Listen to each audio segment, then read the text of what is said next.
In the year of Konoha's 37th, the Second Ninja World War had already erupted.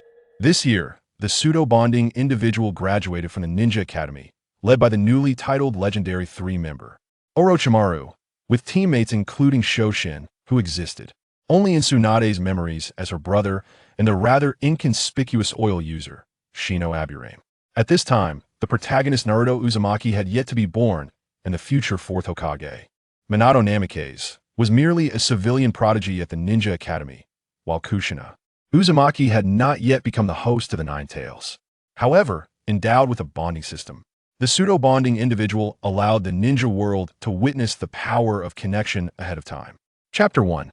Teammate Shoshin, Teacher Orochimaru, in Konoha Village, the Ninja Academy.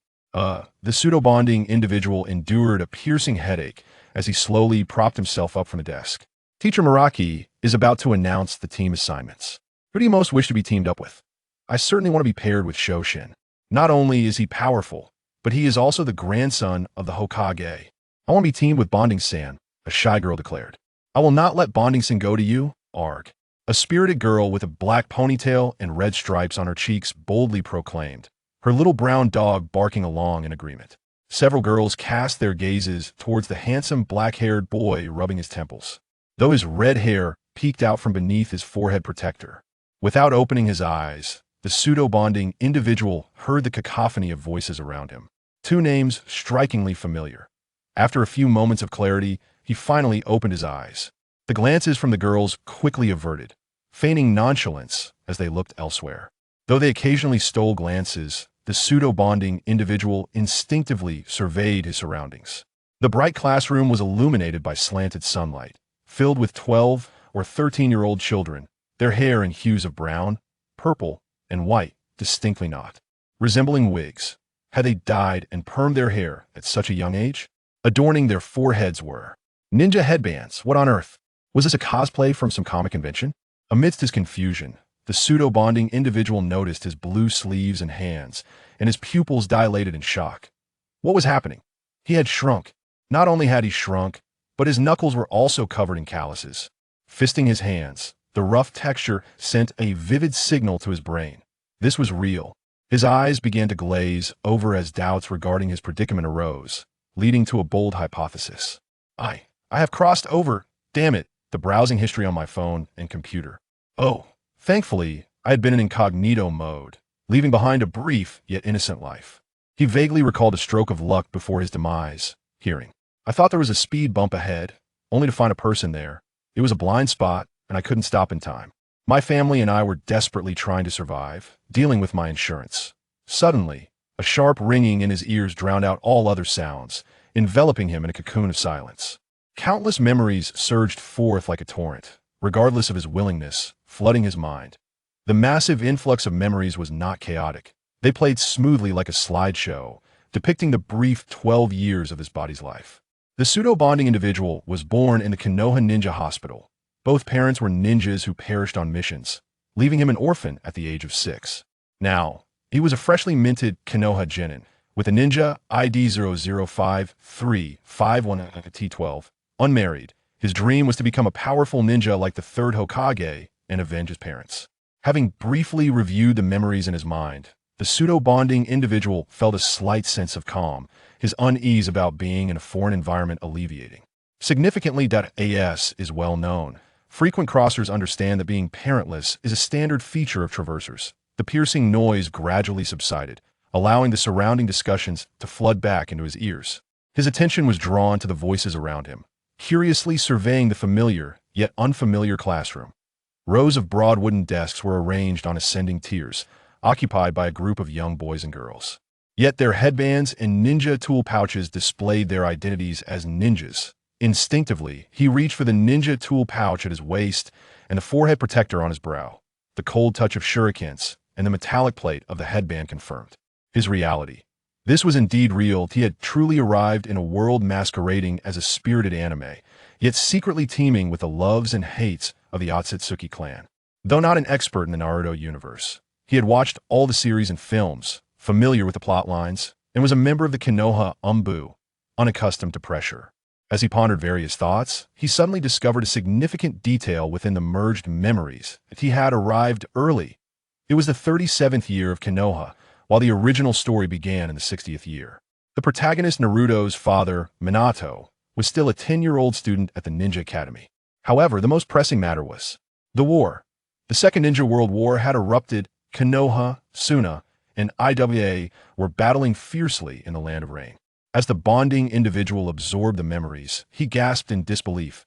Gazing at a ninja, surrounded by several boys and girls in the front row, he bore a striking resemblance to the future protagonist, Naruto, his youthful face still retaining baby fat, yet radiating vitality with bright, spirited eyes. His name was chosen at first glance. The name seemed unremarkable, but when paired with the Senju surname and further enhanced by his identity as Tsunade's brother, not to mention the grandson of the first Hokage and the grandnephew of the second Hokage, his background was anything but ordinary. Such credentials, yet he was destined to die.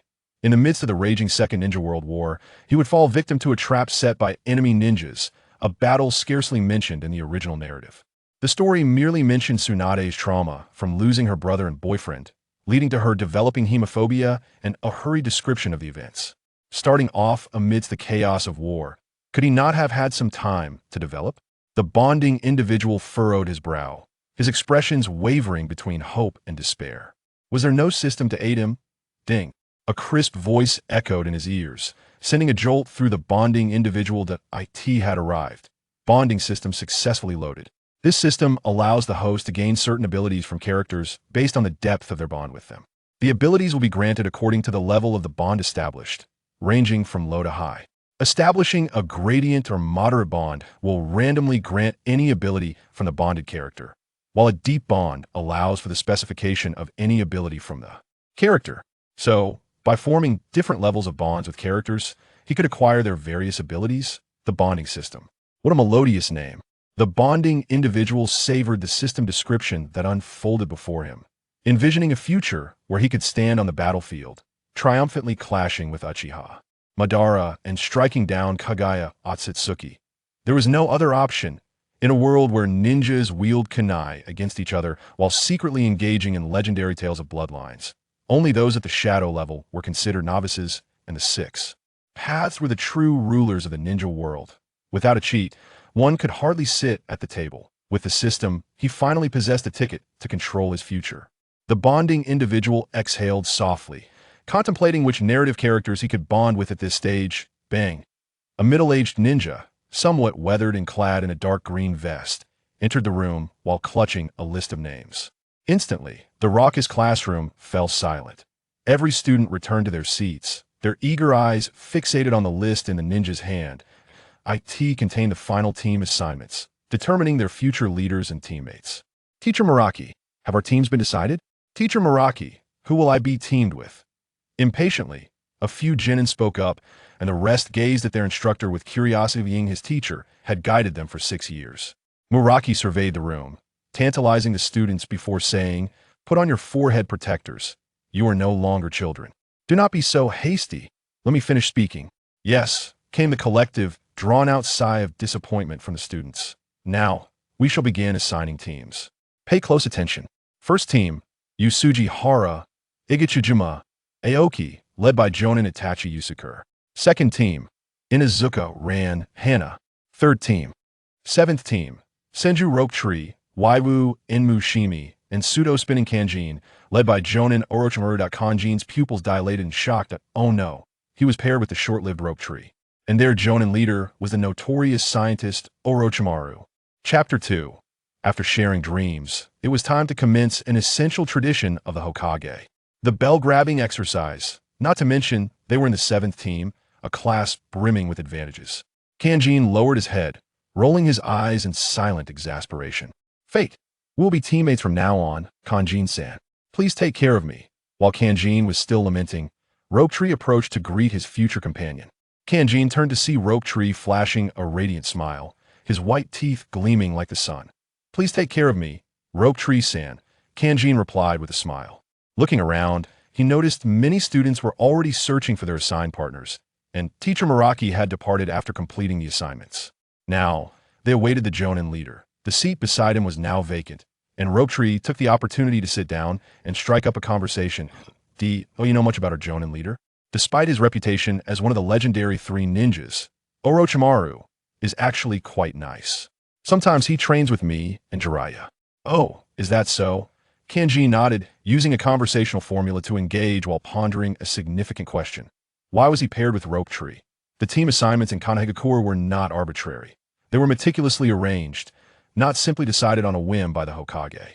They aimed for the optimal combination of combat abilities, backgrounds, and personalities. For instance, the Inuzuka, Nara, and Akimichi trio had existed since before the village's founding. Then there were Naruto, Sasuke, and Sakura, whose lineage included the second generation of Hokage, clans, and citizens, creating a balanced blend of tailed beasts, Sharingan, and chakra control. What role did Kanjin play in this team? Sakura? No. Kanjin closed his eyes, unwilling to accept the implications of his earlier thoughts. His balanced scores in theoretical and practical evaluations placed him behind the more prominent clans in their class. In retrospect, he might indeed be considered a more robust version of Sakura. What would he do if his two teammates clashed? Stand between them and shout, "Stop fighting. You one Koja actually hurt each other." He pondered Rope Tree, and who was the other teammate?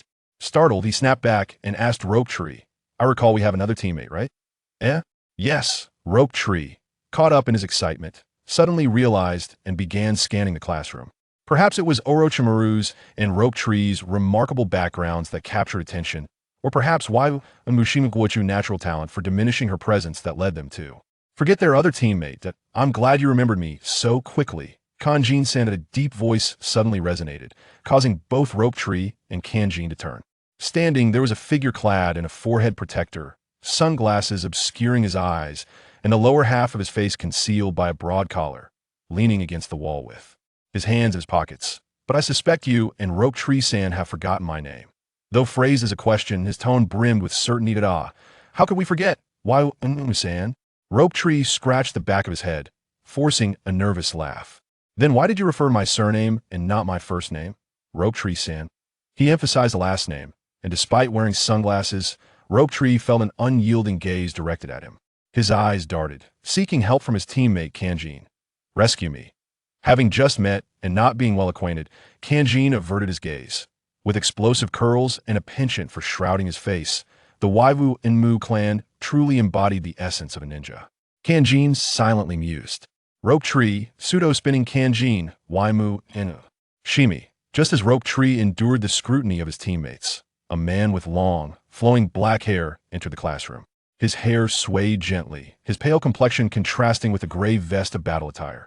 His raspy voice, though soft, resonated clearly throughout the classroom, exuding a chilling and powerful presence that silenced the once boisterous room, causing nearby Genin to break out in cold sweat as the pressure mounted. The three named students turned to face him, with Rope Tree appearing particularly animated, and his unique raspy voice was unmatched in all of Konoha. Orochimaru-sensei, Rope Tree exclaimed joyfully, relieved that Orochimaru had arrived just in time to alleviate the intense scrutiny from his new teammates. You should refer to me as teacher. Rope Tree. Orochimaru's thin lips curved into a subtle smile as he acknowledged Rope Tree, gently reminding him of the proper address. It was Kanjin's first encounter with the captivating yet sinister figure from the original Naruto series. The future snake ant, his elongated eyes framed with purple shadow and golden pupils reminiscent of a serpent's gaze. Well then. Yet, these were merely Kanjivachu perceptions. The current Orochimaru exuded a detached coolness, not yet the deranged scientist depicted in the series. As Kanjin observed Orochimaru, he too turned his attention to Kanjin and Waiwu Inmu Shimi. Orochimaru-sensei. Kanjin and Waiwu Inmu Shimi greeted politely, their demeanor a far cry from Rope Tree-wachu exuberance, as they understood the importance of maintaining respect toward a jonin. Kanjin Kunoha help, but noticed Waiwu Inmu Shimi addressing him as his own IR, which made his own Huashur Ichiro sound rather formal. How namagvi me to think of you as straightforward, Waiwu Inmu Shimi. Orochimaru's smile faded as he nodded slightly to them. Proceed to the third training ground. I will await you there. With a sudden puff, Orochimaru vanished in a cloud of white mist. Phew. Finally, he's gone. The genin closest to Orochimaru immediately felt a wave of relief wash over them, exhaling the breath they had been holding. Was that a shadow clone? Witnessing such a marvelous jutsu, Kanjin felt a flicker of anticipation. Orochimaru-sensei is quite cunning. He actually sent a shadow clone to inform us. Rope Tree lamented, a hint of disappointment in his voice. It seems Orochimaru-sensei briefly forgot my name.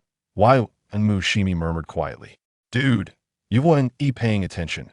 Kanjin glanced at his teammate, who seemed overly preoccupied with his own presence. Shang Shu refrained from speaking, for he had not only forgotten the name of Yun Jiwei, but, without the reminder from the stumbling person earlier, he might have completely forgotten about their existence. Ha. Let us hasten to the third training ground. Shang Shu rose, gesturing grandly with his hand as he strode toward the classroom door, attempting to gloss over the earlier incident. Introduce your dreams and the ninjutsu you excel in, said Orochimaru, crossing his arms and scrutinizing the 3 students assigned to him, standing before the time-worn wooden posts of the third training ground. Senju Shingshu, proficient in water release and earth release ninjutsu, aspires to become a formidable ninja, stronger than anyone else and beloved by all. Shang Shu declared confidently, his voice booming with vigor. Still so full of spirit, Shang Shu. Orochimaru observed the energetic Shingshu, a faint smile unconsciously gracing his lips. Yun Jiwei, adept in the family's secret art of insect manipulation, skilled in reconnaissance as well, dreams of becoming a man who is not overlooked. Jiwei adjusted the nosepiece of his sunglasses, his tone calmed. Orochimaru nodded, turning his attention to the last student, Pseudo-Fong Banrin.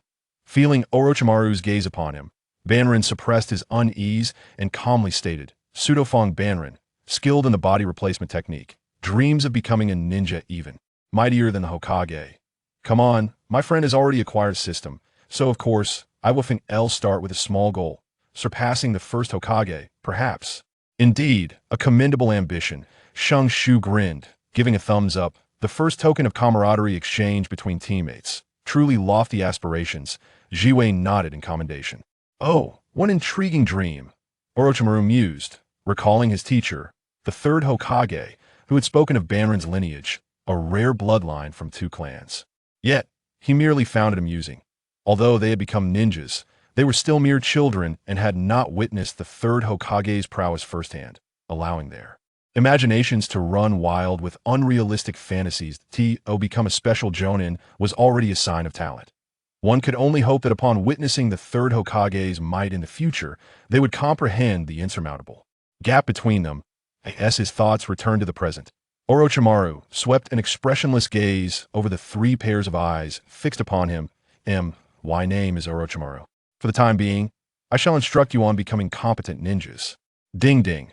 As he spoke, the 3 beheld Orochimaru's pale hand gripping 2 slender cords, the ends of which were attached to round golden bells, ringing with a crisp sound as they lightly collided. An ancestral bell, perhaps. Banrin silently scoffed, just as the system notification chimed in his ears. Moabon, establishing shallow bond.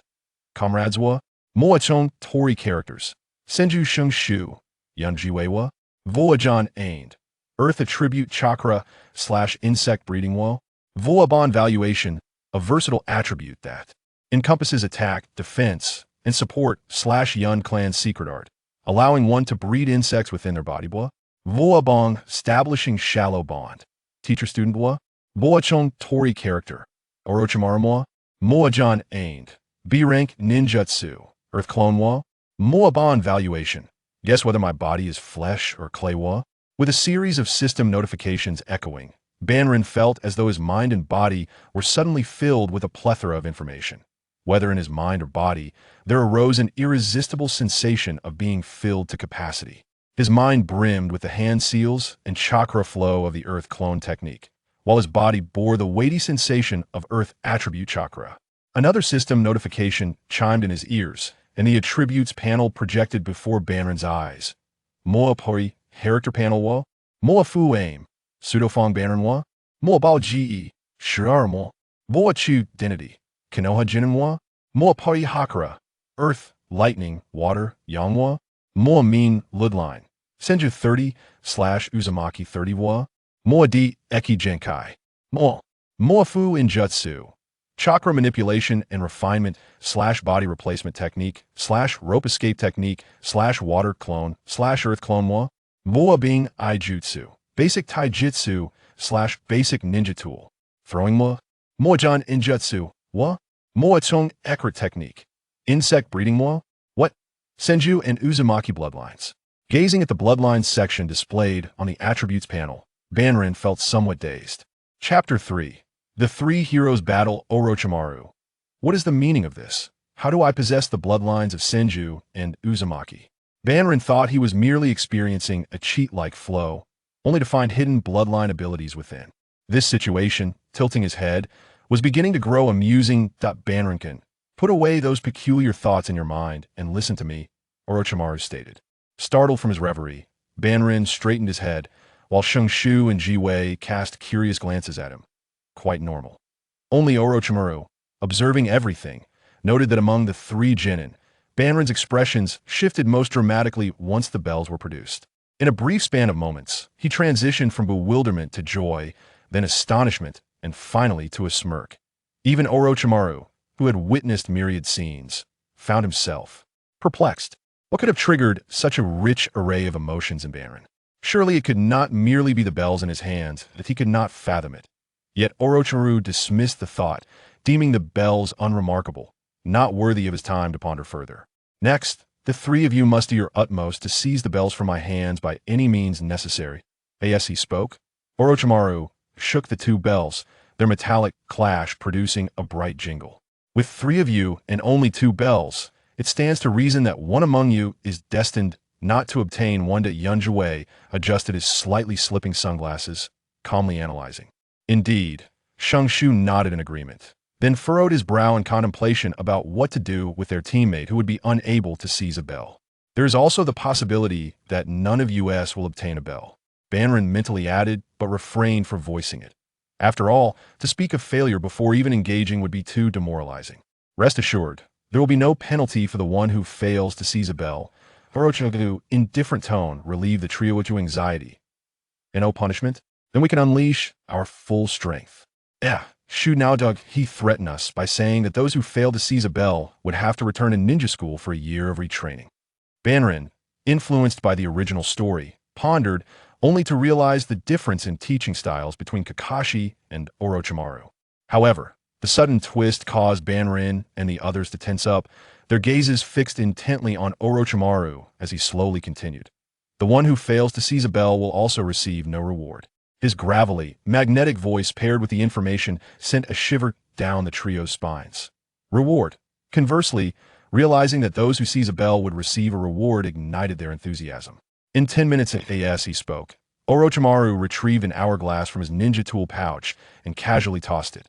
With a crisp sound, it landed precisely atop the wooden post, the side containing sand facing up, the fine grains slipping down in a steady cascade. After 10 minutes, the test will commence.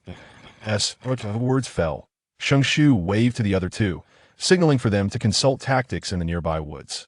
Watching the three young genin scurry toward the trees, Orochimaru found himself momentarily lost in thought, reminiscent of past discussions with Tsunade and Jiraiya, strategizing on how to defeat their teacher, Hiruzen Sarutobi. How mundane to be stirred by nostalgia. Orochimaru slowly closed his eyes to rest. Yet, the delicate line of his lips curved upward ever so slightly. Time flew swiftly, and the last few grains of sand trickled down the hourglass. Swish! Just moments ago, Orochimaru had been leaning against the wooden post, eyes closed in meditation. But now he transformed into a fleeting shadow, leaving behind only two wisps of swirling yellow sand. The next second, in the woods, that Orochimaru's figure silently emerged, poised upon a stout branch, as he sought the traces left by the three individuals within the dense forest. The camouflage of the pitfall trap was overly rigid, the trigger-based kunai trap too simplistic, and the excessive use of reconnaissance insects was rather amateurish. All of these failed to deceive the seasoned Sichunin. Even the concealed breaths and heartbeats were distinctly audible to me, clear as day. However, for freshly graduated genin, they were passably adequate. Orochimaru mused in satisfaction, recalling that he could not impart wisdom to a laggard like Jiraiya. A sudden intensification of a breath caught Orochimaru's attention, raising a brow. Has impatience set in? In an instant, a multitude of parasitic insects surged forth, coalescing into a dark vortex, rushing towards Orochimaru at its center, attempting to latch onto him and siphon his chakra. Surrounded by the swarm, Orochimaru remained unfazed, condensing chakra within his chest, his left hand forming a seal at his lips. Wind release. Great breakthrough. The gathered chakra within his chest transformed into a tempest, erupting from his mouth in a roaring spiral, instantly piercing through the dense mass of black insects. Countless parasites were swept away by the storm, carried off into the distance. Simultaneously, Orochimaru unleashed chakra from his feet, becoming a blur as he darted through the gap in the swarm, swiftly distancing himself among the branches ahead. Only when he leaned against a sturdy tree did he pause, turning to observe the now aimless swarm of insects. Your traps and attacks have proven ineffective against me. What will you do next? Orochimaru pondered, simultaneously crushing the parasitic insect hidden behind his neck. With a slight smirk at the sight of the slick, burst insect in his hand, he remarked, a mere trick, yet not without merit. Suddenly, with a swish, 6 rapidly spinning shurikens surged toward the king, 3 from the front, 3 from behind. Orochimaru, seemingly forewarned, swiftly crouched, evading the 3 shurikens that embedded themselves into the tree behind him. He then deftly grasped a kunai, positioning it defensively before him, effortlessly deflecting the remaining shurikens with a metallic clang. An unadaptable ambush, yet the throwing technique was commendable. Just as Orochimaru formed his assessment, a sudden explosion of white mist revealed a figure behind him. It was the transformed form of Tsunade, yet he knew it would not be so easy to seize the bell hanging from his waist. Instead, a whip-like kick aimed directly for Orochimaru's flowing hair. Transformation technique, fascinating. Orochimaru felt a thrill at the forthcoming strike, raising his hand to block while simultaneously grasping his ankle. The thwarted ambush left Orochimaru lamenting for his new teammate, having orchestrated such a clever battle plan, yet failing to succeed. Indeed, Orochimaru was simply too formidable. Your physical training has been lacking, Moog Jadu. Without turning back, Orochimaru seized his ankle and hurled him away. Tsunade cried out as he was flung, colliding back first against the thick trunk ahead, feeling a sudden heaviness in his chest, before gradually descending headfirst under the pull of gravity. However, with a sudden puff, the falling Jutsu dissipated, transforming into a cloud of white smoke. First using shadow clone Jutsu, and then transformation technique. I see. A smirk crept on Orochimaru's lips, realizing that this was not a tactic one would expect from the straightforward Tsunade. Was it conceived by the Yamanaka clan, or perhaps that crafty puppet master? Yet, relying solely on such tricks will not reclaim the bell from my possession.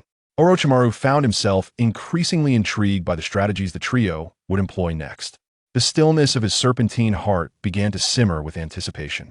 Chapter 4. The unconventional Orochimaru. The sound of footsteps echoed ominously as Orochimaru sensed the approach of danger from 3 directions. The encirclement was underway. As anticipated, Shino Aburame emerged from the left, spreading his wide sleeves to release a myriad of parasitic insects that swarmed around him, casting a dark veil over the area to obscure visibility. Meanwhile, from the right, Kankuro swiftly hurled 2 kunai, slicing through the air with a piercing sound, aimed directly at the heart of the insect swarm.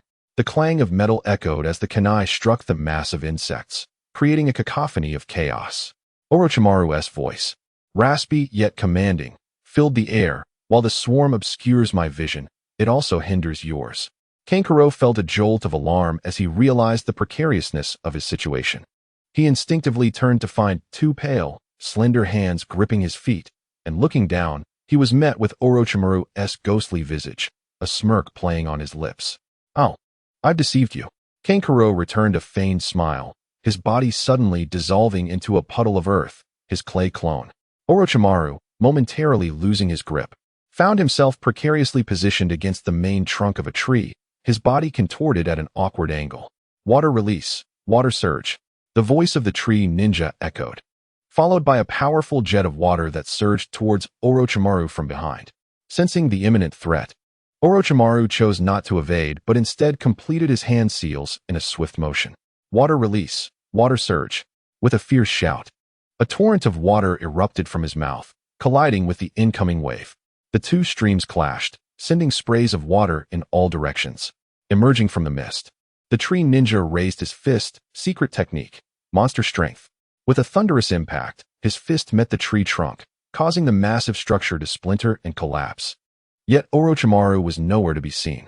Truly impressive strength, reminiscent of Tsunade, Orochimaru mused, landing gracefully on the ground not far away, reflecting on the familiarity of the attack. But suddenly, a small stone behind him exploded with a crack, and through the thin veil of smoke, Kankuro charged, kunai drawn. Anticipating the move, Orochimaru smoothly sidestepped, evading the arc of the kunai, and with a swift pivot, delivered a powerful kick. The sound of impact resonated as Kankuro gasped, doubling over in pain. Having already employed transformation techniques, your physical prowess is rather lacking, Orochimaru remarked with a hint of amusement. Another puff of smoke erupted, and Orochimaru's smile faded as he caught sight of a wooden dummy standing where Kankuro had been. Substitution jutsu? But when did he prepare that? Genuine surprise flickered in Orochimaru's golden eyes, as he had not perceived Kankuro's hand seals. Now, Kankuro shouted, utilizing his moment of surprise to launch a powerful kick at Orochimaru's back. Wait, Orochimaru turned just in time, feeling the impact but remaining unfazed. Strange. My kick should have knocked him back, Kankuro pondered, momentarily perplexed. So close, yet so far, Orochimaru mused, his gaze piercing as he regarded the bruised and battered tree ninja. Indeed, Kankuro retorted, acknowledging the situation with a grimace. Shino Aburame nodded in agreement, his expression obscured. Yet the state of his torn clothing spoke volumes. The trio found themselves bound to a post, each secured in place. Kankuro gazed skyward, pondering where it all went awry. In the original tests, only one person was typically bound. The third Hokage had tied up Jiraiya, the fourth had restrained Obito, and Kakashi had secured Naruto. Yet here they were, all three ensnared by Orochimaru. Truly, it seems we are destined for greatness, Kankuro thought, reflecting on Orochimaru's unorthodox methods. Ding. Bond deepening, companions, plot characters, Senju Rope Tree, Aburame Shino, acquired, D-rank secret technique, parasitic insects, evaluation, one accelerates you, the other allows you to control insects. As they remained bound, the trio quickly grew closer, their shared experience fostering camaraderie. If only Orochimaru were not present during their meals. Having engaged in battle, their chakra and stamina were severely depleted, and the aroma of food wafting from Orochimaru's bento box was tantalizing. Kankuro cursed under his breath, Orochimaru, you treat us poorly. No wonder Sasuke seeks your downfall. Isn't in truth, no longer human? Kankuro mused, recalling that Orochimaru's true form was said to be a phosphorescent serpent. While Kankuro's thoughts rumbled with discontent, Orochimaru savored his meal with an air of elegance, the aroma wafting enticingly towards his students. With a subtle flick, Orochimaru brushed off the footprint from his backside, casting a glance at the source of his earlier discomfort, Kankuro. The transformation jutsu had led to a momentary miscalculation, resulting in an unexpected kick. Truly a natural-born ninja, Orochimaru reflected, acknowledging Kankuro's potential. Yet to surpass the Hokage well, that remains to be seen. As he finished his meal, Orochimaru savored the last bite, relishing the flavors. Chapter 5. The third Hokage is just an old coin. After lunch, Orochimaru observed the reactions of his three students. Rope Tree watched him with eager eyes, drool escaping down his chin, while Shino's face remained obscured, though the gurgling of his stomach betrayed his hunger. Kankuro, too, mumbled under his breath, a furrow in his brow. Is he cursing me? Orochimaru raised an eyebrow, intrigued by the energy of his students. Hunger or resentment? A true ninja must endure what others cannot. Let us see how long they can withstand this, he decided, putting away the bento box. Brother Orochimaru, I can't take it anymore. I need food. Rope Tree shouted, his admiration for Orochimaru morphing into desperation. Shino and Kankuro fell silent, but directed pleading looks at Orochimaru, their hunger palpable. Endure it, Orochimaru thought, believing that Tsunade had been too indulgent with Rope Tree. Let them wait 10 more minutes before eating. With a contented belch, rich with the flavor of grilled meat, Banrin ambled down the familiar path leading home, his slightly rounded belly poking out. Under the invitation of Orochimaru, they had indulged in a sumptuous feast of barbecue, a true culinary delight from the Akimichi clan. where the harmonious fusion of sauces and grilled delicacies danced upon the palate. After the meal, they hurriedly departed upon Orochimaru's announcement of the next day's gathering at the Hokage building. Banrin waved farewell to his two companions, as Shoju's Senju clan resided centrally within Konoha, while Shiraway's Yamanaka clan was nestled near the forest's edge. Conversely, Banrin's family was situated at the village's periphery, close to the main gate, ever vigilant in safeguarding Konoha's security. The afternoon sun was not overly harsh, yet the streets bore an intensified sense of urgency, with vendors and shinobi alike hastily traversing the thoroughfares. The weight of war hung heavily upon Banrin's heart, but glancing at the ninjutsu scroll in his hand brought him some solace. Orochimaru had claimed that rewards awaited those who could secure the bells, and this felt like an advance on his future endeavors, though he would eventually have to repay the favor. Indeed, the current iteration of Orochimaru bore a hint of pride. The scroll detailed 3 highly practical earth release techniques: the offensive earth release, stone shrapnel, which transformed the ground into projectiles to strike foes; the defensive earth release, earth flow wall, which erected a wall of earth to shield against incoming attacks; and the stealthy earth release, heart decapitation technique, which softened the ground to ensconce the target, allowing for both offense and self-preservation. These were certainly the most pragmatically effective techniques among the earth release arsenal. Orochimaru's instructions were straightforward. The learning curve ranged from easy to difficult, with the heart decapitation technique being the most challenging. He encouraged inquiries, but warned against approaching him thoughtlessly. In summary, Banrin concluded that he should practice on his own first, as Orochimaru was quite busy. Only when faced with insurmountable challenges should he seek assistance. Overall, the freedom to learn felt quite liberating. After a brief respite at home to recover his chakra and stamina, Banrin ventured alone to a small river outside the village to practice his newly acquired earth release technique, stone shrapnel. Aside from basic body substitution and water manipulation techniques, he lacked any offensive ninjutsu, causing him a sense of anxiety. Unfolding the scroll, he meticulously reviewed the 3 hand seals and chakra flow needed for the stone shrapnel. The scroll also contained Orochimaru's personal insights. Classified as a C-rank technique, its initial study could bypass the complexities of elemental transformations. One could simply channel chakra into the ground to launch stones at adversaries. So that's how it works, Banrin mused, deciding to commence with the basics. As a side note, within the Hokage's ninjutsu hierarchy, the rank of a technique does not equate to its potency, but rather reflects its complexity of learning. Moving away from the riverbank, Banrin found a more open area near some trees, ideal for practicing earth release.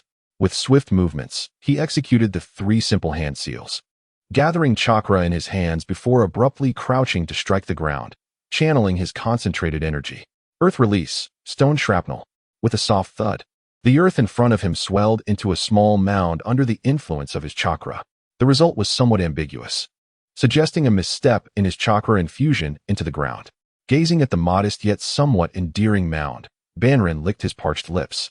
Again, as the sun began to set, casting elongated shadows, he trudged wearily homeward. Despite the considerable depletion of chakra, his progress was gratifying. Ninjutsu, body flicker technique, earth release, stone shrapnel, water clone technique. Earth clone technique.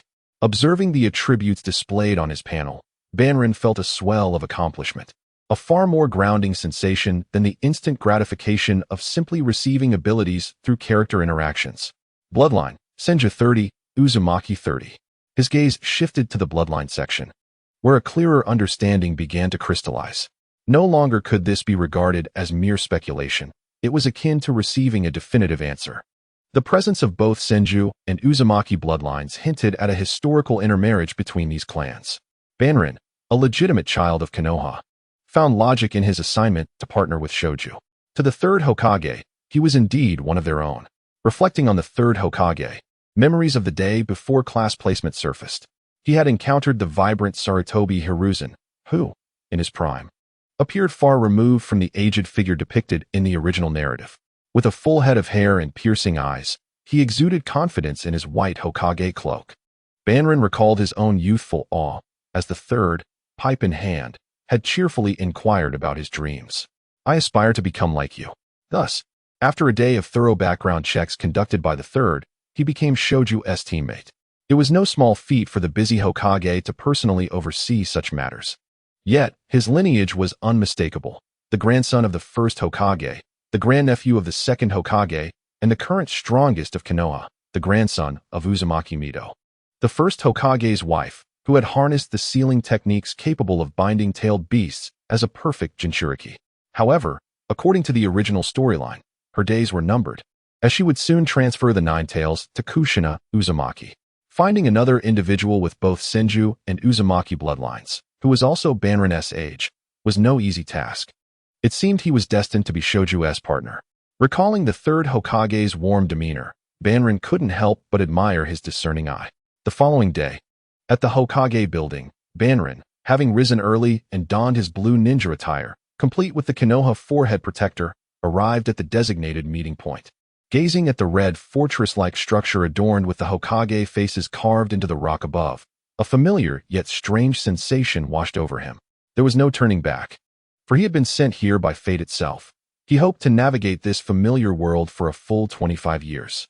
Banrin-san, over here at the mission board. Shoju's lively voice rang out. Following the sound, Banrin spotted Shoju in the adjacent building, waving at him through the window. "I'm coming," Banrin responded, making his way toward the side building, which represented his future foothold in the ninja world. Chapter 6. Orochimaru will certainly smile.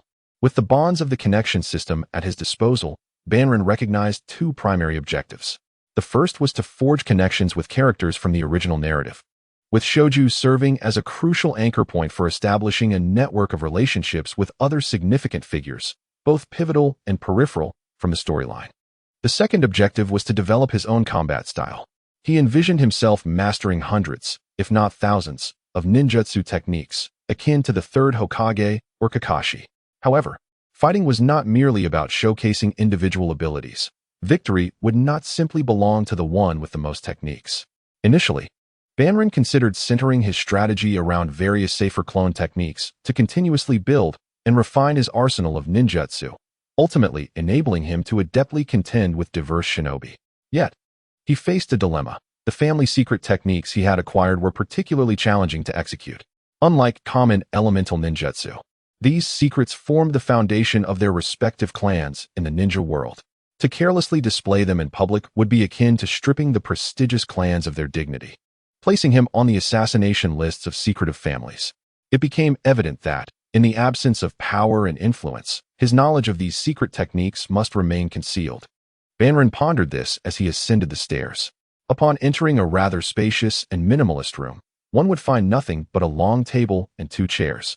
At the center of this setting is the robust third Hokage, Sarutobi Hiruzen, clad in a white Hokage robe, diligently scribbling away at the table, with a red and white conical hat inscribed with the kanji for fire resting beside him. Assisting him with administrative duties is a chunin from the administration department. Meanwhile, his team leader, Orochimaru, along with two teammates, stand nearby, seemingly having waited for some time. The last to arrive is Kakashi. "I apologize for my tardiness," he states, though he is not actually late, as he approaches. "There's still time before our scheduled meeting. There's no need for apologies," Kakashi-san reassures Shino, wearing a brown cardigan vest, who pats Kakashi on the shoulder. Indeed, there are still 5 minutes remaining until the appointed time. Not wanting to be overlooked by his teammates, Aburame Shino slightly lowers his head, burying his face in his high collar, muttering softly. "Follow me," Orochimaru commands, bypassing Kakashi and striding towards the third Hokage, his long hair flowing behind him. The trio of young ninjas follows closely in his wake.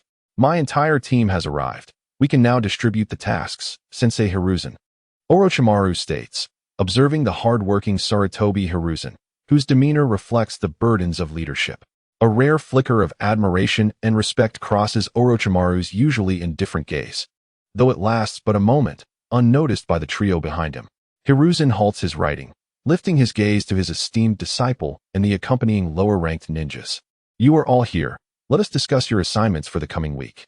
He receives a stack of mission documents from the administrative chunin and places them before Orochimaru, who nods in acknowledgement, casually flipping through the papers.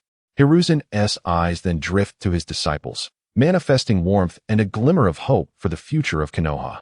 Aside from Shino, who greets Hiruzen with a cheerful smile, both Ino and Kakashi remain with heads slightly bowed, but their eyes frequently dart towards the formidable third Hokage, a ninja revered as the hero of the shinobi world.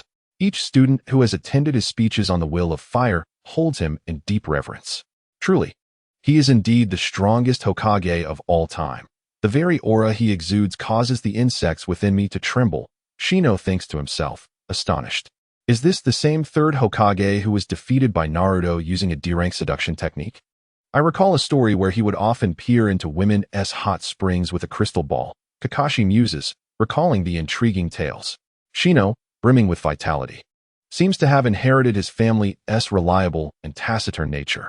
As for Kakashi, the blend of two powerful bloodlines within him creates a unique dynamic. Why does it feel as if his gaze has shifted from admiration to something more complex?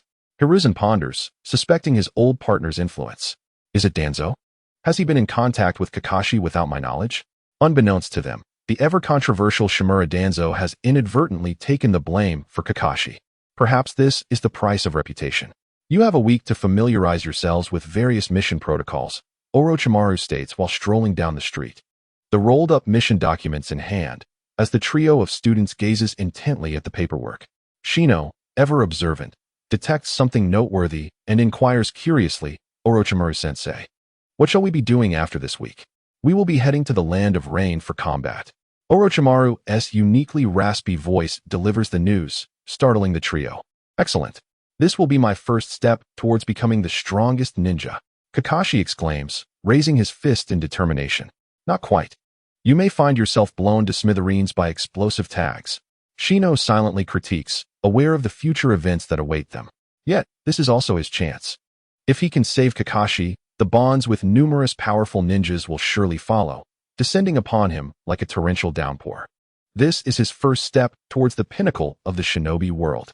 At the entrance of the Konoha sewage system, the site of Team 7's inaugural mission, Kakashi stands with a pair of tongs, chakra infused in his feet, balancing upon the murky, foul-smelling water. He scoops up floating debris that causes blockages and tosses it into the trash bin strapped to his back. Ninja water-walking techniques are indeed convenient, he exclaims, only to be met with the stark reality of the repugnant stench that pervades the air, reminiscent of a mixture of sewage and rotten eggs, assaulting his senses. I can't take it anymore. Kakashi boldly decides to delegate this D-rank task to a C-rank water clone. Water clone. The original does not consider the clone to be human. Speak for me. Speak for me.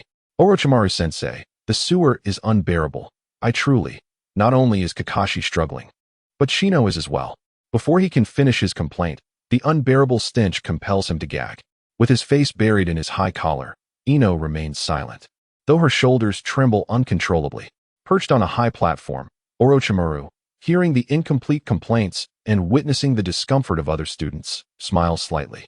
I shall teach you a method to swiftly clear the rubbish, he offers. The trio gazes up at Orochimaru, their eyes filled with eagerness.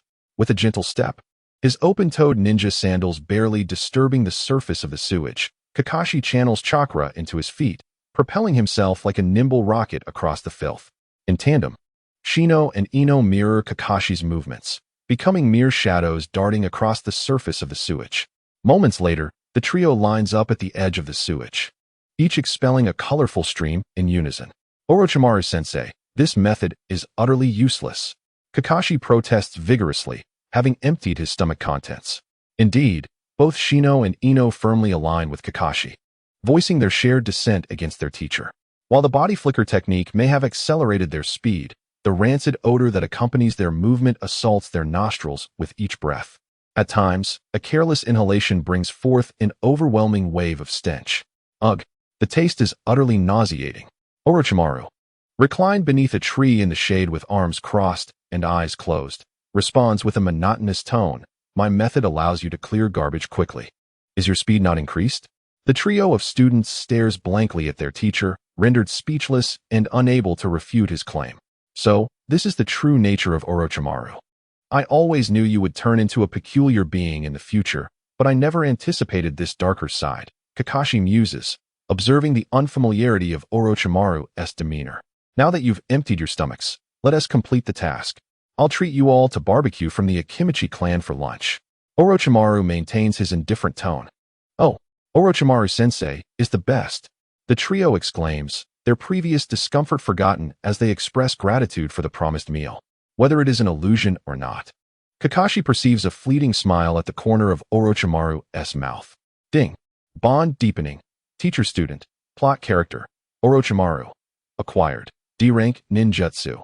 Leaf body flicker. Description. Surrounds the body with a multitude of leaves while moving. He definitely smiled. Kakashi affirms to himself as he absorbs the ninjutsu, feeling it flow into his mind and body. Chapter 7. Kakashi, do you not want a ninja dog? In the heart of Konoha, the streets. Exiting the barbecue restaurant, the team disbands. With a toothpick in his mouth, the protagonist strolled homeward, savoring his snacks. The main street was relatively spacious, and despite the various vendors lining the sides, it did not feel crowded. Approaching the heart of Konoha, the vibrant atmosphere was palpable, filled with villagers and ninjas alike. He noticed a group of children, around 4 or 5 years old, gathered at the alley's entrance, engrossed in a game of ninja battles. Armed with small wooden shuriken, they pretended to attack one another, mimicking the clanging sounds of metal with their voices each time their weapons collided. The carefree innocence of these children struck a chord in him. While he envied their purity, he had no desire to return to such a young age. The frivolous games of ninja were no longer suited for him. He now wielded real shuriken. Kanrin. A bright, cheerful voice called out from behind him, belonging to a girl. Turning, he saw a girl with a black vest and shorts, sporting a black ponytail adorned with the Konoha headband, waving at him. Instinctively, he returned the greeting, and her radiant smile widened as she approached. The red stripes on her cheeks and the 2 small puppies cradled in her arms caught his attention. Triggering memories of her, Inuzuka ran, a classmate from the Ninja Academy. They had both graduated in the same year. As a member of the Inuzuka clan, known for raising and training ninja dogs, each member had one or several companion ninja dogs that grew alongside them. A particular thought surfaced in his mind. She has a crush on me. Suddenly, a notification chimed in his head, establishing special bond, the girl's infatuation. He recalled that she had not appeared in the original story, leaving him puzzled by the system's alert. Establishing special bond, the girl's infatuation, character. Inuzuka ran, gained. Inuzuka clan's ninja dog training.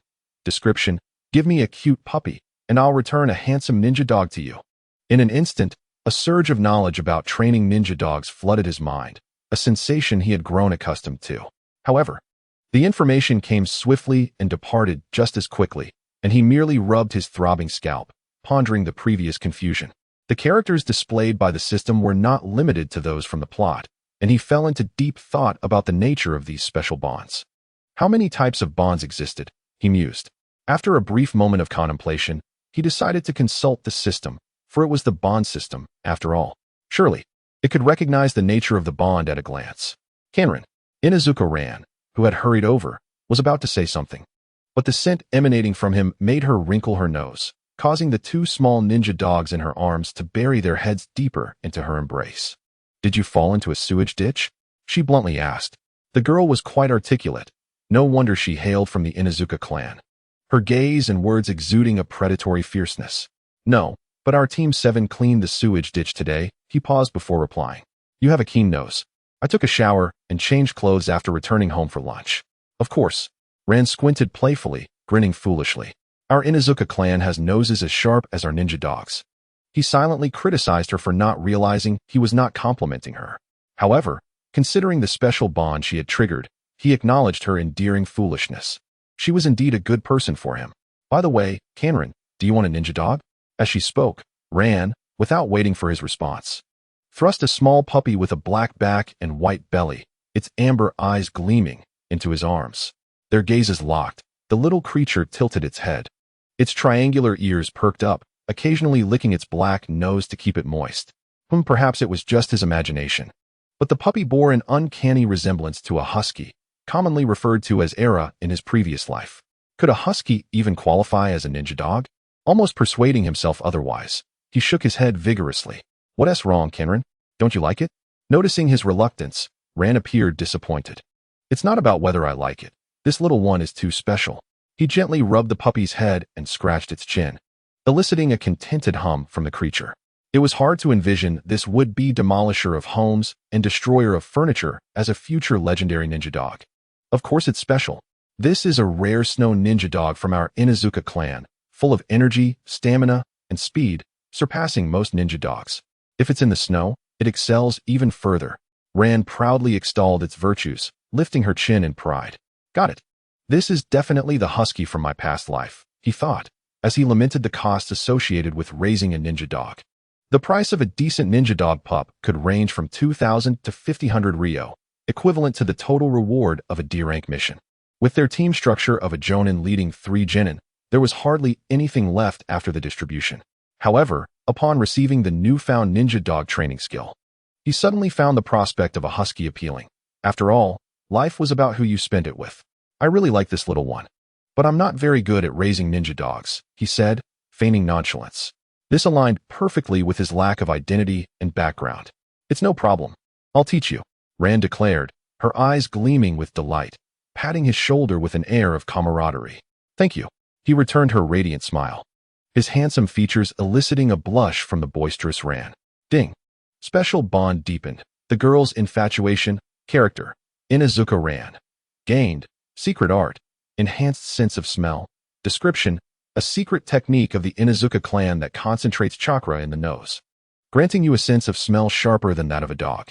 Both parties obtained what they desired, a true win-win situation. And the puppy found its caretaker as well, a trifecta of triumph. In the afternoon, at Ran's recommendation, he bought a plethora of puppy food and training equipment from the Inuzuka family's pet shop. Thanks to her familial ties, he received a generous discount of 30%. The shopkeeper exclaimed, I'm selling them to you at cost. Thank you very much. Although he was skeptical of the claim, he expressed his gratitude politely.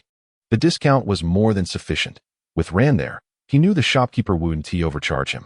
The various ninja clans in the village were quite united, as they were all interrelated. After all, the shopkeeper was Ran's uncle. Once they departed, the previously amiable smile of the shopkeeper vanished, replaced by a frown. He was displeased that his exceptional niece had chosen a mere pretty face. Though he was a ninja, he had little else to offer apart from his looks. He was neither from a renowned ninja clan nor a civilian student like the famous Minato from the academy. He was just an ordinary ninja. Damn pretty boy. I'll tell my sister to keep an eye on Ran. The shopkeeper snarled, revealing a fierce expression akin to that of a ferocious dog. Chapter 8. What is your dog's name? Night fell over Konoha village. In a residential area near the village gate, a warm light spilled from a window of a household. Peering through, one could see the protagonist, clad in black and white striped pajamas, half squatting by his bed, affectionately petting his dog. From the techniques of the Inuzuka clan, the young husky lay on its back, contentedly humming and snoring, stretching its body when it reached a comfortable point. I need to give you a name, thought the mischievous Shiranui, watching the little husky basking in the sun. After stroking his chin and pondering for a moment, a sly smile crept onto his lips. How about calling you Sasuke? Shiranui's intentions became clear. Huh. The little husky tilted its head. It seemed somewhat silly to Shiranui, who felt that the name did not suit the dog's demeanor, which exuded a carefree spirit. He feared it would not live up to such a weighty name. In the original work, Sasuke Uchiha was named by his father, Fugaku Uchiha, in homage to the third Hokage, Sarutobi Sasuke. He was a renowned elite ninja during the early days of Konoha, recognized by most of the Uchiha clan, symbolizing that Sasuke Uchiha could become as powerful as Sarutobi Sasuke. Shiranui mused about how the third Hokage perceived the future Uchiha clan leader sharing a name with his own father, perhaps hinting at the hidden reasons for the Uchiha clan's tragic fate. Arf arf. The little husky barked twice, pulling Shiranui back from his thoughts. Don't worry, I have another name.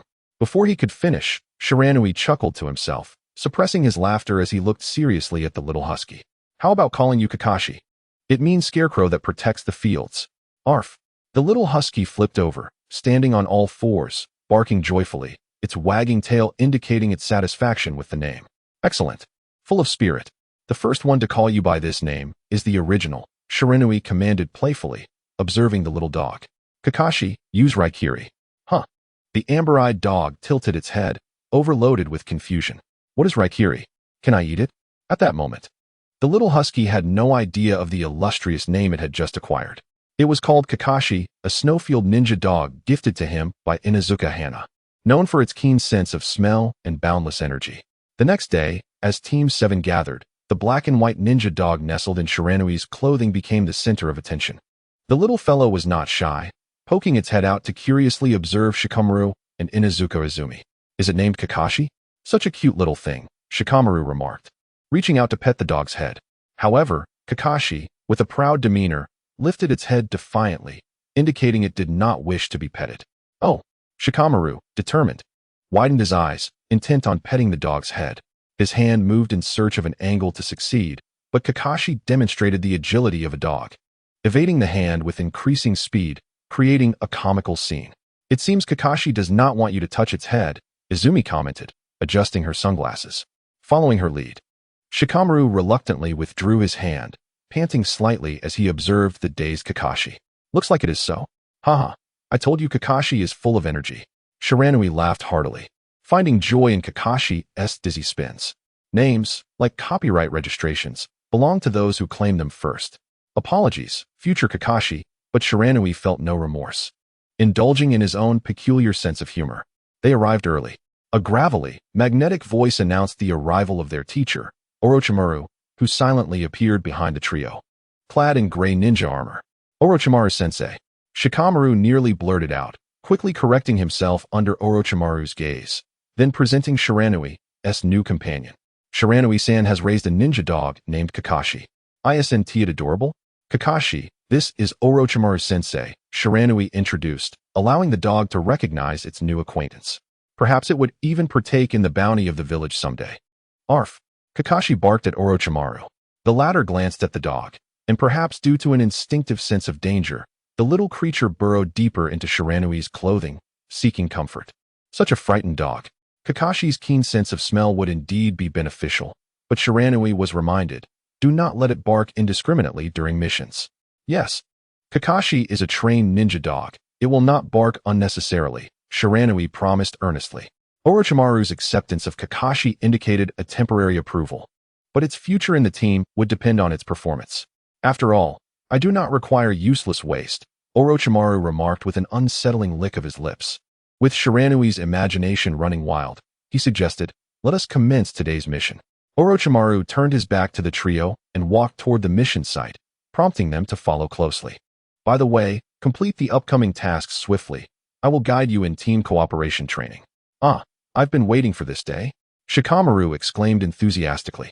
Yes, Orochimaru-sensei. The other two responded with equal excitement. Training under one of the legendary Sannin, Orochimaru, was a rare opportunity. Arf! Kakashi sensed Shiranui's excitement and barked in agreement. Nestled in Shiranui's arms, Kakashi remained still, while Shiranui nervously swallowed. Across from them, Shikamaru gazed intently at the towering beehive before them, where a swarm of insects was mounting an attack. Izumi raised her hands, her wide sleeves billowing in the breeze, as black parasitic worms began to emerge silently. Heading toward the hive, the guards at the entrance, caught off guard by the sudden assault, had no time to react, being devoured entirely.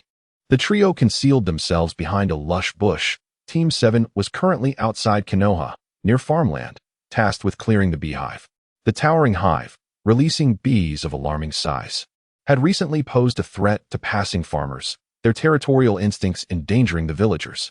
The ninja has come to collect you. After receiving the battle report from the parasitic worms, Izumi nodded at Shikamaru. The guards have been dealt with. Shikamaru responded with a nod, then raised his hand, issuing the command. Action! With a burst of chakra, Shikamaru and Shiranui launched forward, transforming into a blur as the surrounding foliage erupted into a flurry of leaves. With a swift motion, they unfurled a massive black cloth, enveloping the unguarded hive in seconds. Team 7, mission accomplished. Time to call it a day. The weary bees returned home after a long day of foraging, circling the bare tree trunk, bewildered by the absence of their once warm, golden hive. Where's my home? Where has my large house gone? They buzzed in confusion. Perhaps sensing the gaze of his caretaker, the dog Kakashi turned his amber eyes to subtly observe the emotional state of his companion. With a sharp bark, he noticed that the expression of his handler, the one who controlled his sustenance, was unkind. Instantly, Kakashi adopted a charming demeanor, squinting his eyes and playfully sticking out his tongue in a bid to appease his master. He endeavored to evoke warmth in the gradually chilling heart of his caretaker. However, it seemed futile. Being a snow dog, Kakashi could hardly endure the sweltering heat. As his companion gazed at the little creature's adorable antics, he found it hard to scold him further. Instead, He turned his back to the rice paddies, transforming into an old farmer who, like a ninja, swiftly planted seedlings with the precision and skill honed from years of throwing ninja tools. Each seedling was placed quickly and accurately. Meanwhile, the dog, having evaded trouble, comfortably sprawled in the shade, waiting for a cool breeze to caress him. In another field, the skilled planter Shoju cast a resentful glance at the distant shade. There sat Orochimaru, comfortably sipping cool tea with an elderly man dressed as a farmer. Ninjas are sensitive to gazes, especially elite jonin like Orochimaru. Following the direction of Shoju's glance, Orochimaru's golden eyes met Shoju's resentful gaze. Orochimaru furrowed his brow, causing Shoju to immediately avert his eyes and bury himself in the task at hand, his hands moving in a blur. Truly, the speed of his planting surpassed that of even seasoned farmers. The scruffy old farmer across from him praised, "My students are the finest ninjas." Orochimaru, maintaining his indifferent demeanor, took a sip of tea. Meanwhile, the earnest Yanushi Shin was diligently working away. Kakashi, under the guidance of his handler, was lifting a birdcage the size of a pot, placing it before the nose of the dog, allowing it to memorize the scent. This was both an exercise in Kakashi's olfactory senses and a means to fulfill their mission of locating a wealthy merchant's lost bird. Team 7 had clearly defined roles. Shonen and Kakashi searched for the lost bird within Konoha village. While taking advantage of Kakashi's cover to test the secret technique, scent enhancement, that had emerged from Inuzuka ran. "Kakashi, if you do not exert yourself, your trainer could easily replace you." Shonen encouraged the little pup, hoping to motivate him to take on more responsibility.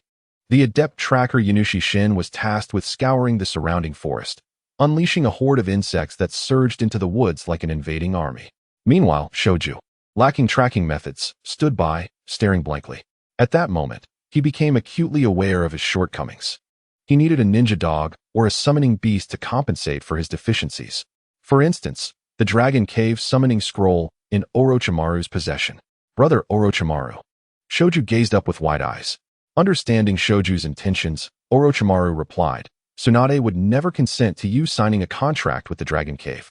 Rather than addressing Shoju's thoughts, he was more aware of his teammate Tsunade and her unparalleled strength.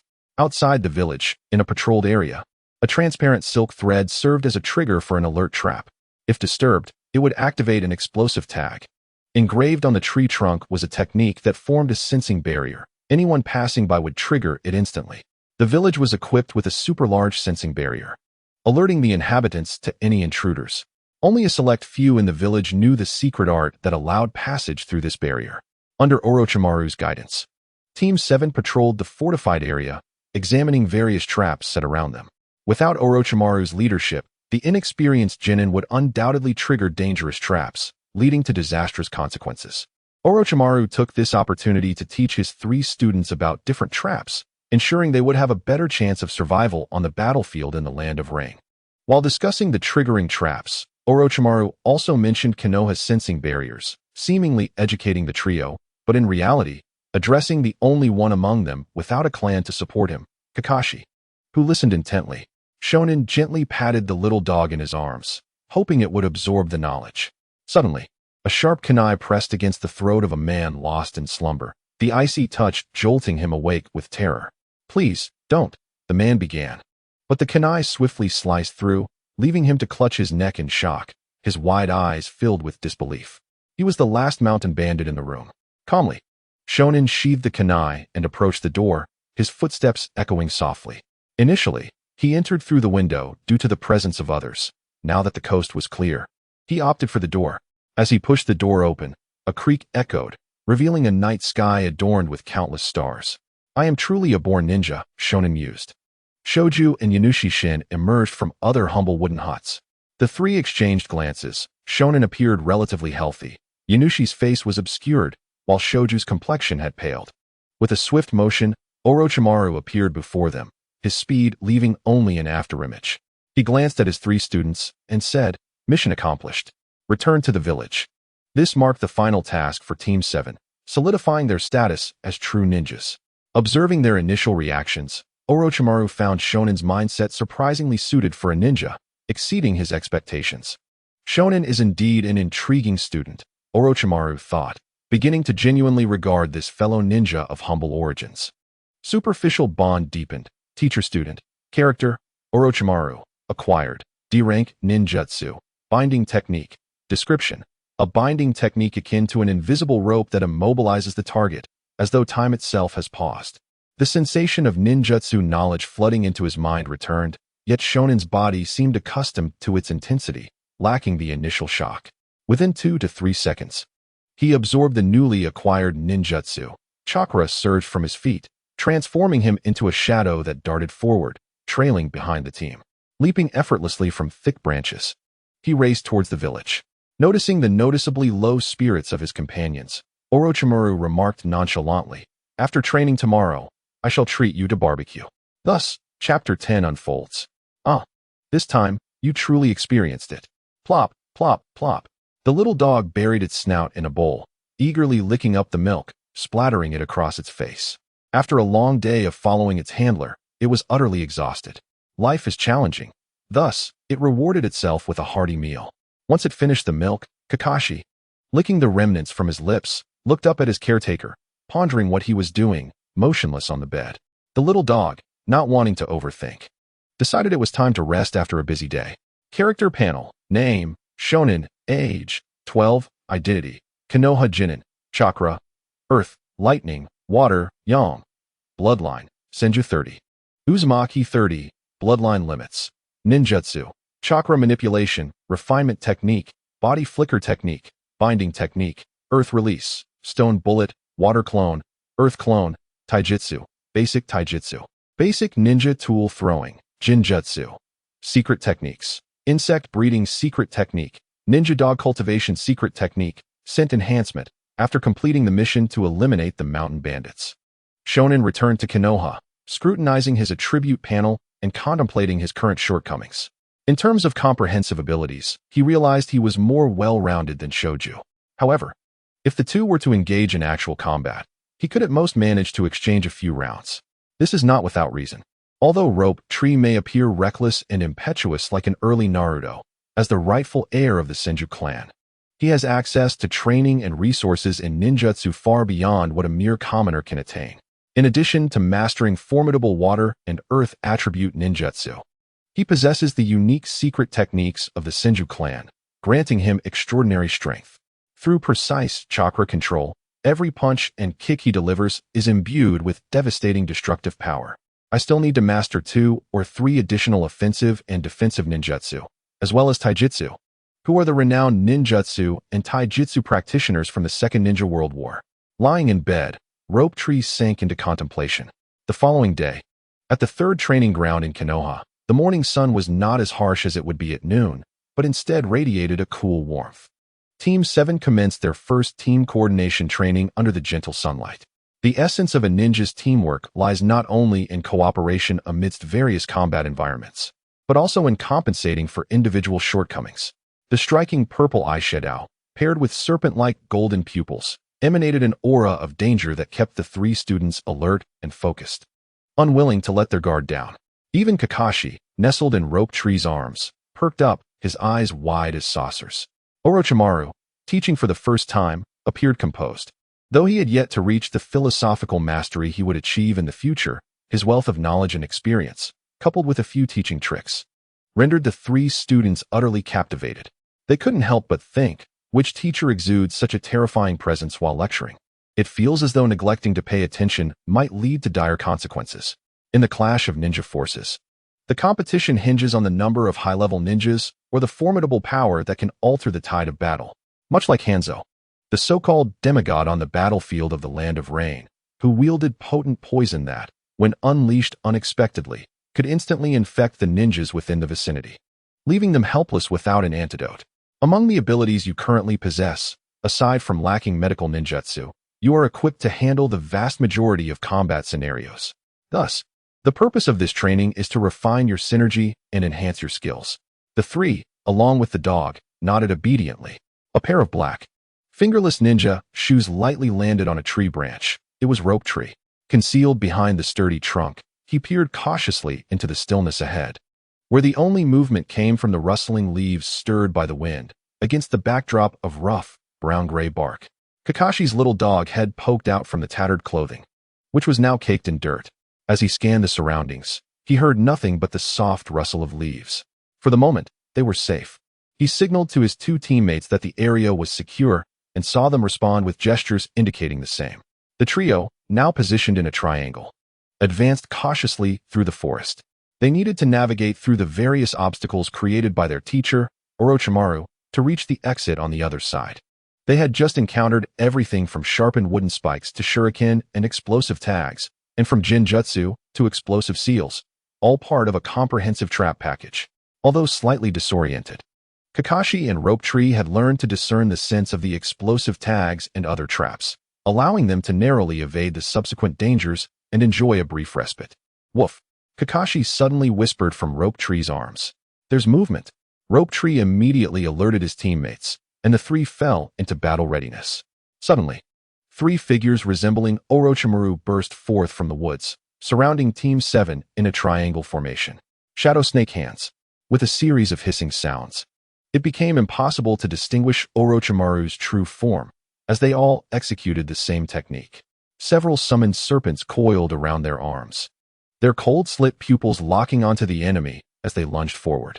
The serpents' jaws opened wide, revealing venomous fangs, their shrill hissing echoing in the ears of Team 7, while Rope Tree's pupils dilated at the sight of the impending fangs. In an instant, several snakes, as thick as a person's leg, ensnared Rope Tree, wrapping him like a cocoon and constricting tightly, emitting creaking sounds. However, Orochimaru raised an eyebrow. He had not heard any screams from Rope Tree or Kakashi. Just as he realized that the Rope Tree before him was a mere shadow clone, the bound Rope Tree suddenly transformed into a clay figure, causing the constricting serpents to be crushed in an instant. At that moment, a whistling sound pierced the air from behind, and Orochimaru turned to see several varying-sized clumps of earth flying towards him. Earth release, flying pebbles. Facing the approaching debris, Orochimaru remained unfazed. The serpents in his hand morphed into a whip, which he swung to shatter the clumps of earth above him with a resounding crack. Only small fragments and dust remained suspended in the air. Excellent. Rather than feeling frustrated by the missed attack, Orochimaru was filled with admiration. He had anticipated the enemy's approach and had prepared a deception with shadow clones, thus maintaining the initiative whether to strike or retreat. Water release, water barrier. Water release, water dragon bullet. The colossal water dragon surged forth, wreaking havoc as trees were uprooted in its wake. Hearing the commotion nearby, Orochimaru's earlier amusement dissipated. He knew without looking that this destruction was the doing of Rope Tree, who, overconfident in his own abilities, confronted any enemy head-on without retreat. Such behavior was unbecoming of a ninja. Unless he possessed the strength of his grandfather, the first Hokage, he would inevitably encounter trouble. I need him to understand this lesson deeply, Orochimaru thought, his golden eyes growing solemn. Now do you understand how to confront an enemy ninja whose strength far exceeds your own? He gently brushed off the dust from his gray vest and spoke leisurely. Caked in mud, Rope Tree and his teammate, Oil Girl Shimi, exchanged sidelong glances at the hapless Rope Tree caught between them, the true instigator of Orochimaru's admonition. Got it. Rope Tree replied, his face now rounder. He nodded vigorously, though his clothes were in tatters, barely covering him, as he crossed his arms to prevent any further exposure. He looked utterly pitiful. Yet, if you asked Rope Tree, he would call it the light of the earth. That's right. If it weren't for this brat recklessly using his abilities, Orochimaru wouldn't have felt compelled to teach us a lesson, and we wouldn't be in such a dire situation. Rope Tree, who had never experienced the sensation of being mired in mud before, now found himself in that very predicament. Now you understand. Earth release, Yellow Spring Swamp. Chapter 11. On the brink of journeying to the land of rain. Since you now understand, Rope Tree, you shall pay for the barbecue at noon, Orochimaru stated, nodding nonchalantly. Rope Tree was taken aback, about to retort that wasn't it Orochimaru who said he was treating today, but he was interrupted by his two teammates, who patted him on the shoulder, one on the left and one on the right. Rope Tree spoke softly from the left. I'm in such a sorry state. Oil Girl Shimi chimed in from the right. Me too. I almost drowned in that mud pit. Me too. I'm covered in the stench of dirt. And Kakashi has turned into a mud dog. Woof. Wait. Their formation collapsed, and the two exchanged glances over their sunglasses. Rope Tree queried, why aren't you in formation? Oil Girl Shimi replied, I can't maintain this formation. Why not? She lowered her head slightly. Our clan has always been a family that raises insects. Rope Tree remarked. I can't help but feel you're implying something about the Inuzuka clan. Oil Girl Shimi evaded his gaze. No? Really? I don't believe you. Rope Tree grinned widely. As Shimi cut off their communication. In summary, under the combined pressure of teammates and teachers, the recent barbecue was funded by the Rope Prince. Cheers. The barbecue restaurant of the Akimichi family has nearly become an essential gathering place for Team 7. Within the partition booth, the three clinked their glasses, savoring a refreshing juice. For due to the ninjas' 3 prohibitions, underage ninjas are not permitted to consume alcohol. The Akimichi family members would not sell alcohol to them either. Coincidentally, Orochimaru was catching up with former teammates, so I thought I could use transformation technique to assume his appearance, sneaking around. Haha. The shape of Shoki was becoming increasingly crooked, and both Ino and Shizune immediately understood his intentions. Who says Shoki only acts recklessly? Look, isn't this quite clever? As Ino, who was flipping the meat, firmly rejected the idea, stating that while the plan was excellent, it was not advisable to execute it. I shared Ino's sentiments. Shizune concurred, expressing his fear of being discovered by Orochimaru-sensei. Without the support of his teammates, Shoki's elongated tone revealed his disappointment. Observing the dip in the gathering's atmosphere, Ino felt compelled to uplift the camaraderie. Our disagreement is actually for the benefit of our team, you know? Shoki's large eyes filled with confusion, speaking his mind plainly. Isn't it because Ino and Shizune feared being caught by Orochimaru-sensei? Ino and Shizune paused, taken aback by the bluntness of Shoki. Thank you, Shoki, for piercing right through my heart. Ino rolled his eyes in resignation, expressionless as he joined Shizune in flipping the barbecue. But don't burn it. What matters more than camaraderie is the barbecue, right?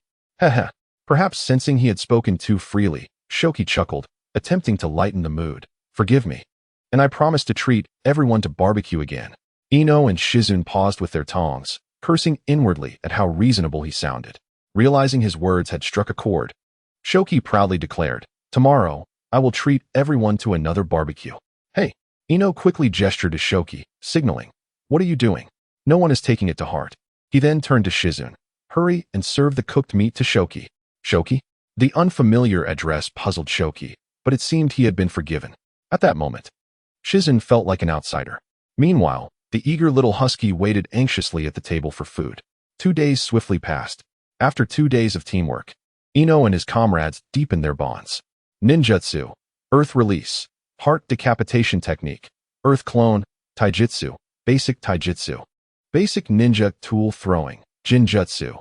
This is not it. Secret Technique, Insect Summoning, Ninja Dog Breeding, Enhanced Sense of Smell. The benefits manifested as 3 abilities. C-Rank Ninjutsu.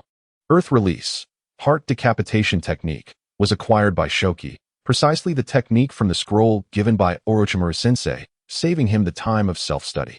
The C-Rank Jinjutsu. This is not it, originated from Orochimaru-sensei, whose effect is to manipulate what ninjas perceive through chakra.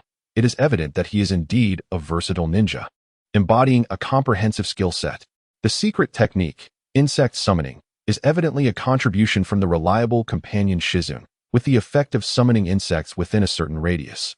Though currently, it is of little use. Overall, as Ino prepared to head to the Land of Rain, he experienced a slight enhancement. After all, during wartime, the village could not afford to leave a powerful force like Orochimaru idle. Swiftly deploying him to the battlefield to alleviate the pressure of war is the correct approach. War. Ino thoroughly checked his ninja tool pouch one last time before heading to bed, sinking into a peaceful slumber. Night. Hokage Building. While the entire Konoha village lay quiet, operations continued here. In the office of Sarutobi Hiruzen, a few individuals wielding the highest authority in Konoha gathered to discuss the battlefield dynamics in the Land of Rain. The dimly lit room was illuminated only by the orange glow of candles placed on the conference table. Since our encounter with Hanzo from the Land of Rain, we have seen little large-scale activity from Rain ninjas seeking trouble, remarked Mito Gate Kane, a serious-looking man in oval glasses bearing a few wrinkles, who also served as a senior advisor. Humph, that poisonous pepperfish Hanzo is currently entangled in a fierce battle with the Sand Ninja's puppet master, Chio, and cannot afford to provoke us. Another senior advisor, Toka Shikamaru, stated bluntly, showing no concealment of her disdain for the Rain ninjas, except for Hanzo. After all, he is a powerful ninja recognized by the ninja world and referred to as demigod, while the last to be called god of ninjas was the first Hokage, Senju Hashirama. Our current primary concern lies with the sand and rock ninjas. The third Hokage, Sarutobi Hiruzen, sitting between the two advisors, spoke with a grave expression that starkly contrasted with his demeanor when he encountered Ino. The powerful aura of the ninja hero remained unyielding as he slowly turned to face the others. Danzo, what are your thoughts on the upcoming war in the Land of Rain? In the shadows, the flickering candlelight vaguely outlined a man's silhouette. It was his old friend, the hidden leader of Root, known as the Darkness of Konoha, Shimura Danzo. The man in the shadows stirred slightly, leaning forward as the dim light illuminated half of his face, revealing shadows and light entwined. The war in the Land of Rain has resulted in significant losses among ordinary ninjas and numerous small family ninjas. The middle ninjas, serving as the central force on the front lines, require further reinforcement. I believe it is time for the various families, who have been lurking in the back, to contribute. Upon hearing Danzo's words, the two advisors exchanged glances, clearly in agreement. Toka Shikamaru was the first to voice her support, addressing Sarutobi Hiruzen. I concur with Danzo. We cannot allow the various families to remain in the rear, reaping the benefits without contributing. I agree as well. Mito Gate Kane nodded slightly, then turned to Hiruzen. Hearing his two old friends support him, Danzo's lips curled into a satisfied smile, as if he were the one making the decisions as Hokage. In that case, let us entrust the matter to you, Danzo. Feeling the gaze of his three old friends upon him, Sarutobi Hiruzen exhaled a puff of smoke and said slowly, "Good." Seeing Hiruzen reluctantly agree with his proposal, Danzo's smile broadened. It is time to make these families bleed a little. Although I am not yet Hokage, I must make them aware of the might of my root. Danzo thought to himself, secretly pleased. He envisioned a future where he would be Hokage, with the heads of the various families crawling at his feet. Hiruzen, I will prove that the second Hokage was wrong. I am the one most suited to become Hokage. Sensing his old friend's steady breathing growing increasingly rapid, the third Hokage, Sarutobi Hiruzen, subtly shook his head with a barely perceptible sigh. Danzo, you should reconsider. After all these years, you remain so stubborn, arrogant, and unyielding. Even without me, the second Hokage would never have passed the Hokage position to you. Relying solely on brute force to command obedience is only temporary. A Hokage who does not earn the recognition of all will be as fragile as a castle in the air, collapsing at the slightest breeze. Regardless of whether I become Hokage in the future, you will forever remain the root of Konoha. Darkness yearns for light, but you can only be the shadow of the light. Sarutobi Hiruzen exhaled a swirling cloud of smoke, concealing his profound gaze toward Danzo, and then shifted the discussion to new topics. Regarding the allocation of supplies to the front lines, Orochimaru has completed his preparations and will lead Team 7 to escort the supplies tomorrow. Chapter 12. Hiruzen, you will regret this. In Sarutobi's office, the burning candles had nearly reached their end, with only a flicker of flame providing light. Since there were no other pressing matters, let us return for now, Hiruzen. Exhausted in mind and spirit, Sarutobi Hiruzen rubbed his brow and nodded slightly. Nara Shikamaru rose to his feet and walked towards the door. I shall take my leave as well. Mito Minjo nodded to his two old friends and followed suit. Please take care of yourself, Hiruzen. I have matters at the root to attend to. Observing Hiruzen's weary demeanor, Danzo secretly reveled in his own vitality. In terms of energy, you fall short, Hiruzen. It is clear that I am destined to be the Hokage. With a facade of false politeness, Danzo rose with a smile and made his way outside. Suddenly, Hiruzen, who had appeared so drained moments ago, donned a serious expression and fixed a penetrating gaze upon Danzo. Hiruzen, what have you discovered? Danzo's mind raced through recent covert operations, pondering which of his actions had been uncovered. Unable to decipher Hiruzen's expression, he calmly inquired, What is it, Hiruzen? Is there something more? In times of war, Root's reach extends far, and I might tolerate your ambitions. Hiruzen's eyes narrowed as his tone grew grave. However, you must not entertain thoughts of using the Jinchuriki as a pawn. What? Danzo's fury surged as he slammed his hand onto the table, shouting at the audacious monkey. Hiruzen, you are being overly compassionate. You should understand the significance of the Nine-Tails Jinchuriki to Konoha. Only under my guidance can she become an instrument that fully obeys our village. Unfazed by his friend's passionate outburst, Hiruzen spoke with an unyielding calm. The Jinchuriki should not be entrusted to you. She deserves to live in a place filled with love. You've gone too far, Hiruzen. I am the Hokage.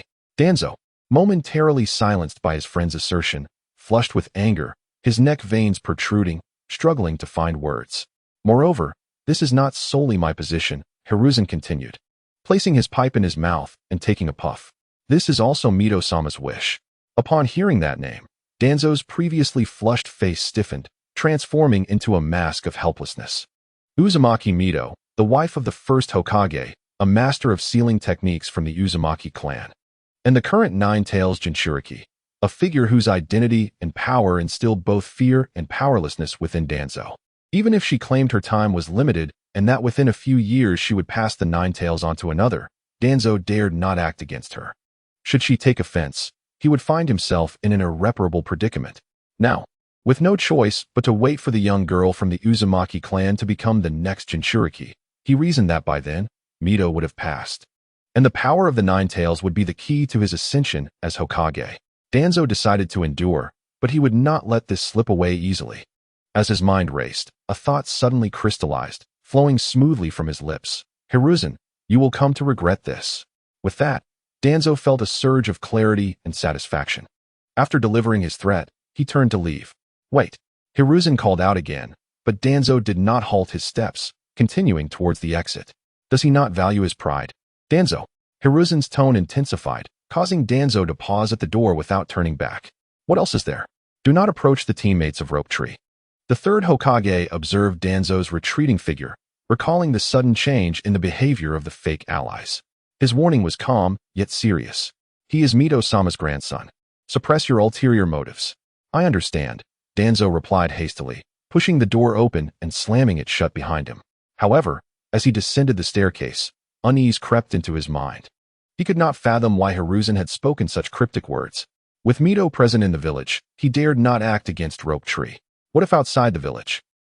Humph! Who else would dare approach Rope Tree's companions, if not me?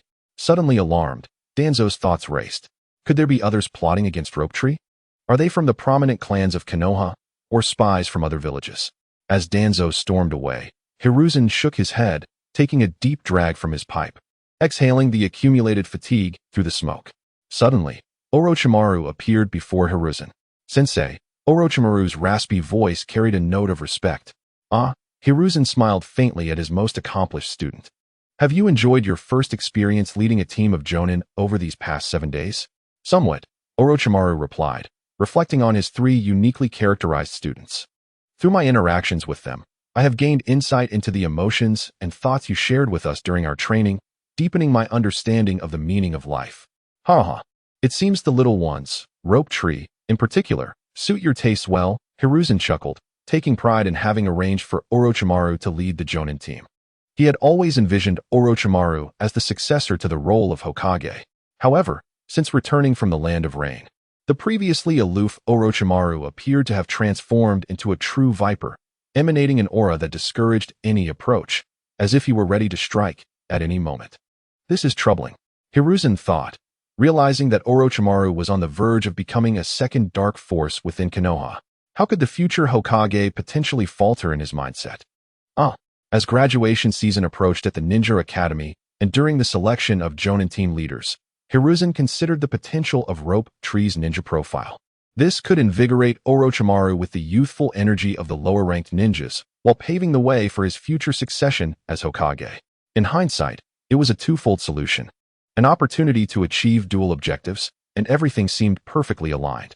As Hiruzen felt a sense of relief, he could not help but think of another disciple, Jiraiya. This incorrigible fellow was a constant source of worry. The conflict in the Land of Rain was not yet resolved, and he had already taken off to teach students. Ironically, those students were from the Land of Rain, which could be construed as aiding the enemy. Upon hearing this news, the 2 high-ranking advisors immediately insisted that Jiraiya return at once, or else he would be treated as a traitor. Fortunately, Tsunade had intervened, effectively persuading them to let the matter lie. Just as Hiruzen's spirit began to lighten, fatigue washed over him again. Rubbing his brow, he turned to Orochimaru. Tell me about your students. Perhaps it was age that made him yearn to hear the tales of the young. Recognizing the weariness in his teacher's eyes, Orochimaru nodded. Then I shall begin with the fake allies. He is the most surprising and satisfying student I have. Oh, Hiruzen's curiosity sparked as he took a puff from his pipe. Listening intently. Chapter 13, A Sudden Assault. Ding. In the stillness of the night, a system notification echoed in the ears of the sleeping rope tree, jolting him awake. What is happening? Who is trying to establish a bond with me at this hour? Rope tree furrowed his brow, filled with resentment as he scanned the information before him. Establishing shallow bond, shadow, and you. Character, Sarutobi Hiruzen. Reward, B-rank ninja technique, shadow clone technique. Description, split one's chakra to create tangible clones. Whether for reconnaissance or assisting in offense. Clones serve as excellent allies. The third Hokage, indeed, exemplifies the essence of a Hokage, even dedicating time to forge bonds that are uniquely significant. Unperturbed by the possibility of working late into the night. At this rate, he may earn the moniker of the Dead Third. Contemplating an inside joke that only he comprehends. Kakashi is momentarily struck by the question of what could have transpired to earn the third Hokage's recognition and establish such a connection with him. Could it be Orochimaru-sensei? Among those he knows, only Orochimaru has had direct access to Sarutobi Hiruzen, having been his student from a young age, a true ally. After grasping this notion, fatigue envelopes him, prompting Kakashi to turn over and drift into a deep slumber. At the entrance of Konoha, the morning sun casts its slanted rays, dispelling the chill of the night. The entire 7th Squad assembles here, ready for departure. Clad in the standard gray battle armor of a shinobi and adorned with a massive scroll on his back. Orochimaru glances at his companions, Shinju, Kaka, and Kakashi. After a period of rigorous training, they have matured into competent and exceptional ninjas. A faint smile graces Orochimaru's lips as his golden eyes slowly shift forward. A new mission awaits them. Let us commence. With that, Orochimaru, burdened with the enormous scroll, swiftly transforms into a shadow and darts into the distance. Without needing Kakashi's command, a mere half-squat allows Kakashi to leap high, landing precisely on the backpack behind him. The trio, no longer hesitating, follows suit, morphing into 3 shadows that race after Orochimaru-sensei. The gates of Konoha gradually fade from sight as the 7th Squad, under Orochimaru's guidance, lowers their upper bodies and propels themselves toward their mission's destination, the Land of Rain. The Land of Rain borders the Land of Fire and is currently the primary battlefield amid a 4-nation conflict. The ongoing skirmishes involve the Sand Shinobi against the Rain Shinobi and Konoha, while the Rock Shinobi engage with Konoha. Various factions have turned the diminutive Land of Rain into a chaotic battleground. Kakashi recalls Orochimaru-sensei, mentioning that after delivering the supplies contained within the massive scroll on his back, the 7th Squad would temporarily join the defensive forces of the Rock Shinobi. The 3 shinobi and a canine, race swiftly through the Land of Fire, with silence enveloping them except for the shifting scenery, transitioning from vast forests to desolate hills and rocky terrain. The 4 travel in silence, focused solely on their journey. Yet Orochimaru ensures to pace their progress, allowing for necessary rest to replenish their stamina and chakra, maintaining their reserves above half. A little-known fact, depleting a shinobi's chakra can lead to death. Thus, during missions, it is crucial to monitor their physical and chakra expenditure to adapt to unforeseen combat situations. After an extended journey, the 7th Squad arrives at the border outpost of the Land of Fire. We are about to enter the Land of Rain. Prepare for any potential combat, Orochimaru instructs while coordinating the transfer of supplies with the outpost's captain. Absolutely, Orochimaru-sensei, Shinju exclaims, flashing a bright smile with a thumbs up. Kakashi and Kaka share a mutual understanding and also offer a thumbs up to Orochimaru-sensei, though they refrain from revealing their teeth. Kakashi pats the head of his small husky, expressing, "I've raised you for days. Now it's your turn to watch over me, Kakashi." The husky seems to respond, reassuring, "Leave it to me. Just be careful." As they step into the Land of Rain, the 7th Squad navigates through barren rocky hills at a steady pace. Perhaps due to the unique environment of the Land of Rain, Kakashi notices that as they venture deeper, the fog thickens and the sky darkens ominously, hinting at impending rain. Ahead, 3 rock shinobi, wearing overlapping helmets and red battle attire along with brown vests, stand vigilantly, seemingly awaiting a certain individual. Suddenly, the ground fissures, creating a hole slightly larger than a person's head, from which a rock shinobi's head emerges, reporting, the 4 Konoha ninjas. Identified as a Jonin and 3 Chunin based on their attire and team composition, are confirmed, with the Jonin carrying a supply scroll. Upon hearing this, the 2 rock shinobi on either side turn their gaze to the imposing figure of their leader, a tall and robust shinobi with a chiseled visage resembling stone. He slowly opens his eyes, and an overwhelming aura of stone-like heaviness descends upon them. This area is near Konoha's defensive position. Do not allow them the opportunity to send a distress signal. You must eliminate the 3 Chunin in one swift move. And then we will deal with the Konoha Jonin together. Understood, Lord Doton. The 3 Chunin respond respectfully, their mission set to intercept the Konoha supply transport team. The 7th Squad continues their steady advance through the rocky hills, maintaining their shinobi running stance. Kakashi gazes up at the increasingly murky sky, according to Orochimaru sensei. They are nearing the rock shinobi's defensive position. Truthfully, he despises the monotony of long-distance travel. It is both tedious and exhausting. Moreover, the gloomy, dismal weather, seemingly on the verge of raining, only adds to his discomfort. He would much prefer to remain at home, gazing out the window, rather than traversing through barren rocky landscapes without shelter. Suddenly, Kakashi, nestled in the backpack, emits a soft whimper. Kakashi's expression shifts. Trained ninja dogs do not bark without reason. This indicates the presence of an unwelcome guest. Orochimaru sensei, Kakashi detects the scent of an enemy. Kakashi urgently informs, glancing toward Orochimaru. Shinju and Kaka, startled, immediately adopt a vigilant stance, with Kaka releasing a few scattered insect companions from his sleeve. How many enemies are there?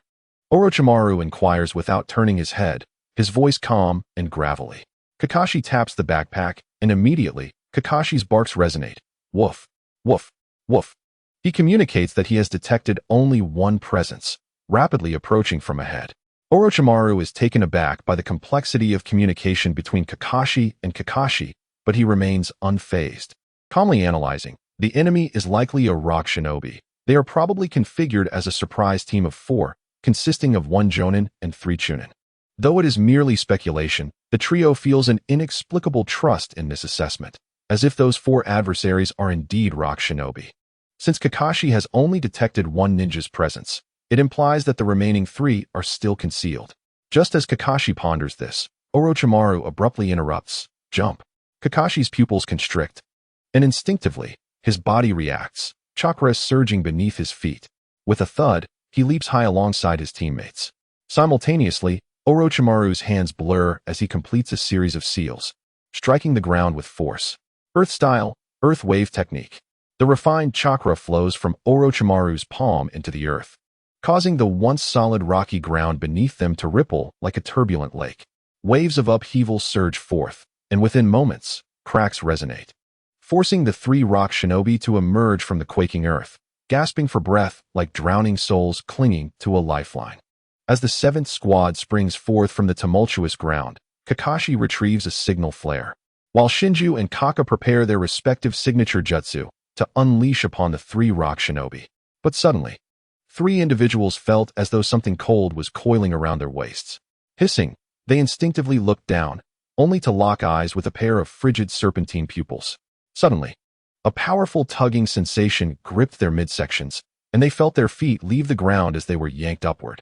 In the next instant, a figure descended with a deafening rush, crashing down precisely where they had just been.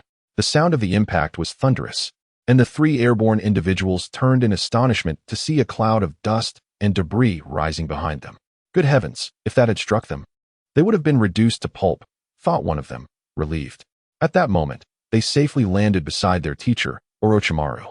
I have already dealt with those 3 rock ninjas. Please stow away the signal flares, Kanin-kun, said Orochimaru, his back turned to them as multiple serpents coiled around his arms, hissing softly before retracting and vanishing.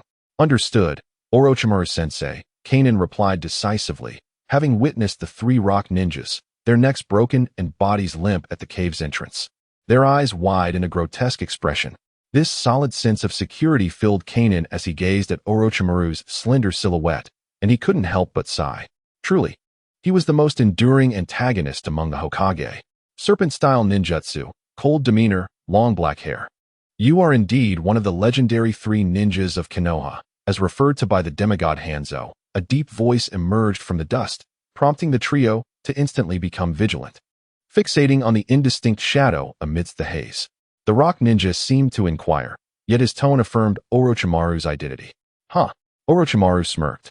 Not particularly fond of the Title III ninjas of Konoha. It was merely a mark inscribed by victors upon the vanquished. In the future, when people mentioned this title, they would recall his defeat at the hands of Hanzo. Orochimaru, one of the legendary three ninjas, was no ordinary jonin. It was unfortunate for the rock ninjas. Despite not having the numerical advantage, they had undoubtedly exhausted themselves after a long journey, leaving the other three chunin likely devoid of combat capability. Taking advantage of the lingering dust, Toman analyzed various possibilities for completing their mission. In any case, we will fight, he declared, his brow furrowing, eyes filled with determination and ferocity. Bearing the will of the stone, no one can compel us rock ninjas to abandon our mission. With a clap of his hands, he swiftly formed seals. Earth Release, Rock Clone Jutsu. As the final seal was completed, refined chakra surged into his chest, and he exhaled 2 chunks of gray-brown humanoid rock that fell to the ground with a hard clatter, instantly transforming into replicas of himself. But it was not over. Toman and his 2 clones simultaneously formed seals. Earth Release, Rock Bullet Technique. Standing behind his clones, Toman unleashed a flurry of deep gray stones, which whistled through the air, expanding as they pierced the dust toward Team 7. Earth Release, Rock Fist Technique. The 2 clones encased their right arms in hardened rock gauntlets, charging forward under the cover of the expanding boulders. As the assault approached, Orochimaru's lips curled into a silent sneer. With a swift bite to his thumb, he drew a line of blood across his palm and forcefully pressed his hand to the ground. Summoning Jutsu. With a resounding boom, thick white smoke erupted and quickly dissipated, revealing a vividly patterned 100-meter-long serpent that let out a thunderous roar. How unfortunate, Kanan remarked, gazing down at the rock ninja who had nearly obliterated them. He shook his head, still unaware of the ninja's name, and in an instant, only half of him remained. Is this the disparity between jonin? It seemed far greater than the difference between my own prowess and that of a mere chunin, Kanan mused as he compared and assessed the situation. Kanan, are you finished? Quickly pack up the bodies. We must catch up to the station team for dinner, called Shiboku from a distance, who was seen carrying 2 black body bags, with the other side taken by Shiwi. Coming, Kanan responded, tightening the bag in his hands to secure the half of the rock ninja within. In truth, these bodies could have been placed into specialized storage scrolls, but Orochimaru-sensei had indicated that they were close to the station team, so there was no need for scrolls. Body bags would suffice for preservation. What else could Kanan say? He would naturally obey the command of his superior. After witnessing a battle of jonin caliber, Kanan could not help but feel a yearning within, pondering how long it would take before he could attain such strength. Otherwise, his efforts would be in vain. At the perimeter of the Konoha Defense Rock Ninja frontline camp, after exchanging signals and techniques with Orochimaru-sensei, Team 7 stepped into the wartime encampment for the first time. The oppressive atmosphere enveloped them immediately.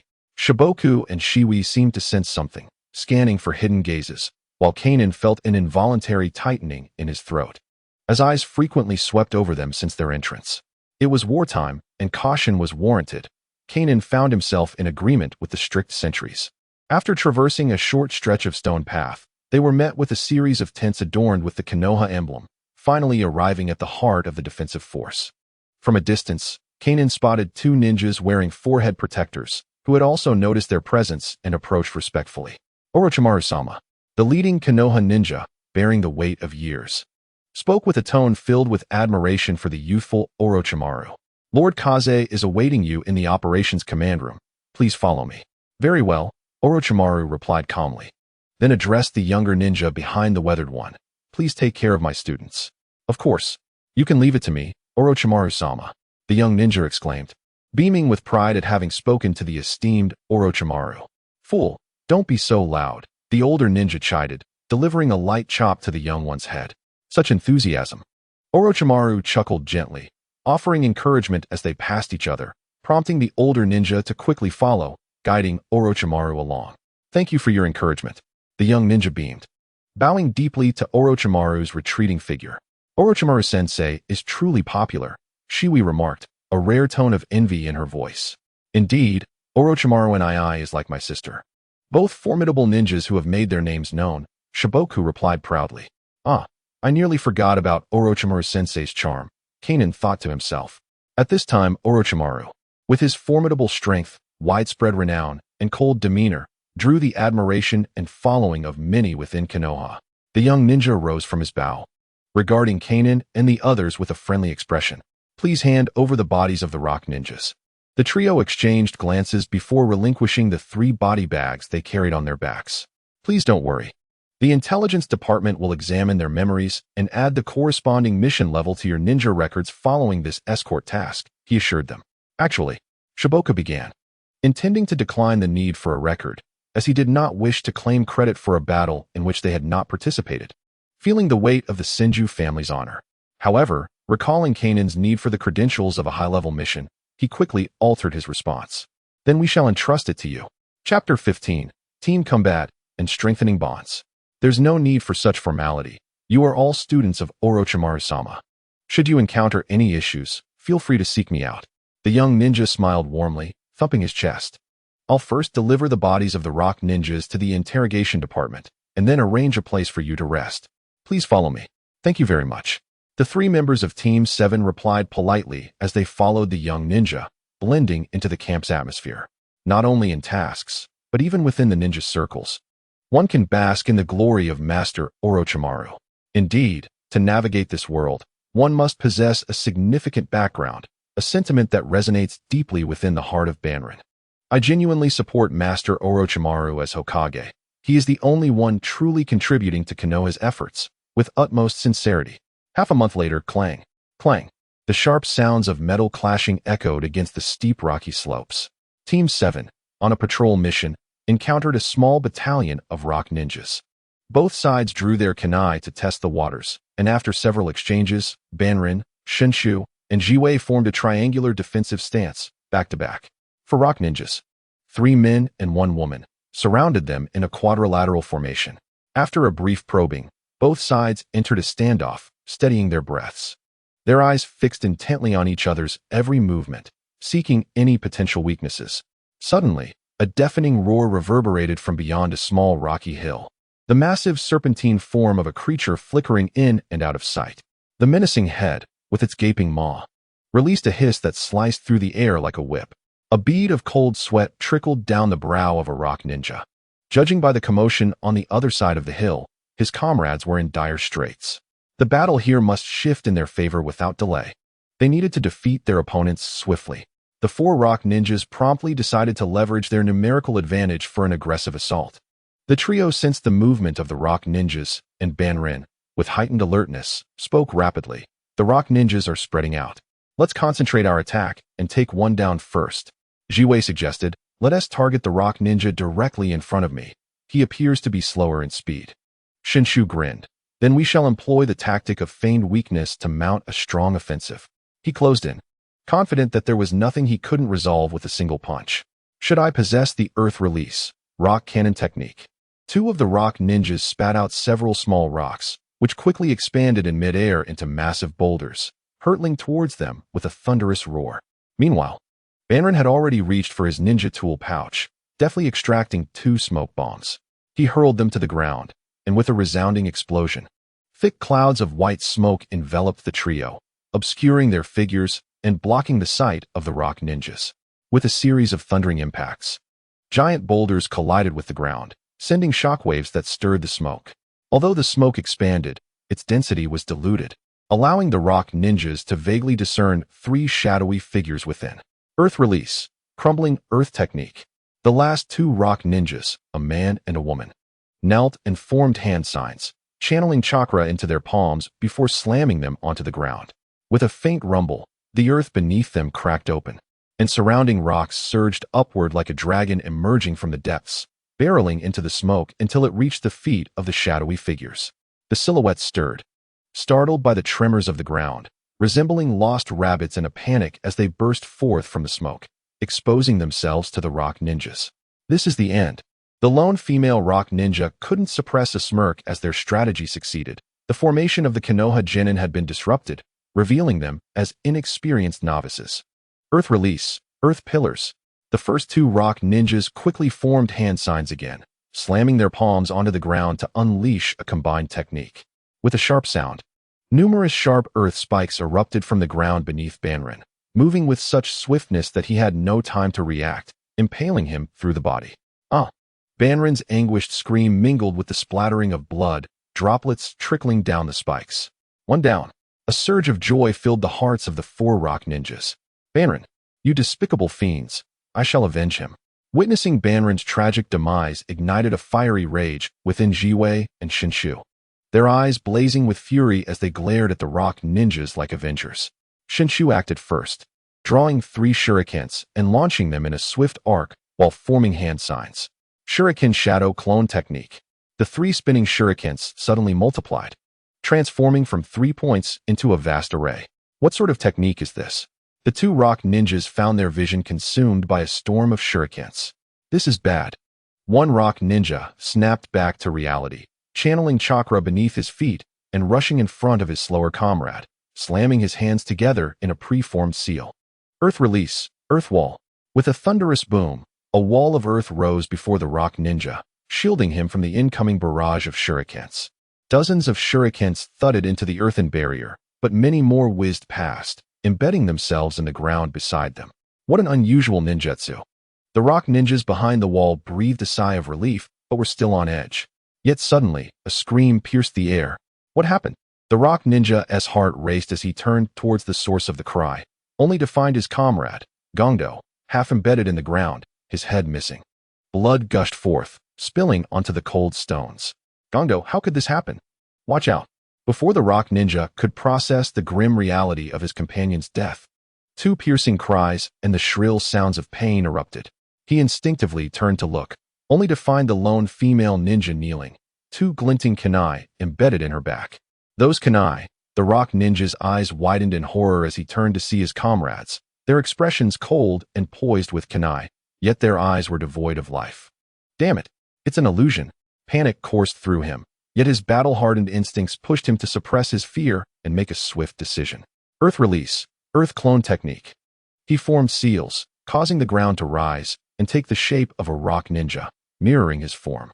The 2 locked eyes resolutely. The earth clone dashed towards the afflicted teammate to draw attention, while the real rock ninja remained hidden, observing. Just as the earth clone reached its comrade, poised to inject chakra to dispel the illusion, it suddenly froze. Swarms of black insects erupted from the teammate, enveloping the earth clone. What the? In an instant, a puff of white smoke erupted, and the shurikens that had been embedded in the ground transformed back into Shinshu and Banrin, who was supposed to be dead. The rock ninja was momentarily stunned before realization struck. They had been deceived. With fiery determination, the 2 locked their gazes on the panicked rock ninja, swiftly forming hand signs. Water release, water surge. Shinshu inhaled deeply, swelling his chest with energy before unleashing a torrent of water towards the rock ninja. Lightning release, earth walk. Banrin followed closely, pressing his hands to the ground to channel crackling arcs of blue electricity that enveloped Shinshu's water technique, surging towards the terrified rock ninja. The powerful stream of water slammed into his chest, propelling him backward as the electric current coursed through him, sending a jolt of agony through every fiber of his being. With a resounding crash, he shattered through the earthen wall behind him, yet his momentum carried him further until he collided violently with the rocky surface. He let out a muffled groan, sliding down the wall, charred and disheveled, blood pouring from his mouth. The despicable leaf ninja, you are not even a lowly genin. A shuriken swiftly pierced the throat of the rock ninja, interrupting his final words. Regrettably, we are indeed merely ordinary genin. Kenrin approached slowly, observing the lifeless eyes of the rock ninja with a sense of clarity.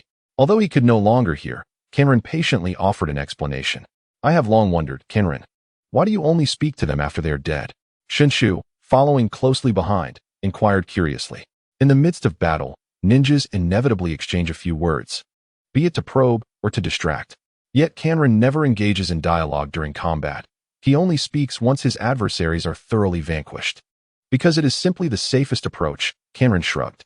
Here, he intended to openly criticize the future Mist Ninja Jonin, Zabuza Momochi, who lost to the combined efforts of the still juvenile Naruto and Sasuke due to his excessive chatter during battle. In the heat of confrontation, it is not just villains who fall to their own verbosity. Anyone can perish from too much talking. However, this seems rather un-ninja-like. Shinshu spread his hands. Yet safety is paramount. Survival presents infinite possibilities. Kanrin conceded, crouching beside the rock ninja to skillfully retrieve a scroll for storing corpses.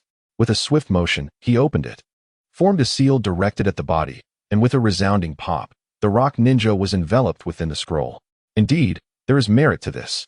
Shinshu nodded thoughtfully, stroking his chin. Quite a valid point. Suddenly, Jimi, who had appeared seemingly out of nowhere, interjected.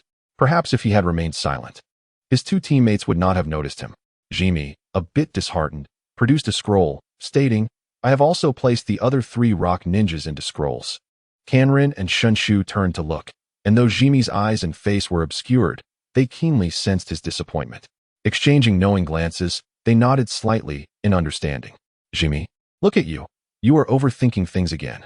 Kanrin and Shinshu flanked him, adeptly wrapping their arms around his neck. Indeed, we are companions for life. How could we let something like this come between us? As the scene receded into the distance, atop a rocky summit, the long-haired Orochimaru stood with arms crossed, silently observing this moment, a stark reminder of times spent with Jiraiya and Tsunade after completing missions. Ah, companions? The corners of Orochimaru's mouth curled upwards. Though contrary to his usual cold demeanor, there was a hint of warmth. Ding. Shallow bond elevated to moderate bond. Companions. Chapter 16. Jimi, who nearly lost his life ex-Kanrin, who was forced to assess his own mind. Ding. Shallow bond deepened to moderate bond. Companions. Characters. Senju Shinshu. Oil Woman Jimi. Gained. A-class ninja technique. Shuriken shadow clone technique. Secret insect wall technique. Evaluation. Use shuriken quickly. The Oil Woman clan's defensive secret technique rivals a bankrupt version of Rebirth. Shallow bond deepened to moderate bond. Master and student. Character. Orochimaru. Gained. Wind attribute chakra. Evaluation. Cutting, severing. The most potent and rare among the 5 chakra attributes. What does it feel like to deepen a bond to a moderate level? Explosive, overwhelming. Cameron's body trembled uncontrollably as the familiar sensation of being filled violently surged through him once more. The influx of shuriken shadow clone technique and wind attribute chakra flooded his body, with the latter feeling particularly intense, as if countless tiny blades were slicing through him. The choked Jimi was the first to notice Kanrin's abnormal state, his face flushed. Kanrin, what is wrong with you? The pause in his speech was due to the pressure Kanrin was applying to his throat, making it difficult to breathe. Just a moment ago, they had spoken of being lifelong companions, yet now Kanrin seemed poised to strangle him. So, is this what it means to be lifelong then? Oil Woman Jimi, gasping. Hey, Kanrin, what's wrong? Are you injured somewhere? Meanwhile, Shinshu on the other side also sensed Kanrin's erratic movements and presumed he had fallen victim to a special technique of the rock ninja. Swoosh. Orochimaru, standing atop the small mountain and reminiscing, also detected the anomalies in his students. In an instant, he appeared before Shinshu and the others, frowning. What is wrong with you? Kanrin-kun? Orochimaru-sama, Kanrin was just fine, and then suddenly, I'm fine. Kanrin interrupted Shinshu, signaling that he was okay. However, both Orochimaru and Shinshu remained unconvinced, their worried gazes fixed upon him. His earlier reaction did not seem indicative of someone who was fine. Rather, it suggested something significant was amiss. Noticing the persistent concern in his teacher and teammates' eyes, Kanrin rubbed his throbbing temples and explained, Really, I am fine. I simply feel as though I have grown stronger. Shinshu, with a head full of question marks, looked bewildered. Is this how one's power increases? Even Orochimaru, typically indifferent, mirrored Shinshu's confusion. However, his doubts differed. He could not fathom how he had initially overlooked Kanrin's eccentric personality. He resembled Jiraiya far too much. I wonder if the Ninja Academy would accept a student who has been a genin for a month. Orochimaru contemplated the possibility of returning Kanrin. In any case, once we return to the camp, let the medical ninja conduct a thorough examination. Orochimaru's eyes reflected a rare hint of helplessness as he advised Kanrin. Understood. Kanrin nodded in agreement, though internally he shook his head in resignation. These days, the world truly feels cold. To be honest, no one believes me anymore. Isn't that right, Jimi? Whoa. The disheveled Jimi, with eyes rolling back and a face flushed, startled Kanrin. His weak, mosquito-like voice faltered intermittently. In the air, the Leaf S Defensive Forces camp. Medical room. Lie back and relax your body. Understood. The half-clothed Kenrin obediently lay on the bed draped in white sheets, staring blankly at the white tent ceiling. In the end, it has come to this. Under the earnest recommendation of teacher Orochimaru and Shinshu, he found himself on a cold hospital bed, accompanied by a medical ninja dressed in a peculiar white attire reminiscent of a mad scientist. Kenrin could smell the pungent scent of disinfectant and a faint hint of blood emanating from him. There was also something else that greatly unsettled him. What are you examining? Glancing at the chest just a fist's distance away, with his head restrained by two large hands, Kenrin softly inquired. Orochimaru-sama instructed me to conduct a thorough examination of your head. The medical ninja, focused on manipulating chakra for the examination, added reassuringly. You must have sustained an injury during your mission. Don't worry, the check will be quick. Head examination? Orochimaru thinks I have a problem with my brain. Damn. Orochimaru, you're such a Kakashi. I used to call you teacher. Do you not realize how twisted you became later? Not only could you shift genders, but you even committed fratricide. You are the one who should be checked for brain issues. Don't move. This is a head examination. The medical ninja, noticing Kenrin's tension, quickly interjected. Understood. Kenrin suddenly relaxed and lay back on the bed. There was no other reason. It was all for this brain of his. Kenrin, is the examination over? Shinshu, usually carefree, inquired with an unusual air of anxiety. Yes. Kenrin nodded expressionlessly. Is everything all right? Shinshu, somewhat worried, gazed at Kenrin's head. Not a single issue. Perceiving Shinshu's intrusive gaze, Kenrin rolled his eyes and just then spotted Jimi emerging from another treatment tent. He quickly abandoned Shinshu to approach him, feigning concern. Jimi, is your neck healed? Yes. Jimi nodded expressionlessly. Is everything all right? Banjin felt a twinge of unease as he observed the collar of Jiwei's garment, which was high enough to obscure his face. Behind him, Shinshu watched this familiar scene unfold, engulfed by a sense of helplessness that he could not voice. But what Banjin just said were all questions I had asked first. He thought. It's all right. Banjin's gaze made Jiwei feel an involuntary ache in his neck, prompting him to instinctively rub the area, which reminded him of the near-suffocating sensation he had experienced. Nevertheless, considering that Banjin was the first to notice him upon his return, Jiwei, who was quite sensitive about his presence, chose to forgive him. The medical ninjutsu employed by the village's medical ninjas proved effective. Even the bruises had vanished. That's good, Banjin thought, and his feelings of guilt lessened considerably. He then waved his hand and declared, by the way, Shinshu mentioned treating us to barbecue. There are a few culinary ninjas who have set up a simple barbecue shop at the camp. Let us go together. Sounds good. Jiwei replied as he adjusted his sunglasses and followed suit. Wait, did I mention that? Shinshu pondered, glancing uncertainly at the retreating figures of his teammates. Oh well. As long as he treats us to barbecue, it means Banjin has forgiven me. This was a familiar pattern for Shinshu, who quickly hurried to catch up. Wait for me, he called out. Brother Shinshu, keep up with your companions. Banjin beckoned, but suddenly felt something was amiss. Oh no, I forgot to pick up Kakashi. Oh, I almost forgot little Kakashi too. Shinshu and Jiwei chimed in unison. Since this mission lasted 3 days and required a light load, Banjin had entrusted Kakashi to a Chunin from the Inuzuka clan. You all go ahead and secure a spot at the barbecue shop. I'll go fetch Kakashi, Banjin exclaimed before swiftly changing direction and running toward the residential area of the camp. Hurry back. Shinshu and Jiwei waved. Lord Orochimaru, I have thoroughly examined Banjin's body, and there are no issues, a man dressed in the white attire of a Konoha medical ninja respectfully stated. His eyes filled with admiration as he gazed at Orochimaru's retreating figure. I understand. Orochimaru's distinctive raspy voice responded slowly. Thank you for your hard work. With that, he vanished in a flash, leaving the medical ninja to wonder, was that merely an illusion? Chapter 17. Coming to Hokage without creating the Rasengan and Chidori in stealth. Night fell. Beside Orochimaru's independent tent, Team 7 was assigned to a tent of similar size. Jiwei lay serenely in the innermost part, Shinshu sprawled in the middle, while Banjin slept near the entrance. Kakashi, who had not been seen for 3 days, curled up beside Banjin, occasionally emitting soft whimpers even in his sleep.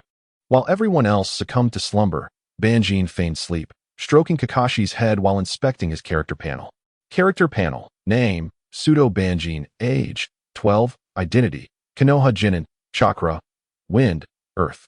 lightning, water, yang, bloodline, Senju 30, Uzumaki 30, bloodline limit.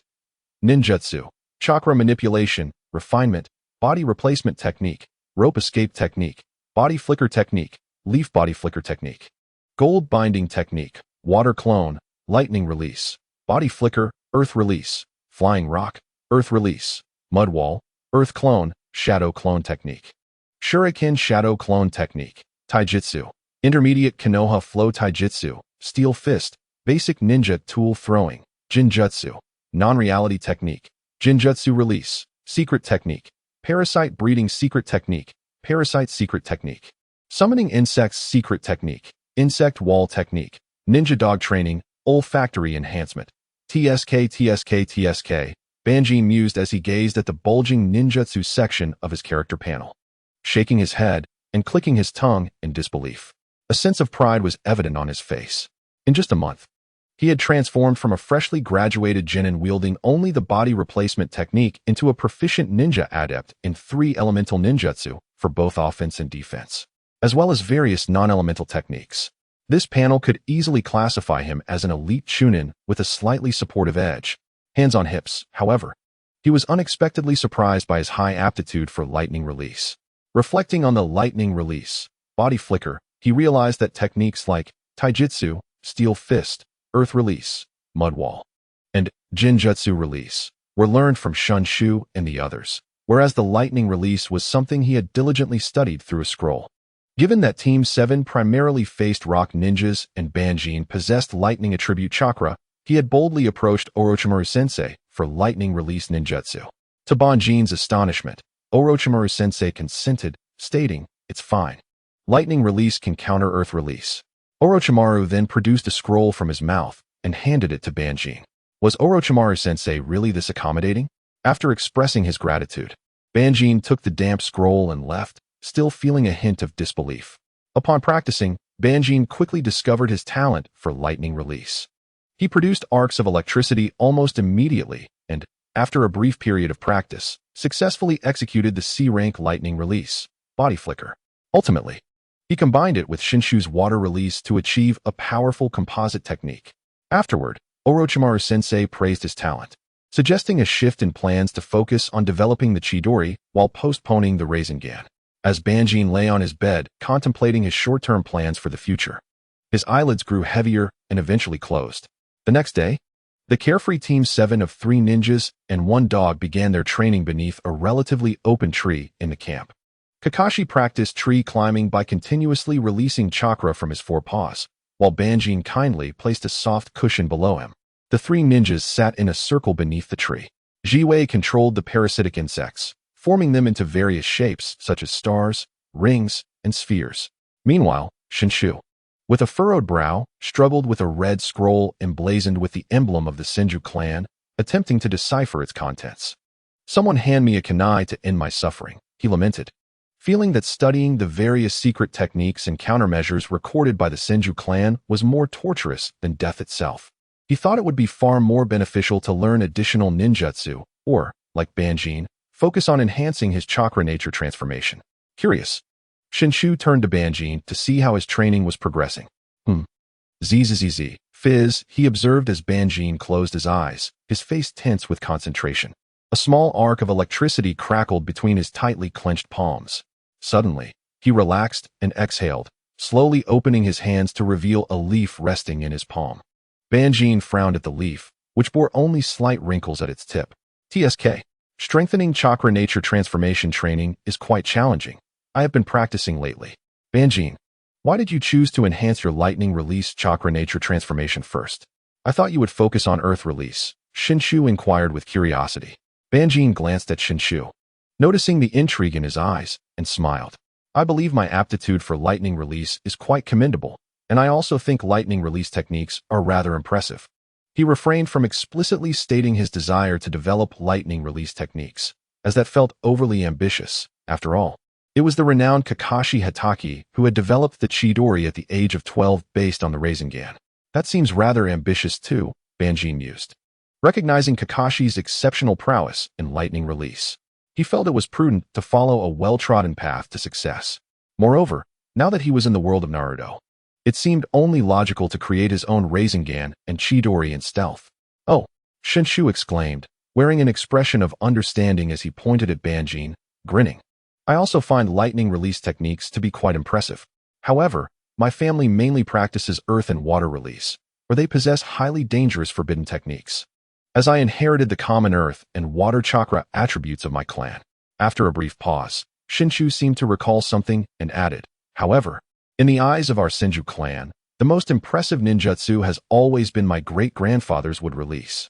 Many elders in the family hope that I can inherit his power. Yet, as he spoke, the usually vibrant Shinshu lowered his head, revealing a rare expression of despondency. Banrin understood that he bore the expectations of many. Unfortunately, Shinshu had not awakened the wood release, a technique believed to be a bloodline limit created by the first Hokage, Senju Hashirama, through the fusion of earth and water release. Tracing its origins leads back to Hashirama's life force, which is derived from the god tree. As a reincarnation of Ashura's chakra, he possessed a life force that far exceeded that of other Senju clan members. It was not the wood release that earned him the title of god of shinobi, but rather his own prowess that brought glory to the wood release. Whenever the other shinobi villages mentioned wood release, they trembled with fear. Even after Hashirama's death, his Hashirama cells became a formidable tool in the shinobi world. Uchiha Madara awakened the Rinnegan, and at the age of 13 or 14, Uchiha Obito killed his teacher, while Yamato demonstrated a level of wood release that made him an elite jonin. All of this was due to the Hashirama cells. Banrin sympathetically patted Shinshu's shoulder and comforted him. Don't be too hard on yourself, Shinshu. Even if you were to awaken the wood release, you might not reach the level of the first Hokage. Thank you, Banrin. Just as Shinshu expressed his gratitude, he realized that this statement did not sound very comforting. Cuckoo. Cuckoo. Noticing Banrin's reaction, Shinshu looked over and found him covering his mouth, shaking with suppressed laughter. All right, Banrin, take this. Shinshu, momentarily oblivious to being teased, immediately swung his fist, attempting to win him over with goodwill. On the other side, Jiwei had already stopped his insect control training and was watching his playful teammates through his sunglasses. Is this what youth is? Yet, you all still lack maturity.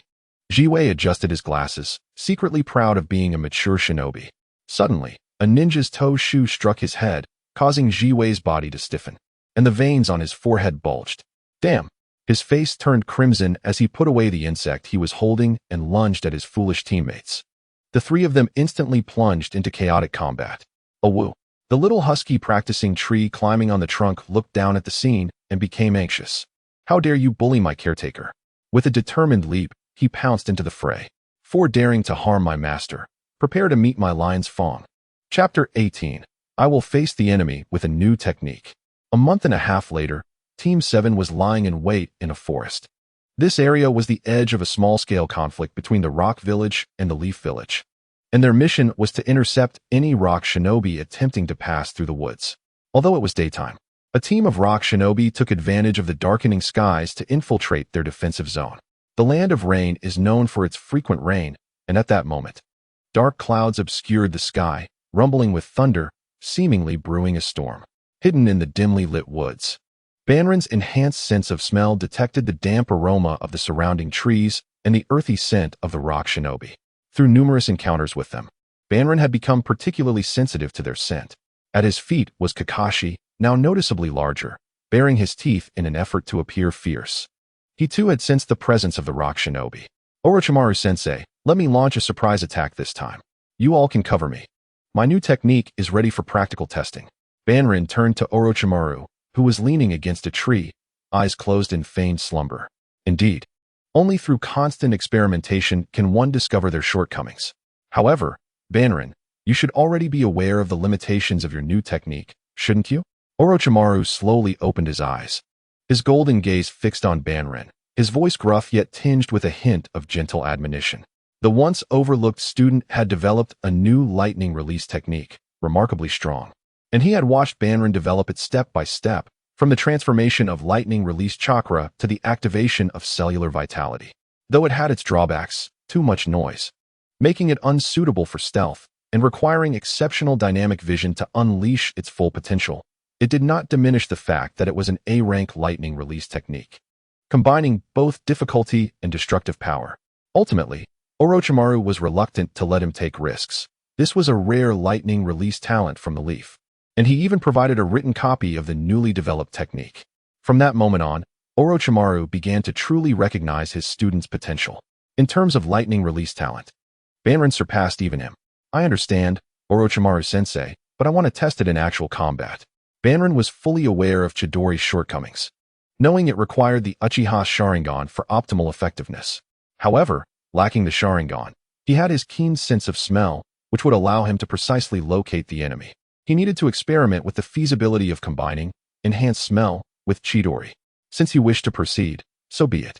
Orochimaru, seeing his determination, summoned Shunshu and Jiwei and laid out the battle plan. In this battle, Banrin will launch a surprise offensive while we provide support and cover. Yes. Team 7 responded in unison, with Kakashi joining in with a similar affirmation. This time, we will show the Rock Shinobi the might of our lightning release. Shunshu, who had previously held the position of the team's main attacker, displayed no resentment at being eclipsed. Instead, he beamed at Banrin, encouraging him with a hearty slap on the shoulder.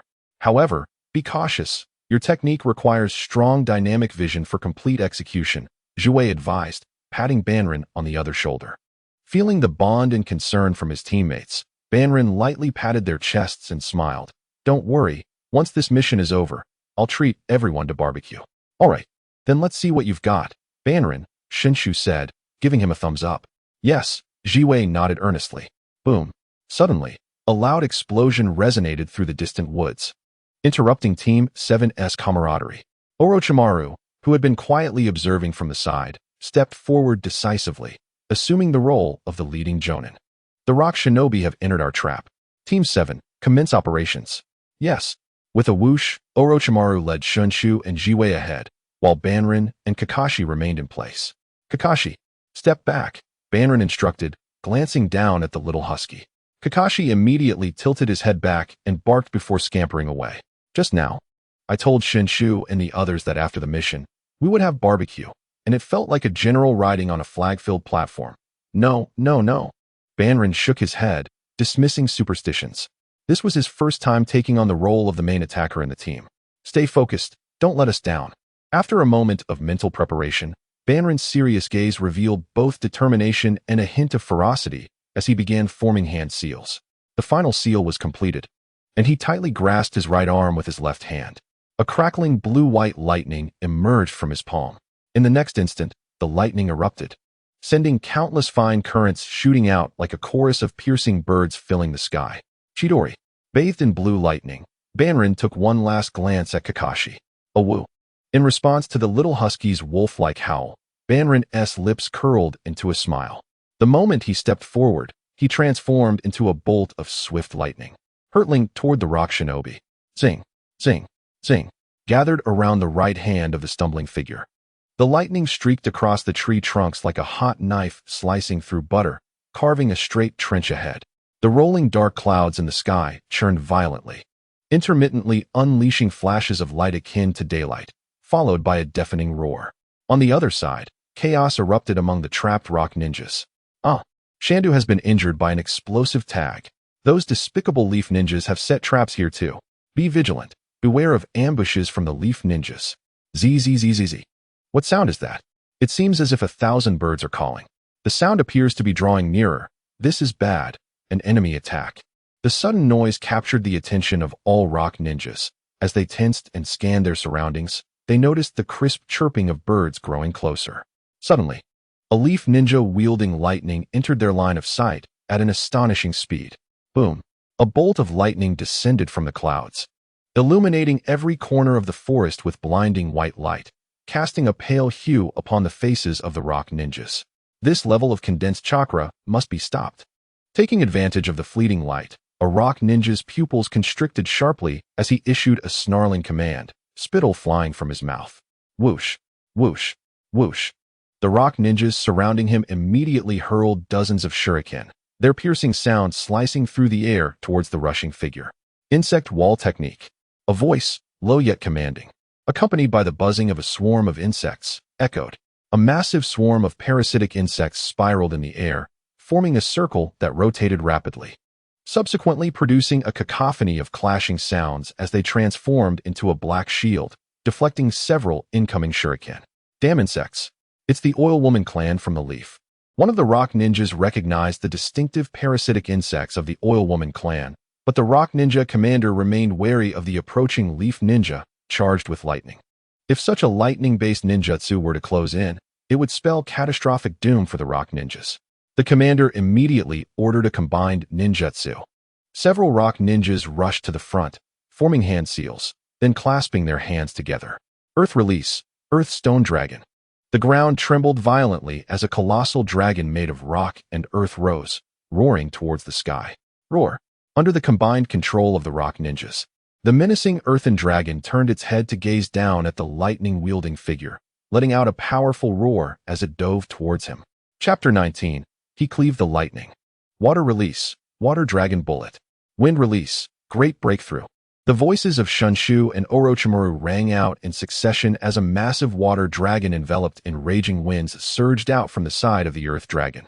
Roar. The enormous dragon's head, filled with the torrent and ferocity of the storm, opened its cavernous maw and bit down upon the neck of the earth dragon.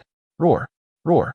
The earth dragon writhed in pain, its powerful body emitting cries of agony, but the water dragon clung stubbornly to its neck, pushing the weakened neck of the earth dragon skyward.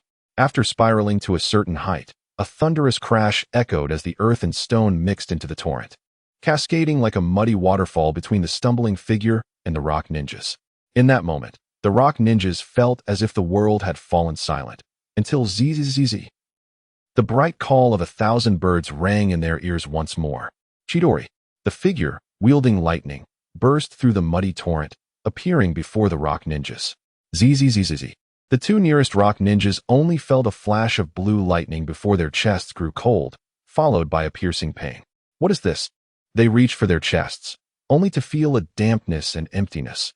Their bodies suddenly fell to the ground, lifeless, their last expressions of agony frozen on their faces. Earth release, multiple earth flow walls. The rock ninjas in the center formed hand seals, pressing their hands against the ground, and dozens of sturdy earth walls erupted from the ground, encircling the remaining rock ninjas for protection. Bang, bang, bang. Yet the layers of earth walls could not halt the advance of the Leaf Ninja, as a series of explosive roars shattered the ground, sending countless stones and clouds of dust into the air. Watching the flying debris and the crashing sounds of the earth walls growing closer, the rock ninjas realized that the Leaf Lightning Ninja was about to break through. Earth release, hardening technique. Earth release, rock fist technique. Earth release, rock man technique. Zing. Some rock ninjas reinforced themselves with the earth technique, while others summoned rock golems the size of humans to their aid, and yet more ninjas drew their blades. The sky brimmed with rolling thunder, the ground crackled with blue and white lightning, and the piercing sound of 1,000 birds was almost deafening. Boom. A thunderclap suddenly split the sky, illuminating the darkness with blinding daylight, causing the rock ninjas to instinctively squint. Zzz. Chidori, the figure, holding the lightning before him, smashed through the last earth wall of the rock ninjas amidst the thunder and lightning. Whoosh. With a powerful sprint fueled by the lightning-enhanced activation of his cells, the figure reached the pinnacle of speed, transforming into a bolt of blue lightning. Zzz. In an instant, the two rock ninjas facing him were blinded by the dazzling light, only to find themselves pierced through as the figure sped between them. How fast? Did we really counter with a hardened defense against lightning? The two rock ninjas fell to the ground, clutching their necks, which were now missing a significant portion, their eyes dimming. In the whirlwind of speed, the figure perceived everything around him as mere blurred shadows, yet the pungent scent of earth from the rock ninjas was unmistakable. Like a shark sensing blood in the deep sea, a smirk crept across the figure's face. So many prey. Ishi. Shandu. Damn Leaf Ninja. Don't think you can be arrogant just because you have the advantage. The rock ninjas did not resign themselves to despair. The death of their comrade ignited the bond of their shared struggle, bloodshot eyes filled with rage, their faces contorted in fury as they charged towards the figure. The figure could not discern their shouts, but he knew they were coming. Indeed, the thrill of battle surged. Chidori. Rock release, rock fist technique. Buzz. The chirping thunder of lightning pierced through the solid, robust earth fist, driving straight through the chest of the engaged rock ninja, flesh and stone exploding in a chaotic spray, splattering onto the ground. A sudden wave of pain overwhelmed the kneeling rock ninja, his eyes bulging as he let out a primal scream of agony. Clutching the gaping wound on his side that bled profusely. As his body began to succumb to numbness, he gasped for air, gradually losing the sensation of his right arm and heartbeat. Tick, tick. At that moment, raindrops began to fall, soaking the surrounding leaves and ground, or mingling with the hollow cavity of the rock ninja's chest. It's raining, Akane. This was his final thought as the light in his pupils began to fade. With a clatter, the gentle rain transformed into a torrential downpour, and in the wake of the fallen rock ninja, his comrades' furious cries mingled with the thunderous calls of the thousand birds. The shattered blades, the exploding rock golem, and the howling rock ninja with a gaping chest formed a vivid tableau of battle beneath the deluge. In the end, only one rock ninja remained, holding his breath, his pupils reflecting the blue lightning of the thousand birds. Boom! Drawn by the call of the thousand birds, the rolling clouds suddenly unleashed a bolt of thunder, acting as a natural barrier between the charging thousand birds and the rock ninja. Yet, following the thunder's roar, the cry of the birds reached a fever pitch. Zzzzz. Chidori, the figure, arms raised to the peak of lightning's might, collided fiercely with the thunderous tempest that barred his path. As the shimmering sparks of electricity danced like serpents, Banrin roared, channeling his chakra to its utmost limit, causing the lightning in his hand to suddenly swell. With a resounding crack, he pierced through the barrier of lightning before him, and in the blink of an eye, he advanced upon the rock ninja, his Chidori having already penetrated his chest. Coughing, the rock ninja was unable to stem the tide of blood flowing from his mouth, his eyes wide with horror as he gazed upon Banrin. Having cleaved through the lightning, the rock ninja succumbed to silence, his head drooping lifelessly.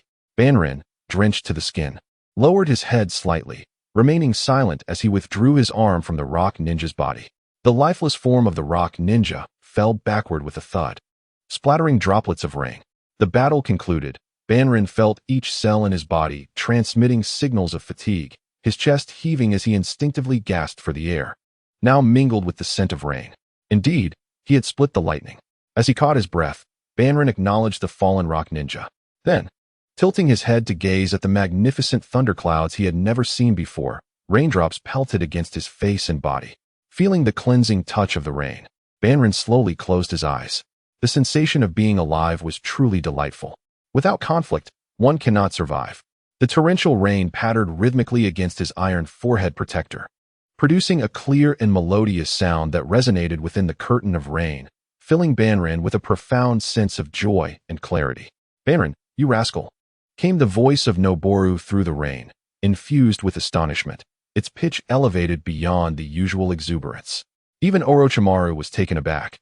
"You actually split the lightning." Chapter 20. The Sinister Plan with Tomcat-esque Grin. Oh! At the sound of Noboru's voice, Banrin wiped the rain from his face, turned, and curiously inquired about the figure approaching through the downpour. Was Orochimaru-sensei frightened as well? As he spoke, Banrin couldn't help but envision the rarely seen startled expression on Orochimaru's typically stoic face. Just as Noboru began to respond, his words were interrupted, and instead, Orochimaru's voice resonated. "Banrin-kun, your demand for practical combat was indeed justified. I underestimated the potency of this technique. At its peak acceleration, its penetrative capacity is frighteningly capable of splitting natural lightning." As Orochimaru completed his thoughts, their silhouettes became clearer through the rain. Noboru, ensnared by a snake and silenced, obediently walked ahead, while Shimi adjusted his sunglasses, trailing behind. Noboru, how is it that in just a moment's absence, you've managed to get yourself muzzled?" Banrin thought, suppressing a smirk as he glanced at Orochimaru. He initiated a discussion about Chidori.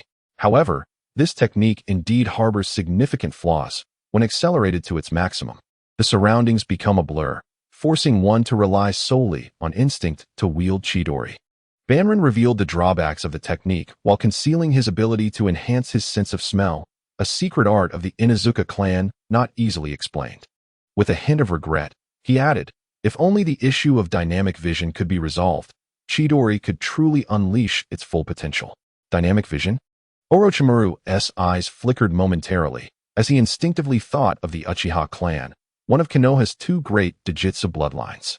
The Sharingan, even in its initial form, provides its wielder with extraordinary dynamic vision. This jutsu, known as Chidori, seems almost custom-made for the Uchiha clan. Yet, given that Hiruzen-sensei and the others are wary of the Uchiha, how could they ever allow them access to such a technique? In a fleeting moment, Orochimaru contemplated many things, then turned his gaze to the technique's developer, his student, the ever-evolving and astonishingly talented Banrin. Yes, powerful and gifted. Whether Banrin could surpass the Hokage was a question Orochimaru found himself uncertain of, yet he firmly believed in his prowess as a formidable ninja. The rock ninjas sprawled on the ground could testify to that. Let us swiftly clear the battlefield and gather all the rock ninja corpses before we return to the temporary encampment, Orochimaru instructed, a slight smile gracing his lips as he issued the new mission to his students. Yes, sir. Banrin and Shimi exchanged sidelong glances at the source of the peculiar noise. Noboru, ensnared and with a look of utter despair on his face, was a sight too comical to ignore. With a hearty laugh, Banrin was the first to succumb to mirth, followed closely by Shimi, their laughter ringing out joyfully beneath the torrential downpour. Orochimaru, too, rarely displaying such emotion, allowed a smile to surface as he summoned back the serpent with a soft gesture. Releasing the seal, Noboru rubbed his stiff mouth and, seeing his laughing companions, opened his arms wide to embrace both of them, chastising them for their mockery. You two vile rascals dare to laugh at me, especially you, Banrin. Do you think I was silenced because of who? Banrin and Shimi, caught in the embrace, felt their faces flush crimson, breathless and coughing as memories of previous near suffocations resurfaced. I'll treat you both to a barbecue, Shimi declared, raising a finger. Oh, a barbecue from Shimi. And Banrin, what about you? Noboru inquired, tilting his head toward Banrin. Under the weight of Noboru's devilish whisper and the spotlight on him, Banrin slowly raised 2 fingers. I shall provide 2 barbecues. Excellent. That brings the total to 3, including the one you promised us before the battle. Noboru released his grip, allowing Banrin and Shimi to breathe again. Banrin, rubbing his neck, raised a questioning brow. Noboru, I never expected you, with your robust features, to learn the art of extortion. Truly, one becomes like the company one keeps. I had 9 methods to save you, 9. But I shall certainly choose the one that appears to inflict the most harm upon myself. Banrin's mind suddenly conjured a devious plan reminiscent of Tomcat's crooked grin. In the distance, Kakashi, with his short legs moving rapidly, approached with a playful howl. Nightfall in the forest, the temporary encampment of Team 7, a natural rock cave. At the cave's edge, Orochimaru meticulously organized the mission records and scrolls for storing the rock ninja corpses, performing hand seals to summon a slender flower snake. The snake, flicking its long tongue, coiled its triangular head towards Orochimaru, who affectionately stroked it and whispered, "Go." The flower snake, reluctant to part from Orochimaru's touch, opened its mouth and consumed 2 scrolls, slithering out of the cave and vanishing into the darkness. The encampment mission lasts for 2 more days, Orochimaru murmured, turning towards the flickering flames of the fire pit within the cave. His 3 students were engaged in animated conversation, Banrin and Noboru laughing heartily, while Shimi feigned maturity, adjusting his sunglasses. It seemed that their time together had fostered a certain agility in Noboru, while Banrin had adopted a more cheerful demeanor akin to Noboru's. As Orochimaru stepped from the shadows of the cave into the warm glow of the campfire, he was greeted by Banrin's eager exclamation, "Orochimaru-sensei." Kakashi, sensitive to Orochimaru's presence, remained crouched behind Banrin, trying to diminish his visibility. Orochimaru-sensei. Noboru, facing away from Orochimaru, and Shimi, turned to greet him in unison. Orochimaru nodded slightly, approaching with measured steps, and seated himself beside the campfire, stating, "I shall take the watch tonight. You 3 should rest." At this, the trio of Banrin displayed expressions of delight, relieved by the prospect of a good night's sleep. Orochimaru, earlier we were discussing the battle today. Do you think the IWN might bestow a notable title upon Banrin, akin to the ones you, my sister, and Jiraiya hold? Shinshu, unable to contain his curiosity, directed the question to Orochimaru, who possessed considerable experience in this regard.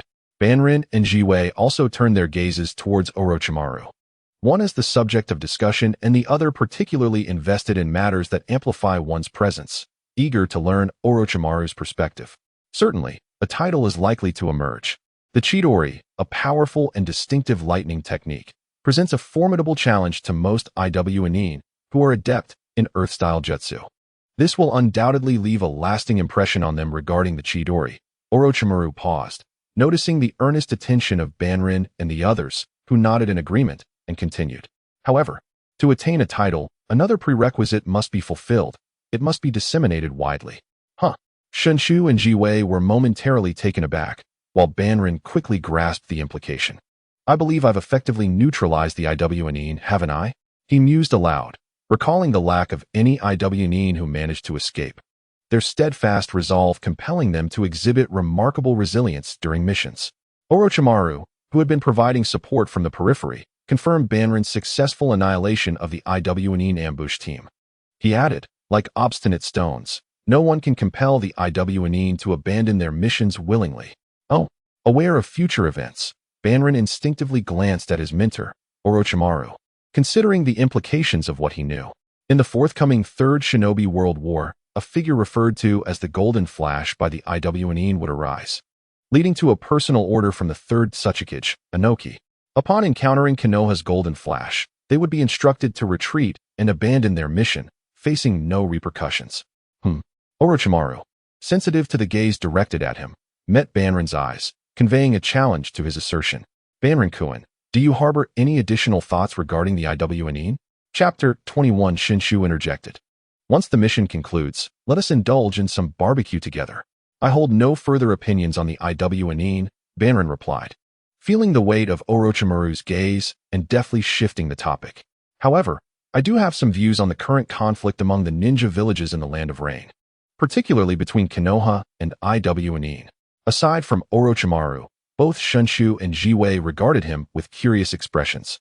Banrin's words resembled an analysis of the current situation, akin to the discussions men engage in over barbecues or forums about various international affairs.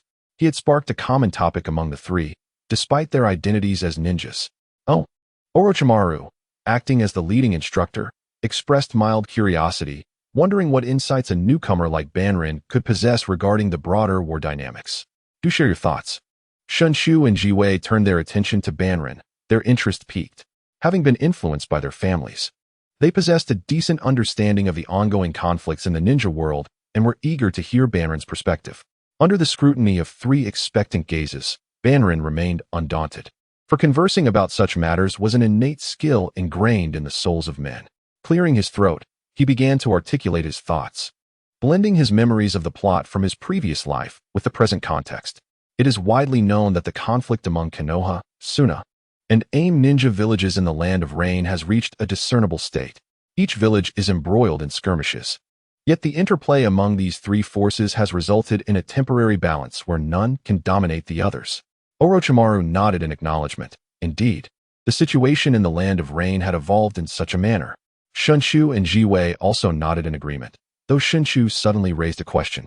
Why do we only discuss Konoha's conflicts with the other two villages? What about the IWNin? Well said, Shunshu.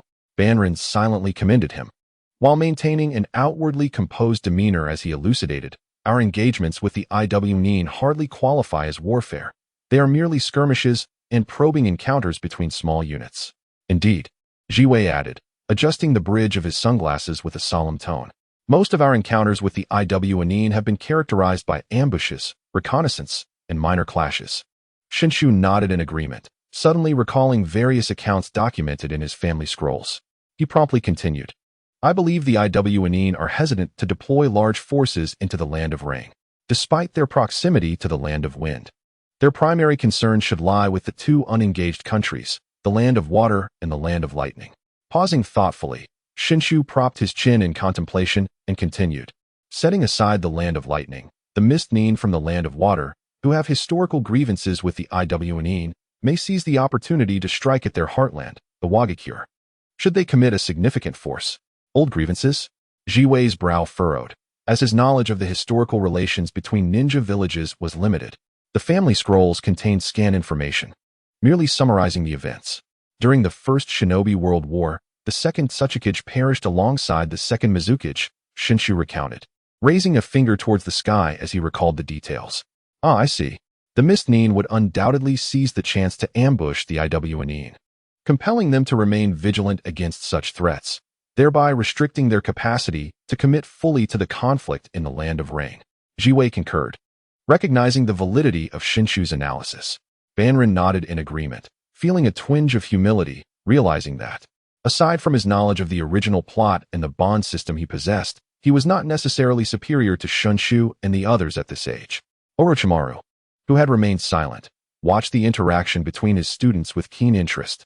He faintly recalled the days when their former teacher, Hisashi, led them on missions, gathering around a fire to discuss their dreams and the state of the ninja world, while Jiraiya, that fool, declared his aspirations to change the ninja realm. Oh, there exists a significant chasm between dreams and reality. How amusing it is to witness this. Shinshu's eyes suddenly sparkled as he articulated his perspective, considering this. Our primary focus on the battlefield in the Land of Rain will be against the Suna and AIM ninja, while we need not overly concern ourselves with the IWNE. We should prioritize our defensive tasks. Indeed, Jiwei acknowledged, and while Orochimaru did not exhibit overt approval, his gaze conveyed a sense of recognition. In the high-level meetings of Konoha, Hisashi and the root leader, Danzo, along with 2 senior advisors, shared a similar outlook and had already made arrangements. They were precisely where Team 7 was stationed, at the Konoha defensive front against the IWNE. No, quite the contrary. As the instigator of this discussion, Banrin, who had been quiet until now, stood resolutely when the dialogue began to settle, firmly countering the prevailing sentiment. Shinshu, taken aback by the rebuttal, crossed his arms and squinted at Banrin skeptically. Isn't my analysis sound? Shinshu suspected that Banrin was deliberately opposing him due to their previous barbecue discussions.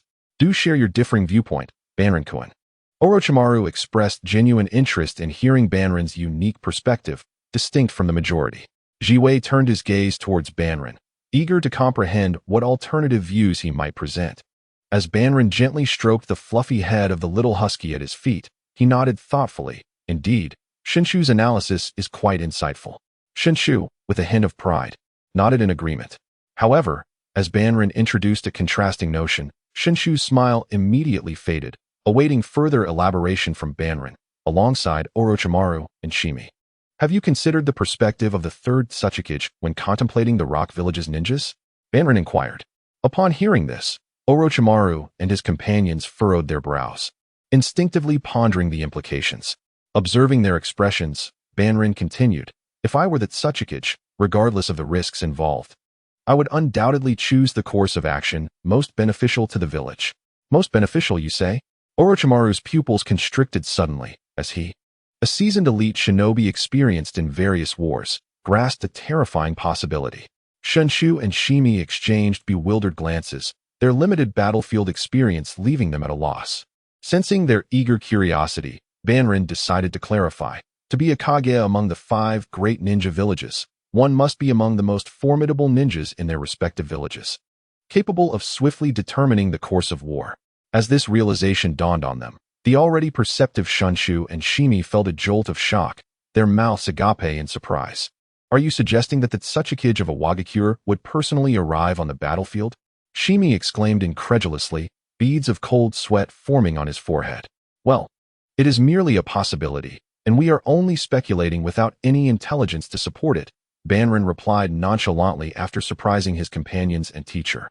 No, Orochimaru thought firmly, convinced that Banrin's speculations held substantial merit.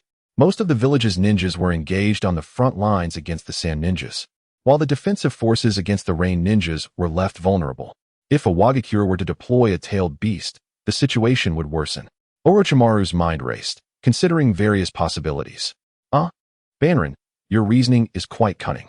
Shinshu exclaimed, clutching his pounding heart. I wholeheartedly agree, Shimi added, wiping the sweat from his brow in agreement. What an intriguing notion, Banrin-kun. Orochimaru remarked, regaining his composure and contemplating the intelligence operations of Awagakure while observing his student, Banrin, who continually defied his expectations. To view problems from the perspective of a Kage, I find myself increasingly eager for your future, as if we are engaged in an unknown experiment.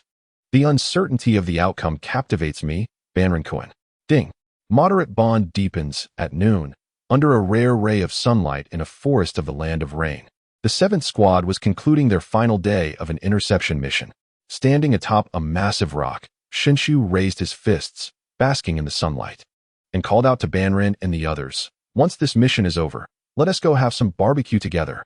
"Of course," Shimi replied, slightly lowering his head and adjusting his sunglasses. "I'll treat you all to the first barbecue." Banrin recalled the debt of 3 barbecues he owed. That sounds a bit odd," he mused, as an involuntary twitch crossed his lips. Those familiar words seemed to foreshadow a farewell. In a moment of disorientation, Banrin envisioned an old general adorned with flags, ready to take the stage. Could it be today? Banrin's brows furrowed, an ominous premonition creeping into his heart. The sensing technique set up on the perimeter was triggered. Suddenly, Orochimaru, who had been resting against the rock, opened his golden eyes and spoke in a low, gravelly voice, prompting an immediate sense of alertness among Banrin and his companions. "Seventh Squad, move out." "Yes." Doton, Suchi no Rekai, a red-clad IWA ninja, thrust his hands into the ground, causing a thick earthen wall to rise with a rumbling sound, shielding him from the advancing attack. "Raitun, Hibi no Rai." Banrin swiftly formed hand seals, channeling a considerable amount of lightning chakra into his right arm, which crackled with blue electricity as it transformed into a venomous snake. With a thrust of his right hand, he sent the lightning snake surging forward, striking the earthen wall with a sharp hiss. With a resounding crash, the wall shattered, and the lightning snake continued its relentless assault, sinking its fangs into the shoulder of the IWA ninja behind the wall. Zazup! The lightning coursed through the IWA ninja's body, illuminating him like a living electric figure. The IWA ninja, suffused with electricity, could only emit a scream, paralyzed as the overwhelming sensation coursed through him, his eyes glazing over as he lost consciousness. After a few seconds, the crackling electricity dissipated, revealing the IWA ninja, charred and lifeless, collapsing to the ground. Truly impressive, that B-rank lightning technique taught by Orochimaru sensei, Banrin mused, shaking his head with a sigh as he looked at the fallen ninja. The elemental resistance was too evident. Relying solely on one attribute was perilous, especially when targeted. Oh, and the earthy scent. Banrin's nose twitched as the aroma from the downed IWA ninja wafted towards him. Suddenly, 3 shuriken flew in a triangular formation from behind Banrin. Clang, clang, clang. Banrin, anticipating the attack, expertly deflected the incoming shuriken with his kunai. With a swift motion, he drew 3 shuriken from his left hand, enveloping them in lightning chakra, and hurled them forward. Meanwhile, in the battle of the other members of the 7th Squad, clang, clang. Shinshu held his kunai defensively against the advancing blade of the IWA ninja. The two locked eyes, gritting their teeth as they engaged in a fierce struggle, the clanging of metal resonating in the air. The IWA ninja, veins bulging on his forehead, bellowed a furious shout, gathering his strength in his arm to overpower Shinshu, forcing him to retreat step by step. With determination, Shinshu furrowed his brow, but after several steps back, he managed to break free, creating some distance while maintaining a watchful gaze on the IWA ninja. "Die, you leaf brat. I will use you to commemorate my deceased brother."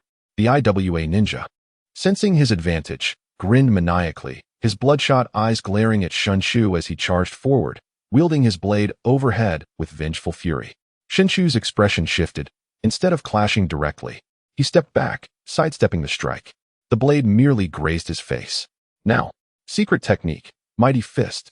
Seizing the moment, Shinshu unleashed a powerful punch into the IWA ninja's chest, the impact resonating with a dull thud as a noticeable bulge formed on his back. Cough.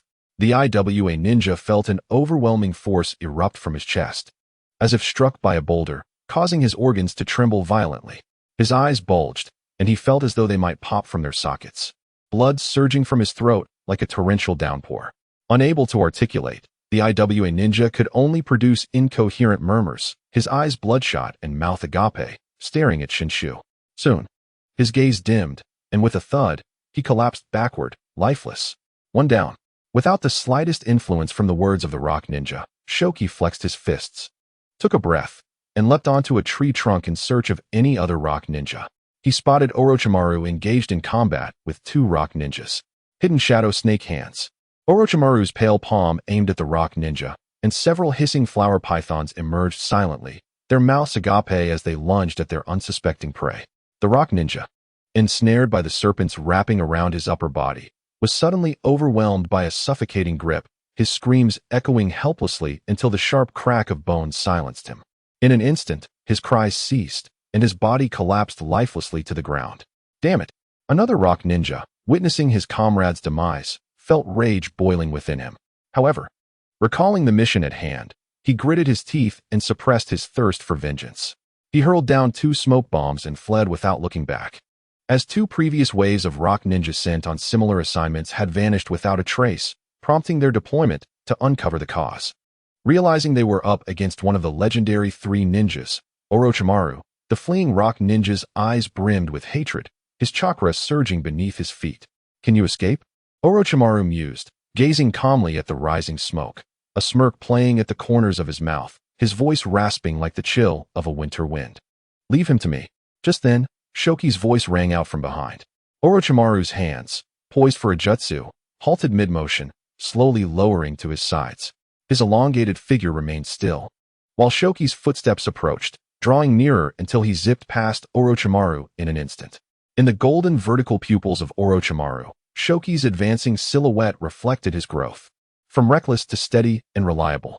With an expressionless countenance, Orochimaru's lips curled slightly, a sense of nostalgia washing over him. Shoki has indeed become formidable. Meanwhile, on the other side, No. Damn it, it's a leaf dog. Kakashi clung tightly to a rock ninja's ankle, ensnaring him while wielding a kunai. With a sudden burst of chakra, Kakashi transformed into a blur, shooting forth in a flash. A swift motion caught the rock ninja's eye as a white streak zipped past him, followed by a searing pain at his neck as a jet of blood erupted, splattering the ground crimson. Ugh! Despite his desperate attempts to staunch the flow, blood continued to seep through his fingers. In mere moments, he felt the chilling grip of death as he collapsed, lifeless, onto the ground, his hands falling weakly, staining the earth with his blood. As a mere observer, Shoki remained unfazed until Kakashi dashed over, his eyes finally betraying emotion as he offered praise. Well done, Kakashi. With excitement, the praised canine barked appreciatively, nudging against Shoki's leg, his tail spinning like a propeller. Shoki knelt to offer a pat on the head, eliciting a delighted whine from the little canine. Leave him to me. Suddenly, Shoki's voice rang out again, halting Shoki's affectionate gesture. He quickly rose to follow the sound, witnessing Orochimaru observing Shoki's back with the gaze of a mentor. Turning to the destination Shoki was racing toward, a towering rock approximately 10 meters high, a familiar scene caused Shoki's pupils to constrict. He shoved past Kakashi, issuing a command not to follow, and charged toward Shoki with determination. In the midst of Orochimaru's approving gaze, Shoki leapt toward the rock. Shoki, be careful. At that moment, Shoki's voice echoed, reverberating like thunder in Orochimaru's ears. What? His golden snake-like eyes widened in shock. Boom.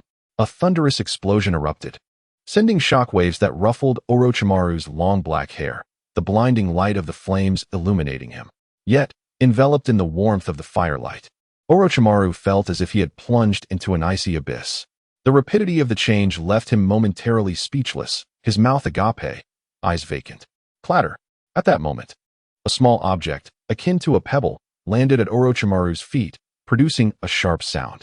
He regained his senses and looked down to find a necklace adorned with green stones. A gift from Tsunade to Shoki on his birthday. Now, had it become a relic left behind by Shoki for Tsunade? Chapter 23. Orochimaru. This defies logic? Grasping the necklace he had unwittingly retrieved, Orochimaru dashed toward the fiery inferno, catching a glimpse of Kakashi's frantic form. The sight sparked an unsettling intuition within him. Had Shoki also? A dark cloud of foreboding enveloped Orochimaru as he trudged into the flames, fearing the loss of 2 students in a single day. Meanwhile, the last member of Team 7, Shimi, was hastening to their aid from a distance. In an instant, the forest transformed into a blazing sea of fire, billowing smoke rising to obscure the sky, the heat warping the very air. Coughing, Shoki slowly opened his eyes, jolted awake by the acrid smoke. A sharp pain seized his chest, as though his organs had shifted, accompanied by a piercing ringing in his ears, his head throbbing as if struck by a hammer. It hurt. It hurt so much. Shoki felt as if every part of him was in agony. Gritting his teeth against the pain, he struggled to open his heavy eyelids. Before him lay a crater formed by the explosion, surrounded by trees engulfed in flames. Suddenly, he sensed a weight on his back and turned his neck with great effort. He couldn't see the face, but he recognized the familiar blue jacket, now charred and tattered. Shoki realized it was Shoki who had saved him. Just as relief and gratitude flickered across his face, a drop of blood fell onto his cheek. His expression froze in horror, regret and fear swirling within him as his widened eyes trembled. "Shoki, are you okay?" At that moment, the physical pain faded, replaced by a crimson flush on his face, veins bulging on his neck and forehead, as he summoned every ounce of strength to call out. "Shoki, speak to me. Shoki, is anyone there? Can someone help him? Orochimaru. Orochimaru. Shimi." As his cries escalated from pleading to desperate, the last remnants of his willpower waned, and Shoki's consciousness began to blur. In his daze, he thought he heard Orochimaru and Kakashi calling out. An hour later, in the Land of Rain, within the medical ninja's laboratory of the Konoha Defense Sand Ninja Unit. "What did you say?" Shoki fell into an explosive tag trap, and his teammates are severely injured while trying to save him. A commanding female voice rang out, belonging to a woman in gray armor with a light yellow ponytail. Her brows furrowing as she scrutinized the reporting leaf ninja, her urgency palpable. "Tsunade-sama, this is an urgent message from Lord Fu. Orochimaru has utilized reverse summoning to bring your brother and the others back to the village hospital. He instructed that you must crack." Before the leaf ninja could finish, Tsunade bit her thumb and began weaving hand signs, slamming her palm onto the ground. Boom! As if woven from a spider's web, the ethereal patterns swiftly engulfed the ground. Just before being taken away by the spirit, Tsunade looked up at the Konoha ninja and said, "You go report to Shomo and the others. I will return as swiftly as possible." With that, a puff of white smoke erupted, and Tsunade vanished before the eyes of the Konoha ninja. Lady Tsunade, the Konoha ninja, with a perplexed expression, made a gesture to intercept her, but his raised hand froze. He was indeed eager to inquire how quickly as soon as possible truly was. Such an ambiguous statement left him in a quandary about how to report to the other leaders. In Konoha, beneath the Hokage rock, within the Hokage building, Sarutobi Hiruzen sat in his office, receiving reports about the 7th Squad, led by Orochimaru, inadvertently falling into a trap of explosive tags. What? Shomo fell into an explosive trap, and his companion, Ino, was gravely injured while trying to save him. Sarutobi, usually composed and steady, felt his pipe slip from his lips and clatter to the floor as he sprang from his chair. Yes, due to the severity of their injuries, Lord Orochimaru has already taken the 2 wounded back to the village hospital. The ANBU member, half kneeling, replied meticulously. Upon seeing the fallen pipe, he couldn't help but admire the Hokage's genuine concern for each villager. Sarutobi glanced at the respectful ANBU before turning his gaze to the window, narrowing his eyes as he stared into a certain direction, his expression growing increasingly profound. Noticing the 3rd Hokage's silence, the ANBU subtly raised their eyes, observing the 3rd's unwavering gaze towards a point outside. Isn't that direction towards the hospital? It seems to be the route base of Danzo, the ANBU pondered, perplexed by the 3rd's fixation on that location. After a brief moment, Sarutobi suddenly inquired, "For now, keep Shomo's injuries a secret from Mito." The ANBU faltered, their body stiffening. "What's wrong? Is there an issue?" Sarutobi asked, frowning at the ANBU's unusual reaction. "Lady Mito is currently in the hospital," the ANBU reported, bowing their head. "Understood. Thank you for your efforts," Sarutobi said, closing his eyes with a resigned sigh, waving his hand to dismiss the ANBU. "Yes, Lord 3rd," they replied respectfully before vanishing in an instant. Once the ANBU departed, Sarutobi stepped to the window, hands clasped behind his back. The setting sun cast a beautiful glow over Konoha, yet Sarutobi had no leisure to appreciate it. His clenched fists emitted creaking sounds, his eyes ablaze with anger and a touch of helplessness. "Danzo, your actions have gone too far. I can no longer protect you," Sarutobi murmured anxiously to himself. "I can only hope that when we arrive at the battlefield in the Land of Rain, we can evade Lady Mito's wrath." At Konoha Hospital, when I arrived, Shomo was desperately calling for help, and it was Ino who saved him, pinning him down to shield him from the blast. Orochimaru's eyes brimmed with guilt as he stared at the surgical room's double doors, his voice hoarse with evident despair. "That was the situation, Lady Mito." With that, Orochimaru glanced at the red-haired elder woman beside him, referred to as Lady Mito. Like him, she stood outside the surgical room, her stooped figure etched with worry, her already wrinkled face appearing even more haggard and weary. I understand. Do not be too hard on yourself. This is not your fault, Orochimaru. Despite her sorrow, Mito sought to comfort Orochimaru, seeing him merely as a child. I can sense that Shomo's chakra is stable. He is not in grave danger. The child who saved him is named Ino, correct? Although severely injured, I have faith in Tsunade's medical skills. Moreover, I have discovered a piece of good news.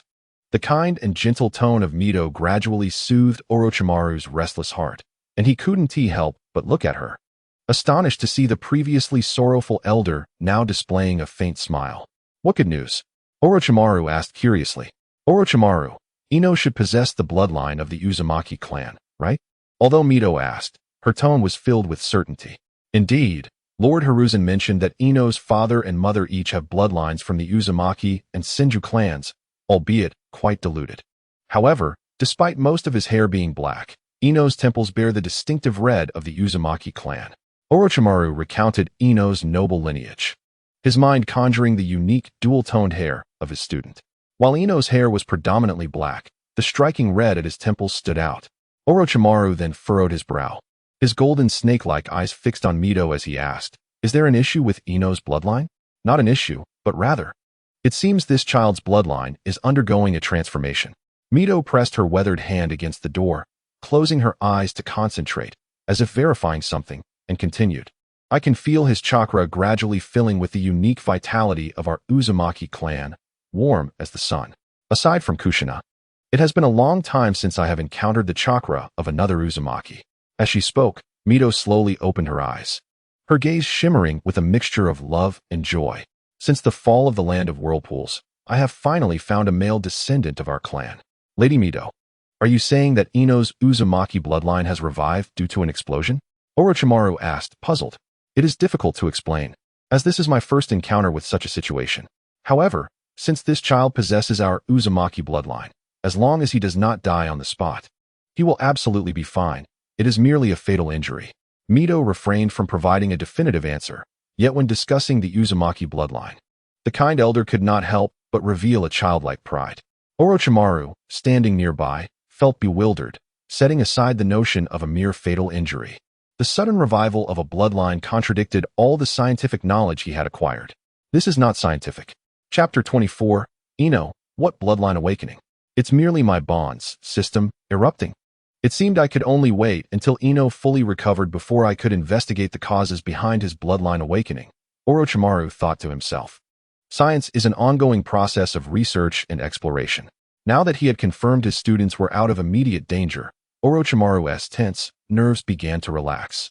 Yet, the details surrounding Shomo's peril continued to swirl in his mind, with two questions emerging.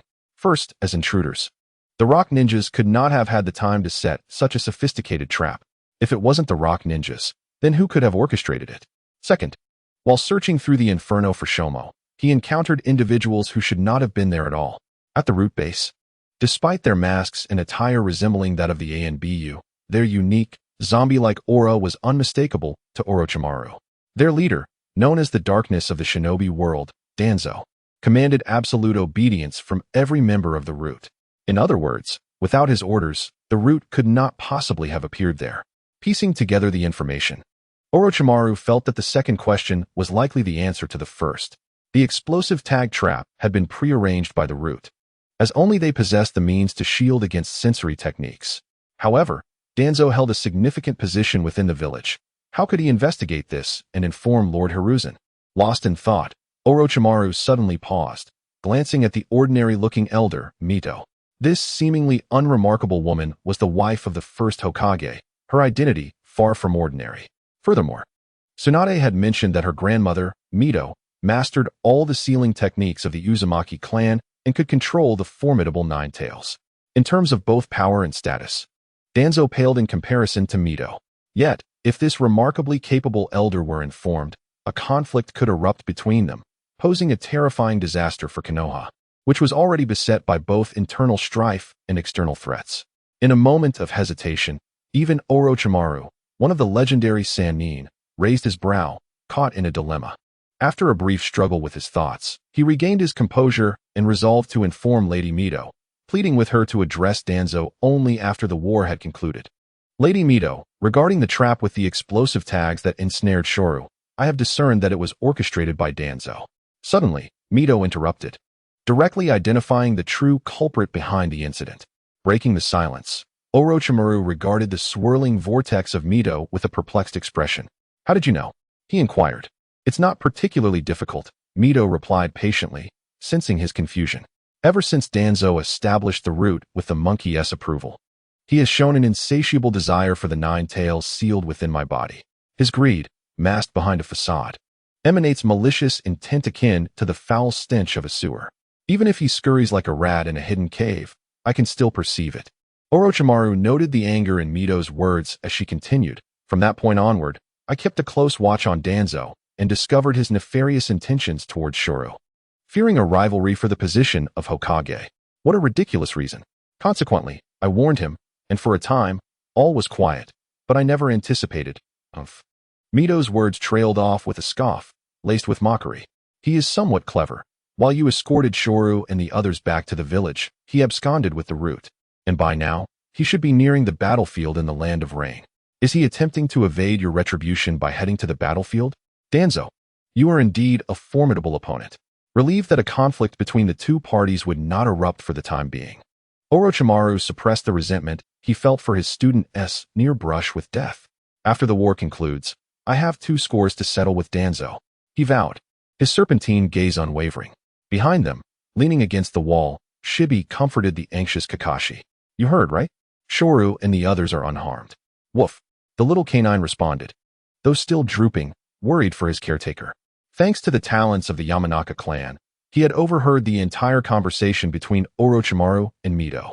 The Jinchuriki of the 9 tails, the root, and Danzo, Shibi bowed his head slightly, the reflection of light glinting off the lenses of his sunglasses. 3 days later, at Konoha Hospital, crunch, crunch. The recently awakened Shoru reclined on his hospital bed, savoring a peeled apple, his cheeks puffed like a squirrel storing food. Shoru-san, please try the miso soup I brought. It took me ages to learn how to make it from my mother. A lovely girl, adorned with a forehead protector and golden hair tied in a long ponytail, presented a small porcelain bowl to Shoru. Thank you, always, Shoru said, inhaling the fragrant aroma of the soup before eagerly drinking it. Shoru-san looks even more handsome while drinking soup, Aoi observed, her head tilted as she rested her chin on her clasped hands, her body twisting shyly. What a lovesick girl, Aoi's companion, Inuzuka ran, rolled her eyes, then turned to Kakashi nestled in her arms for confirmation. Am I right, little Kakashi? Woof.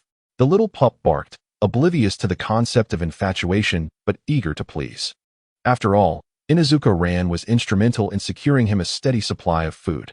Meanwhile, the small brown ninja dog perched atop Ran's head bared its teeth disdainfully. Casting a glance at Kakashi, this black and white mutt only knew how to act cute. Were it not for helping Ran in the mating contest, it would not relinquish its spot in her embrace. That was its exclusive position. One day, I shall confront that foolish dog, showing my teeth and claws to demonstrate the might of my esteemed lineage. Brown Maru, am I right? Ran inquired, tilting her gaze upward at the brown ninja dog. Woof. Brown Maru responded adorably. What a lovesick girl. That wretched tomboy. The mention of her nickname made veins throb in her forehead, and she nearly ground her silver teeth in frustration, stifling the anger roiling within her. I must maintain my ladylike demeanor in front of Shoru-san.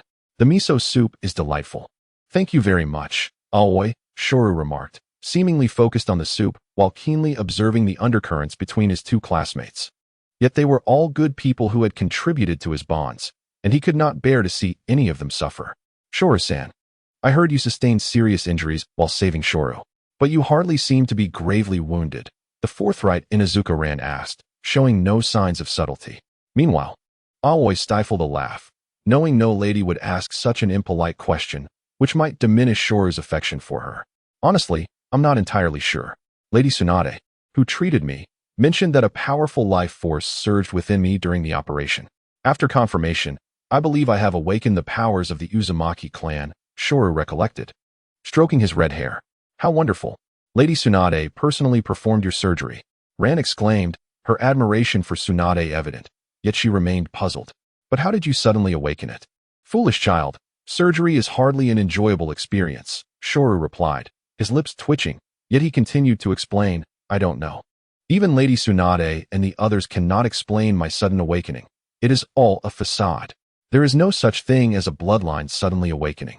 It is merely my bonds, system, erupting. At this moment, reclining comfortably on the hospital bed, Shoru felt as if the storm had passed, revealing a beautiful sky. Since awakening that morning, both Orochimaru and the third Hokage, Sarutobi Hiruzen, had been the first to visit him. Though they arrived empty-handed, they brought with them the spirit of the will of fire, praising Shoru for his selfless act of saving his comrades, declaring it the very embodiment of the will of fire's legacy. Then came several ninjas from the Senju clan, who expressed their gratitude, understanding the importance of acknowledgement and even bringing gifts. Unlike certain individuals who arrived empty-handed, they presented not only nourishing supplements, but also a grand package of ninja tools crafted by the Senju clan. Among them was a ninja blade resembling a katana, which Shoru particularly cherished. According to the gifting Senju ninja, this blade was infused with chakra metal, allowing for superior chakra conductivity compared to ordinary ninja tools.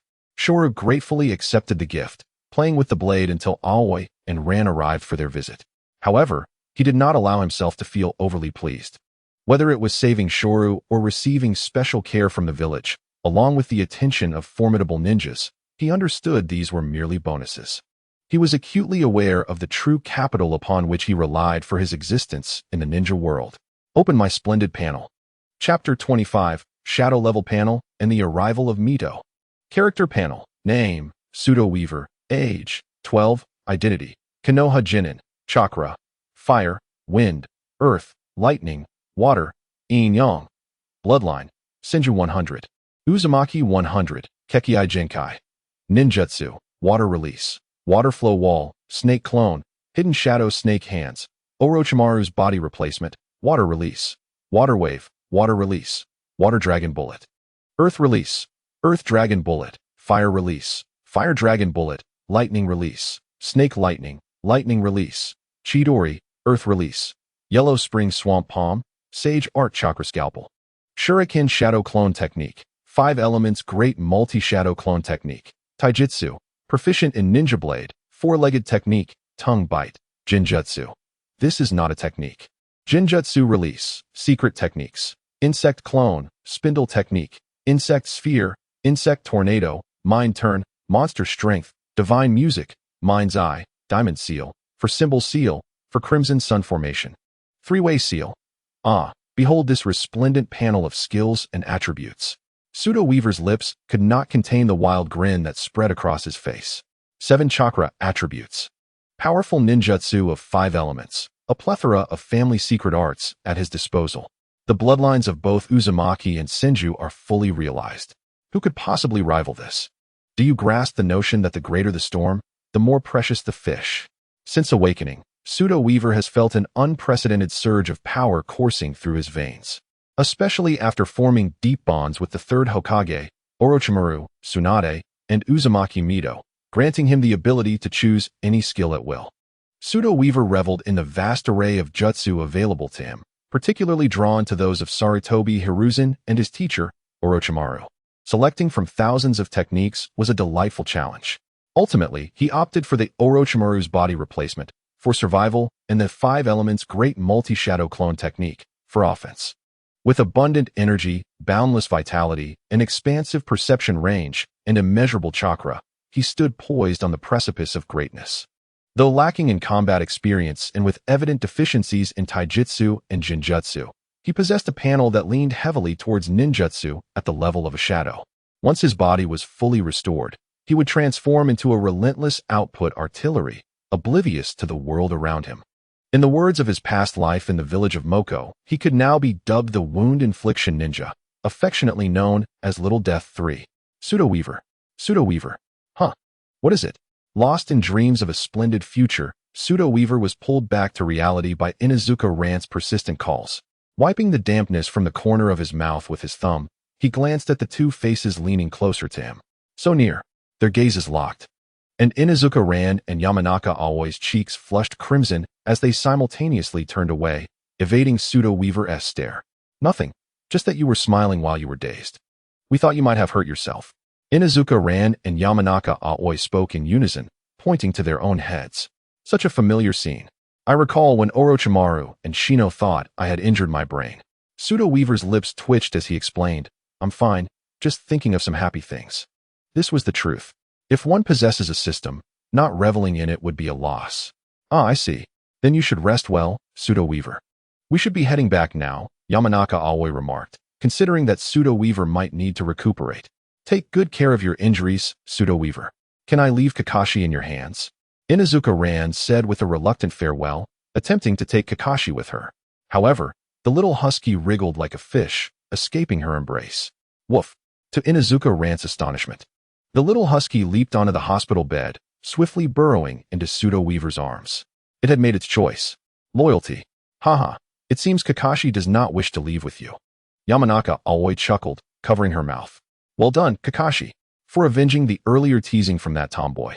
Inuzuka Ran's expression gradually stiffened, watching the little husky snuggle against Pseudo-Weaver with a hint of grievance. I was the one who gifted you to Pseudo-Weaver. How could this happen, Kakashi? Angry.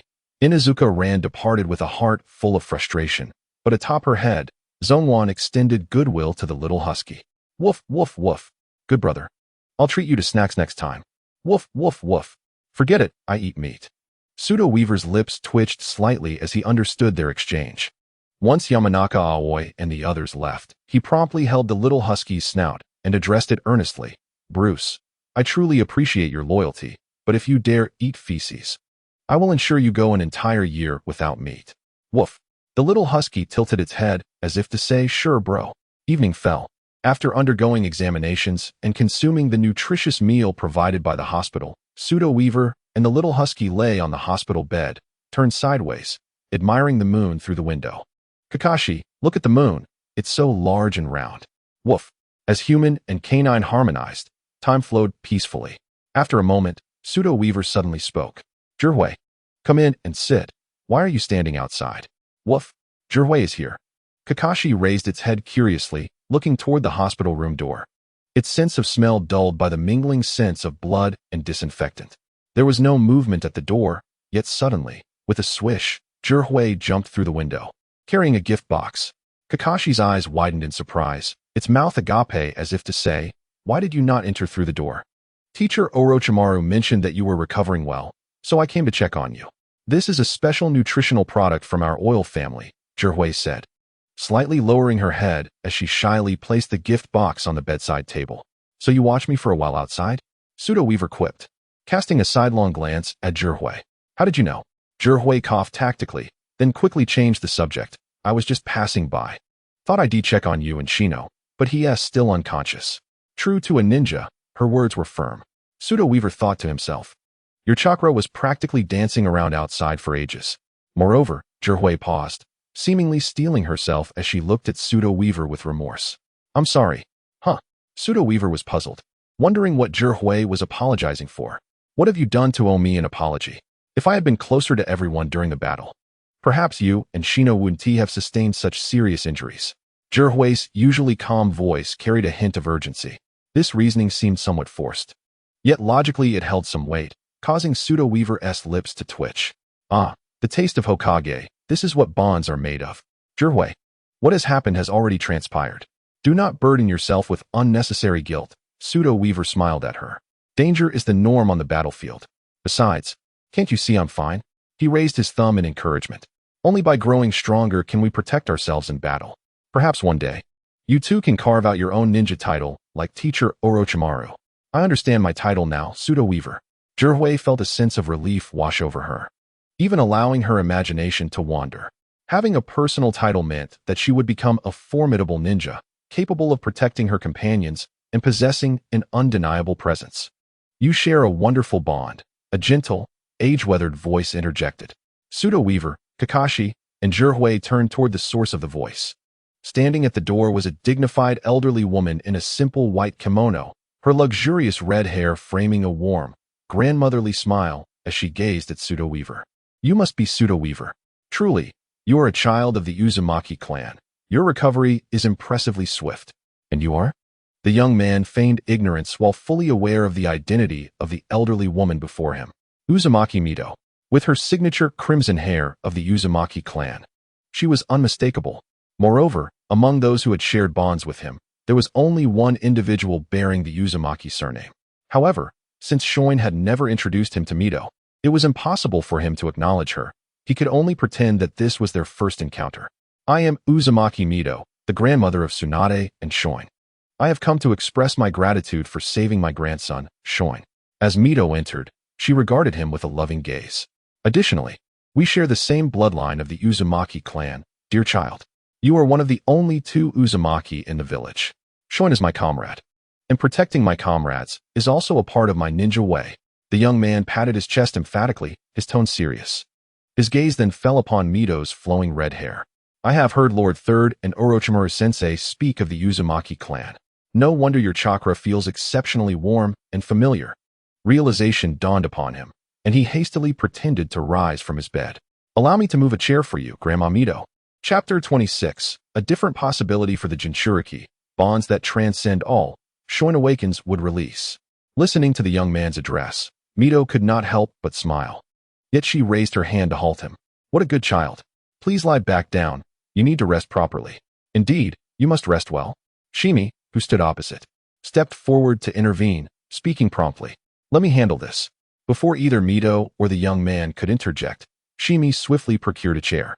Mito could not help but smile kindly as she adjusted her loose kimono and sat down, turning to Shimi. Thank you, Shimi. We met in the operating room earlier.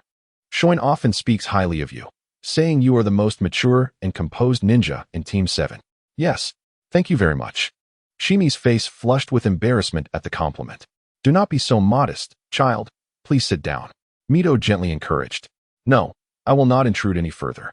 Farewell, Lady Mito. The self-proclaimed mature ninja understood the atmosphere and recognized that an elderly member of the Uzumaki clan had much to discuss with a young clan member. His presence would only be a distraction. Shoin, I will take my leave. Shimi waved and departed. All right, the young man waved back, while Mito nodded until Shimi closed the ward door with a soft click. The room fell into silence as the young man sat upright under Mito's caring gaze, with Kakashi lying motionless at his side. Observing the young man's handsome features and upright posture, Mito grew increasingly fond of him. Indeed, he is a child of our Uzumaki family. By the way, I heard you mention that you sense my chakra? Mito recalled the young man's earlier words. Her curiosity piqued. Yes, ever since my Uzumaki bloodline awakened, I have become exceptionally sensitive to the chakra around me, he replied with a nod. He spoke the truth. Even without employing the Uzumaki clan's secret technique, Kagura's mind's eye, he could still perceive nearby chakra, albeit not as extensively as he could with the technique. That is correct. This sensitivity is a gift unique to our Uzumaki clan. Mito nodded, pride and satisfaction evident in her tone. Grandma Mito, does the Uzumaki clan possess other formidable abilities? The young man inquired, feigning innocence skillfully. Of course. In addition to our sensory abilities, the Uzumaki clan boasts life force and chakra levels that far exceed those of other ninjas. This explains why you were injured more severely than Shoin, yet you are recovering faster. Mito sighed with a hint of regret. Neither Tsunade nor Shoin has inherited any of the gifts of the Uzumaki clan. They are entirely typical of the Senju clan. The young man nodded but contemplated a highly probable truth. It was well known that the cells of Hashirama in the Naruto lore were acknowledged as a game-changing artifact, yet they had a strong corrosive impact on the human body. Thus, by mathematical deduction, it became clear the Uzumaki bloodline had been nearly consumed by Hashiramas, resulting in Tsunade and Shoin exhibiting traits characteristic of the Senju clan.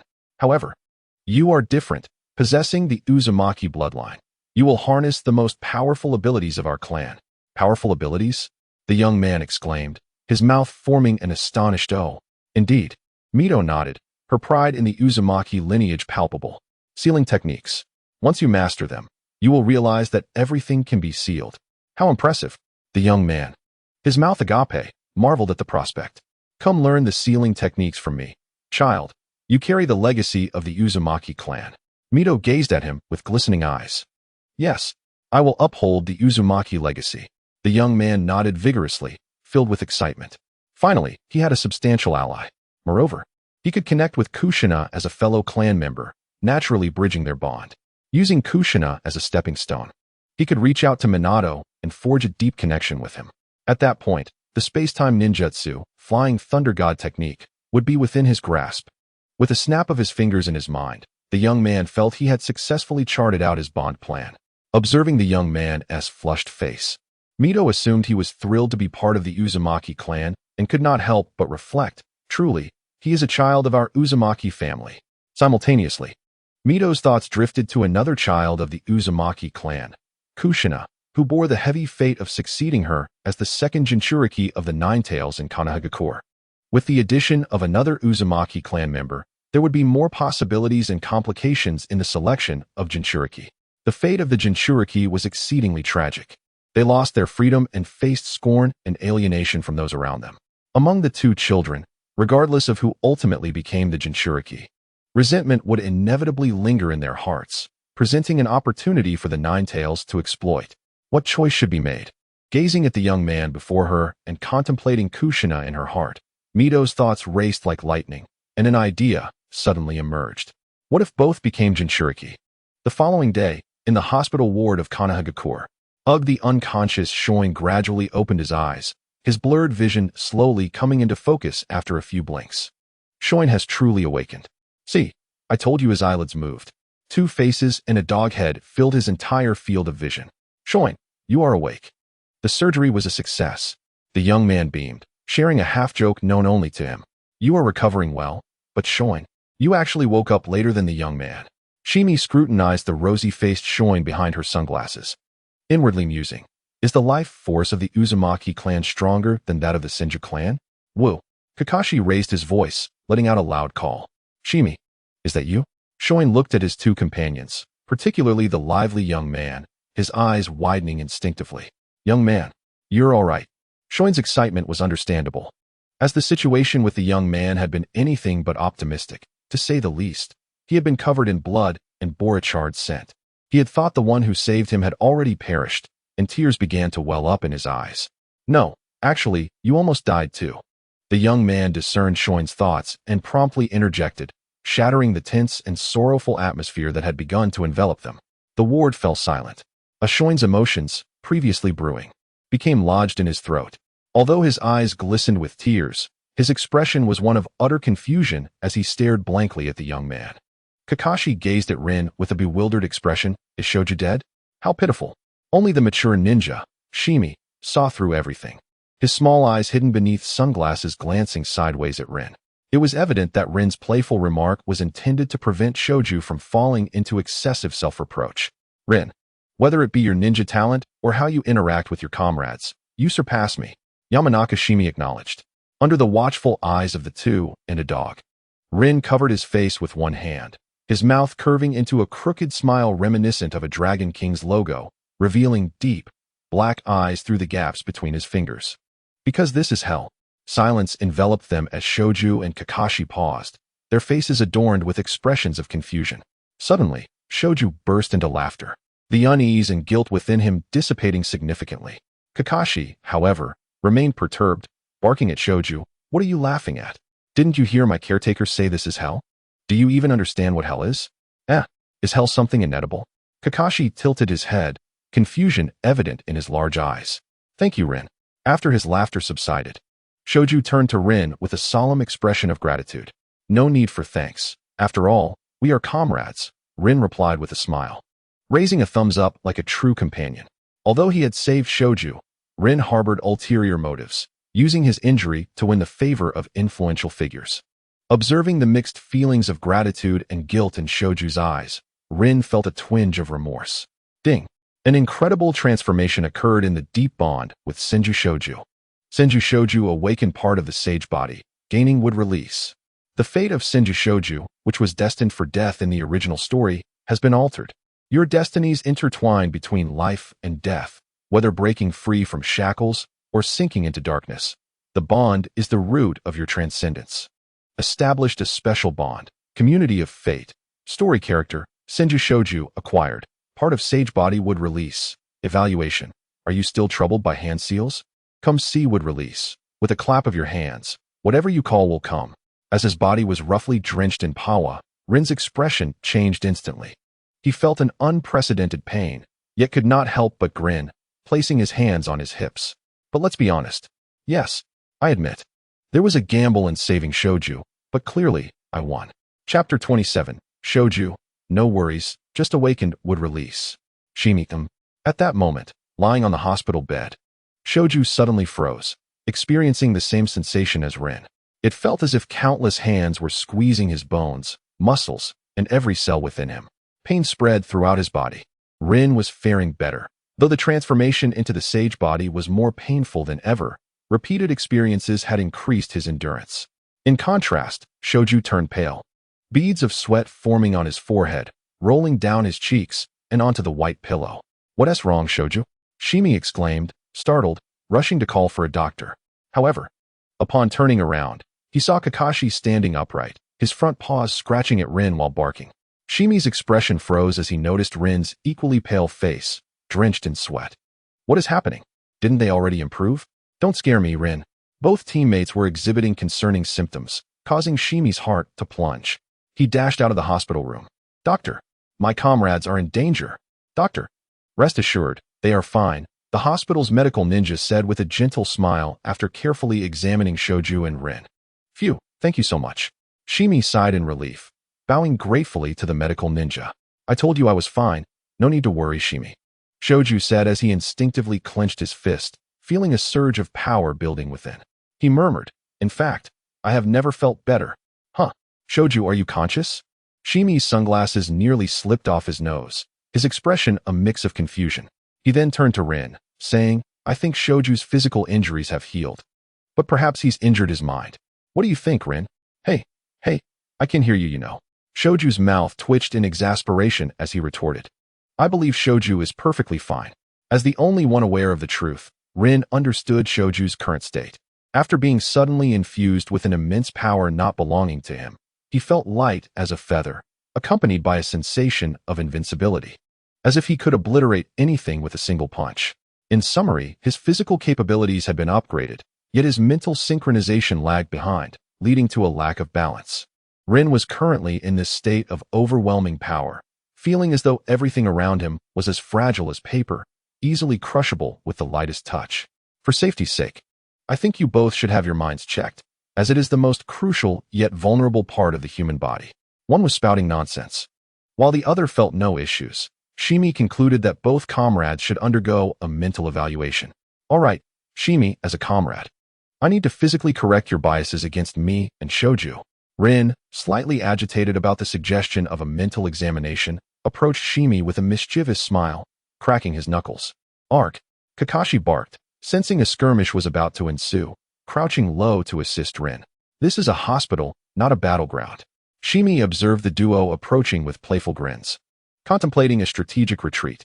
As he attempted to divert their attention with words, he slowly backed away. Rin, wait, but before he could finish, Rin suddenly wrapped his arms around Shimi's shoulders, and an irresistible force surged from Rin's grip, lifting Shimi off the ground before he could resist. As he gazed at the spinning floor and ceiling, Shimi felt a wave of weightlessness wash over him, accompanied by a flurry of questions. What is this sudden surge of power? If I didn't know better, I'd think it was Shoju throwing me, he mused, remembering that the Uchiha clan's bloodline did not bestow physical strength. A second later, as Shimi flipped through the air, he was unceremoniously tossed onto another empty hospital bed. Kakashi. Following Rin's motions, Kakashi transformed into a swift arrow, darting towards Shimi's back, his front paws wildly pawing at him. Then, Rin leaped high, executing a descending strike. Uffed. Shimi inadvertently spat out a mouthful of soda, his sunglasses flying off onto the bed. All right, Rin, not only did you recruit help, but you're also serious about this. The two, alongside the dog, erupted into a spirited battle atop the hospital bed, filled with the sounds of barking and shouts. Had it been any other time, Shoju would have found an excuse to join in the commotion. But now, he found himself lost in contemplation as he gazed at his own hands. Firmly believing he had grown stronger, this feeling intensified after the sudden surge of pain in his body. He sensed a unique life force taking root and sprouting within him. Shoju suddenly paused, a startling realization causing his heart to race. Could it be? Though his heart instinctively denied it, Shinshu's hands crossed and intertwined involuntarily. Would release, sapling technique. As the water and earth chakra within him harmonized seamlessly, it flowed from Shinshu's incredulous gaze to the wooden nightstand beside him. With a soft crackle, a vibrant green sprout emerged, breaking through the wood of the cabinet, reflecting in Shinshu's astonished eyes. Wood release? This is truly wood release. This is undeniably wood release. A wave of euphoria washed over Shinshu's face as he finally believed he had awakened his grandfather's signature wood release. Karen, Shuwei, look! Shinshu exclaimed, leaping from his sickbed, pointing at the small sapling on the cabinet, eager to share his uncontainable joy with his companions. Quick, look! This is wood release. I have awakened my great-grandfather's wood release. The group, consisting of Karen, Shuwei, and Kakashi, paused in surprise, glancing over. Karen, already privy to the truth, remained calm. However, Shuwei's mouth fell agape as he gazed at the sapling, his eyes wide with disbelief. The wood release, a mere legend in Konoha, had re-emerged before them. But how had Shinshu awakened it? Was it truly possible to awaken wood release simply by enduring pain? This defied all logic. Shuwei's mind was a whirlwind of thoughts, his heart in turmoil. Yet this was the bond they shared. Chapter 28. Shuwei, is wood release really something that can be easily awakened? In Konoha Hospital, two additional figures joined Shinshu's hospital room. Mito, dressed in a pristine white kimono with a black obi, nodded slightly, her gaze deeply fixed on the sapling growing on the wooden stand. As the wife of the first Hokage, she could instantly discern wood release. Upon hearing Mito's confirmation, Orochimaru's snake-like eyes widened, and Shuwei, adjusting his sunglasses, muttered a quiet acknowledgement. The ever-playful Karen lightly tapped her cheek. Mito then slowly shifted her intense gaze toward Shinshu, her voice trembling. Little Shinshu, you have inherited the power that represents your grandfather's will. Yes, Shinshu replied, his eyes shimmering with tears as he looked at Mito, nodding emphatically, his voice brimming with excitement. Grandma, I will become a powerful ninja like Grandpa and protect our village and everyone. Little Shinshu, Mito exclaimed, as her grandson leaped into her embrace. Shinshu was destined to restore the glory of the Senju clan, a belief Mito held with unwavering conviction. It was a truly touching moment. Behind them, Orochimaru and Karen silently played the role of the backdrop. Once the emotional tide subsided, driven by a relentless scientific curiosity, Orochimaru immediately inquired with keen interest, Shinshu, did you experience any peculiar symptoms or anomalies before awakening would release? Yes, brother Orochimaru, Shinshu replied without hesitation or concealment. Recounting in detail, before I realized I had awakened, my entire body began to ache terribly, from my internal organs too. As Shinshu collaborated with Orochimaru to gather data, Mito approached Karen. Little Karen, you too must have awakened wood release, right? Yes, I believe so. Although I haven't tried. I can feel that I can create trees like Shinshu. Karen initially hesitated, but then recalled Mito's formidable sensory abilities, acknowledging her own transformation. Indeed, I can sense it.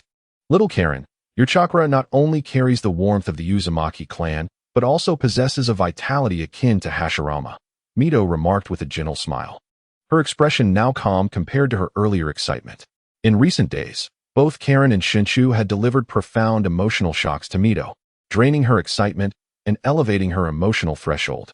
Although she did not understand why Karen had awakened would release alongside Shinshu, it was reasonable given that he also carried the Senju bloodline. The sudden awakening seemed plausible enough for this seasoned elder. Was it her inability to comprehend? Or was the world changing too rapidly? Nevertheless, it was ultimately a good thing, as both were offspring of the Uzumaki and Senju clans.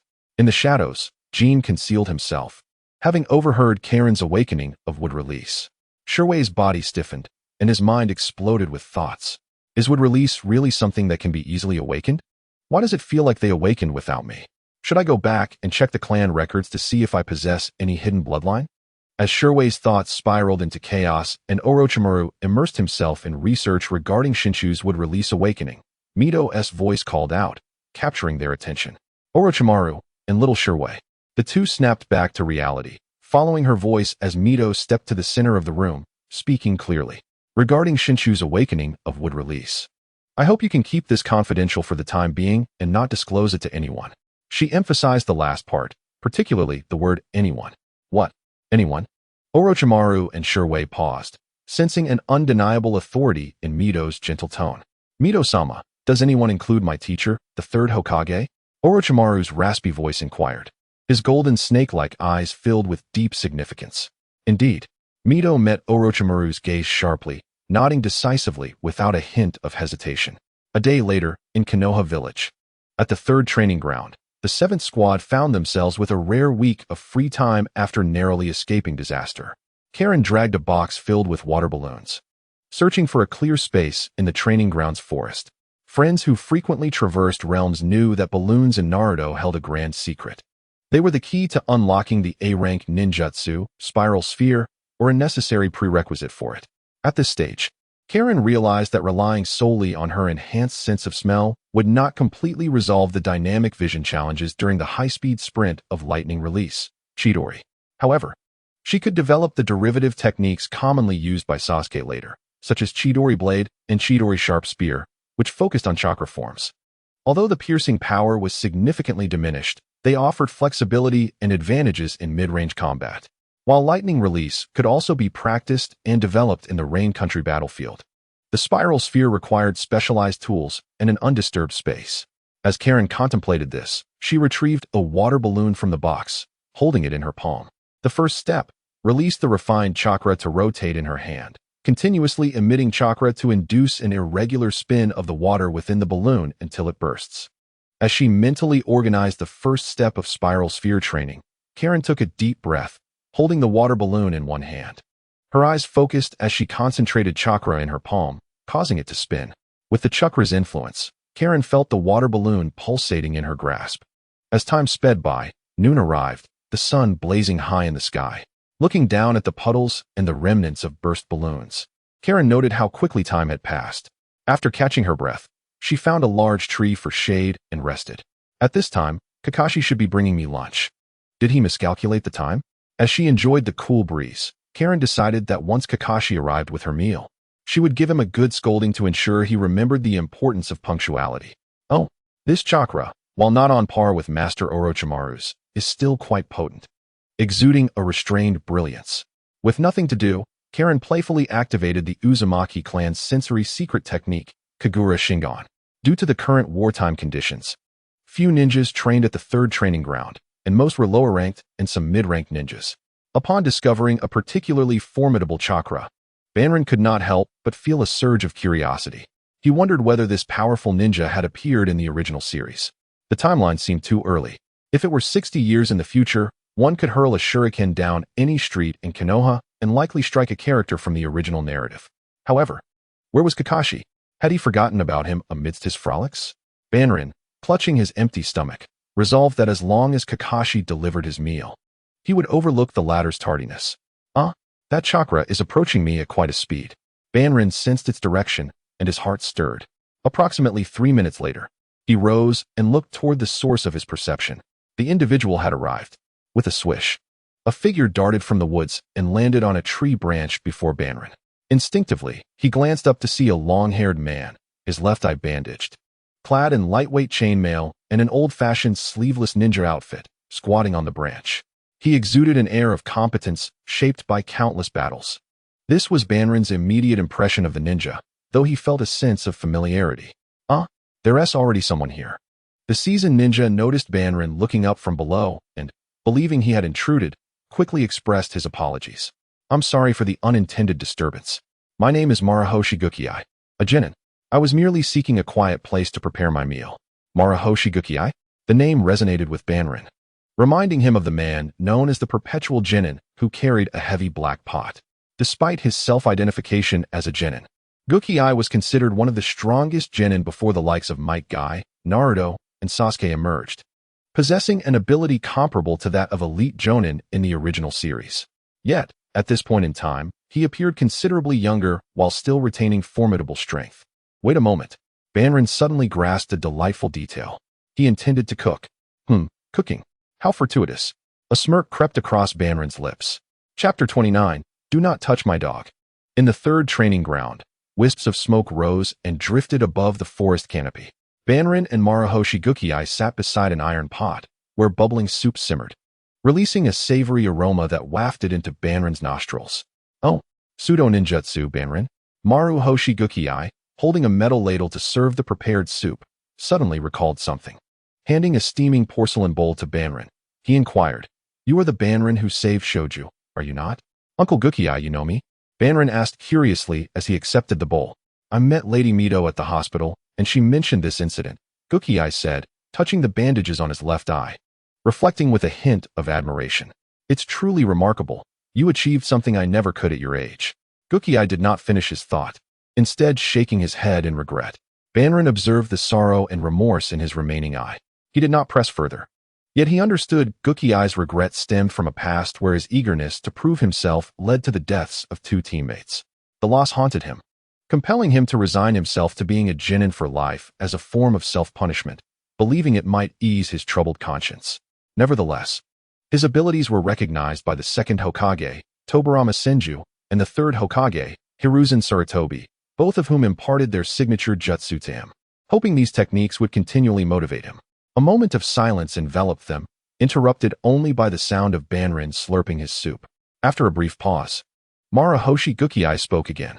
"Banrin-kun, I find great solace in knowing that at your age, you understand the importance of protecting your comrades and adhering to your ninja way."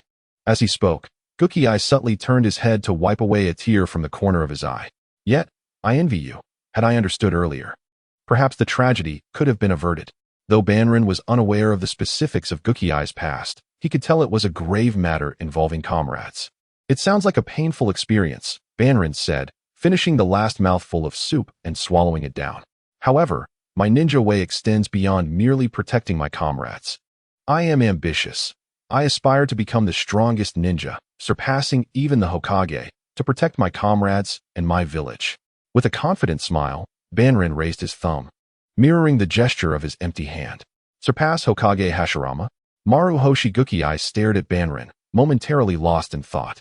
In his remaining eye, he seemed to glimpse the figure of the first Hokage, Hashirama Senju, whose visage gradually blended with Banrin's smile. Ding. Special bond established. Hope. Character. Maruhoshi Gukiai. Acquired. Konoha Flow Illusion Technique. Willow. Evaluation. An illusion technique combined with swordsmanship that delivers a fatal blow when the enemy is distracted by the illusion. On the streets of Konoha, Banrin mused, "Where on earth is that rascal Kakashi with my meal?" As he strolled along, digesting his food, he searched for Kakashi, who had promised to deliver lunch, yet he had seen not a trace of the man. Nonetheless, he felt fortunate to have met Uncle Gukiai. Not only did he enjoy a meal, but he also addressed his shortcomings in close combat. After helping Maruhoshi Gukiai with his emotional turmoil, the two bid farewell. But Banrin arranged a time to practice swordsmanship with him.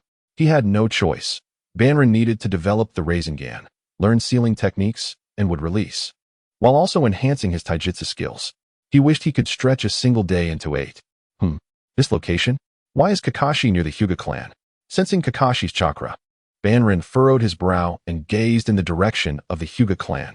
In a narrow alley near the Hyuga clan, several youths clad in dark kimonos, appearing to be of a similar age to Banrin, had formed a semicircle, cornering Kakashi against a wall. "Hey, little puppy, why aren't you baring your teeth?" One of the boys jeered, while another added, "Look at it. It's trembling in the corner." The two boys at the edges of the semicircle wore disdainful smirks, gazing down at the curled-up Kakashi, whose amber eyes were wide with terror. It's just a bento box. Yet this little ninja dares to bark at us? Didn't its master teach it to recognize the disparity between itself and the Hyuga clan? The two boys at the center, one crossing his arms and the other placing one hand on his hip, shared an expression of haughty superiority. All four boys shared a commonality. They possessed white eyes and bandaged foreheads, with the clan emblem of the Hyuga family, a triangular cloud pattern, emblazoned on the back of their kimonos. The four pairs of white eyes fixated on the quivering Kakashi in the corner. The young Kakashi, still naive, could not comprehend how the situation had escalated to this point. He had merely been delivering lunch to Banrin when these white-eyed ninjas had deliberately knocked him to the ground, trampling and ruining all the food. When he barked at them, they retaliated with punches and kicks. Now, cornered, he wondered what would become of Banrin's lunch.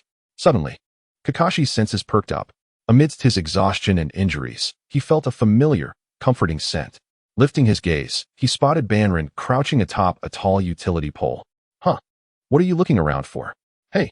A young Hinata, standing at the edge, noticed a stark change in Kakashi's eyes. The earlier terror had vanished, and his mood soured once again. He shouted at Kakashi, "Take us to your master. If he dares to bark at us, he must apologize." How to apologize? The Hinata boy froze suddenly, for this was clearly an unfamiliar voice. The other three also sensed this and turned abruptly towards the source. There stood a strikingly handsome youth with black and red hair, his expression unyielding as he faced them. When did he arrive? We were completely unaware. A sense of foreboding crept into the hearts of the four. Upon seeing his caretaker, Kakashi immediately became animated, barking plaintively at the newcomer. It was evident that he was the master of this ninja dog. The four Hinata youths quickly deduced that the individual before them was indeed the owner of the black and white ninja dog. The Hinata closest to him lifted his chin, exuding arrogance as he remarked, "It appears you are." Before he could finish, the newcomer's large hand shot out, covering his mouth while simultaneously grasping his face. The other three Hinata boys were taken aback, their eyes wide with horror.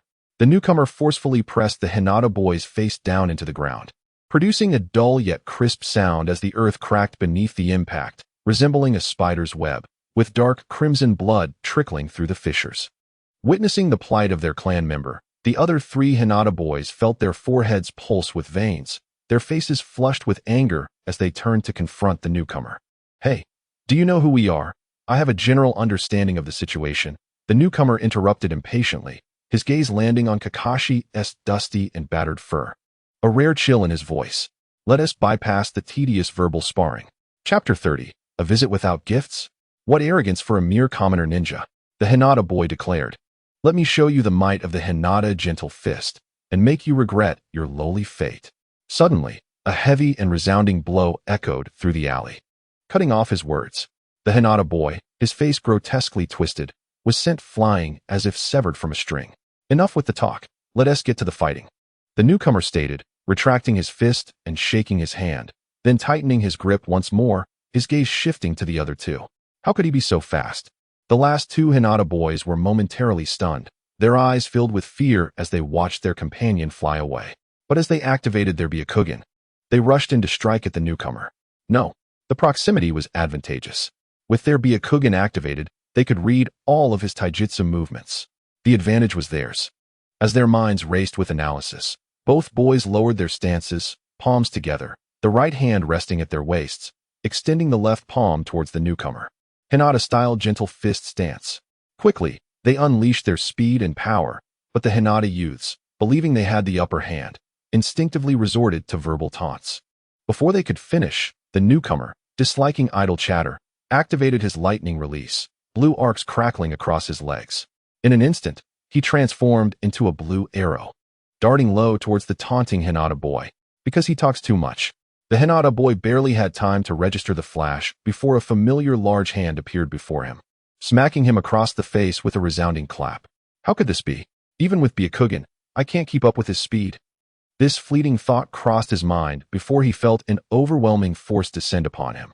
With a thud, the ground was once again marred, creating a shallow pit resembling a spider's web. In that moment, he realized his speed had surged instantaneously due to the stimulation of lightning. Even with the pride of the Byakugan, he could not match his speed. The last remaining Hinata boy's eyes widened in utter terror, his face contorting in rage and fear as he shouted at the newcomer. Who are you? Such lightning release techniques are rarely mastered in the village.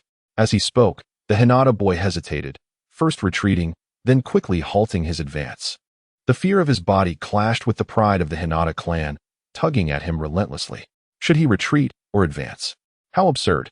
The newcomer, however, offered no reply, merely smirking disdainfully. He had no inclination to engage in idle banter, regardless of the enemy's weakness. With a sharp crackle, the lightning release activated once more. With a single step, he vanished in a flash, appearing before the Hinata boy.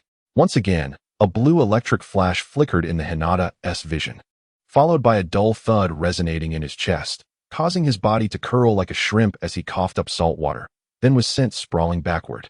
With a resounding crash, he collided with the wall behind Kakashi, his body collapsing into a heap as he slumped to the ground. Ark! Kakashi, disregarding his own pain, barked at him with concern. Aren't you supposed to be strong? What good is strength if you can't do anything? As the newcomer approached the slumped Hinata boy, He scrutinized the bandages wrapped around his forehead, tugging them away to reveal a bluish mark beneath. It appeared to be a pattern of intersecting lines and two opposing hooks. Indeed, a caged bird, the branch family of the Hinata clan, the newcomer confirmed, nodding as he examined the familiar design. No wonder they speak of fate and boast of the Byakugan and gentle fist. Being constrained in freedom and destiny from a young age can warp one's mind. In retrospect, the later Niji of the Hinata clan seemed to suffer less than this boy. The newcomer shook his head, having vented some of his frustration after the beating.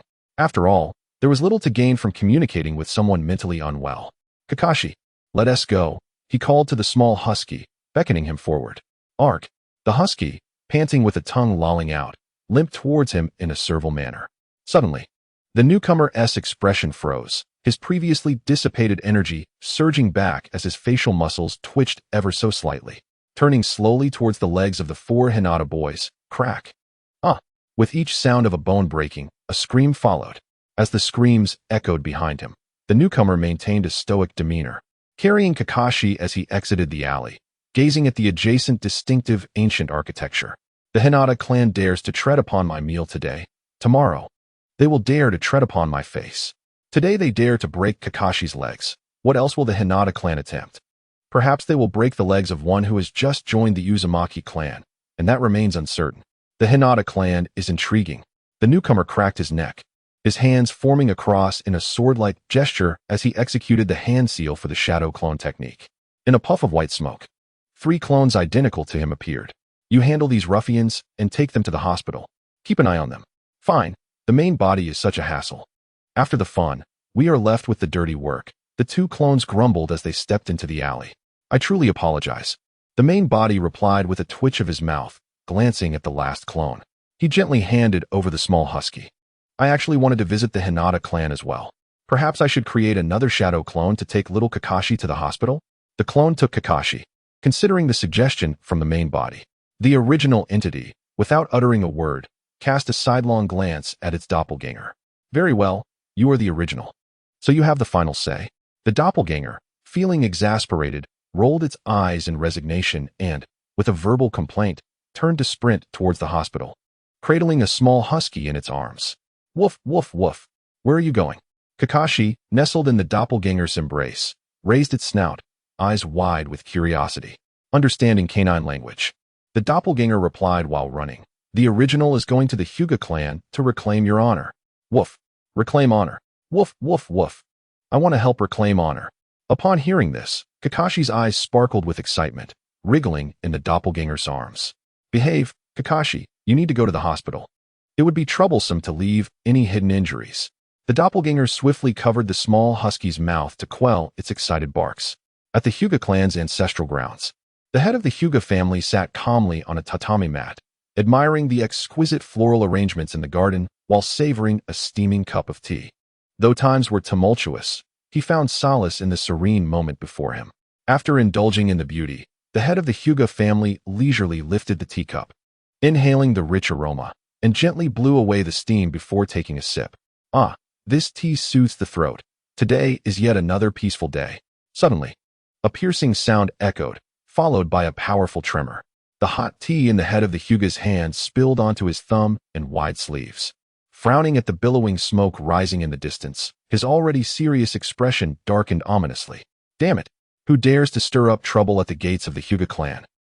Meanwhile, on the ruins before the Hyuga estate, the doppelganger, enveloped in swirling smoke, slowly rose, as the lightning in its hand began to dissipate.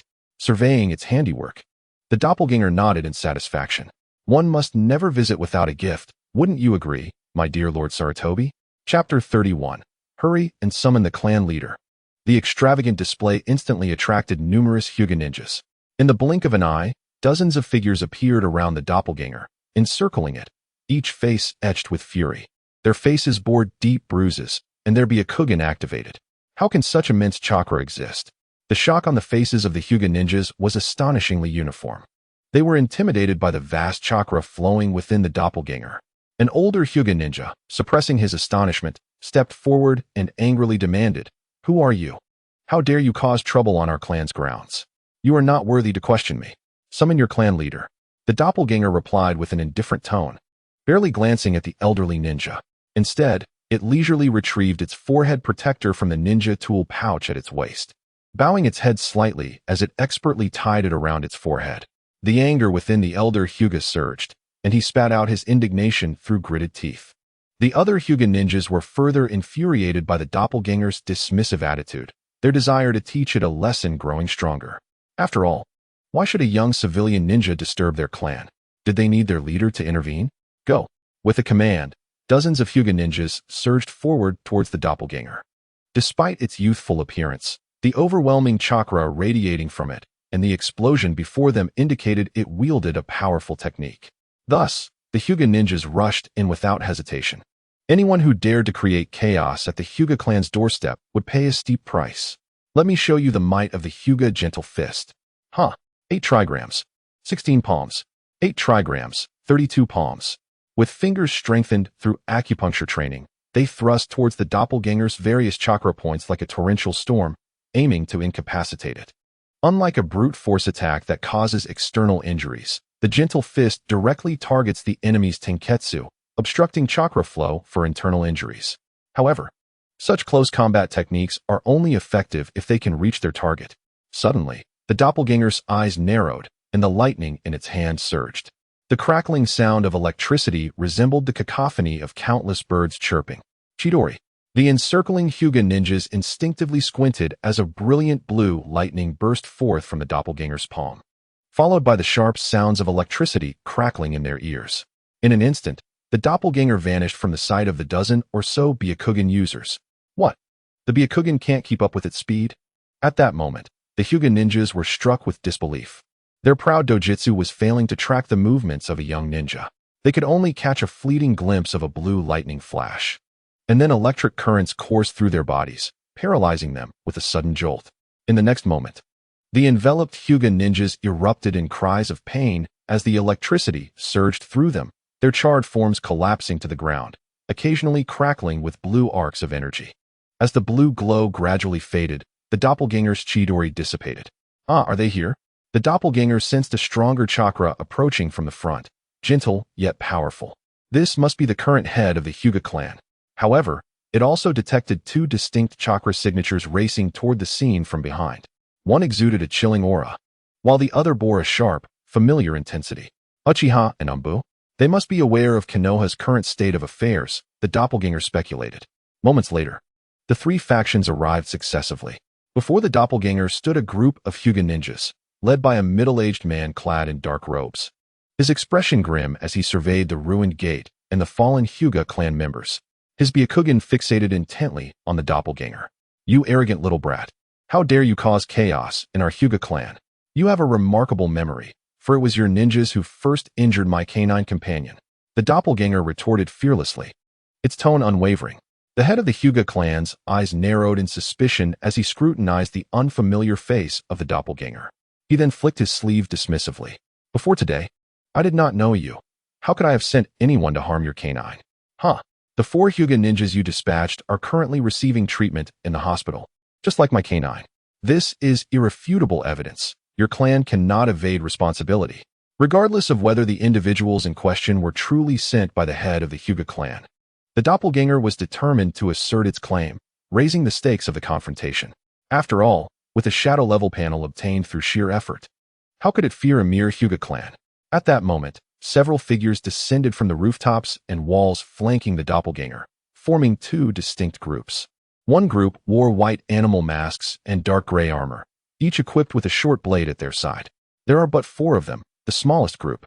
In contrast, the other team is more numerous, comprising 8 members. They lack masks but possess colored contact lenses, their crimson eyes piercing, their demeanor strikingly handsome. Clad in high-collared ninja attire emblazoned with the red and white fan emblem of their clan, exuding an aura of aloofness that warns others to keep their distance. This is the territory of the Uchiha clan, a stronghold of the Konoha police force. Upon the arrival of the Umbu and the Uchihas, their initial glance is not directed towards the instigators of the conflict, the Inuzuka and the Hyuga clan, but rather at one another, scrutinizing their rival. The overlapping jurisdictions of the 2 departments have perpetuated a tense relationship. Indeed, interactions between the Uchiha clan and any other faction tend to be fraught with tension, as is evident in this moment. The Uchihas believe that disputes within the village fall under the purview of the Konoha police force.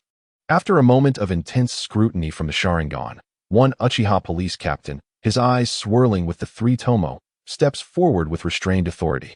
Regardless of your grievances, you are forbidden from recklessly employing ninjutsu within the village. Accompany me to the police station. What did you say? Are the Uchihas blind? It is this unknown civilian ninja who has caused a ruckus in our Hyuga territory.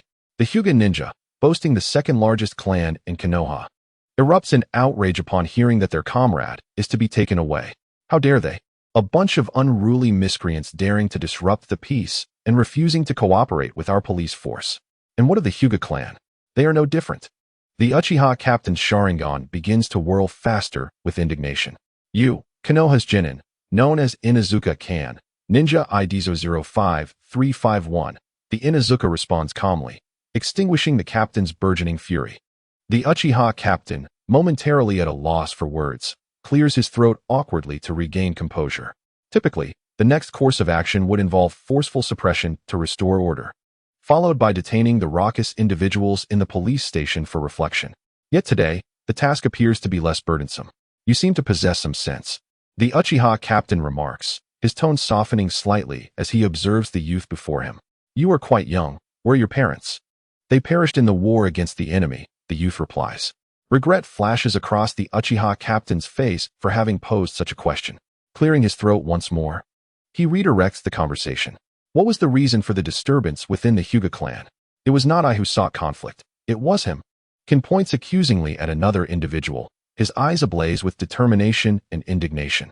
Following his gesture, the Uchiha captain, alongside his fellow officers and the silent Umbu, fix their gaze upon the head of the Hyuga clan. Me? The Hyuga clan leader is bewildered, staring at the outstretched finger. I have done nothing. I have been quietly enjoying tea and admiring flowers at home. Why am I being singled out? Is our Hyuga clan so easily bullied? A surge of outrage wells within him at the audacity of a mere civilian ninja to accuse the head of his clan. Silence. The Uchiha captain interrupts, his Sharingan locking onto the Hyuga leader's gaze. This is not your time to speak. Curse the Uchihas. The Hyuga leader's expression falters, astonished that a mere captain could silence him. Surely, such authority should belong to the head of the Uchiha clan. Reason? The Uchiha captain persists, fixing his gaze on Kansas. 4 Hyuga ninjas assaulted my companion, Kakashi, fracturing his leg and leaving him with multiple contusions. Ken states, his tone somber yet resolute. Those 4 Hyuga ninjas have been subdued and are also en route to the hospital. A thunderous silence envelopes the scene, as if struck by lightning. Concrete evidence has emerged. Yet, the reactions vary. The Hyuga leader and his kin exchange glances, sensing they may have been ensnared by an unseen force. Meanwhile, the Uchiha captain and his comrades feel a surge of relief. Evidence means they need not rely on the Sharingan for interrogation. However, the Umbu, observing from the periphery, are taken aback. Moreover, Kan's next words send a chill through the assembly. I am unaware of any past grievances between the Uzumaki and the Hyuga. Having recently joined the Uzumaki clan, regardless of any history, you should not have harmed my companion. With unwavering resolve, Ken declares his ninja way to the head of the Hyuga clan. The revelation reverberates through the crowd, leaving all present in shock. The unfolding events were entirely unforeseen. Apart from Lord Uzumaki Minato and a girl from the Ninja Academy, there are indeed other members of the Uzumaki clan, escalating the conflict between the two families. Especially the police captain, who now perceives the situation spiraling out of control. Summon the clan leader at once. Chapter 32. The infuriating Uzumaki kid. Name? Inazuka, Kansas. Age? 12 years. Oh, a prodigy. Average. Name? Hyuga Hayashi. Age? 40 years. Why did you send clan ninjas to injure a member of the Uzumaki clan? I did not. Furthermore, it was merely a ninja dog. Ah, Hyuga clan leader, you would do well to speak the truth. I am speaking the truth. Truth? We have verified that they bore no signs of Jinjutsu. What motive would your 4 Hyuga ninjas have to attack an Uzumaki ninja dog? Prior to today, I had no knowledge of that child, nor did I give any command to attack an Uzumaki ninja dog. Perhaps your claims hold some truth. How curious that among the many ninja dogs in the village, it was specifically the Uzumaki's sole ninja dog that was targeted by your Hyuga ninjas. Your 4 ninjas, along with the injured dog, are currently hospitalized. I repeat, I issued no orders to attack a ninja dog. Would the branch family ninjas act without the head of the clan's command?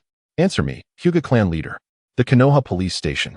An establishment typically steeped in a somber atmosphere that sends shivers down the spine of any who enter, has now grown even more foreboding. Every Uchiha ninja has activated their Sharingan, emanating a palpable tension. Why, you ask? Because today, a major case has emerged. The branch family ninjas of the Hyuga clan have attacked the Uzumaki clan's ninja dog. In pursuit of justice, the Uzumaki clan has sought reparation, leading to a conflict that erupted in violence.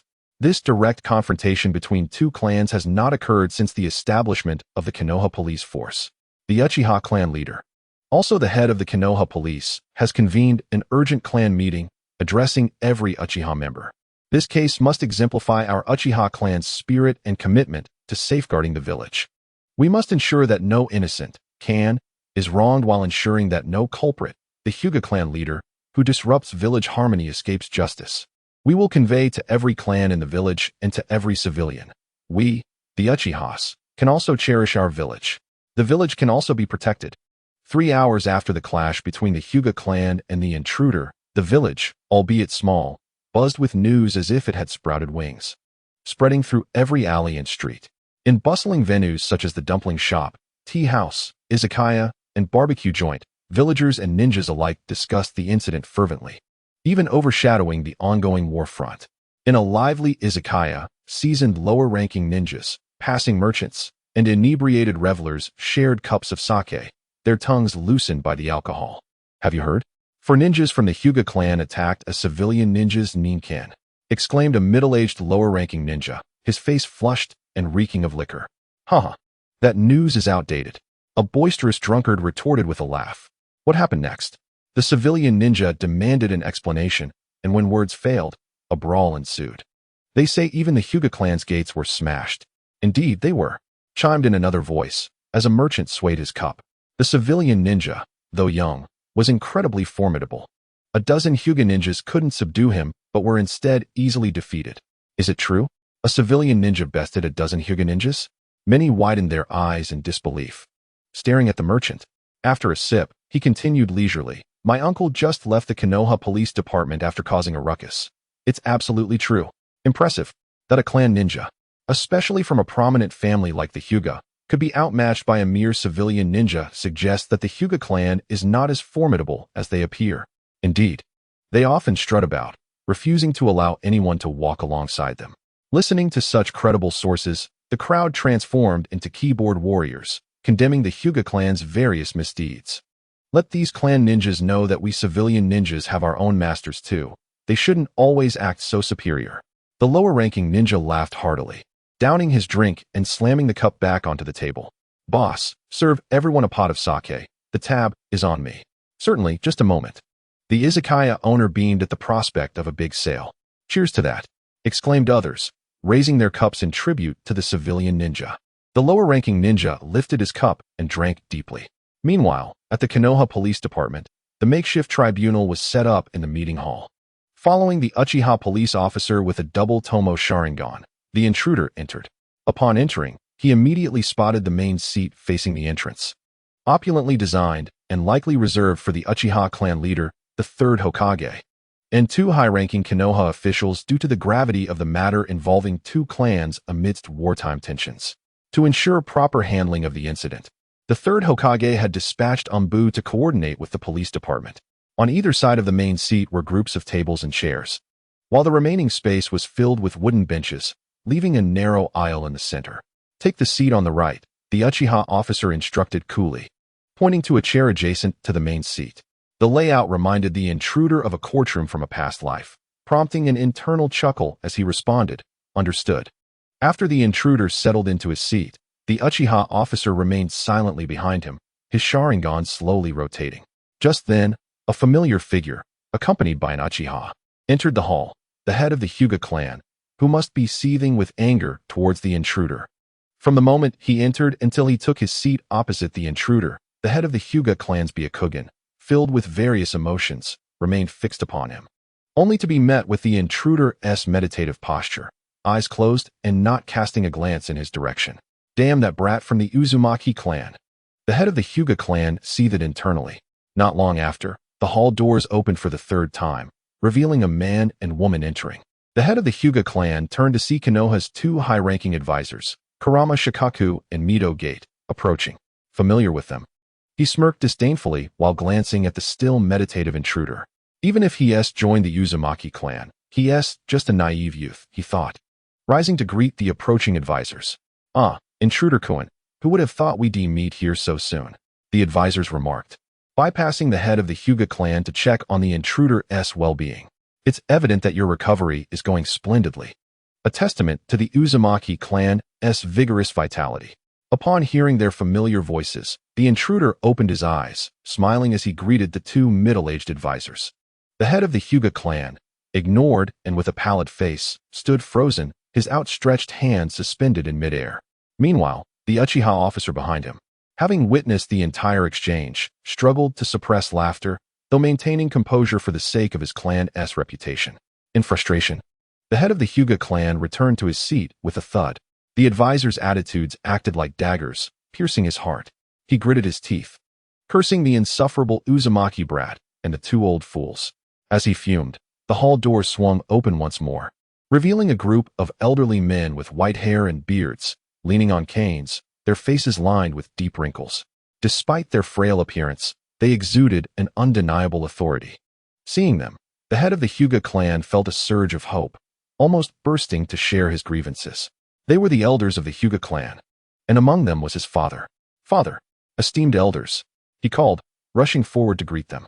"We are aware of the situation, Nichiru." The elders nodded. His father reassured him. He's merely a lucky civilian boy who has joined the Uzumaki clan. Without the Uzumaki name, he's just a child who cannot stir any waves among us Hyuga. The final remark was pointedly directed at the intruder. "Rest assured, we Hyuga will stand by you. A mere child's words cannot tarnish our reputation. Indeed, just remain seated and await the conclusion of this tribunal. You will soon return to the clan with dignity." The elders of the Hyuga clan exchanged words, and the head of the Hyuga family felt an increasing sense of security in the presence of a powerful ally. All unpleasant memories of the day were cast aside. With a slight turn, he glanced at Banrin, disdainful thoughts echoing in his mind. This is the legacy of the Hyuga clan, not something a mere lucky child like you can compare to. Once the elders were seated on his side, the head of the Hyuga family regained his usual confidence, shook out his sleeves, and walked back to his position with composure. His pale eyes subtly observed Banrin's smirk across the room, and he scoffed internally. "Still smiling, are you? Is this a provocation? I will make you understand that the dignity of the Hyuga clan cannot be challenged." Meanwhile, Banrin remained oblivious to the internal turmoil of the Hyuga head. He smiled, for his support had arrived. The hall doors opened with a creak once more. Proud as the Uchiha clan, all voices respectfully called out, "Lord Mito, please enter." The two high-ranking advisors seated in the main position, all the elders of the Hyuga clan, and Banrin, who sensed Mito's chakra, turned their attention to the figure gracefully approaching the entrance. Clad in a pristine white kimono, with a dark obi at her waist and long white hair flowing down to her waist, a hint of red could be seen swaying with her movements. The reactions of the crowd varied as they beheld Mito's slow approach. Ironically, few noticed Orochimaru, who trailed behind her. However, he paid no mind, merely nodding with a smile when his gaze met Banrin's. As long as Banrin was unharmed, that was what mattered. Although the head of the Hyuga clan felt apprehensive about the identity of Uzumaki Mito, he remained calm and resolute. What could a single elder do against the 7 clan elders who had been present since the Warring States period and the founding of Konoha? Suddenly, the head of the Hyuga clan was taken aback. What did he see? All the elders, who had just been reassuring him, now bore identical expressions of shock. Why had Mito personally come? It was as if their bodies, like their Byakugan, had turned to ash. "Father, elders, what is with your expressions?" Lord Mito, Tsurugi Koharu and Uzumaki Menin exchanged astonished glances, quickly rising from their seats to greet her. Why had she come? The two advisors exchanged uncertain looks, realizing that Lord Mito placed even greater importance on this new clan member than they had anticipated. "Why did you come personally?" Tsurugi Koharu asked with a strained smile, stepping forward to meet Mito. "What's wrong, Koharu? Can I come?" Mito replied gently, a question lacing her tone. "Of course you can. Koharu merely meant that this small matter shouldn't trouble you." Tsurugi Koharu's companion, Minin, quickly interjected, attempting to defend Koharu. This is no trivial matter, Mito countered, her gentle tone turning serious. Someone dares to bully our Uzumaki child, and as a former princess of the Uzumaki clan, I must intervene. After saying this, Mito's gaze shifted to the elders of the Hyuga clan. Indeed, her words were directed at those decrepit old men. Hearing Mito's declaration, the Hyuga elders' faces stiffened, mouths agape, yet unable to utter a word, only managing to force out some incoherent sounds. The head of the Hyuga clan stared dumbfounded at the 6 elders and his father, who were stuttering and speechless. Speak up, will you? Can 7 elders be bullied by one old woman? Perhaps sensing the head's hopeful gaze, the 7 Byakugan elders collectively chose to feign blindness.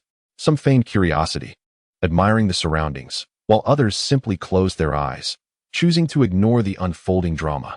It was evident. The head of the Hyuga clan was still too young, having not experienced the warring states era dominated by the major clans before the establishment of the ninja villages. Clashes between clans were frequent, and they had witnessed Mito's formidable strength. To put it simply, with her sealing techniques and indomitable presence, Mito had sent them fleeing in terror. Setting aside her identity as the first Hokage's wife, such psychological dominance was not something easily articulated to the head of the Hyuga clan, given it was a dark chapter of their youth. Yet, they couldn't deny that apart from Mito, the Uzumaki clan posed no real threat to them. However, after years of absence, Mito's sudden appearance to support that child could only mean that she was ready to ride the waves. Mito, Lady Orochimaru, Banrin greeted politely. Having waited for the 2 high-ranking advisors to finish conversing with Mito before addressing her and Orochimaru. I'm glad you're all right. Orochimaru assessed Banrin with a keen eye and continued, we've heard from your shadow clone about the events. Lord Mito and teacher Hisashi will not allow the Hyuga clan to act with impunity. Indeed, Mito said, her gaze warm as she patted Banrin's head with her weathered hand. Well done. If you're bullied, you must fight back. That's the way of our Uzumaki clan. Having emerged from the dark era of the warring states, Mito fully understood the importance of not showing fear to one's enemies.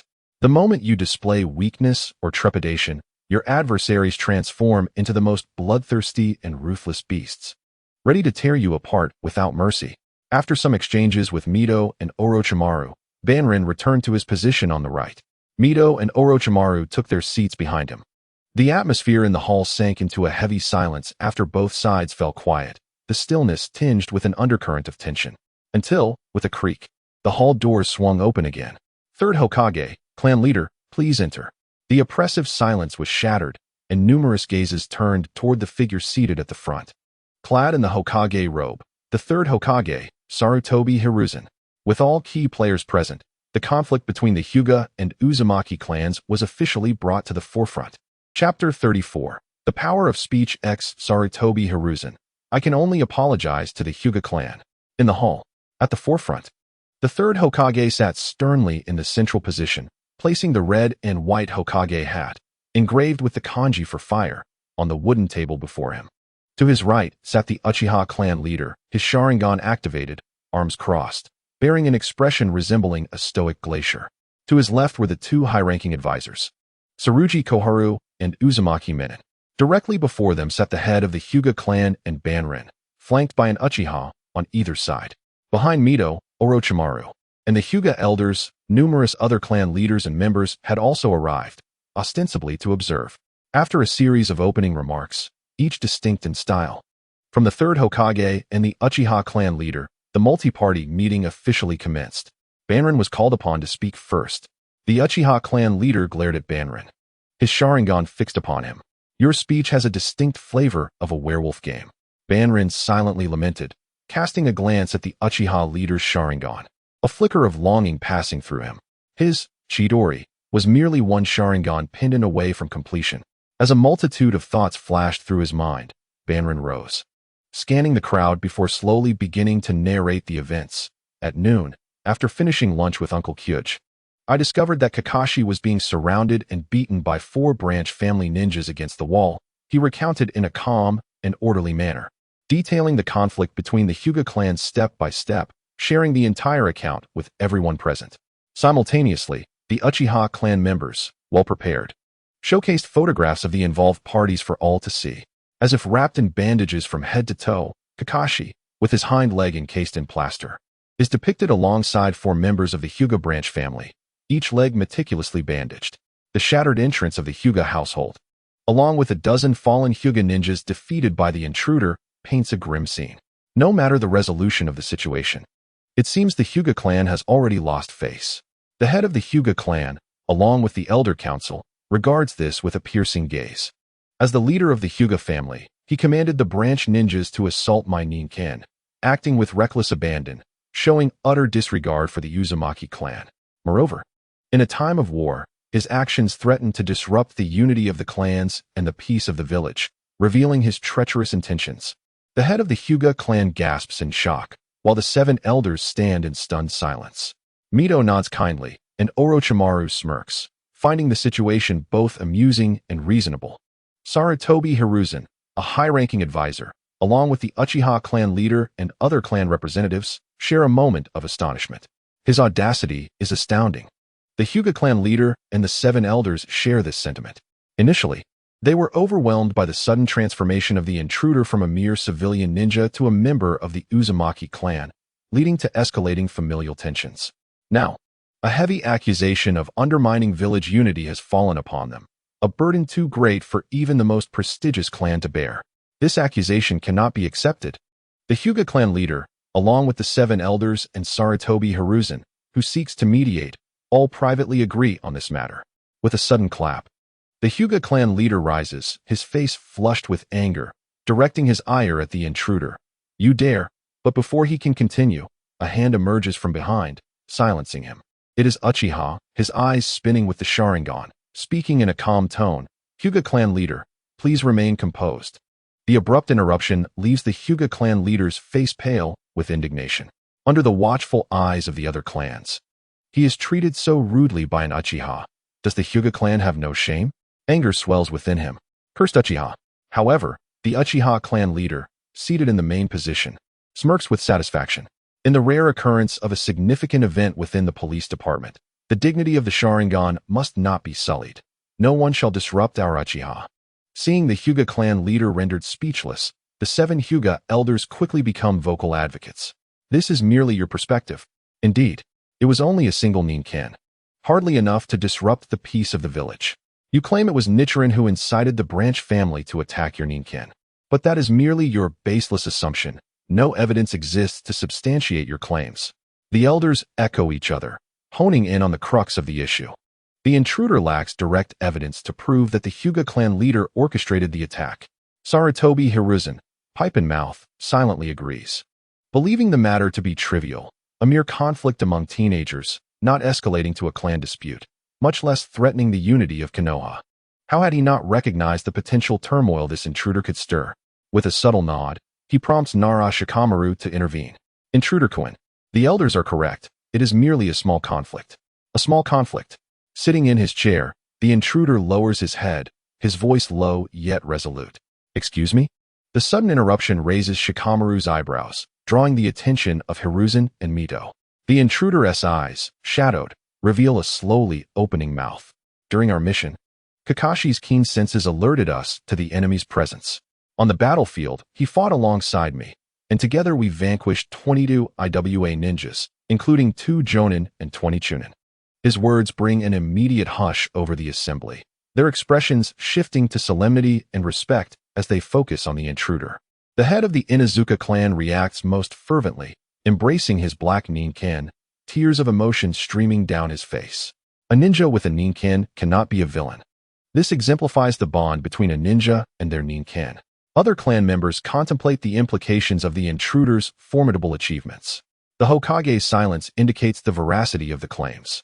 2 IWA Jonin are no trifling matter.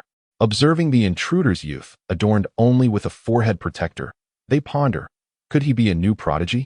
Moreover, due to Kakashi's astute senses, he detected an explosive tag trap set by the enemy, allowing me to save another companion. The others may perceive this as merely Kakashi's heightened senses saving a comrade. Yet to those in the know, it resonates like a thunderclap.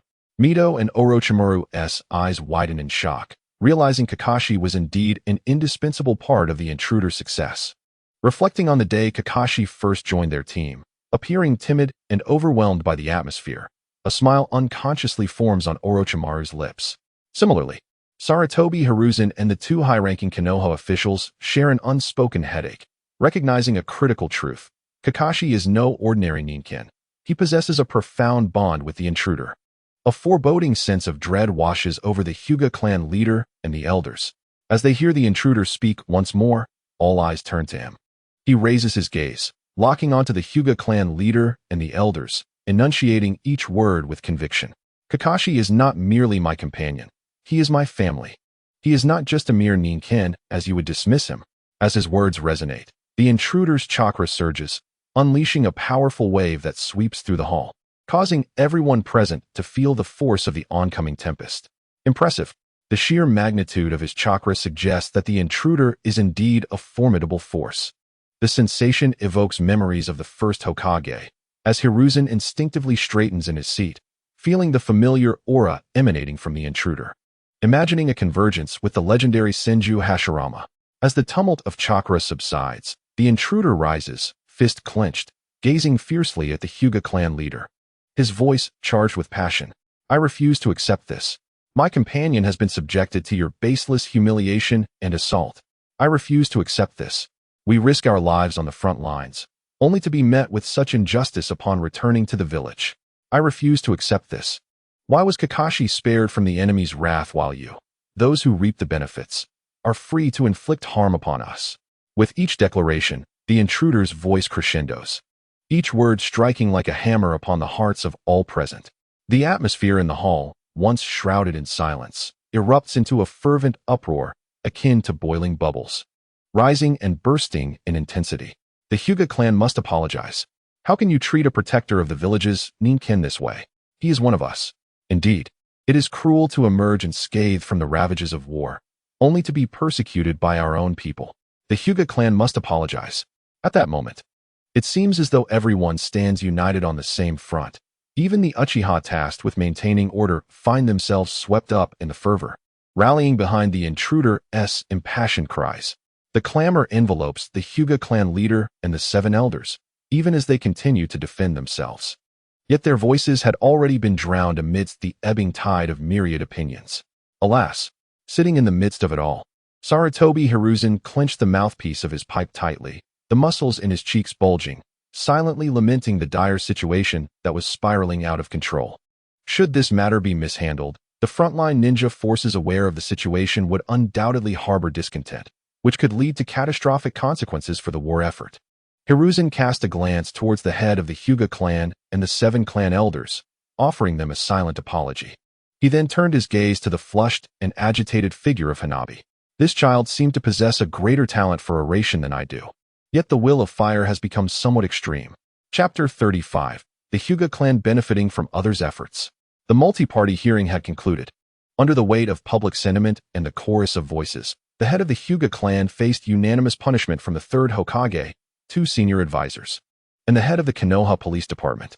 The events that transpired during the hearing reverberated throughout every corner of Konoha, echoed by numerous witnesses and participants. Each attendee sang praises for the impassioned Hanabi, emphasizing the importance of comradeship. Fearlessly standing up for the besieged ninja dogs, he showed no trepidation towards the Hyuga clan's might. His strength was formidable. Though still a genin, he had bested 22 rock ninjas in battle, 2 of whom were jonin. The future glimmers with promise. Anyone who had heard his speech deemed him a true inheritor of the will of fire. The following day, at the Ninja Academy, the bell for the end of class rang, and as the mid-level teacher departed, the once quiet classroom erupted into a lively marketplace. A group of boys huddled together, discussing the village's latest sensation. Have you heard about the rising star, Hanabi? Inquired a boy clad in a black jacket with gray-white hair, arms crossed and a smug expression adorning his face. Of course, who in the village doesn't know him now? He dares to confront the prestigious Hyuga clan for the sake of his fellow ninja dogs. 2 boys with black hair waved dismissively, as if to say, is that all? The gray-white boy, unperturbed, continued, but did you realize that Hanabi is actually 2 years older than us? Having just graduated less than 3 months ago? What? Impossible. The others exclaimed in disbelief. He is only 2 years older than us. How could we have never heard of him before? The boys were instantly astonished, as it was inconceivable for such an impressive senior to remain unnoticed. Someone turned to the quiet blonde, asking, "Minato, what do you think?" "Me? I was just entranced by a red-haired girl," replied Namikaze Minato absent-mindedly. "I also aspire to protect the village and my comrades like that senior." "Haha, of course you would say that, Minato, considering you are a genius. Many from other clans can't hold a candle to you. You will undoubtedly become a powerful ninja like Hanabi." "Oh, I still have quite a distance to go compared to Hanabi.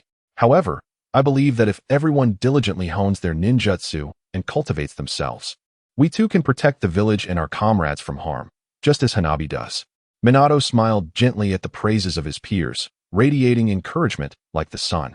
However, his gaze inevitably drifted back to that vivid splash of red. Hanabi?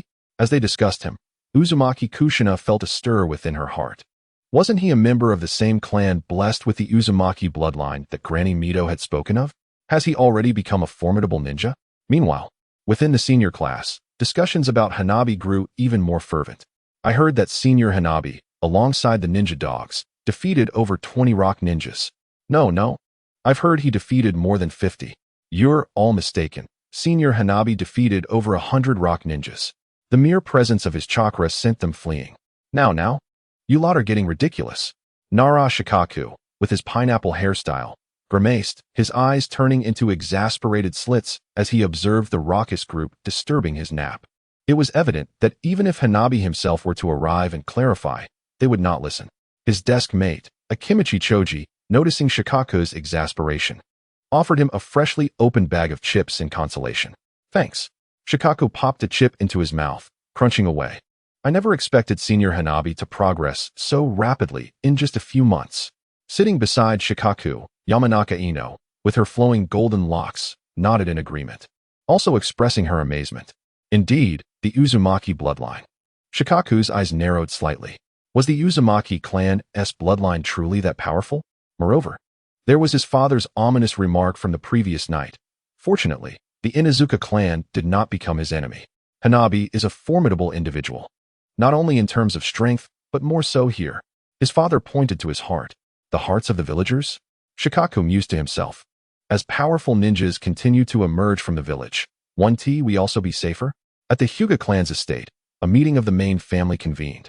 The 7 clan elders gathered, their expressions grim and foreboding, as the Hyuga clan now stood at the center of public scorn. The current head of the Hyuga clan was confined within the police department cell. Hayashi has been imprisoned within the police department, which is the Uchiha's territory. "We can only wait 4 months to retrieve him," lamented the father of the Hyuga clan, his eyes filled with sorrow. "Humph." One elder, bearing a long scar on his face, interjected coldly, his voice laced with indignation and resentment. "If it weren't for those 4 branch families, we Hyuga would not be facing such disgrace. The Inuzuka clan has outright refused to collaborate with our Hyuga ninjas on missions. When did even such a small clan dare to challenge us? We have truly become the laughingstock of the village." The 4 branch families did not do much. They merely teased the ninja dogs. "In my opinion, that Uzumaki brat, Hanabi, is the most formidable. He bites at the Hyuga clan like a rabid dog. And do you know what they are calling us out there now?" A thin elder with shadowy eyes defended the branch families, his tone dripping with bitterness towards Hanabi and the clan's current disgrace. "They refer to us as the Hyuga clan benefiting from others' efforts. Because of that Uzumaki brat, they label us the Hyuga clan benefiting from others' efforts. Such a humiliation. This is a profound disgrace for our Hyuga clan." Bang, bang, bang. The other elders clenched their teeth in fury, pounding their fists against the armrests and the tea table. Yet none of it could alleviate the hatred that festered within their hearts. But how could they quell this animosity? "We must reclaim the lost honor of the Hyuga clan." The head of the Hyuga clan slammed his fist onto the table, addressing the other elders with fervor. Indeed, the other elders nodded in agreement, realizing that restoring the Hyuga clan's honor and reputation was the only way to remedy the current state of public disgrace. "But what shall we do?" one elder pondered, his thoughts stagnant as he glanced at the others for ideas. Ahem. A few elders, after moments of contemplation, found their minds blank, unable to conjure a feasible plan, resorting to coughs to mask their frustration. In these wartime circumstances, we are bound by limitations. Yet if we act too boldly, it may impact the front line. making it even harder for us to restore the Hyuga's reputation. An elder voiced the collective concern, and the others nodded in unison, sharing the same sentiment. Shall we dispatch some branch family members to support the front lines? With the Byakugan in play, they can far surpass ordinary perception-type ninjas and exert considerable influence on the battlefield. This way, we might salvage some of our family's reputation. After deep contemplation, an elder of the clan proposed a less than ideal solution. For all its prudence, it merely serves as a flimsy veil to cover the Hinata family's plummeting prestige. Upon closer inspection, we remain at the bottom. I have an idea. Suddenly, the head of the Hinata clan interjected, capturing the attention of the other elders. What idea do you have? One of the elders inquired, unable to contain his curiosity. To resolve our Hinata family's tarnished reputation, we must focus on that vortex brat. The head of the Hinata clan paused, surveying the other elders before speaking slowly, yet resolutely. Thanks to our Hinata lineage, that brat has now become a recognized genius ninja. If our Hinata ninjas can defeat him in a fair fight, we could at least recover a significant portion of our family's lost honor. Is it truly wise to provoke that brat now, when he is at the peak of his prowess? One elder expressed his concerns. No, now is the perfect time. The head of the Hinata clan promptly countered. If we delay, the attention surrounding him will wane, and even if we defeat him then, it will do little to restore our reputation. Do you have a candidate capable of defeating that vortex brat? The elders were swayed and quickly inquired. Certainly. The head of the Hinata clan replied with confidence. It is my grandson, Hinata Hayashi. Upon hearing the name, the other elders nodded in agreement. Hinata Hayashi, indeed. He has mastered our Hinata family's formidable techniques, the gentle fist and the 8 trigrams 64 palms, making him more than capable of overcoming the vortex brat. Let us demonstrate the might of the Hinata clan to that brat and the other families of the village. Chapter 36. The Challenge of the Hinata Brothers. Having become the village's most renowned genius ninja and the target of the Hinata family's ire, the life of Kankuro remained unchanged. In the third training ground, he had arranged to meet with Orochimaru. From a distance, Kankuro spotted Orochimaru's tall figure clad in a light-colored kimono, his long black hair swaying gently in the breeze. As he approached with a box of white balls slung over his shoulder. Orochimaru is indeed punctual, always arriving ahead of schedule, Kankuro mused. Orochimaru had noticed Kankuro as well. He withdrew his hand from the chest of his kimono and waved. Kankuro promptly waved back, quickening his pace. Orochimaru-sensei. Upon getting closer, Kankuro greeted him with familiarity. Orochimaru nodded with a smile, his golden serpent-like eyes glancing at the box Kankuro carried. Is that related to the ninjutsu you envisioned, Kankuro-kun? Indeed. I have completed the first phase. Once fully realized, I shall demonstrate the ultimate transformation of chakra to you, Orochimaru-sensei. Kankuro replied, his voice tinged with excitement.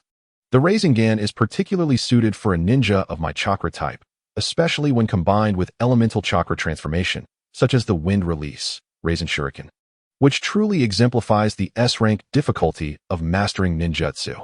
I eagerly await your demonstration, Kankuro-kun. Orochimaru's eyes sparkled with enthusiasm at the prospect of Kankuro's new ninjutsu. By the way, Orochimaru-sensei, is there something specific you wanted to discuss? After some casual banter, Kankuro inquired curiously.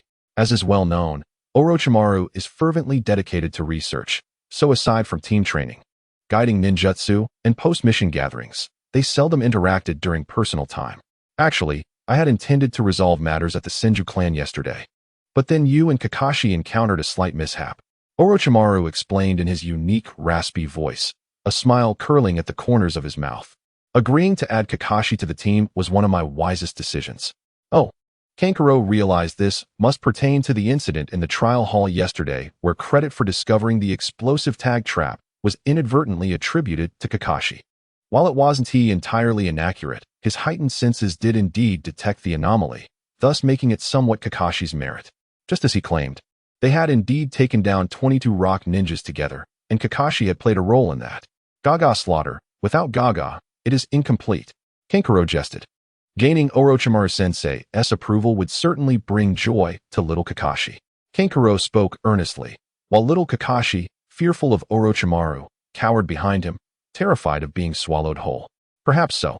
Remembering how timid little Kakashi became upon seeing him, Orochimaru chuckled softly before adopting a serious tone and addressing Kankuro. Kankuro-kun, Would you like to sign a summoning contract? The Dragon Cave, one of the 3 sacred lands of ninjutsu, Kankuro contemplated internally, while outwardly maintaining an ambiguous demeanor. Is it a summoning beast of your snake lineage, Orochimaru-sensei? Indeed. Once you sign the contract, you will also be able to summon them. Orochimaru confirmed, adding, signing the contract signifies that you are officially my disciple. Why does this feel reminiscent of a scene from a certain tale? Kankuro internally scoffed, yet without a moment's hesitation, he declared, I sign. Hinata Clan Grounds. Gentle Fist Training Area. 3 Hinata ninjas, 1 adult and 2 youths, knelt in this space. This concludes the intelligence gathered on Kankuro so far, Hinata Hayashi. A middle-aged branch family ninja reported respectfully to the youthful, yet somewhat immature, Hinata heir before him. I understand. Thank you for your efforts. Hinata Hayashi's white eyes narrowed slightly. His expression serious as he nodded. Yes. The middle-aged Hinata ninja bowed his head in acknowledgement before exiting the training area. Nisan, our understanding of Kankuro is too limited. We only know he excels in body flicker technique and lightning release. Engaging him recklessly is fraught with uncertainty, Hinata Hayashi's twin brother, Hinata Hikari, suggested with concern. Let me probe him first and gather more intelligence. Afterward, Nisan, you can step in. It would be more prudent to defeat Kankuro. I understand your worries, Hikari. Hinata Hayashi acknowledged his brother's concerns, his Byakugan glimmering with confidence and pride. But it is unnecessary, burdened with the expectations of our grandfather and the elders. And having mastered the powerful secrets of Gentle Fist, I shall avenge our family's lost honor. Nisan. Hikari's brows furrowed as he observed his stubborn elder brother, his gaze dropping, the glimmer in his eyes swirling. Grandfather, the elders, and even you, Nisan, underestimate Kankuro. That boy with the vortex bloodline stands as a mountain before our Hinata clan. Afternoon. 3rd training ground. Maru Hoshikage arrived as scheduled to train in swordsmanship with Kankuro. Drawing in a breath, Kankuro focused on the wooden dummy before him, gripping the Senju ninja blade at his waist. As his momentum peaked, his gaze sharpened, and he stepped forward. Clang! A brilliant and fierce cold light flashed, and the head of the wooden figure fell to the ground with a thud. Catch on! Kankuro sheathed his blade, observing the cleanly severed neck of the dummy. His swordsmanship was sharp and fierce, akin to a poised viper ready to strike. Maru Hoshikage approached, examining the dummy's cut with admiration.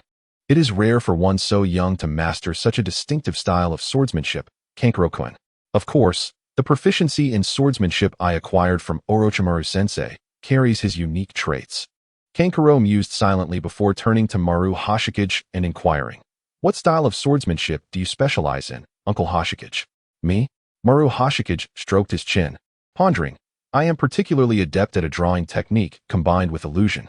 A drawing technique combined with illusion? Kankuro feigned confusion. First, create an illusion to confuse the enemy. Then follow up with a lethal sword draw. Maruhoshi Kokai explained with a smile, his tone filled with pride. I learned my sword draw from Hataki Kakashi, the man now known as the White Fang of Konoha. Uncle Kokai had interactions with the White Fang? This was indeed a pleasant surprise for Kanrin, who feigned astonishment. Learning from the White Fang is truly impressive, he exclaimed with a laugh. Maruhoshi Kokai chuckled lightly and turned to Kanrin. By the way, Kanrin-kun, are you skilled in illusions? At that moment, Kanrin's heart stirred, and he nodded. I suppose I am fairly adept. My primary mastery lies in lightning and earth release, while I use illusions infrequently. I see, Kokai nodded thoughtfully. Then my technique, Konoha-style Willow, is perfectly suited for you, Kanrin-kun. It will help supplement your combat techniques in both illusions and swordsmanship. Are you going to teach me? Thank you so much. Kanrin replied, elated. Finally, a technique to redeem his reputation. No need for thanks. I heard what you said to Hinata. It was quite passionate, Kokai remarked, giving Kanrin a thumbs up. Your willingness to fight alongside your ninja dogs, undeterred by the pressure from the Hyuga clan, is commendable, Kanrin-kun. Kanrin scratched the back of his head, feeling a bit sheepish. In retrospect, he realized he had been a bit overzealous in his declaration. Time passed swiftly during training. Swish, swish, swish. Holding a kunai, Kanrin swung it rhythmically before him, and upon closer listening, it began to resemble the sound of wind rustling through willow branches. How is this possible? Kokai, standing beside him, looked astonished. In his eyes, Kanrin seemed to have conjured multiple illusions of himself wielding kunai, swaying like willow branches. Have you learned it so quickly? Just as Kokai was taken aback, Cameron stepped forward, his body moving like lightning, a flash of cold white light zipping past. With a sharp sound, a slender crack appeared on a sturdy tree, which groaned as it slowly toppled over, shaking the ground with a resounding thud. You've also mastered the sword draw? Kokai's eyes widened. He had spent considerable time learning it himself, best not to dwell on that. But this is astonishingly fast. I've learned it, Cameron exclaimed, jumping onto a flat tree stump and turning to Kokai with a smile. Yet internally, he mused, 2 hours to redeem a jutsu seemed a bit lengthy. Next time, it should take no more than half an hour. Well, he is a genius. It's only natural for him to learn swiftly, Kokai thought, readily accepting this fact. Well done, Cameron-kun. Kokai smiled with satisfaction. The village is fortunate to have a talented ninja like you. With a contented expression, Kokai departed, preparing to return to the front lines in 2 days. Almost forgetting that Kokai was an enthusiastic taskmaster, Cameron watched him leave, then turned his gaze to the thicket and calmly stated, "Come out, ninja of the Hyuga clan." With a rustle, Hyuga Nichi, donned in ninja attire, stepped forth from behind the trees. "I am here to challenge you, imposter Cameron," assessing the boy before him, who was only a few years older but bore a deeply serious expression. Cameron simply nodded in acknowledgement. Fair enough. Currently, aside from Danzo, who had ventured to the battlefield in the Land of Rain, only the Hyuga clan harbored deep resentment towards him. However, this serious-eyed Hyuga boy seemed quite familiar, resembling Niji from the later generation of the 12 Ninja. As a realization dawned upon him, Cameron inquired, "What is your name?" "I am Hyuga Nichi from the branch family." The serious-eyed boy pronounced each syllable with emphasis. Indeed, he is Niji's father, Cameron thought to himself, maintaining a calm exterior. "I see. When shall we duel?" "Now," Nichi declared, eagerly stepping forward, adopting a gentle fist stance. Byakugan activate. "Oh, interesting," Cameron observed, narrowing his eyes slightly. It was clear that Nichi had chosen this moment, knowing he had just finished training and was not at his peak. "But unfortunately, you know nothing of the sage body." "All right," Cameron smirked, then lowered his stance, his eyes sharpening with intensity. "TSK." Nichi clicked his tongue in frustration. In his Byakugan's gaze, Cameron's smile seemed to mock him silently. "For my brother to triumph over the imposter Cameron, for the honor of the Hyuga clan, even if my methods are unscrupulous. Gathering intelligence is also a ninja's way of fighting." With this resolve, Nichi rooted himself firmly like an ancient tree, showing no intention of rushing forward. Evidently, I haven't applied enough pressure, Cameron thought, his form suddenly charging toward Nichi with long strides. "Here it comes." Nichi felt a surge of energy, the veins around his eyes bulging slightly. He managed to keep pace with Cameron's speed, realizing he hadn't used lightning to accelerate. Just as Cameron approached, he pulled a peculiar bottle-shaped ninja tool from his waist pouch and hurled it. "What is this strange tool?" Nichi wondered, instinctively thrusting his gentle fist forward. With a crisp explosion, a multitude of white particles erupted from the bottle, scattering through the air. "What is?" Nichi's Byakugan, with its 360-degree vision, scrutinized the familiar particles that invaded his nostrils, causing an unexpected itch. Achoo! A sneeze escaped him, and he realized with alarm, "This is ninja tool. It's clearly pepper powder." "Correct." Cameron's voice rang out as Nichi's eyes widened in panic. He looked up just in time to see a fist growing larger in his Byakugan's view. Bang! With a dull yet sharp sound, Nichi's face contorted in pain as blood seeped from his mouth, his body flung backward. Thud! Cameron followed swiftly, activating his lightning enhancement and darting forward. It is well known that once an advantage is gained through information disparity, one must not allow their opponent to land. In reality, a substitution jutsu requires prior preparation. The forest echoed with a rhythmic series of thuds, resonating throughout the area. Moments later, Cameron looked down at Nichi, now sprawled on the ground, and softly remarked, "You should practice more." With that, Cameron shook his head, feigning indifference, and turned to leave. Coughing, Nichi felt pain throughout his body as he turned his Byakugan to watch Cameron's receding figure. He understood he was likely no match for the imposter Cameron. Yet being defeated so foolishly by pepper powder stirred a strong sense of indignation within him. How frustrating. Once I'm healed, I will challenge him again. Ding. Established special bond. Lifelong rival. Character: Hyuga Nichi. Reward: Hyuga Bloodline 80. Evaluation: through training or stimulation, the Byakugan can be unlocked. As Cameron strolled toward the village, a smile crept across his lips. He had secured another opportunity to awaken the Byakugan, a perfect alternative to the Sharingan's dynamic visual prowess. As expected, everything unfolded as he had anticipated. Who said bonds could only be forged through the path of a passionate protagonist? Are there no bonds for antagonistic characters? The vengeance of slaying entire families, the hatred of annihilating clans, the ambition to destroy the world and stand against all. Though Kanran was not consumed by such extremes, a touch of inspiration from them could be quite beneficial. After all, what a burden these bonds can be. Retracting his gaze, the one known as Banjin grasped the hilt of his blade, leisurely making his way towards the village. The pepper had been crushed, necessitating the purchase of a new bottle. Today he was also to learn the art of wood release from Shoju and the techniques of sealing from Granny Mizuho. How fulfilling indeed. If only I had been as diligent in my past life. While I may not have reached the esteemed halls of Qingbei, I could have certainly scored higher. Thus, Banjin wandered along familiar paths, lost in thought as he returned to the village, the sun setting behind him. In recent days, the Hyuga clan's reputation had become tarnished. Hinata, having just emerged from the Konoha hospital, cautiously stepped into their compound, still bandaged from the vicious encounter with the despicable Banjin, who had mercilessly pummeled him with iron fists. What was more infuriating was that, due to the recent decline in the Hyuga family's standing, he had been met with scornful glances from everyone he encountered, both at the hospital and on his way home. How infuriating it was to be subjected to the very disdain that had always been directed at others by his family. Dragging his weary body along the wall towards his home, Hinata felt a flicker of relief that his brother had not discovered his plight. Suddenly, as if responding to his inner turmoil, the voice of his elder brother, Hisashi, resonated from behind him.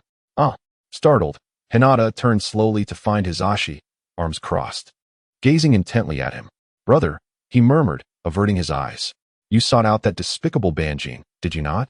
Is he the one who left you in such a state?" Hisashi's expression was stern, his inquiries relentless. "I did," Hinata admitted, his voice faint as he bowed his head in defeat, unwilling to lie to his brother. "How could he inflict such harm upon you, that wretched Banjin?" Hisashi's eyes were filled with concern. Initially intended for his brother's injuries, but transforming into a denunciation of the perpetrator. It seemed that, over time, the metaphorical cage between them had become a tangible barrier, a reflection of the divide between the main and branch families, despite sharing the same bloodline since birth. "Brother, I assure you, it is but a few minor wounds," Hinata insisted, trying to downplay his condition as he relayed the details of his encounter. Yet Banjin is certainly no mere opponent. He possesses remarkable skills in lightning release and formidable taijutsu. Pausing, he continued, "Moreover, I discovered that he is training under a powerful ninja skilled in swordsmanship, mastering a technique that combines Jinjutsu." As he spoke, his hands gestured animatedly, illustrating his words. Hisashi's heart swelled with pride for his brother's dedication. But the thought of Hinata being so injured by Banjin ignited a fierce anger within him. "Banjin, we shall settle this score. By the way, Hinata, if Banjin was able to inflict such grievous injuries upon you, surely he must have sustained some pain himself," Hisashi inquired, curiosity piqued. Hinata paused, sniffling slightly. "How should I put it? His fists must have been quite sore after our encounter," he replied, his words trailing off awkwardly, betraying his unease. "Fear not. In 2 days' time, once I complete my training specifically designed to counter lightning release users, I shall challenge him on behalf of the Hyuga clan. For you, for father, for our family. I will reclaim everything we have lost," Hisashi affirmed, a vow echoing in his heart. "And one more thing, brother," Hinata interjected, "when you confront Banjin, be wary of the objects he throws. Do not attempt to catch them." He recalled the pepper that had been hurled at him, a surge of frustration evident in his voice. He could hardly accept having been bested by a mere bottle of pepper.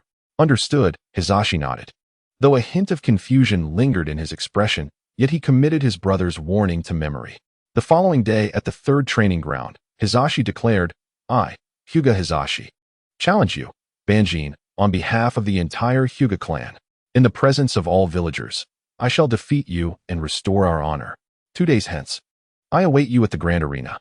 Banjin, holding the challenge scroll emblazoned with the Hyuga crest, felt a twitch at the corner of his mouth. How familiar this felt. It seemed that after besting the younger brother and now the elder, it would only be a matter of time before he faced their father and grandfather. However, perhaps after a good thrashing, bonds would be formed? A smirk crept onto Banjin's lips as he tucked the scroll away, resuming his practice of the third phase of the Rasengan. Chapter 38. The Entrance. Buzzing with determination, Banjin channeled a vast amount of formless chakra into his palm. The energy swirling into a rapid rotation, contained within a thin membrane, gradually forming a stable blue chakra sphere.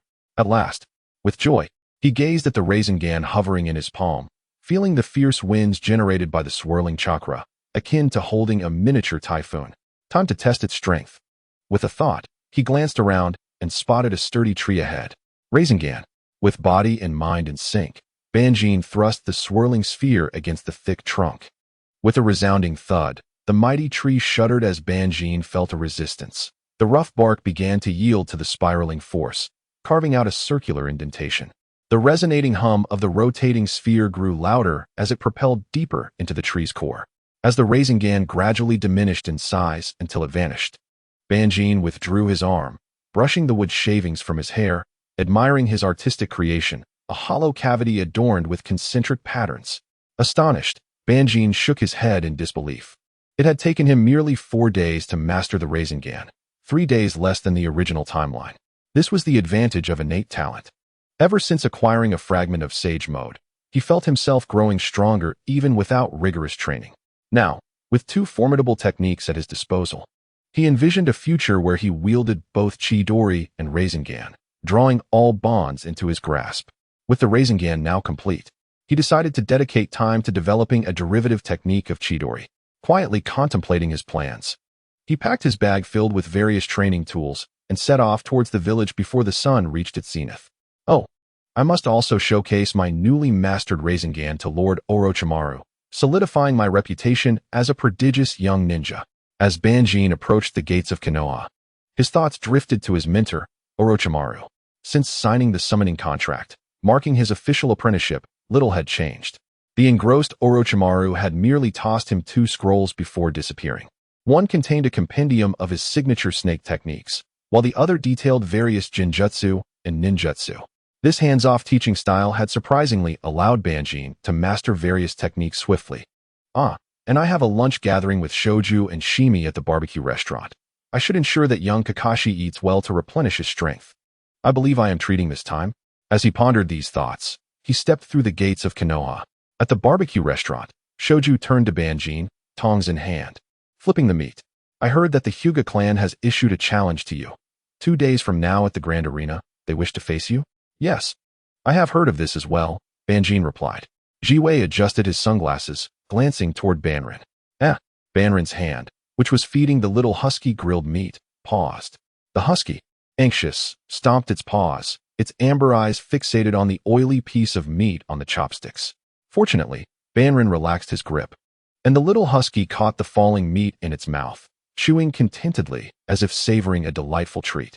If it weren't for the plaster on its hind legs hindering its movements, it would have leapt up to catch the meat earlier. Have you all heard? Banrin inquired curiously, surprised at how quickly the news had spread. The information had come from a Hyuga branch ninja he met at the 3rd training ground that morning, who bore an expression of deep grievance similar to that of Hinata Nichi. The Hyuga clan had made a grand announcement, inviting everyone to come and watch. Now, there was hardly anyone in the village who was unaware of it. Shungshu nodded with a smile. However, Jiwei's tone turned somber as he reproached, "But Banrin, it seems you don't consider us your companions. Just a few days ago, Kakashi was bullied by the Hyuga clan, and we only learned about it later from our families." Actually, I was aware of Kakashi being bullied by the Hyuga, Shungshu admitted sheepishly, avoiding Jiwei's gaze as he flipped the grilled meat. What? Jiwei's eyes, hidden behind his sunglasses, widened with confusion, his voice cracking. How did you know, Shungshu? Banrin's shadow clone came to find Granny Mizuru, and I guided him. My identity is quite sensitive, so I couldn't accompany Granny to the police department. But coincidentally, Orochimaru-sensei was there, so I went along. Shungshu explained, cautiously serving meat onto Jiwei's plate. So I was the last to know? Jiwei's body stiffened, his expression frozen in disbelief. He had hoped Shungshu would share his situation, only to realize he was the only one left out. How foolish of me. Watching Jiwei transform into Konoha's version of Xianglin's sister, Banrin shot Shungshu a look, clearly indicating he should come up with a solution. Hey, Jiwei, don't be upset. Shungshu chuckled, flashing a bright smile, and continuously serving grilled meat onto Jiwei's plate. Hear me out, let's discuss this. A few minutes later, Jiwei resumed a normal mood while eating grilled meat, redirecting the conversation back to Banrin. In 2 days, you'll be dueling with the Hyuga ninja. Aren't you going to prepare? Rest assured, I have some experience against the Hyuga, Banrin replied, blowing on the grilled meat before stuffing it into his mouth, puffing out one cheek. I'm that confident. After facing off against a dozen Hyuga, I've gleaned a few insights. When fighting the Hyuga, first take out their eyes, and their strength diminishes significantly. Banrin, do not underestimate the Hyuga's gentle fist. Shungshu cautioned, noticing Banrin's nonchalant demeanor. Their gentle fist can seal the body's chakra pathways with a mere touch, obstructing chakra flow. Their secret techniques, Hakken-Rei 10, are both offensive and defensive. Shungshu meticulously explained the Hyuga secret techniques based on the Senju clan's records, hoping to convey the seriousness of the matter. Despite already knowing about the various techniques, Banrin nodded along, occasionally petting the little husky. Jiwei, while enjoying the grilled meat, listened intently, feeling a sense of awe. Truly, the techniques recorded by the Senju clan are comprehensive. 2 days later, the village, usually quiet during wartime, was bustling with activity today. The anticipation was palpable. The recent figure of interest in the village's gossip, the opportunistic Hyuga and the genius ninja Banrin, were set to clash again. Moreover, it would be an open match, as the Hyuga clan had issued a challenge, inviting everyone to witness the event. Each spectator would receive a bundle of prizes, eggs, exquisite kunai, and an 80 discount coupon for Hyuga merchandise. This significantly heightened the villagers' enthusiasm to attend the match. Villagers of all ages flocked to the arena. From elderly leaning on canes to ninja students skipping class, thousands filled the stands, with ordinary villagers at the edges and truant ninja students mingling among them. Merchants roamed, seizing the opportunity to sell their wares, while lower-ranked ninjas gathered in the center to observe the Hyuga secret techniques. However, surrounding the Hyuga was a distinct vacuum of space. As the Hyuga clan members glared at the surrounding spectators with disdain, unable to bear the tension, Hinata Nichiji leaped onto the arena, awaiting the arrival of the genius ninja Banrin. Where is Banrin-senpai? Nara Shikaka scratched his pineapple head, looking troubled. Akimichi Dingza munched on chips, while Yamashiro Aoi responded, noticing a familiar blonde figure. It seems we're still early. He hasn't arrived yet, Minato thought. Although the stands were noisy, Minato keenly heard his name being called. Following the sound, he spotted Aoi. The trio of Inuzuka, Nara, and Akimichi, who had also skipped class, exchanged greetings with their junior, Minato. As time passed, the atmosphere in the stands grew increasingly anxious. Where is he? What is the Hyuga clan up to? Have they really invited Banrin? Exactly. We've been waiting for ages. If he doesn't show up soon, I might just head home. Indeed, they only knew how to reap the benefits without putting in the effort. Their unreliability was glaring. Initially, many had restrained their grievances due to the gifts from the Hyuga clan, but after waiting so long without the competitors arriving, they could no longer hold back their frustrations. The Hyuga ninjas standing together remained silent, merely maintaining their stern expressions as they gazed at the arena. Why hasn't he arrived? Hinata Nichiji furrowed his brow, a bad feeling creeping into his mind. What if he doesn't come? Just as the tension in the arena heightened, a single green leaf fluttered gracefully down toward the stage, spinning in the wind as if dancing. No, it wasn't just one leaf. A multitude of leaves swirled onto the arena. What is happening? Hinata Nichiji gaped in astonishment at the cascade of leaves around him, while the other truant ninja students, such as Inuzuka and Nara, widened their eyes, fixated on the sudden influx of greenery. The more perceptive clan ninjas in the stands exchanged sly smiles, knowing he had arrived. In the next moment, amidst the swirling leaves, a whirlwind suddenly formed, enveloping countless green leaves in a tempest, creating a storm that forced Hinata Nichiji to shield his eyes with his arm. The commotion on the stage drew the attention of countless spectators, who began to notice a vague figure within the storm. Someone is there. In the blink of an eye, the tempest dissipated, revealing Banrin with one hand in his pocket and the other resting on his sword, the leaves swirling gently around him as they fell to the ground. Chapter 39. Let all of you Hyuga ninjas come at once. Silence. The arena, filled with thousands, was so quiet that a pin drop could be heard, as everyone stared in awe at the figure of Banrin standing confidently. Nijiji's expression turned grave as he fixated on the person he had long been obsessed with, his brother, father, and clan. All because of him. Is that Banrin-senpai? Among the trio of Inuzuka, the stunned Akimichi, Dingza mumbled, the chip he was about to eat forgotten. Ah. Nara Shikaku nodded absently. Though he wears a forehead protector, his hair is indeed red. The distinctive black and red dual hair color. I have seen him in school and still have some impression. In Pig, Deer, Butterfly, the character Inuzuka Kiba stares wide-eyed, his mouth instinctively agape. Kakashi-sensei is formidable. In the azure eyes of Minato Namikaze, a glimmer of aspiration shines forth. He yearns for a future where he, too, can become a dashing and powerful ninja like Kakashi-sensei.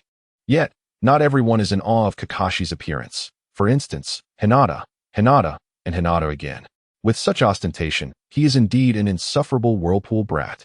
The head of the Hyuga clan, gripping his cane, strikes the ground forcefully, as if Kakashi were lying there. That despicable fellow. Niji clenches his jaw, and every time he recalls that bottle of pepper, his heart brims with resentment. The 7 clan elders and other Hyuga ninjas share a similar sentiment, their reactions hardly surpassing those of the previous 2. The Byakugan eyes suddenly activate, veins bulging around their temples. Their brows furrowed as they glare at Kakashi on the arena like malevolent demons. You have finally arrived, the counterfeit Kakashi. Niji inhales deeply, a surge of anger rising within him as he grits his teeth coldly. I thought you wouldn't dare show up. You merely wrote today in your message without specifying a time. Kakashi raises his eyes to meet Niji's, who bears an uncanny resemblance to his brother, especially with the exposed forehead, a faint smile playing at the corners of his mouth. Niji Hyuga, you must be the biological brother of Niji Hyuga, who came to see me 3 days ago. However, he exudes a sense of bitterness, completely contrasting the superiority that radiates from you. What did you say? Struck by the truth that pierced his heart, Niji feels an unbearable pain, his fists clenching tightly. Suddenly, a figure appears, standing between Niji and Kakashi. A brown-haired man, clad in a high-neck green vest and wearing a forehead protector, raises a hand to signal. I shall officiate this battle. With a concealed yet powerful aura, he does not feel like an ordinary Chunin. Kakashi assesses the brown-haired Chunin and deduces his identity. An Umbu.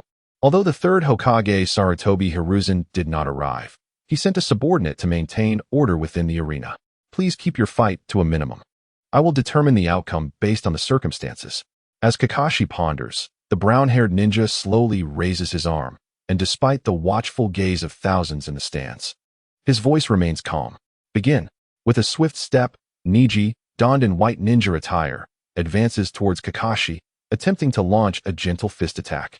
Most taijutsu ninjas require close proximity to strike. Thus, they are at a disadvantage. Kakashi's thoughts race as he slightly leans back, his legs half-crouched, gathering strength to spring forth. His body leaps back, suspended in the air, as he swiftly performs hand seals, culminating in the tiger seal, channeling chakra transformed into fire nature. Fire release, fire dragon projectile. Kakashi inhales deeply, filling his chest to the brim, and when he reaches his limit, he suddenly exhales a torrent of searing flames. The roaring, scorching fire flows forth like a stampede of wild horses, charging towards Niji. Can he still wield fire release? Niji halts in his tracks, his Byakugan reflecting the impending wave of heat. Bearing the pride and honor of the Hyuga clan, I cannot retreat. Rotation. Niji's gaze hardens as he positions his legs, one in front of the other, arms similarly aligned. He spins rapidly, a massive amount of chakra erupting from his chakra points, forming a buzzing spinning sphere. With a thunderous crash, the blazing flames collide with the rotation, sending powerful shockwaves through the arena, carrying the residual heat of the flames. Kakashi-sensei is amazing. Even from here, we can feel the remnants of heat in the aftermath. Watergate gasps, his pupils dilating in astonishment. Surrounding ninja students, including the trio of Pig, Deer, and Butterfly, nod in agreement, while Nara Shikaku does not forget to defend against Niji's fire release, expressing his admiration. Rotation is indeed remarkable. It is no wonder it is a secret technique of the Hyuga clan, capable of withstanding such a formidable fire release. On the arena, the brown-haired referee, closest to the action, watches the clash of fire release and rotation, internally marveling at the strength of the flames. Fortunately, the main family of the Hyuga clan possesses the secret technique of rotation, which boasts formidable defensive capabilities, allowing them to continue the fight. As he contemplates, The situation on the field shifts. Kakashi severs the continuous output of the fire dragon projectile, seizing the moment when Neji halts the rotation. With a swift motion, he produces 6 shuriken, first launching 3 imbued with lightning chakra that crackle ominously, followed by 3 enhanced with wind chakra. Damn it! Although still at a standstill, Neji's Byakugan sees the 6 shuriken flying towards him, each covered with lightning and wind chakra. Using the momentum of his turn, he thrusts a palm forward. 8 trigrams air palm. With a whoosh, a wave of air shoots from Neji's palm, dispersing the 6 enchanted shuriken, which clatter to the ground. Interesting counterattack. Kakashi acknowledges Neji's skill, despite being opponents. Neji furrows his brow, scrutinizing the distance between himself and Kakashi. I need to close in. He moves swiftly, hands trailing behind him, adopting a ninja's sprinting posture as he circles around Kakashi. In battles, ninjas often employ such tactics to evade attacks while obscuring the opponent's line of sight, seeking to close the gap and launch an offensive. It feels reminiscent of the King of Qin circling a pillar. However, it seems that I am the pillar. Kakashi smirks slightly as he retrieves 3 more shuriken from behind him. With a swift motion, he throws them towards Neji's moving position, quickly forming hand seals. Shuriken Shadow Clone Technique. The sound of multiple impacts fills the air as the 3 shuriken expand into a torrential downpour of shuriken. They are all real. Whether the Hyuga clan ninjas on the stage or Neji below, all perceive the shuriken as genuine. Neji cannot escape their range. The head of the Hyuga clan furrows his brow, watching his grandson Neji's back, thinking to himself, this means it is even harder for Neji to approach that counterfeit Kakashi. Isn't that Whirlpool, brat a taijutsu ninja utilizing lightning release? Why is he employing all these ranged ninjutsu? Could the intelligence be false? In the next moment, the situation on the field validates the elder Hyuga's concerns as the shower of shuriken envelopes Neji entirely. Rotation. Amidst the black rain of shuriken, Neji's voice rises above. As he conjures a swirling blue sphere, countless shuriken collide with the rotation, producing a cacophony of sparks before being flung away, embedding themselves in the ground. Impressive. Both Kakashi and the ninjas of the Hyuga clan are formidable. Akimichi Choza, while engrossed in the exhilarating exchange of offense and defense, munches on potato chips with even greater delight. Nevertheless, it appears that Kakashi holds the upper hand. Neji, being a taijutsu ninja, has been on the defensive and cannot effectively close in on Kakashi. Narashikaku rests his chin on his hand, analyzing. This suggests that Kakashi has a high probability of winning. Unless the Hyuga ninjas have some new secret techniques, Kakashi's chances of victory are quite substantial, Akimichi Choza agrees. However, it will not be easy for Kakashi to quickly subdue a Hyuga ninja. Possessing such a powerful defensive technique as rotation is akin to being encased in a 360-degree protective shell, which is incredibly challenging to breach. It may take a while, but fortunately, I brought a considerable amount of chips.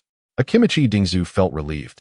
Not far away, Minato Namikaze pondered the analysis of Narashikaku, contemplating how to breach such a dense chakra barrier. The ninja on the arena was also mulling over this dilemma, gazing at the blue hemisphere that had shattered the rain of shurikens, gradually revealing Hinata Hizashi and his legs. Eureka! A smirk appeared on his lips as he swiftly formed hand seals once more. From a distance, Hizashi cursed under his breath. Damn it, not again. With rapid hand seals, he pressed his palms to the ground, causing a massive earthen dragon head to rise before him, its jaws opening wide to unleash a barrage of earthen projectiles towards Hinata Hizashi. Is the chakra of the Uzumaki clan truly that immense? Hizashi thought helplessly, again activating his Byakugan to defend with the heavenly spin, noticing that the chakra within his adversary showed no signs of waning. This is not how a ninja should fight. You bastard. The incoming projectiles collided with the heavenly spin, producing a series of dull thuds. At that moment, hidden behind the dragon's head, the ninja once again formed seals with great speed. Earth-style, Yellow Spring Swamp. He slapped the ground, transforming the hard, gray surface into a dark, liquid mire that extended from the dragon's head to Hizashi's feet. At that moment, Hizashi was deeply immersed in the heavenly spin, unable to extricate himself.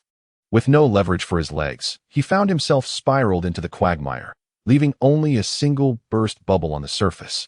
Caught in an inescapable predicament, Hizashi, the Hyuga ninja on the platform, shot up in shock, exclaiming at the sudden turn of events. How did it happen so suddenly? The trio of Inuzuka, Nara, and Akimichi wore bewildered expressions, particularly Nara Shikaku, who had confidently asserted that Hizashi would not be defeated. Akimichi Dingzu offered the remaining chips. It's all right, Shikaku. Yamashiro Kai pondered aloud. Does this mean that Senior Kanin possesses the strength of a special jonin? Indeed, Shikaku nodded, adding, from the ninjutsu he just employed. His prowess in earth style is undeniably at the jonin level. Jonin, indeed, but Senior Kanin's analytical skills are formidable. Able to swiftly find a method to counter the heavenly spin, thought Minato Namikaze, quietly admiring Kanin's multifaceted strength as a ninja. As the brown-haired ninja retrieved the mud-encased Hizashi, he raised his hand and announced the battle's outcome loudly. The battle is concluded, with the victor being the pseudo-ninja Kanin. Silence fell over the arena as the audience absorbed the sudden end of the confrontation, only to erupt in cheers upon the announcement of Kanin's victory. He has triumphed over a clan ninja. The pseudo-ninja Kanin is indeed a genius. How remarkable! Capable of breathing fire and launching hundreds of shurikens in an instant. This is the essence of a powerful ninja. Indeed. How can the complacent Hyuga clan compare to the village's prodigy? Laughter erupted from the stands, while the Hyuga clan members wore sullen expressions in response to the surrounding taunts. They could not retort, for they had lost. The highly anticipated Hizashi had fallen to the pseudo-ninja Kanin. Nisan.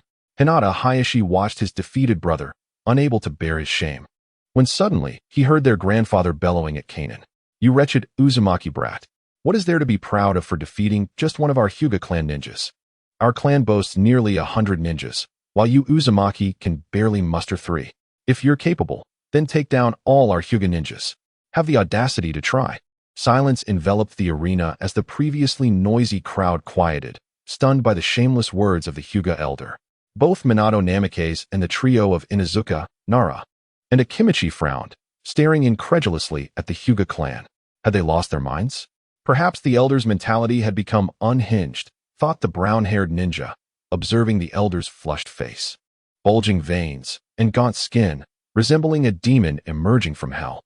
Yet, Kanin would undoubtedly not acquiesce. The brown-haired ninja sensed Kanin's rationality during the previous battle. He noticed a smirk on Kanin's lips as he raised his hand, beckoning the Hyuga clan. All of you Hyuga ninjas, join me. What? Did he just say that? The brown-haired ninja gasped, his expression crumbling. The situation was unprecedented, leaving the audience in shock. Does he truly comprehend what he is proposing? Chapter 40. Who is surrounding whom now? In response to the brown-haired ninja's incredulous inquiry and the collective gaze of the audience, Kanin remained unperturbed, continuing to address the Hyuga clan with unwavering resolve. I said, all of you Hyuga ninjas, join me. His voice was not as loud as before, but in the now quiet arena, most could hear him distinctly. What? He is challenging all the Hyuga ninjas by himself? Is he insane? The trio of Inuzuka, Nara, and Akimichi stood wide-eyed, their expressions a unified tableau of horror, struggling to articulate their disbelief. Senior Kanin is being utterly reckless. Although there are not 100 Hyuga ninjas present, there are nearly 70. Minato Namikaze calculated the number of Hyuga ninjas, muttering to himself. If only there were some ninjutsu capable of swiftly dispatching dozens of ninjas. Just then, his gaze caught a familiar flash of red amidst the crowd. It was Kushina. She was seated at the front of the stands, flanked by 2 boys, Shinju, and who was the other? Senior Kanin is amazing. He is going to defeat all the Hyuga ninjas at once. Kushina exclaimed, her enthusiasm palpable as she cheered for Kanin, her little Kakashi echoing her excitement. Though she had known Kanin for less than a week, the young girl felt a deep trust and reliance on him, as he was the second Uzumaki in the village after Granny Mito. Kushina, this is not the time to cheer. Shinju chided, suppressing the overly eager girl with one hand while glancing at the more composed Shimizu. Shimizu, I suddenly feel something is amiss. I feel the same, Shimizu sighed, adjusting his sunglasses with a sense of resignation. During the past 2 days of training, they had recognized Kanin's exponential growth and strength. So they silently observed the unfolding battle, initially planning to celebrate with a barbecue afterward. However, plans were quickly derailed. I fear Kanin is about to escalate this situation. Why is he saying that again? Shimizu's mind instinctively questioned, but he quickly dismissed the thought, focusing on Shinju. With Orochimaru-sensei and Lady Mito absent, We should take Kanan away to prevent him from suffering any losses. I have no interest in events whose outcomes I already know. It would merely be a waste of time. Remembering Orochimaru's serpentine demeanor in the dark underground lab sent a shiver down Shinju's spine. That sounds like a splendid idea. As the words of Shungtai hung in the air, he was stunned to witness a multitude of Hyuga ninjas leaping onto the arena, encircling the hapless Kankuro. No way. Is this truly how the Hyuga clan operates? Regardless of victory or defeat, your family's reputation will undoubtedly suffer. We must hasten to rescue Kankuro. With that, Shungtai unleashed a surge of chakra from his feet, transforming into a fleeting shadow that darted forth. Right, responded Jimi, promptly following suit, leaping onto the stage. Hey! Uzumaki Kushina blinked in confusion, glancing left and right, realizing that her brother Shungtai had not included her. How could they leave me behind? With a pout, she turned to Kakashi for solace. Isn't that right, little Kakashi? The little husky opened its mouth and barked in response, as if questioning its own humanity. Soon after, it wriggled, attempting to break free from Kushina's grasp, eager to assist Kankuro. Oh no, don't move around, little Kakashi. Your leg isn't healed yet, Kushina exclaimed in a flurry. Meanwhile, the arena had become a new focal point. Kankuro, wielding a ninja blade, surveyed his surroundings with a calm demeanor, while dozens of Hyuga ninjas surrounded him, their Byakugan activated, veins bulging, and expressions twisted with rage. Reminiscing about Naruto's wedding in the future, where he faced countless glares from his in-laws, Kankuro couldn't help but smile faintly at the memory. How infuriating. How can he still be smiling? Is he belittling the Hyuga clan? The disdainful smile on Kankuro's lips pierced the hearts of the Hyuga ninjas, igniting their fury.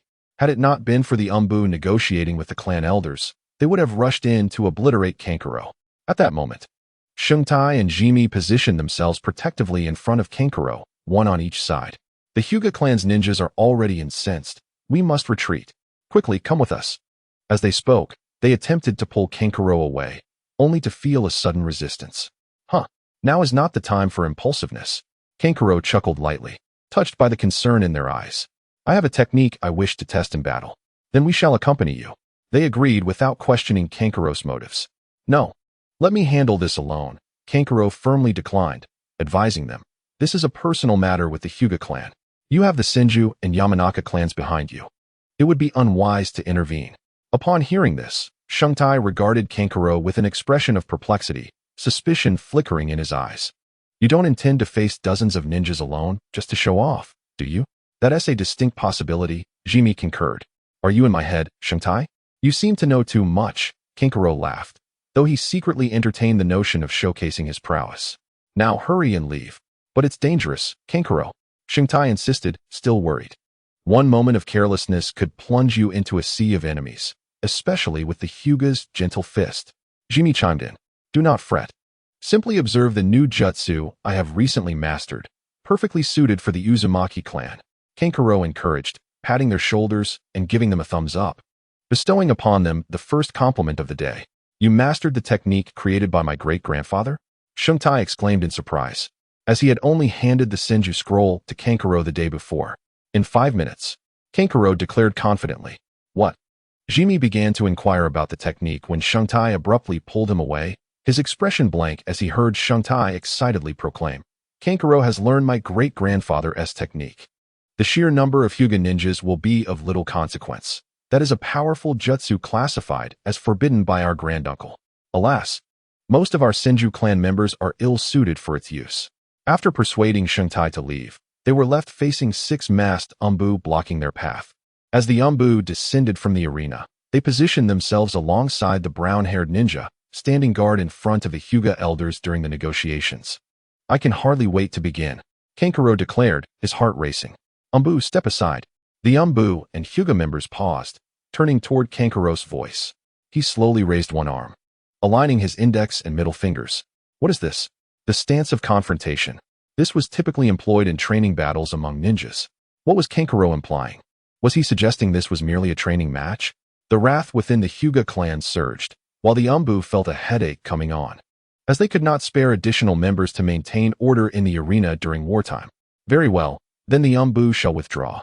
The head of the Hyuga clan's father suppressed his rising anger, his voice trembling with indignation. formed the stance of confrontation. All the Hyuga ninjas surrounding Kankuro wore somber expressions, raising their arms to form the same stance. Tension thickened in the air as both sides locked gazes. The spectators in the stands were wide-eyed in astonishment. One individual against nearly 100 forming the stance of confrontation. The Umbu, realizing the predicament, exchanged glances and quickly devised a plan. In an instant, they vanished, leaving one brown-haired ninja behind. "I will officiate this training match," he announced, appearing weary yet resolute. "Please, both sides, engage with restraint. I will declare the victor based on the situation." He sighed, raising his arms. "Let the battle commence." With that, he swiftly leaped out of the confines of the Hyuga circle. As the Hyuga members observed, Kankuro raised his other hand, mirroring the stance with his index and middle fingers aligned horizontally atop his upright middle finger, forming the In seal. The shadow clone technique established by the second Hokage? While it was physical clones, they could only produce a handful of clones capable of inflicting damage. What significance could this hold? This would be a 5-on-1 training match. Kankuro smirked, addressing the elder Hyuga members before him. "What?" The elders paused, perplexed by Kankuro's intentions. "Uzumaki brat, you mean the multiple shadow clone technique?" Without the desire to elaborate, Kankuro unleashed the jutsu he had prepared. His chakra instantly divided into hundreds of portions, and the arena erupted with a cacophony of explosive sounds. A thick cloud of white smoke enveloped the arena, and as it dissipated, the onlookers were left in sheer disbelief. The nearly 100 Hyuga ninjas that had once surrounded Kankuro were now ensnared in a counter-surrounding formation. Form a defensive formation. The elders of the Hyuga clan, recovering from their shock, immediately bellowed orders. The remaining Hyuga ninjas snapped to attention, instinctively adopting their gentle fist stances. Several forming a protective circle with their backs to one another, their Byakugan alert and serious, assessing the Kankuro clones that now encircled them. Kankuro's lips curved into a faint smile as he casually remarked, "Now, who is truly surrounding whom?"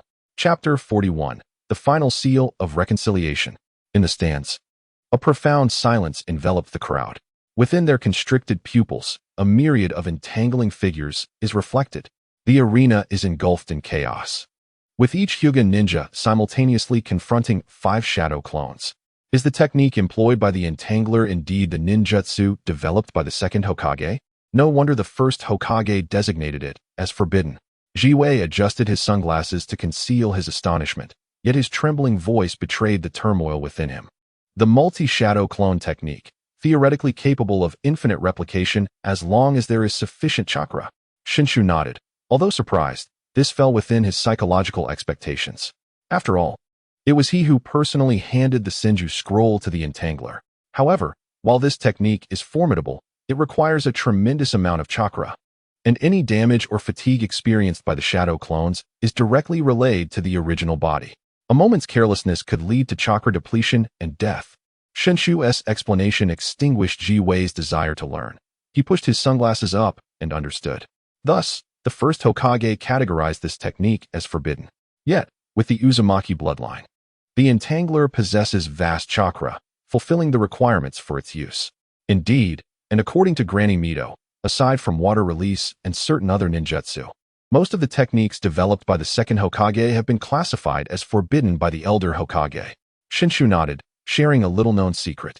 Jiwei responded with an understanding "oh," nodding his head. With such immense chakra, could it be that in the future, I too might master such powerful ninjutsu? His heart raced at the thought of Kakashi and Kushina. Surely, her chakra is boundless. Meanwhile, Inuzuka, Nara, and Akimichi, along with Minato and his companions, were already dumbfounded. So this is how shadow clones can be utilized. As the crowd held their breath, their eyes fixed on the arena, fearing they might miss this unprecedented large-scale ninja training battle. After a close-quarters skirmish, 8 Hyuga ninjas lost their combat effectiveness, while the Entangler suffered nearly 40 shadow clones losses. In terms of casualties, the Entangler faced a devastating blow. 40 vibrant shadow clones have lost their lives.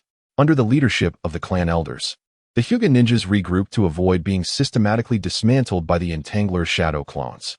The branch family ninjas, under the elders' command, positioned themselves at the forefront. In pairs, they joined their left and right hands together, pushing forward simultaneously. 8 trigrams air palm, 32. Boom. 16 air cannons roared forth, accompanied by a howling and surging force, charging directly towards the Entangler and his shadow clones. Water and earth flowing wall, 100. The first row of shadow clones of the Entangler formed seals for the water-flowing wall, which belched forth a torrent of water, rising to form an enormous water wall that met the oncoming 16 air cannons head-on. The water wall erupted with a thunderous crash, splattering countless droplets, while the 16 air cannons, after being weakened by the water barrier, punctured through the wall and continued to surge forward. The second row of shadow clones formed seals for the earth-flowing wall, crouching down to press firmly against the ground. Immediately, earthen walls rose with a rumble, creating 2 layers of fortified barriers. The 16 weakened air cannons rushed in, violently colliding with the first earthen wall, shattering it, and leaving a crater in the second wall before dissipating. 5 elements, small bombardment. The Entangler, concealed among the shadow clones, commanded. The later rows of shadow clones swiftly formed seals. Fire release Fire Dragon Bullet, 50. Wind release Great Breakthrough, 50. The third row of shadow clones inhaled deeply, channeling chakra into their chests before exhaling a scorching torrent of flames.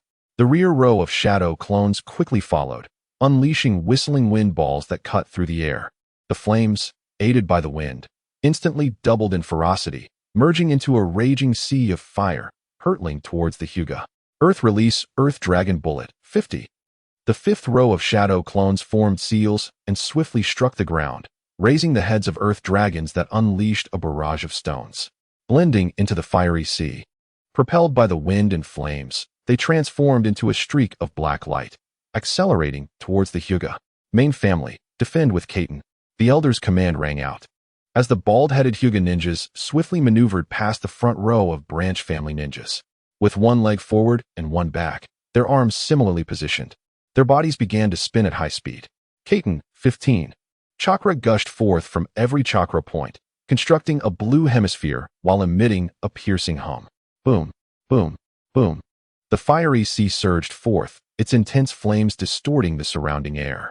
15 Kaiten spheres stood defiantly against the inferno, forming a barrier. The high-speed rotating chakra clashed violently with the fierce flames, and the stones hidden within the firestorm collided fiercely. An astonishing shockwave erupted, rippling outward, causing the spectators in the stands to feel a burning sting upon their faces.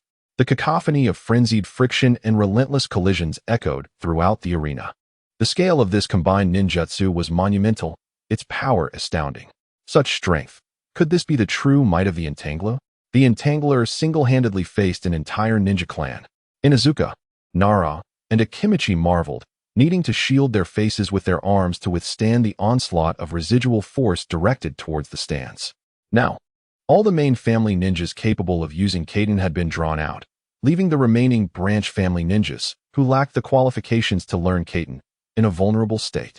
Next, the Entangler would unleash his lightning water combined ninjutsu. Familiar with the Entangler's combination techniques, Shunshu and Jiwei exchanged insights regarding the impending battle dynamics. The Entangler is incredible. Listening to Shunshu's analysis, Uzumaki Kushina's eyes sparkled with admiration as she gazed at the surging sea of fire, focusing on the Entangler and his shadow clones. Combined ninjutsu Water Dragon Serpent Lightning, 60. The final 2 rows of shadow clones, positioned one in front of the other, unleashed a torrent of water that coalesced into majestic water dragons, which, under the shadow clones' control, twisted and plunged from the sky towards the depths of the Hyuga formation. Following closely behind, the rear row of shadow clones released lightning serpents into the bodies of the water dragons. Roar, roar, roar. Each water dragon became enveloped in electricity, emitting a commanding roar as they soared over the sea of fire and crashed into the Hyuga ranks, detonating upon impact. Boom, boom, boom. The powerful shockwave reverberated outward, sending 2 to 3 Hyuga ninjas flying with each water dragon's explosion. While the concussive damage was minimal, the detonated water dragons, infused with lightning chakra, electrified every Hyuga ninja they touched. My hands. I can't move my hands. My neck is paralyzed by the lightning. Don't touch that water. It carries lightning chakra. The Hyuga ninjas were thrown into disarray. Charge.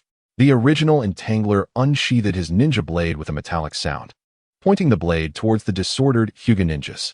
Instantly, Hundreds of shadow clones crouched low, arms swinging behind them, rushing towards the chaotic Hyuga formation with the agility of ninjas. I will lead the charge. Brothers, follow me. The lives of the shadow clones are expendable. Brothers, unleash yourselves. As the Entangler listened, a twitch of his lips revealed the suppressed nature of his true character. I should join in. Observing the backs of his shadow clones, the Entangler's thoughts surged. His hand gripping the hilt as blue arcs of electricity crackled to life, enveloping the blade in an instant. Arcs of lightning danced around his legs as he activated lightning release, the chakra beneath his feet exploding forth, transforming into a streak of blue light that surged to keep pace with the shadow clones.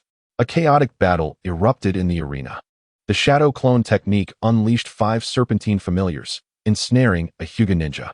At that moment, a sudden 8 trigrams empty palm launched from behind the clone, shattering it with a resounding impact. The earth releases decapitation technique. The ambushing Hyuga ninja suddenly found the ground beneath him breaking open, and 2 hands emerged, grasping his ankles and dragging him into the earth amidst his panicked screams, leaving only his head above ground. Meanwhile, the original clone, wielding a lightning-enhanced ninja blade, navigated among the Hyuga ninjas, delivering swift strikes.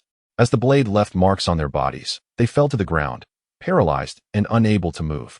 Each step resulted in another strike, each strike inducing paralysis. In the stands, the audience was left bewildered, unsure of where to focus. Just a moment ago, the Hyuga ninja held the upper hand, and now they were being ambushed from behind by the clone. The rapid shifts in momentum had everyone holding their breath, fearing they might disturb the battle below.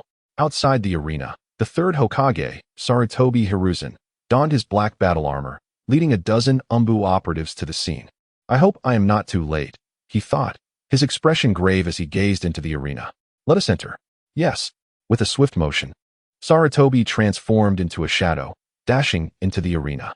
He landed atop the arena, peering down to see the chaos below. All the Hyuga ninjas lay sprawled in various positions, defeated, save for one elder, held at bay by the blade of the clone, too fearful to move. Behind the clone stood dozens of shadowy figures, all wearing sinister grins as they regarded the elder. With an impassive expression, the clone sheathed his blade, causing the elder to collapse in a heap. Terror filled the elder's eyes as the clone approached him. He quickly sat up and attempted to retreat, fear evident in his demeanor.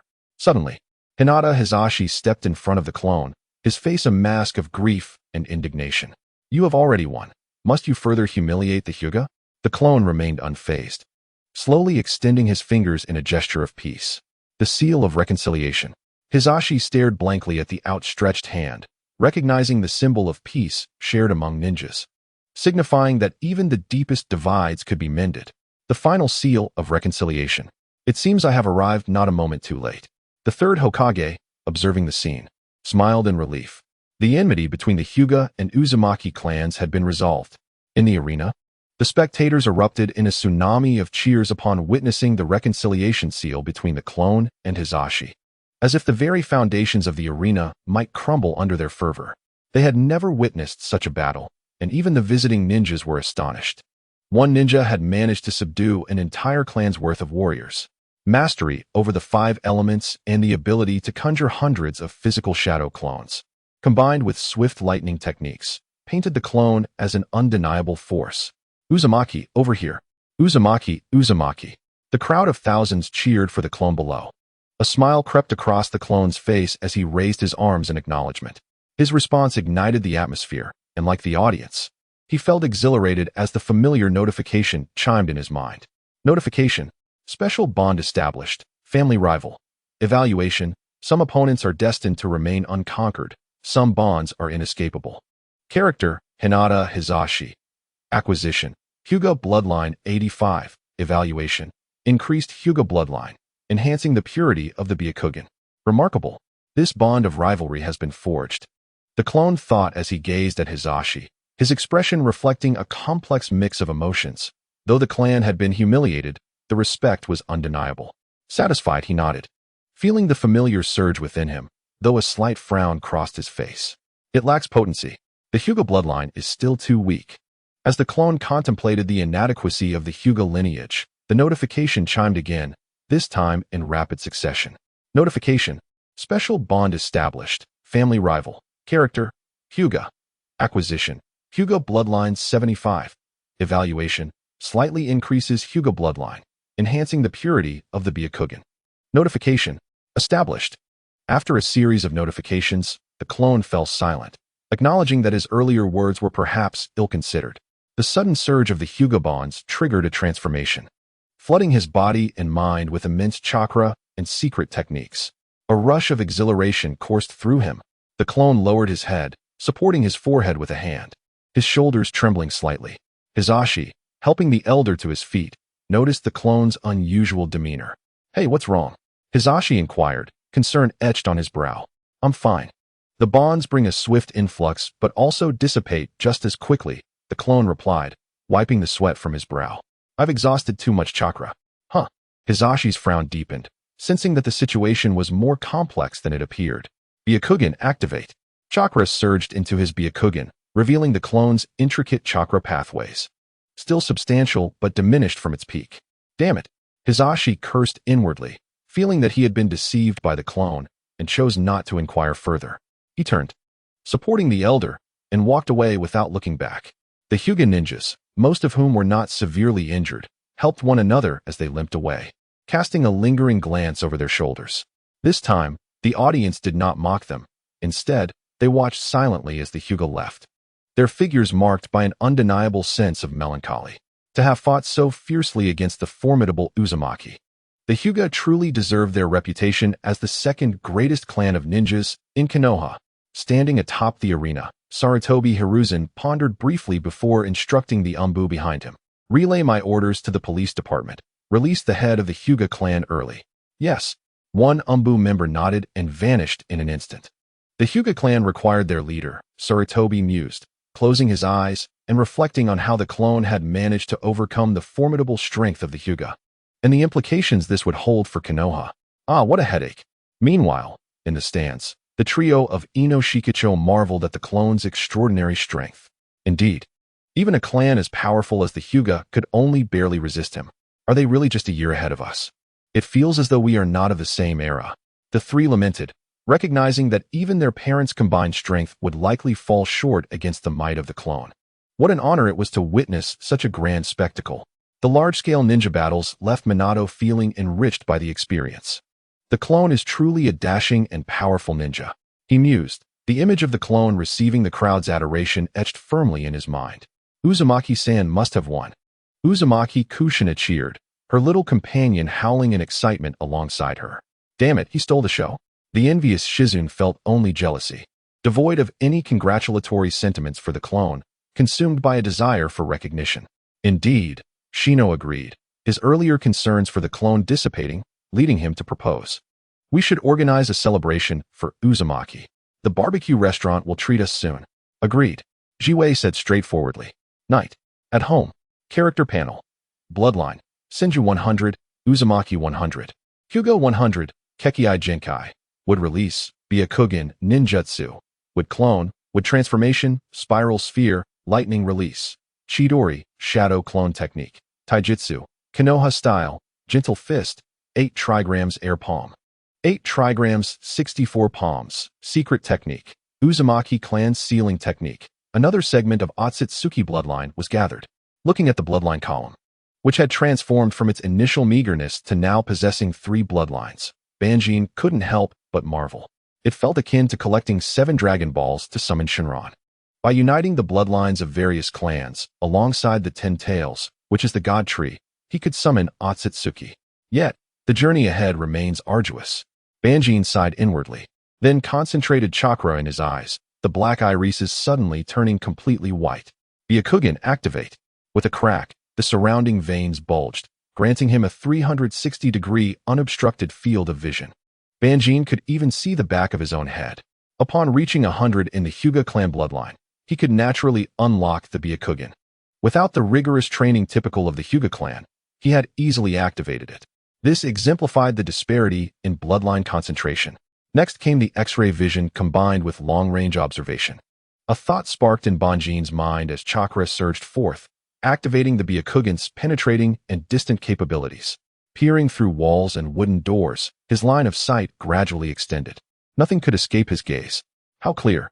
Whether it was Kakashi licking milk or the mosquitoes and cats 2 kilometers ahead, everything was vividly displayed before him.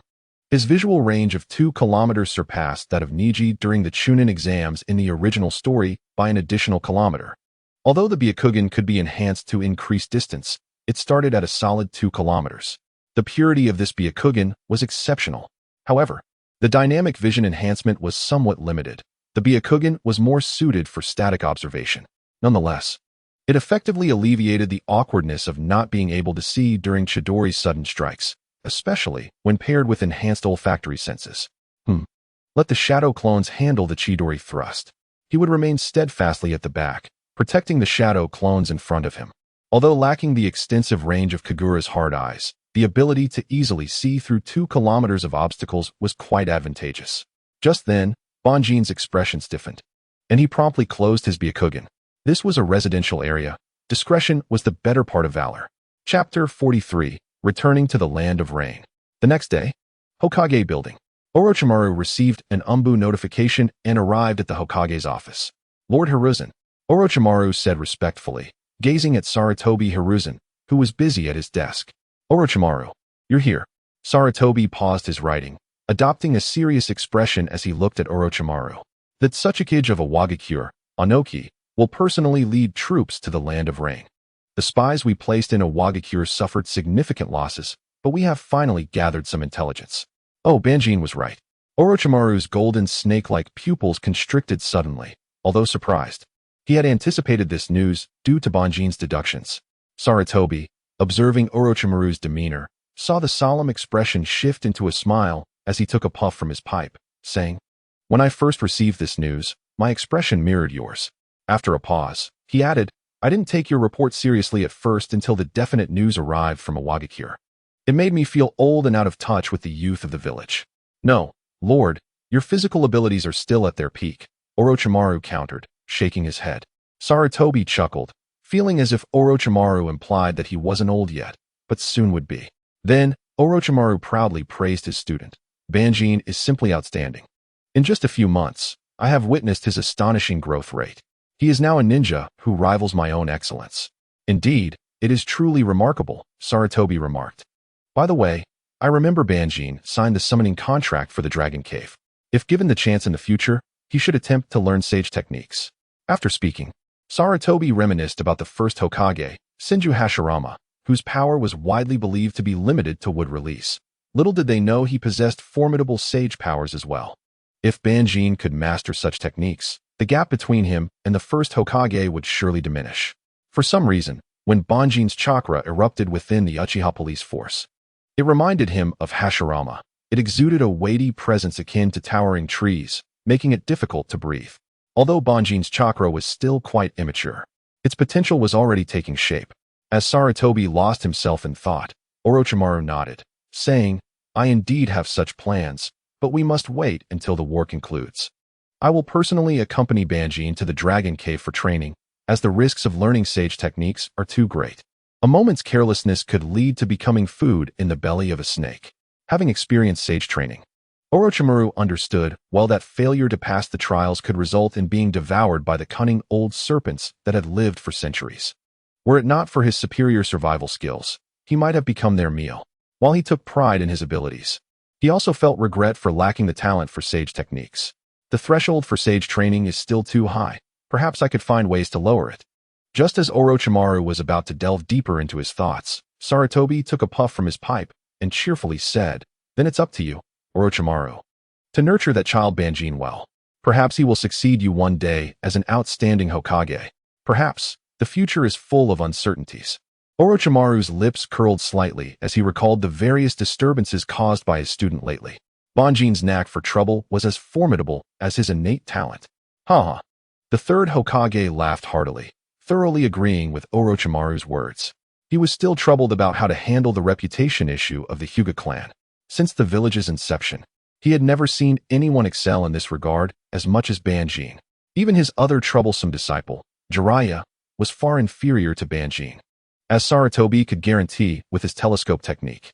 At the Senju clan's residence, Banjin, practicing wood release with his hands clasped, suddenly sneezed, rubbing his suddenly itchy nose.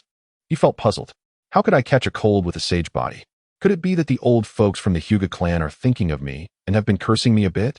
Banjin, focus. Shoju, who was explaining would release beside him, reminded him. Sorry, please continue. Banjin apologized, rubbing his nose. All right, let me explain again. Starting from the snake seal. Most wood release techniques require this seal to guide chakra within the body. The second seal is, until we become proficient, we can even activate most wood release techniques with just the snake seal. During a break in the wood release class, Banjin suddenly felt a tremor. The summoning snake responsible for delivering messages had arrived. It's a message from Orochimaru-sensei. Banjin rubbed wind release chakra between his fingers, gently gliding it across his thumb. Then pressed it onto his palm, forming a seal. Summoning technique. With a puff of white smoke, a slender white snake appeared before Banjin, hissing and flicking its pink tongue. Its cold, indifferent eyes gazed at Banjin. As if confirming its target, it opened its mouth and spat out a palm-sized scroll. Watching the scroll glistening with moisture, Banjin's mouth twitched slightly, but he still reached out to retrieve it from the snake's mouth. After delivering the intelligence, the little white snake showed no lingering attachment and, with a sound from Pong, dismissed the summoning, returning to the dragon cavern. Banrin, curious, unfurled the scroll, revealing the words, "One day later. Team 7 shall assemble at the village entrance. Proceed to the land of rain. Remember to inform Jiwei." Hiss, TSK. It only mentioned notifying Jiwei and not Shinshu. Presumably knowing that since I am currently at the Senju clan, Shinshu would certainly be aware as well. Banrin suddenly felt that signing a summoning contract was not entirely advantageous. At that moment, he resembled a human communication device from a past life. One day later, the familiar gates of Konoha, the newly revamped Team 7, comprising 3 individuals and a dog, gathered once more. In truth, not much had changed, the primary difference being that Banrin sported a pair of black goggles, also known as a combination of sunglasses and windshields, similar in style to the ones worn by Obito in his youth, though Banrin's version could switch between sunglass lenses. Despite claiming it was for image alteration, those in the know understood that Banrin aimed to conceal the transformation of his eyes into the pale hue of the Byakugan and the surrounding bulging veins. Nevertheless, this pair of goggles received high praise from Jiwei. In terms of aesthetics, I acknowledge your taste. Oil girl Jiwei. Strangely, Jiwei's approval stirred a hint of anxiety in Banrin, causing the corners of his mouth to twitch slightly, inciting an urge to remove the goggles. Oh well. The little husky behind Banrin excitedly barked from his backpack. With its leg healed, it could accompany its owner into battle once more. Whoosh. Orochimaru instantly appeared before the group, without unnecessary pleasantries, and immediately commanded, Team 7, depart. Yes. They replied in unison. Whoosh, whoosh, whoosh. The 4 of them unleashed their chakra, instantly moving with such speed that they appeared as mere shadows, akin to 4 black arrows shooting towards the land of rain. Chapter 44, Transformation and Reinforcement. After passing through the village's border outpost, Team 7 once again entered the land of rain.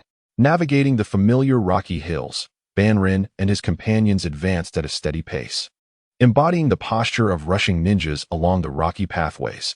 Gazing at the seemingly perpetually overcast sky of the land of rain, the surrounding mist thickened, suggesting rain was imminent or already falling. Although merely a week had passed, Banrin felt as though it had been an eternity. Overwhelmed by sentiment, he reflected on the damp and chilly atmosphere, unsuitable for aging. The earth-like weight of chakra triggered a nostalgic recollection of that familiar earthy scent. Truly, an old friend. Having visited the land of rain only twice, both times he was met by ninjas specially sent to greet him. A slight smile crept across Banrin's lips as he addressed his companions, Orochimaru, Shinshu, and Jiwei. I sense suspicious chakra 10 kilometers ahead. It appears to be IWA ninjas. Totaling 12. Pausing as he felt 3 gazes upon him, Banrin continued. Based on the chakra flowing within me, I can discern that among them, 3 are Jonin, while the remaining 9 are Chunin. The sensory techniques of the Uzumaki clan are indeed invaluable. Orochimaru silently praised, then promptly issued a command.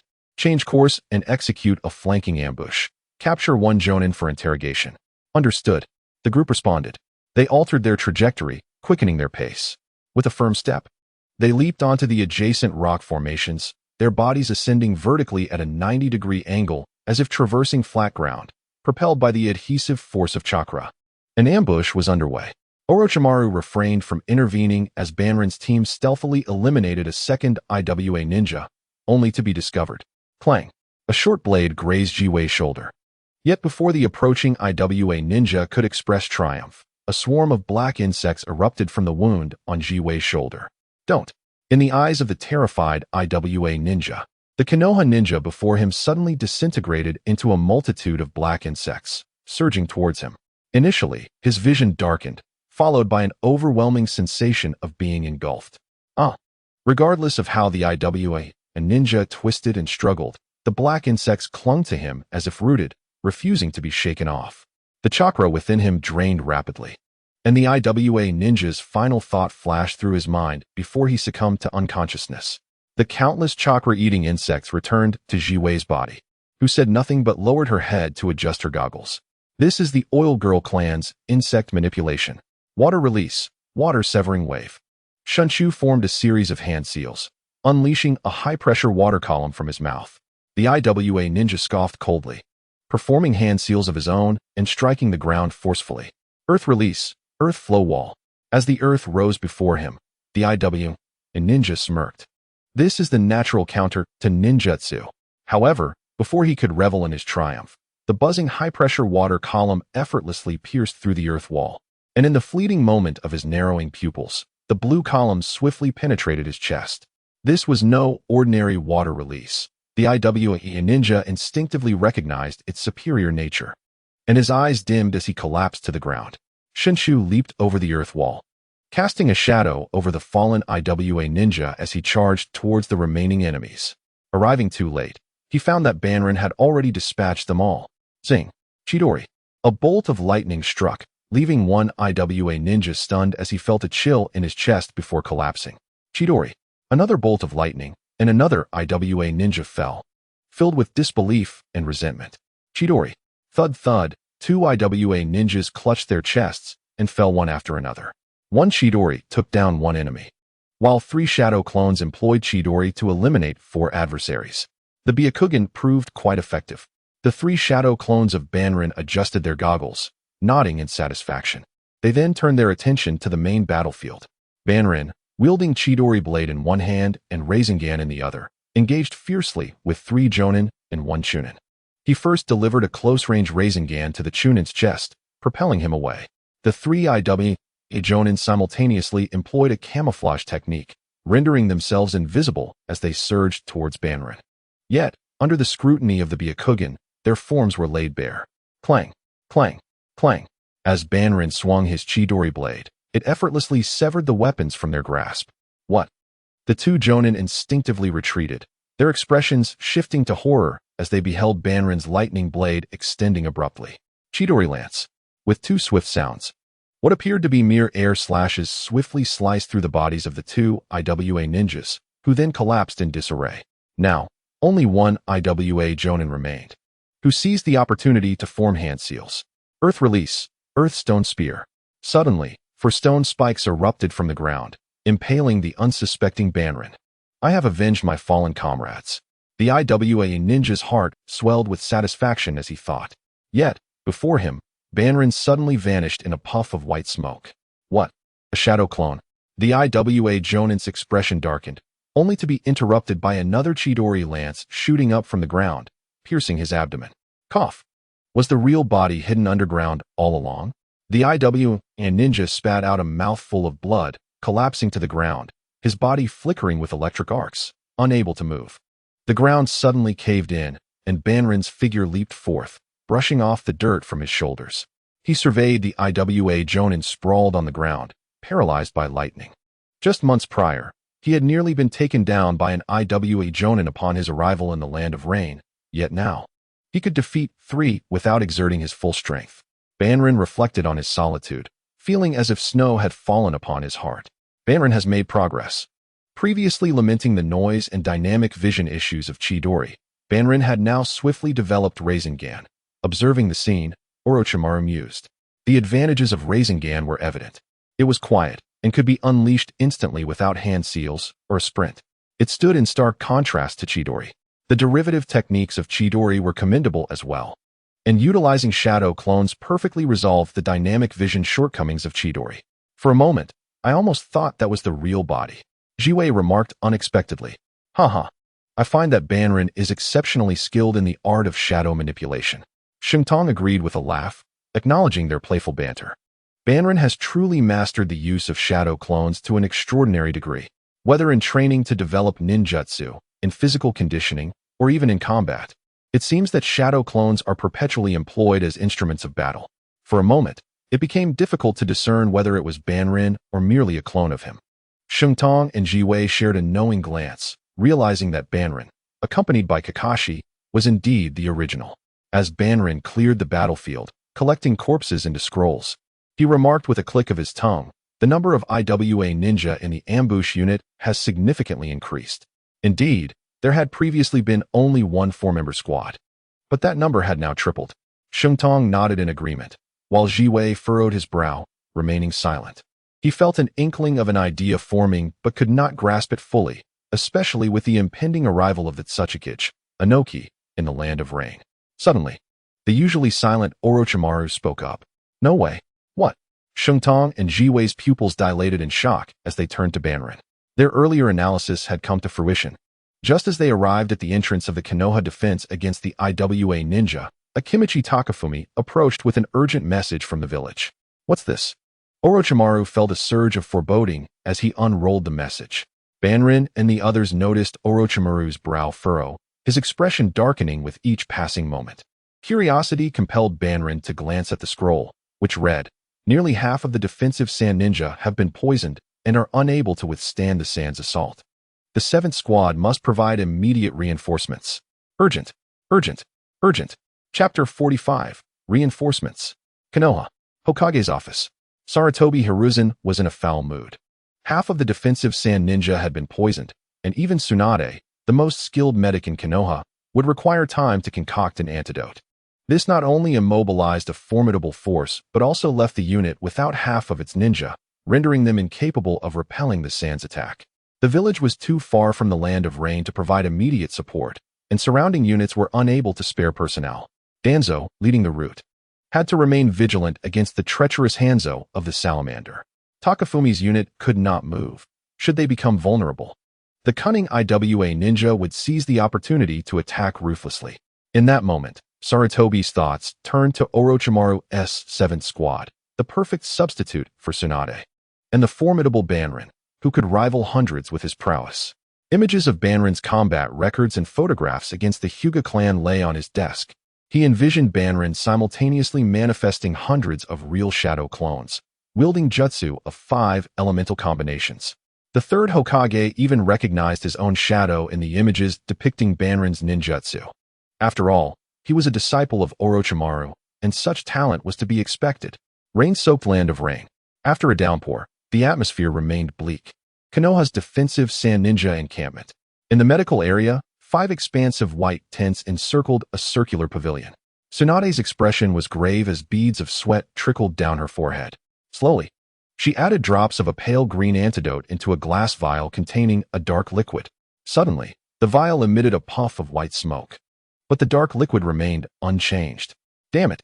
Tsunade ground her teeth, silently cursing Chiyo, the elderly sand ninja.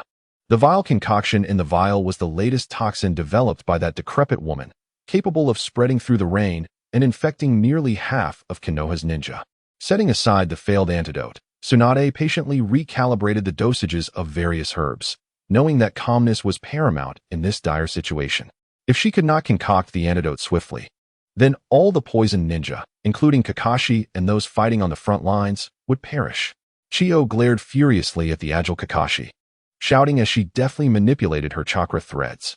On the other end of those threads, 10 humanoid puppets, clad in white robes and wearing various masks, pursued the nimble Kakashi with an array of weapons. What a troublesome puppet master, Kakashi grimaced, aware that Chiyo's 10 puppets were both offensive and defensive, preventing him from closing in. He wielded his short blade, deflecting their attacks with a flash of white chakra, then swiftly repositioned himself. In combat against a puppet master, one must remain constantly mobile, for the next attack could come from any direction, especially against a master like Chiyo. As Kakashi fought, He resolved to buy as much time as possible. Reinforcements from the village were unlikely to arrive in time, and he hoped Tsunade could quickly prepare the antidote. Once the main force regained mobility, they could retreat. Sorry, Kakashi, but I cannot fulfill my duties as a father.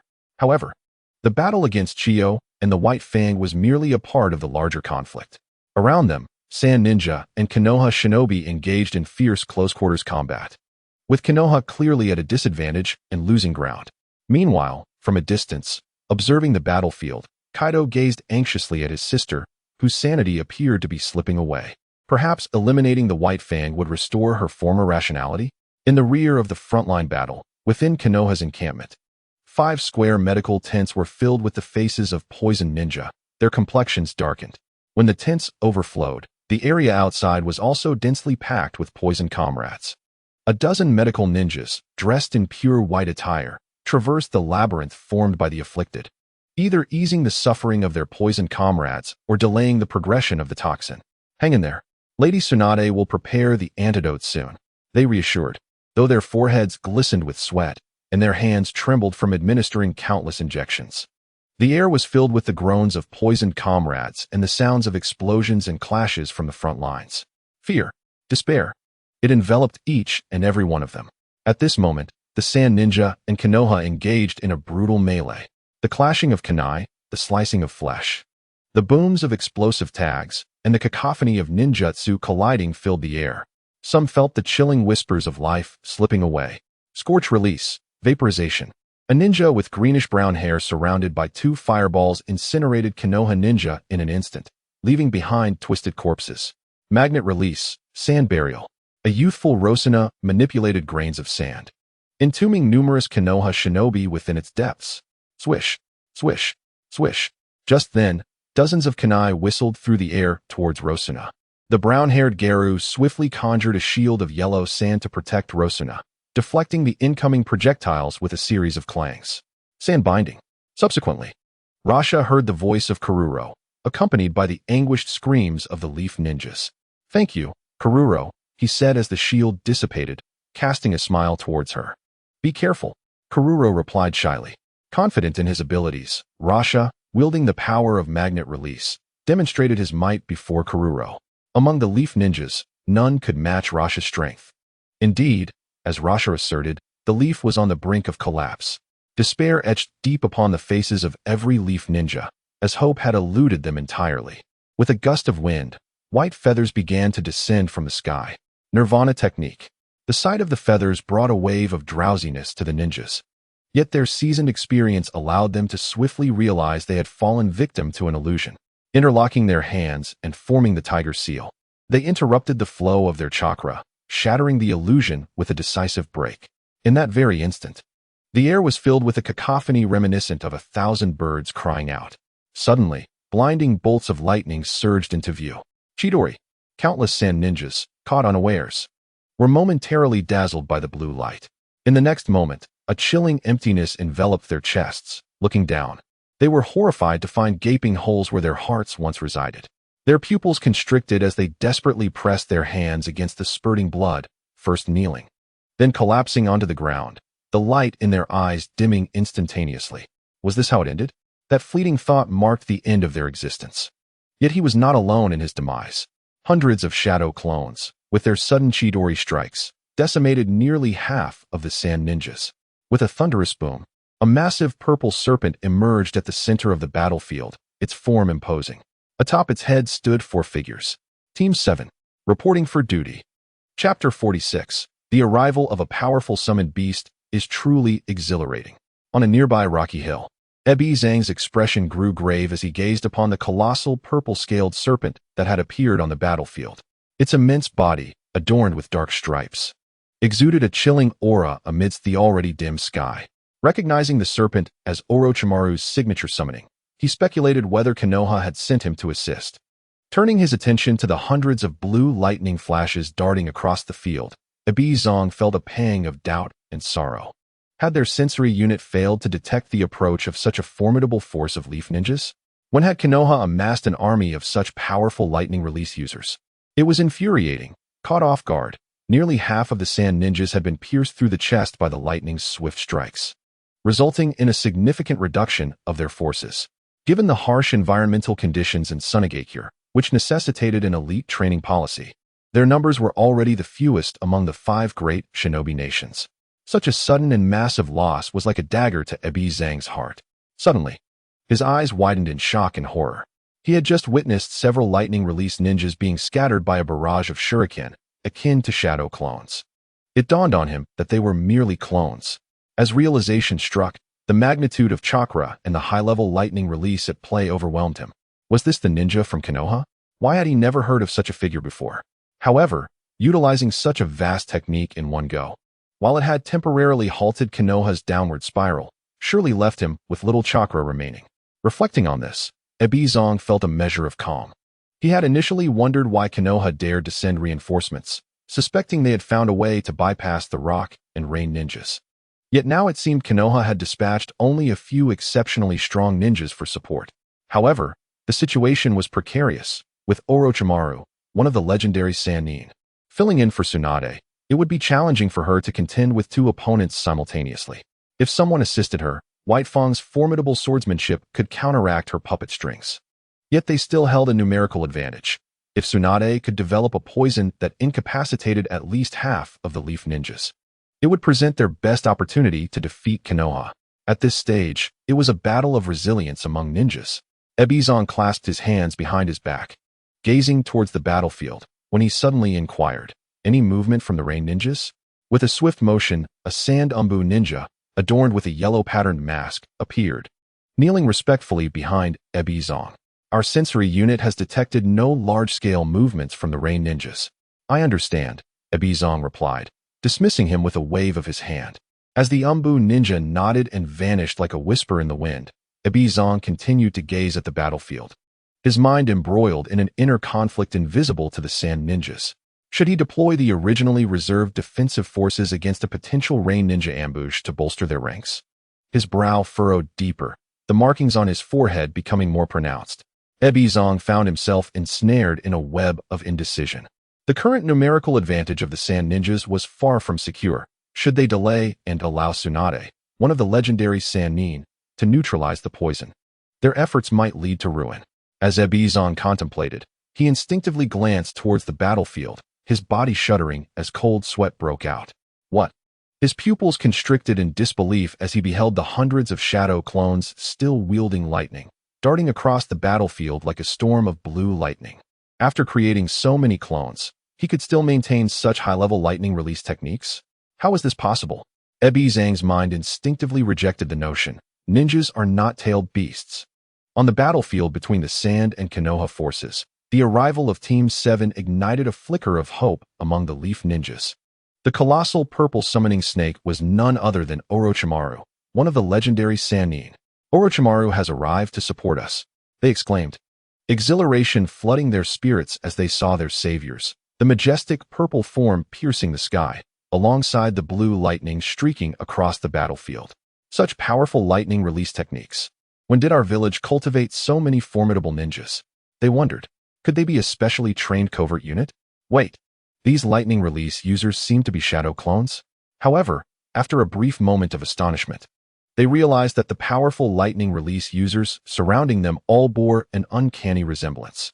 Dismissing the unlikely possibility of them being numerous identical twins, they deduced that all these lightning release users were merely the shadow clones of one individual. Did that mean there was no other support? As the Leaf Ninjas grappled with this realization, the summoning of the Great Serpent spoke up. "Hey, Orochimaru." Its massive serpent eyes slowly lifted, coldly locking onto Orochimaru above, threatening. "To summon me, you must offer 100 living sacrifices, or I shall consume you." What an arrogant serpent! The 3 companions of Orochimaru, momentarily acting as mere background figures, instinctively shared the same thought, though only their facial muscles twitched in silent acknowledgement. Thankfully, in the future, Sasuke would use you to withstand Deidara's explosive star. Had he summoned another beast, I would have had to reprimand him for the outcome of the Great Serpent. Inwardly, the companions silently commended Sasuke for his foresight. "Great Serpent, we have been old friends for a long time. Rest assured, we will prepare the offerings for you." Orochimaru's lips curled into a sinister smile. showing no signs of concern as he stood atop the colossal serpent, surveying the battlefield below. Similarly, I now require your strength, Manda, he declared. The Leaf Village found itself in a precarious situation. Although the shadow clones had managed to regain some ground, the power of the great serpent was essential, a resilient shield, robust and unmistakably formidable. With a disdainful snort, Manda inquired impatiently, "What do you wish of me?" "Quite simple," Orochimaru replied, his lips curving upward as his golden serpent eyes radiated an overwhelming aura of menace. "Unleash chaos." Manda let out a menacing laugh, confident in its own might. As it directed its enormous serpent gaze downward. "There are far too many pests. Obnoxious." The serpent coiled, its massive form compressing like a tightly wound spring before it surged forth with a thunderous rush, kicking up clouds of dust in its wake. Instantly, the surroundings blurred as the wind howled, and the shadow clones clung tightly to Manda's back, utilizing chakra to anchor themselves. As they felt Manda's powerful movements akin to a rampaging locomotive traversing the rugged terrain, the ground trembled violently, splitting and collapsing beneath its weight. Each collision and tail swipe left behind immense craters and scattered sand ninja, their anguished cries echoing in the air. The sand ninja retaliated, hurling an array of shurikens that rained down like a dark curtain, clattering against Manda's scales with a sharp, ringing sound, but they were easily deflected. No breach in defense. One shadow clone mused as it deflected the incoming projectiles, silently acknowledging the advantage of having such a powerful summoning beast at their disposal. Chapter 47, Firefighting Encounter. The battle between Leaf and Sand Ninja continued unabated. Manda wreaked havoc on the battlefield, its massive form disrupting the ranks of the Sand Ninja, who scrambled in disarray. "Damn it, we cannot allow this serpent to continue," they exclaimed, realizing their tools and techniques were ineffective against its defenses. Having survived an encounter with the serpent, the remaining Sand Ninja clenched their teeth, their eyes reflecting a mix of hatred and fear as they surveyed the bodies of their fallen comrades. Suddenly, they spotted figures rushing toward them, bearing iron fans. "It's Lord Sabaku." Their eyes lit up with hope. A squad of Sand Jonin formed an interception team, spreading out around Manda, unleashing a barrage of wind blades with their star-shaped fans. The sharp gusts sliced through the air, striking Manda's body with a sound akin to metal ripping, crimson blood erupting from the elongated wounds. "Roar!" Manda howled in pain, its body instinctively writhing. As several Sand Ninja focused their wind techniques on the serpent, Orochimaru observed the gathering foes with a smirk. "Now, Manda, you should be able to hold them off for quite a while, shouldn't you?" Manda paused, momentarily forgetting its pain, and wanted to ask if Orochimaru would not join in dealing with these insignificant humans. However, its pride and confidence in its strength silenced the question, and it retorted, "Of course, these mere insects are no match for me." "Excellent." Orochimaru nodded, turning his gaze to his three students. "Let us proceed." "Understood," they replied in unison. In an instant, the four of them darted off like arrows shot from a bow. With a crackle, the lightning technique surged forth. "Chidori," echoed as the shadow clones dissipated. Yet, across the battlefield, Leaf's Kakashi bore no signs of joy, his brow furrowed, and the bruises on his forehead deepened. Frustrated, he gripped his hair and shouted, "Where is that damned Chidori user hiding?" The battle intensified as familiar crackling sounds and the cries of fallen comrades resonated once more. "That accursed Chidori user." Kakashi glared at the flashes of lightning flickering in the dim surroundings, his rage bubbling over as he propelled himself forward, chasing the streaks of light. The clash continued as the Chidori collided with a massive cube of sand, sending shockwaves through the battlefield. Amidst the chaos, a plume of white smoke erupted, and the anger on Rasha's face mirrored Kakashi's. Each of those Chidori users is nothing but a shadow clone. Rasha turned to his companion, Karura. "Let us find that bastard's real body, Karura." "Agreed," Karura replied solemnly. They were determined to uncover the true identity of the lightning-wielding ninja to avenge their fallen comrades. Meanwhile, Team 7 surged through the battlefield, cutting down the sand ninja that dared to cross their path. Orochimaru, undeterred, continued forward, addressing his students. "The situation is dire. I will assist Shikaku in confronting Chio. If we can defeat her, our chances of victory will increase significantly." Pausing, he glanced at the shadow clone beside him. "How many clones do you have left?"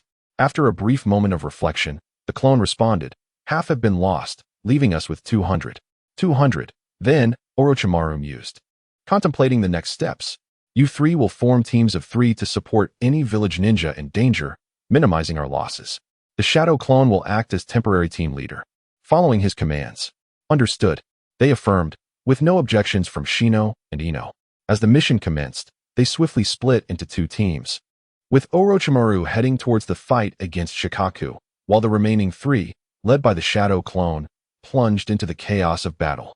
Die! A sand ninja roared, brandishing a wide-bladed sword as he charged at a startled leaf ninja, who instinctively drew a kunai to defend himself.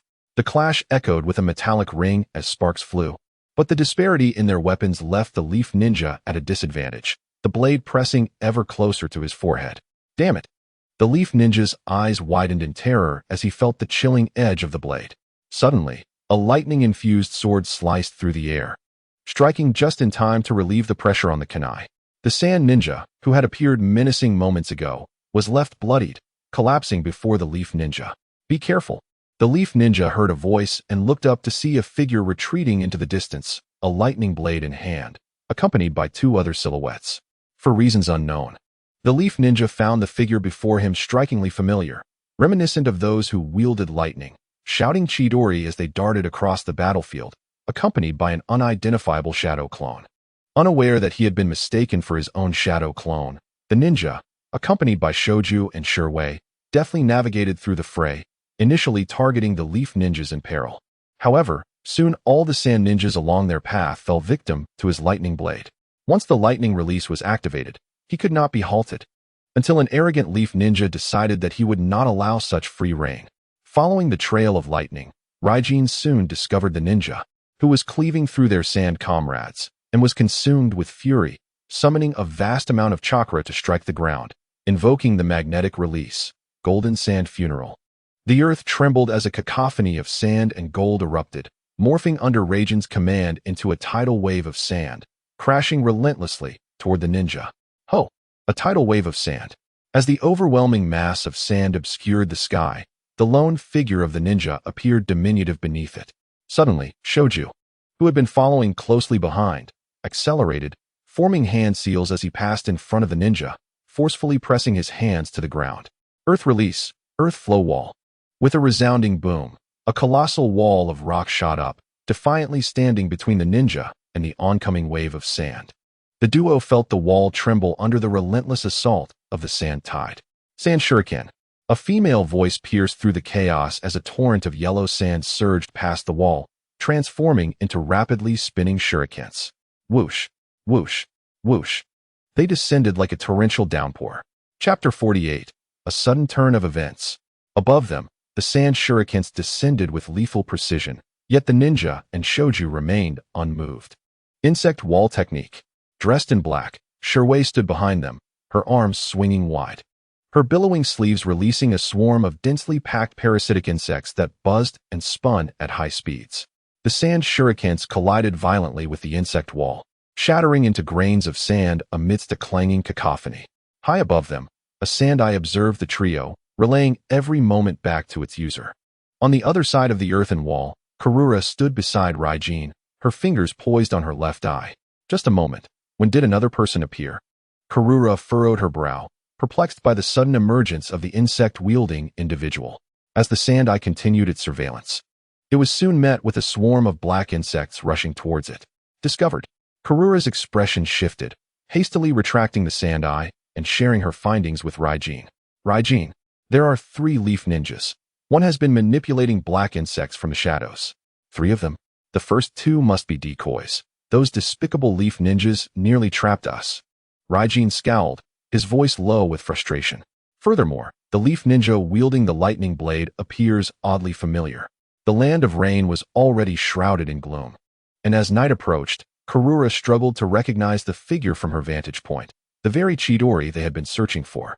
Raijin, however, astutely grasped the significance. Ah, Karura gasped, her mouth agape as the familiar silhouette began to merge with their long-sought target. It's that Chidori bastard, the original. Raijin and Karura exclaimed in unison, with Raijin's expression growing more animated as he continued to analyze the situation. He has not resorted to a suicide lightning strike, indicating he has allies nearby. The fact that he relies on his companions for defense suggests he has exhausted a considerable amount of chakra. As he spoke, Raijin's excitement mounted. If we eliminate the original Chidori, all those shadow clones will instantly dissipate, significantly reducing our village's casualties. For the lower-ranked sand ninjas, the lightning release. Chidori had become a technique that instilled a nightmare-like dread. Often, they would only perceive a flash of lightning before their chests were pierced. Certainly, for the surviving sand ninjas, the sound of electricity resembling the cry of Chidori is tantamount to a death sentence. Raijin's eyes hardened with determination, hinting at ferocity. Yet, before he could continue, a sudden voice interrupted. "Count me in." Raijin and Kurura were startled, turning to see Yakura leaping before them. "I did not eavesdrop on your conversation. I too have been pursuing that Chidori bastard." Raijin nodded in agreement. Although including Yakura would dilute some of the subsequent accolades, their chances of vanquishing the detestable Chidori had just increased. No time to waste, let us move. On the other side of the earthen wall, the ninja had already activated his Byakugan, peering through the barrier to observe the three adversaries and their movements. Familiar faces in every sense. In the original narrative, these three had already met their demise, with Raijin falling just before the Chunin exams. Once dead, they could only be reunited through the reanimation jutsu. Now, however, the ninja was well acquainted with them, having harbored a deep-seated grudge against them for the deaths of over 20 shadow clones. This cannot go unpunished. While one may perish, the bonds must endure. Pseudo-fabrication. He contemplated the formidable woman wielding the Kekai Genkai of Scorch Release. They must not allow her fireballs to strike, for they would instantaneously vaporize the moisture within their bodies. Having voiced his thoughts, he noticed Shoju and Sherwei nodding with eager anticipation, eliciting a light chuckle from him. "Let us proceed." The trio advanced without hesitation, sprinting up the rugged surface of the earthen wall. Meanwhile, within the Leaf-est defensive camp, Tsunade cautiously dripped the antidote she had prepared into a vial containing toxins. Drip. Holding her breath, she fixed her gaze intently on the dark liquid merging with the antidote. Beads of sweat dotted her forehead and the nape of her neck. She had lost count of how many times she had performed this delicate procedure. "This time, please work." Puff. A cloud of white smoke billowed from the glass vial as the dark liquid began to transform. "What is this?" Tsunade's pupils dilated sharply. On the battlefield, the clash between the ninja trio and Raijin's group intensified, each side exchanging attacks in a fierce contest upon the natural arena formed by the earthen wall. After several rounds of jutsu were exchanged, the skirmish reached a stalemate, with Yakura intending to unleash her scorch release for a close-quarters assault, only to be repelled by the combined water and lightning techniques of Shoju and the ninja. Fully aware that contact with her scorch release would be fatal, they could not afford to grant her the opportunity to engage. Despite having only a fraction of their chakra remaining, the duo transformed into a relentless barrage of jutsu, bombarding Raijin and his comrades without restraint. In a moment, Raijin and his allies found themselves ensconced within a cocoon of sand and gold. "Damn it! How does that Chidori bastard still have chakra?" Raijin muttered, concealed behind the sand, feeling the reverberations of the explosive impacts from the ongoing assaults. Yakura felt equally frustrated. Trapped as she was, her scorch release was potent, yet her ranged attacks were lacking, preventing her from closing the distance. "Did I inadvertently disclose my intelligence while dispatching shadow clones?" Yakura's anger simmered, her teeth nearly grinding to dust. It was Kurura, however, who appeared astounded, pointing excitedly towards a distant surge of light yellow. "Raijin, Yakura, our reinforcements have arrived." Overlooking the battlefield, the serious expression on the face of the elder Kaizo deepened as he ultimately decided to dispatch reinforcements. The unknown lightning-release ninja from Konoha had caused the loss of nearly 1,000 of their lower-ranking sand ninja, a staggering casualty that accounted for 1/5 of their forces stationed in the Land of Rain. That cursed lightning-release ninja. Such a technique was a bane to the lower ranks, inescapable and impervious to defense. With such tremendous losses, victory was imperative for the sand ninja in this battle, otherwise, they would surely face impeachment from the higher-ups in the village. Fortunately, everything unfolded according to Kaizo's expectations. On the battlefield, the newly arrived sand ninja infused their comrades with renewed vigor, advancing with the unstoppable momentum akin to autumn winds sweeping away fallen leaves, driving the Konoha ninja into retreat. Boom! The invincible Great Serpent fell. Cursed humans! I shall devour you all, and the despicable Orochimaru will also meet his end at my jaws. The great serpent, uttering its final curses, was sent back to the dragon cave by a combined wind release technique from the Sand Ninja. Meanwhile, Orochimaru found himself on the verge of eliminating the majority of the puppets alongside Tsukumo Hatake, preparing to deal with Chiyo. Suddenly, 20 Sand Jonin charged forth. Among them several puppet masters who provided Chiyo with new puppets. With this reinforcement, the scales had tipped, and our advantage vanished, Tsukumo-senpai. Orochimaru remarked, his gray armor already in tatters, as he glanced sideways at the tall, white-haired man behind him. My apologies, Orochimaru. Tsukumo Hatake, standing back-to-back with Orochimaru, expressed his regret, his sharp gaze scanning for any weak points in the Sand Ninja's formation. At the very least, I must cover your escape. The remaining Konoha ninja were engulfed by despair, surrounded on all sides by the figures of Sand Ninja, akin to lambs awaiting slaughter, trapped within a circle from which there was no escape. Damn it! Is this the end? I have a wife, I have children. Damn it! I finally glimpsed hope, only to find myself facing deeper despair. Summoning technique. A resounding, spirited female voice pierced the air, followed by the emergence of a massive blue and white slug standing tall on the battlefield. In the haze, the Sand and Konoha ninja beheld a figure atop the slug. Princess Tsunade of the Senju clan has arrived. Chapter 49. Why is it necessary to eliminate the healer first? Answer. To allow the opposing team to witness the full glory of the main character. Time rewound slightly to just before Tsunade summoned the slug. On the rocky wall, the situation for Kankuro, Shino, and Kiba was dire. With reinforcements, the Sand Ninja changed their strategy, surrounding Kankuro and his comrades, unleashing a relentless barrage of ninja tools and techniques. You cannot escape, you scoundrel. Let your blood avenge your fallen comrades, especially Kankuro and Shino. Fueled by their previous frustrations and the grief for their deceased comrades, unleashed a torrent of scorching fireballs and spears of sand, relentlessly crashing down upon their foes. In an instant, they shattered multiple layers of earthen barriers and broke through the swirling insect wall, ultimately slamming into a circle of water barriers. A violent tremor erupted, only to dissipate moments later. This is getting troublesome, Kankuro mused, encircled by the water barriers created by Shino. His Byakugan pierced through the shimmering waves, searching for a weakness among the Sand Ninja, contemplating their escape route. His chakra reserves were only sufficient for 200 shadow clones, so he needed to conserve it. A familiar chakra is rapidly approaching. Kankuro's expansive sensory abilities detected a familiar chakra charging in a furious manner. If she has arrived, it could mean two things. Either she has prepared antidotes, or the poison have all perished, he surmised cautiously. All right, just a little jest, Kankuro smirked, intending to share his thoughts with his comrades, only to find Shino clasping his hands together. It's the wood releases serpent seal. Wait, Kankuro, resting his hand on Shino's shoulder, noticed Shino shaking his head. Now is not the time.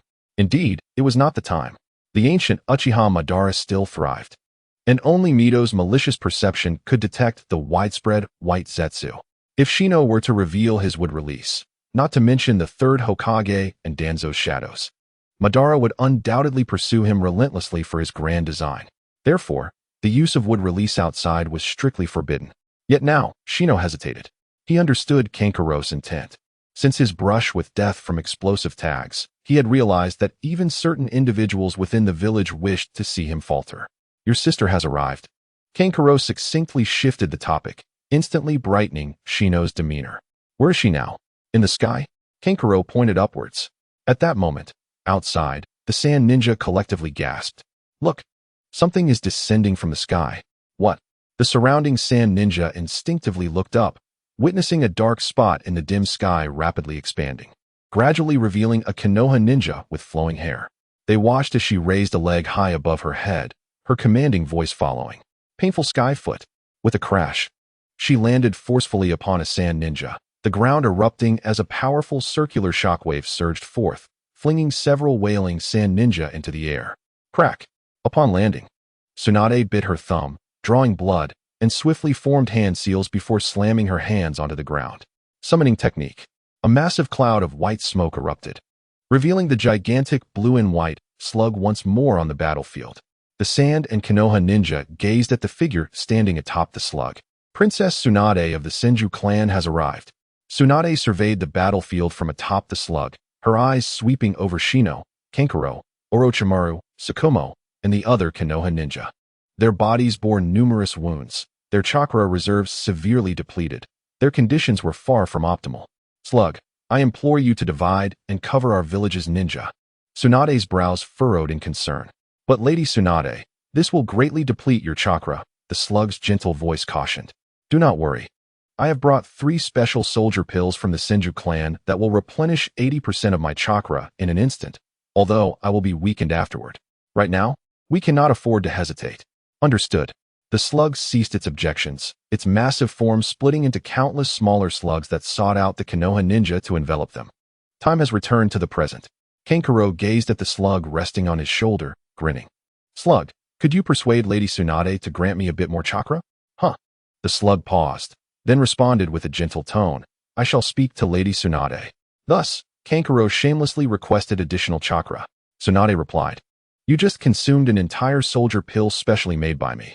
With Tsunade's arrival, the powerful healing she provided rekindled hope among the Konoha ninja, while the Sand ninja hesitated upon hearing of her involvement. Do not falter. Konoha has only one Tsunade as reinforcement. We still hold the numerical advantage. Chiyo rallied the spirits of the Sand ninja. For the comrades we have lost, we must triumph over Konoha in this battle. Oh, a surge of fervor ignited within the hearts of the Sand shinobi, who roared in response, their morale soaring. Observing the elevated spirits of his comrades, Kankuro's lips curled into a grin as he joined his companion, Shino, in forming a cross with their fingers, both simultaneously preparing to cast their jutsu. The technique of the Konoha ninja core unleashed. Instantly, a cacophony of sounds erupted as thick clouds of white smoke billowed forth, only to dissipate moments later. Before them, the ranks of Konoha were densely populated with Kankuro and Shino's shadow clones. The shadow clones cannot bridge the gap between us. Raza's fury ignited as he beheld the familiar clones of Konoha. Sand funeral. Raza's assault served as a clarion call, with the remaining Sand shinobi following closely behind.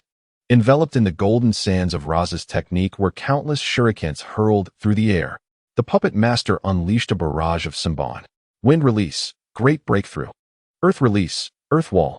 300 shadow clones of Kankuro formed seals, striking the ground with force, while 100 clones followed suit, unleashing torrents of water that coalesced into a colossal wall on either side. Earth release, earth wall. Orochimaru, Tsunade, and Kakashi crouched before the Konoha ninjas, urging their comrades to do the same as they pressed their hands against the earth. In that moment, the chakra of the Konoha forces converged. A series of massive earthen walls erupted forth. Boom. Boom, boom. The walls met the relentless onslaught of the Sand shinobi, crumbling under the pressure, yet diminishing their attack until they finally collided with the immense water wall summoned by Shino. A thunderous wave erupted, sending ripples cascading through the water wall, followed by an unceasing hum. It was as if the very earth lamented. Ultimately, the water wall held firm. Water release, water dragon bullet. In the wake of the previous assault, Kankuro and his clones swiftly formed seals, transforming the water wall under their chakra control. The accompanying shadow clones unleashed hundreds of vigorous water dragons. Roar! Hundreds of fearsome dragon heads soared skyward, twisting in serpentine formations as they charged toward the Sand shinobi. Lightning release, lightning serpent. Wind release, great breakthrough. Orochimaru, alongside Kankuro's lightning clones, propelled their lightning serpents into the bodies of the water dragons, while the remaining shadow clones inhaled deeply, then exhaled a whistling sphere of wind that sliced through the air. The water dragons, infused with the essence of wind and lightning, seemed to embody the majesty of true dragons. They roared as they dove toward the Sand shinobi. Tsunade looked on with satisfaction at Shino's back. From a child to a now reliable ally, Shino. She then glanced at Kankuro, dressed in blue ninja attire, with strands of crimson peeking through his flowing black hair. His unique two-tone hair reminded her of the first time she had seen him, lying in the operating room. That child seemed even more dependable than Shino. You have surpassed me, Kankuro. Orochimaru, while controlling the lightning serpents, observed Kankuro's silhouette with a smile creeping onto his lips. Meanwhile, among the Sand shinobi, Raza and Karura simultaneously unleashed their magnetic sand wall. A swirling tempest of golden sand erupted before them, as countless sand shinobi surged forward. Wind release. Great breakthrough. Wind release. Infinite great breakthrough. The lower and mid-ranking ninjas expelled dense spheres of wind skyward, followed by the upper ninjas unleashing colossal wind balls. The powerful wind spheres propelled the smaller ones, howling as they hurtled toward the descending water dragons. Boom, boom, boom. After a series of long-range exchanges, Kankuro's 400 shadow clones formed seals once more. Gila. The familiar sound sent the sand shinobi, who had previously endured the thousand birds technique, into a state of alarm, with one even instinctively stepping back. Though they were reluctant to admit it, they had indeed felt a flicker of retreat. Yet, hundreds of shadow clones wielded lightning, illuminating the dark night with brilliant flashes. Thousand birds. The sand shinobi retreated, not compelled by Konoha's force, but rather choosing to withdraw on their own accord. For the sand shinobi had received word from the range shinobi's dispatched forces. The sand shinobi scurried away defeated. We have won. The surviving Konoha ninjas, who fought until the very last moment, cheered exuberantly as they watched the retreating figures of the sand shinobi. Kankuro's face bore a smile. His ears filled not only with the jubilant shouts, but also with Tsunade's delightful chime. Ding. Established a deep bond. Hatred. Chapter 50. What a coincidence. My son is also named Kakashi. Established a deep bond. Hatred. Character. Raza, Karura, Yakura. Acquired. Magnetic release. Gold sand control technique. Scorch release. Evaluation. Noble gold sand. Ordinary yellow sand. Average evaporation. Established a deep bond. Hatred. Character. Chio. Ebizo. Acquired. Puppet technique. Chakra threads. Evaluation. Quickly transform into a master of figurines and bring your figurines to life. Hiss. Kankuro grimaced. The incessant notifications filled him with a bittersweet exhilaration. Magnetic release, scorch release, and Chio's insights into the anatomy of humans and animals, along with various materials and techniques suitable for crafting puppets, flooded his mind and body. The content was somewhat gruesome and intense, yet it was manageable. With the influx of knowledge, Kankuro's capacity for absorption significantly increased.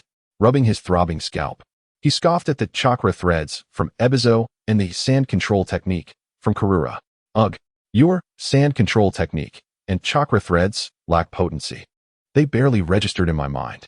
Leaving aside the scorch release and puppet technique, the magnetic release of gold sand is truly extraordinary.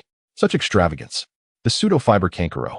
The surrounding Konoha ninjas were immersed in cheers, hardly noticing Kankuro's unusual demeanor, save for Shizune, who stood beside him, her expression contemplative after a fierce battle.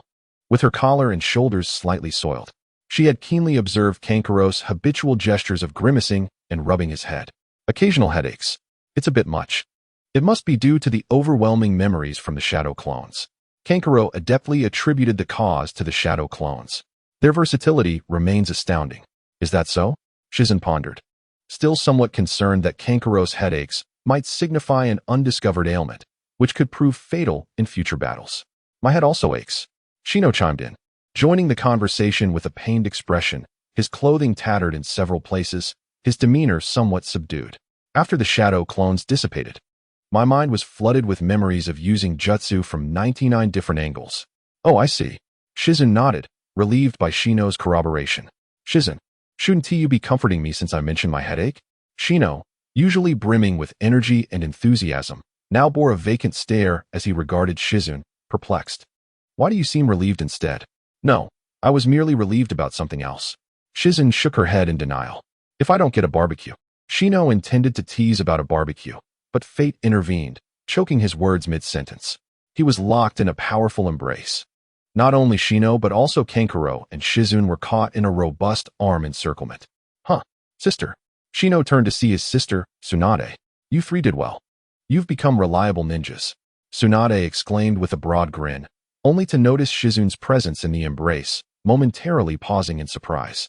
When was this child here? I didn't even notice. Perhaps it was because my attention was focused on Shoju and Banrin.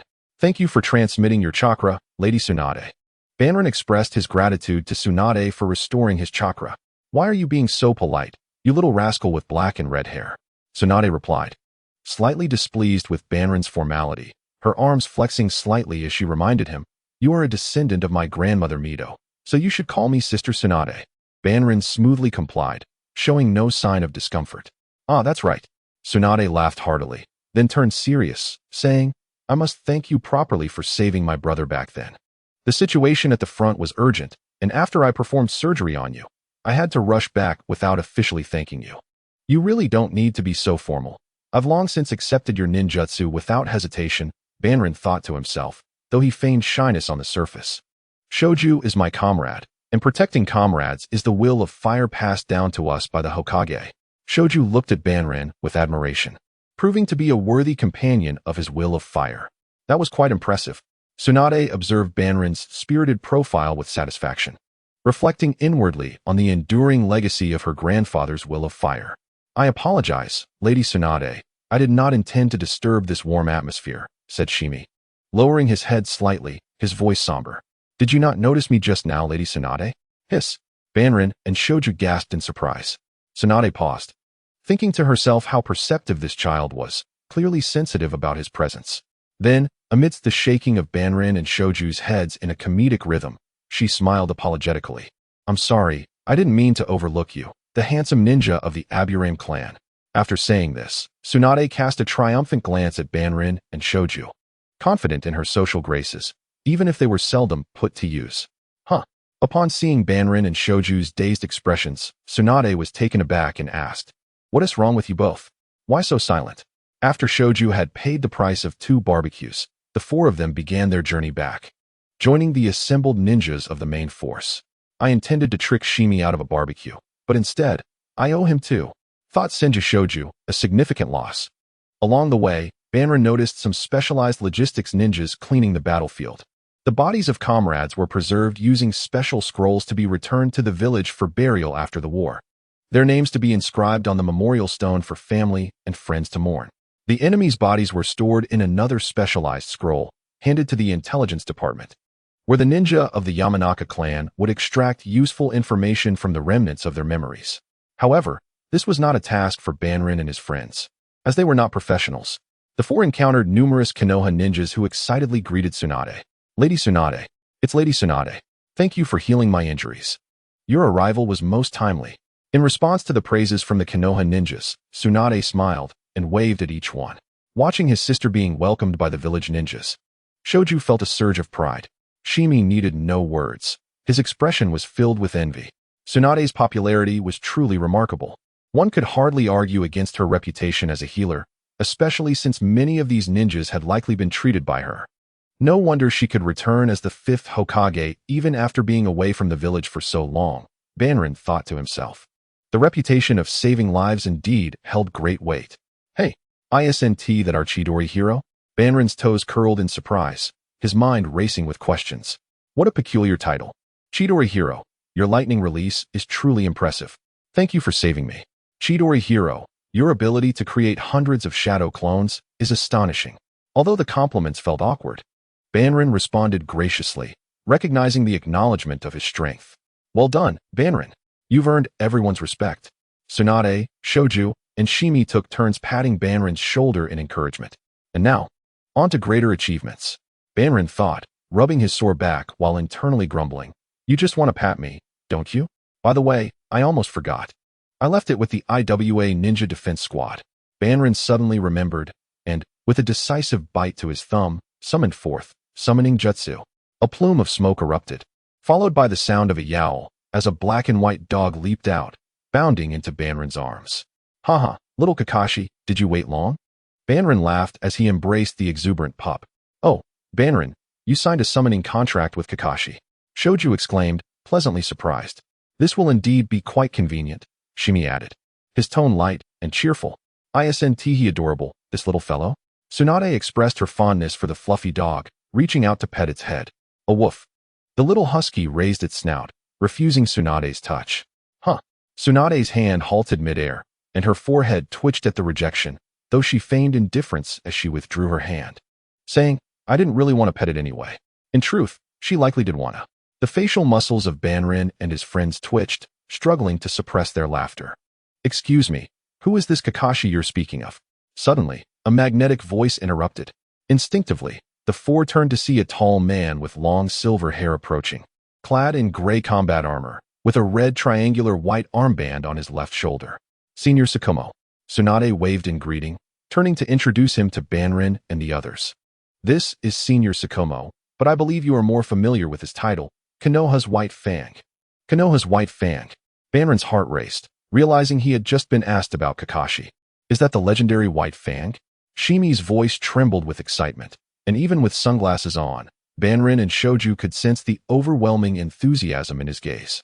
Despite their individual excitement, they maintained their politeness as they greeted him. Tsukumo nodded warmly in response, unable to contain his curiosity as he asked, "Who is this Kakashi you just mentioned?" "You mean Kakashi?" Banrin feigned ignorance, lifting the little husky before Tsukumo, saying, "This is my snow ninja dog, named Kakashi." "A woof." Kakashi yipped in response. Tsukumo stared at the small husky, momentarily taken aback, then burst into hearty laughter. "What a coincidence. My son is also named Kakashi." Chapter 51. The Wonders of the Heart-to-Heart Technique. Oh, Tsunade, Shoju, Shimi, and Banrin looked at the still-laughing White Fang in astonishment. Of course, Banrin was merely pretending, as he struggled to suppress the laughter bubbling at the corners of his mouth. "A woof? A woof, a woof?" The little husky in Banrin's arms was utterly confused, tilting its head and glancing back at Banrin, eyes filled with puzzlement, as if to ask, "This white-haired man is my father? But we don't look alike at all." Uft. Ha ha. Banrin could no longer contain himself and burst into laughter. The infectious joy spread, and soon Tsunade and the others were laughing along as well. Indeed, such a dramatic coincidence was undeniably humorous. "I haven't heard you mention your child before, Senior Tsukumo." After the laughter subsided, Tsunade, her smile lingering, curiously inquired. "Kakashi was born in September." Upon hearing this, Tsukumo couldn't help but gaze at the hands that once cradled Kakashi, his eyes reflecting a father's tenderness. Yet, in the next moment, a persistent sorrow clouded his gaze as he solemnly remarked that Kakashi's mother had passed away shortly after his birth. The atmosphere grew heavy with the weight of loss, and the smiles on everyone's faces faltered, plunging the room into silence. The death of a loved one is always one of the heaviest topics. "I apologize for bringing such a somber tone," Tsukumo said, sensing the gravity of the moment. He promptly sought to change the subject. "I actually came here to express my gratitude."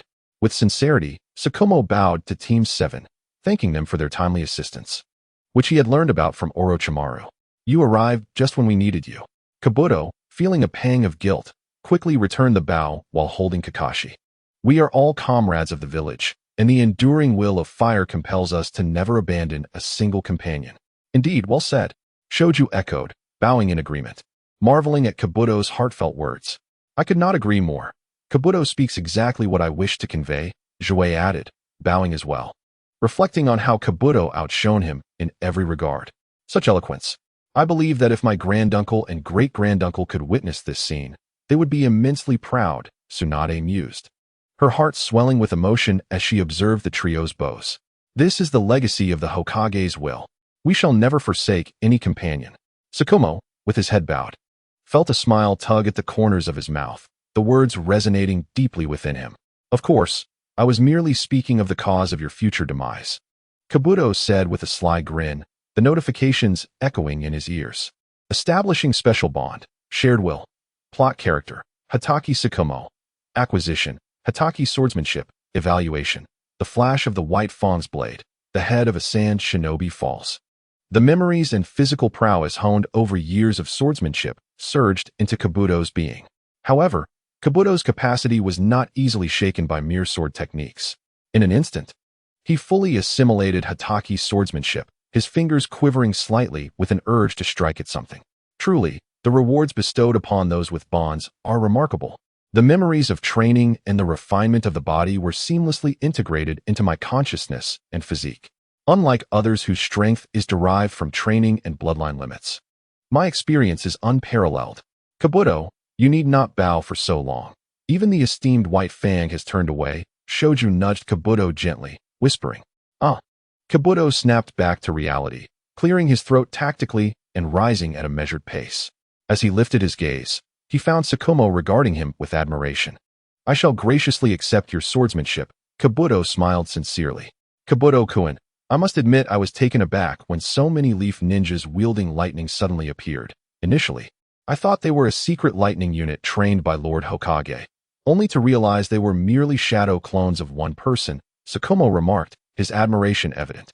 That is because I utilized the multiple shadow clone technique developed by the second Hokage, Tobirama, Kabuto replied, not claiming all the credit, but instead acknowledging Senju Tobirama. This achievement is not mine alone. He deserves a share of the glory even in his absence. Tsukumo nodded, understanding the implications. No wonder the number of clones was so vast. He mused. However, I have read the sealing scrolls. This technique is indeed a forbidden one. If used without a significant chakra reserve, one risks being drained of chakra and perishing instantly. Pausing, Tsukumo's tone took on a hint of envy. The crux lies in your immense chakra. Most of mine is consumed by the White Fang's short blade. Though it requires minimal chakra, frequent usage necessitates constant calculation of my remaining reserves. Indeed, I consumed a special food pill from the Senju clan and still did not fully replenish. Kabuto acknowledged. Aware of his excessive chakra, the three surrounding him nodded in shared understanding. Even Tsunade and Shoju, from the Senju clan, were astonished at Kabuto's sheer chakra capacity. Yet, Kabuto pondered another matter. So, this explains why Kakashi might struggle with chakra in the future. His father, the White Fang, was not affluent in chakra reserves. How much could he possibly leave for Kakashi? The next day, at the front lines of the Leaf's defense against the Sand Shinobi, Tsunade, having consumed a special food pill from the Senju clan, found herself in a state of persistent weakness. Consequently, Team 7 was required to remain for an additional 3 days to ensure there were no sudden large-scale conflicts. Meanwhile, Orochimaru had quietly returned, citing the need to prepare against a potential surprise attack from the Tsuchikichi. Thus, Kabuto found himself with a brief respite, inside a single-person tent. Due to their remarkable performance and timely intervention, the logistical ninjas assigned each member of Team 7 their own tent. Initially, they had overlooked Jiwei, but upon hearing Kabuto, Shoju, and Tsunade vouch for him, and learning he belonged to the Yamanaka clan, they promptly apologized. Poor Jiwei, Kabuto sighed, shaking his head, then turned his attention to the small husky happily munching away. It seems I need to give Kakashi a bit more responsibility. This is the perfect opportunity to train him. The little husky, caught in the midst of enjoying its meal, suddenly choked, its amber eyes darting around, sensing no competition for its food. Before long, it resumed devouring its meal with gusto. After Kakashi had his fill, Kabuto extended his guilty hand. Come, Kakashi, let me assess your recent development. Huh. Kakashi tilted his head. After a thorough examination, Kabuto noted that Kakashi had grown significantly since their last encounter, ensuring he was developing well. Excellent. Your physical growth is on track. Now, let's measure your chakra. With Kakashi's curious eyes upon him, Kabuto produced a piece of white paper, the chakra test paper. Now, place your paw on the paper. Following Kabuto's guidance, Kakashi placed his paw down. Good. Now release a portion of your chakra. Kabuto coaxed, leading the unsuspecting pup toward an uncertain destiny. To his astonishment, the chakra test paper crinkled beneath Kakashi's paw. Oh, unexpected lightning chakra. Kabuto's lips curled into a smile. The question remained, what ninjutsu should he teach Kakashi? It was indeed a difficult decision. However, Kabuto understood that Kakashi's intellect was limited, and he would likely struggle to grasp complex techniques. Thus, he resolved to take on the role of a surrogate teacher, employing the Yamanaka clan's secret technique, the mind-body switch technique, which enables the user to concentrate their spiritual energy to seize and manipulate the opponent's body. Key point: controlling the opponent's body. The little husky may not comprehend lightning techniques, but Kabuto did. As long as he could control its body, teaching it lightning techniques would be a simple task. He was grateful to his kind classmate, Yamanaka Aoi, for sharing this information and for the soup she had made. Perhaps the Yamanaka clan would never have anticipated that someone would utilize their secret techniques to personally train a ninja dog. Kabuto thought to himself, secretly reveling in being ahead of them in this regard. Shadow clone technique. Kabuto formed the necessary hand seals and created 2 shadow clones. Keep watch for me. The 2 clones gave him a thumbs up in acknowledgement. There is a lingering sense of unreliability surrounding the shadow clone technique. The corners of Banrin's mouth twitched slightly as a peculiar thought suddenly crossed his mind. I wonder if I can be considered the golden finger and personal elder of the little husky. Upon further reflection, why wouldn't I? Banrin stroked his chin, contemplating earnestly. I provide resources, assist in training to enhance strength, and ultimately present a clear plan for improvement. Initially, the training certainly wouldn't involve the most challenging aspects. Instead, it would begin with transforming the dog's physical attributes to align with lightning nature. First, we would use chakra to create arcs of electricity, causing the leaves to crinkle. Next, we would stimulate the body with lightning techniques. Finally, we would conjure the Chidori. I have also helped Kakashi evade risks. Since prolonged use of the body flicker technique can harm Kakashi's psyche, he cannot utilize it excessively in a single day. We will first allow Kakashi's body to internalize this sensation, enabling him to explore and remember it independently. Such a clear plan. How could it not be considered Kakashi's golden finger and personal elder? Banrin mused. Your will, Kazuna Tsukasa, I shall inherit with care. With a deep sense of emotion, Banrin thought to himself. The corners of his mouth lifted as he gazed earnestly at the little husky. Are you ready, Kakashi? Huh.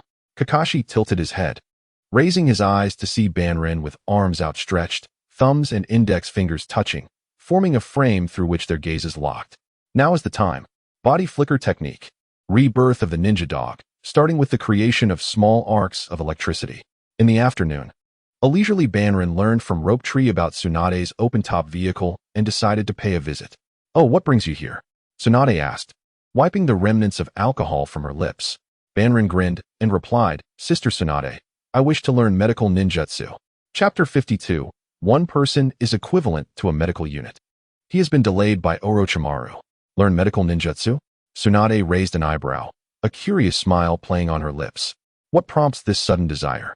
Because mastering medical ninjutsu allows for timely treatment of injured comrades, and Sister Tsunade, you are Konoha's strongest medical ninja. Banrin's expression turned serious as he looked at Tsunade. Moreover, I believe equipping each combat team with a medical ninja would significantly enhance their survival capacity. Tsunade's heart skipped a beat. She straightened up, no longer lounging on the table, fixing her intense gaze on Banrin. His words struck a chord within her. She had previously proposed an expansion plan for the medical unit, without increasing the team's size. She aimed to train support-type ninjas in medical ninjutsu. It didn't require profound knowledge. Even basic treatment abilities could greatly improve a team's survival rate. Heaven knows how many injured ninjas have succumbed due to a lack of timely medical care.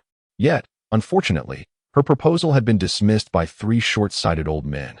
And during the upper ninja meeting, only Danzo supported her. Even a child like Banrin understood this logic, yet they could not. With a sudden spark of inspiration, Tsunade slammed her hand on the table and nodded at Banrin. Very well, I shall teach you medical ninjutsu. Thank you so much. Banrin was unaware of the storm of thoughts in Tsunade's mind, but he understood that his medical ninjutsu was about to be refined. Though she planned to teach Banrin medical ninjutsu, it was not something easily mastered. What if he grew impatient? Tsunade observed Banrin's keen interest and pondered.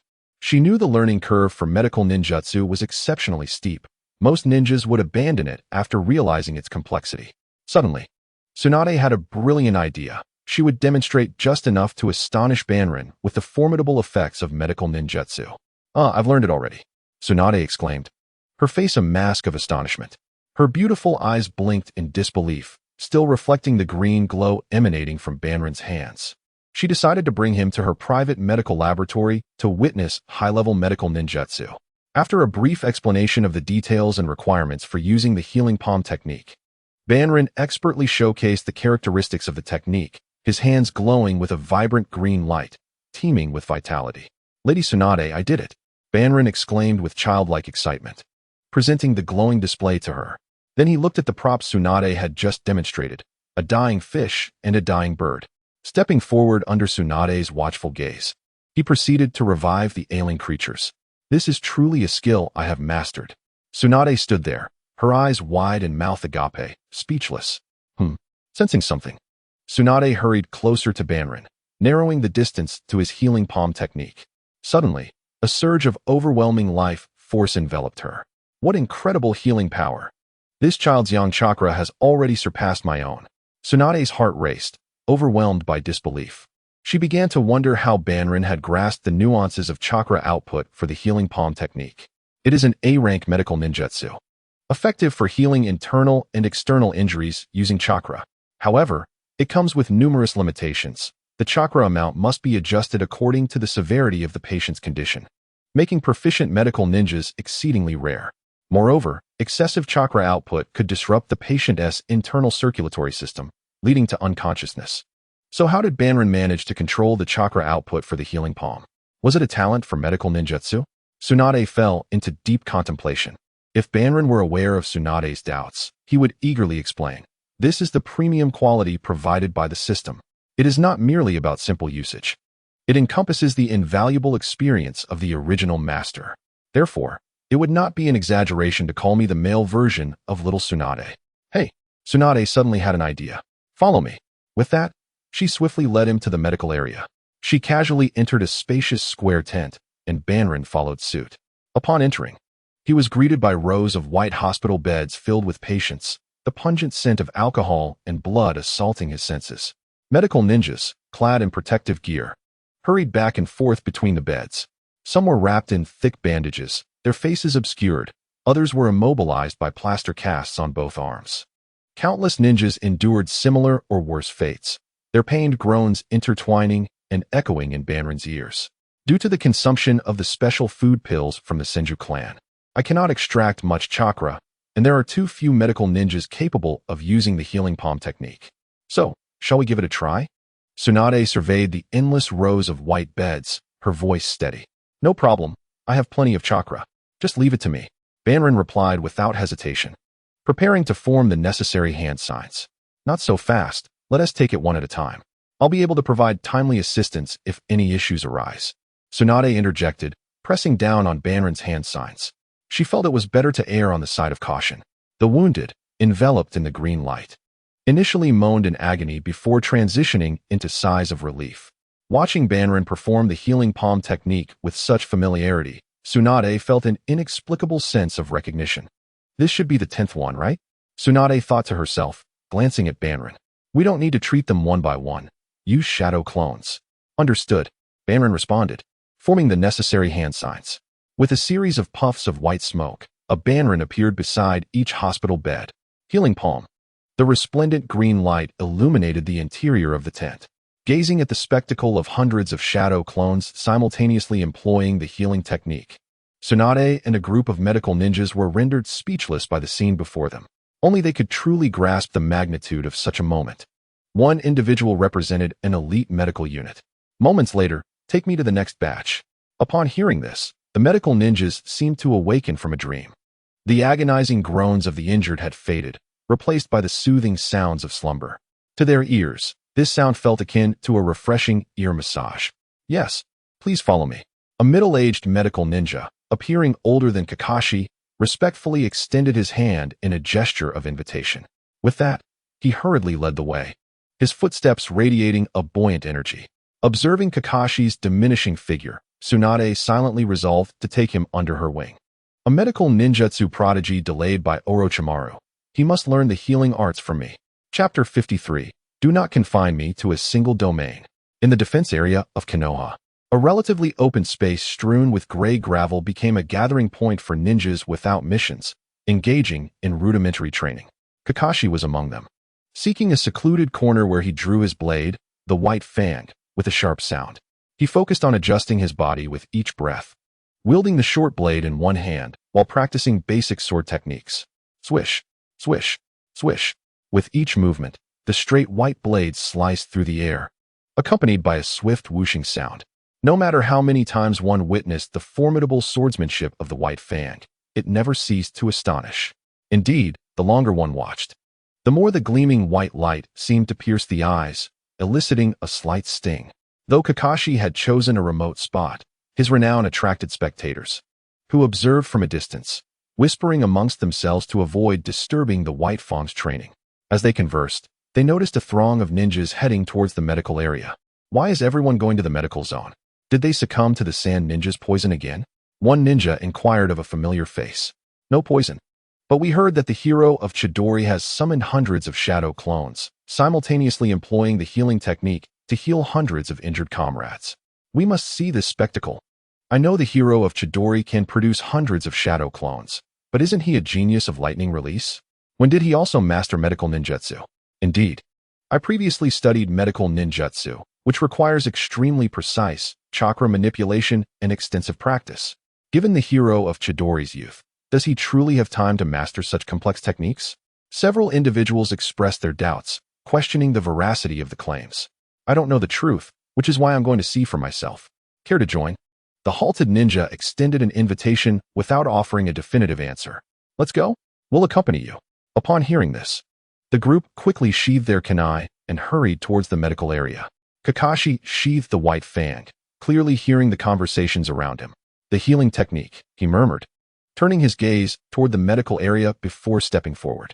Inside the expansive medical tent, filled with a green light reminiscent of sunlight streaming through foliage, one could feel a warm current circulating within. The atmosphere was pleasantly warm and utterly comfortable. As Kakashi and the shadow clones tended to the patients, many idle ninjas rushed to witness the astonishing scene. Hundreds of shadow clones, like reflections, unleashed A-rank medical ninjutsu, enveloping the injured. The familiar emerald glow and the silence of the previously groaning patients conveyed to all present the undeniable truth. This spectacle rivaled the initial shock of hundreds of shadow clones appearing, wielding lightning release for a sudden strike. Many doubts dissipated, leaving only awe in their wake. Of course, not all were awestruck. I think it's all right. What about you, SHI? Shinjiro remarked calmly to his companion, SHI. After all, it's Kakashi. I would be surprised if he didn't create a significant impact. SHI nodded, adjusting his slightly slipping glasses. You both seem unfazed?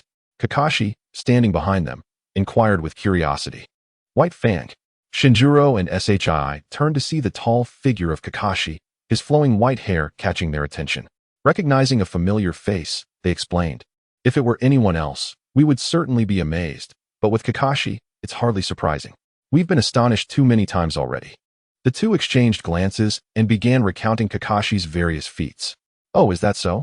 Kakashi listened intently, nodding in admiration. Later, in Tsunade's medical laboratory, she confronted Kakashi. Kakashi, become my disciple. With arms crossed and a serious expression, Tsunade stood firmly before him. Your talent in the medical field rivals my own. I will devote myself to training you to become the strongest medical ninja in Konoha. That sounds enticing, Kakashi admitted, slightly tempted. I must decline. What? Tsunade's stern demeanor faltered, and she raised an eyebrow, questioning, why? I am already a formal disciple of Orochimaru. Kakashi shielded himself with the name of his master. No matter. I will speak to Orochimaru. Your talent in medicine must not be squandered. Tsunade exclaimed, clenching her fists, a bold idea forming in her mind. Tsunade. Your perspective is too narrow, Kakashi reiterated, shaking his head in refusal. Tsunade raised an eyebrow, thinking to herself that she was trying to help him. Yet he dared to challenge her authority. Do you truly believe my fists are merely ornamental? Glancing at her tightly clenched fists, Kakashi quickly replied, Tsunade. I wish for you not to confine me to a single domain. Tsunade paused, instinctively reflecting on a conversation with Orochimaru. Kakashi was a rare talent in lightning release, having developed the A-rank Jutsu, Chidori. Yet, he was not merely a genius of lightning release. He had also created an A-rank, non-hand seal jutsu called Rasengan, showcasing his mastery of chakra transformation. His talent in developing jutsu was comparable to that of the second Hokage, Tobirama Senju. Suddenly, a revelation struck Tsunade like a thunderclap.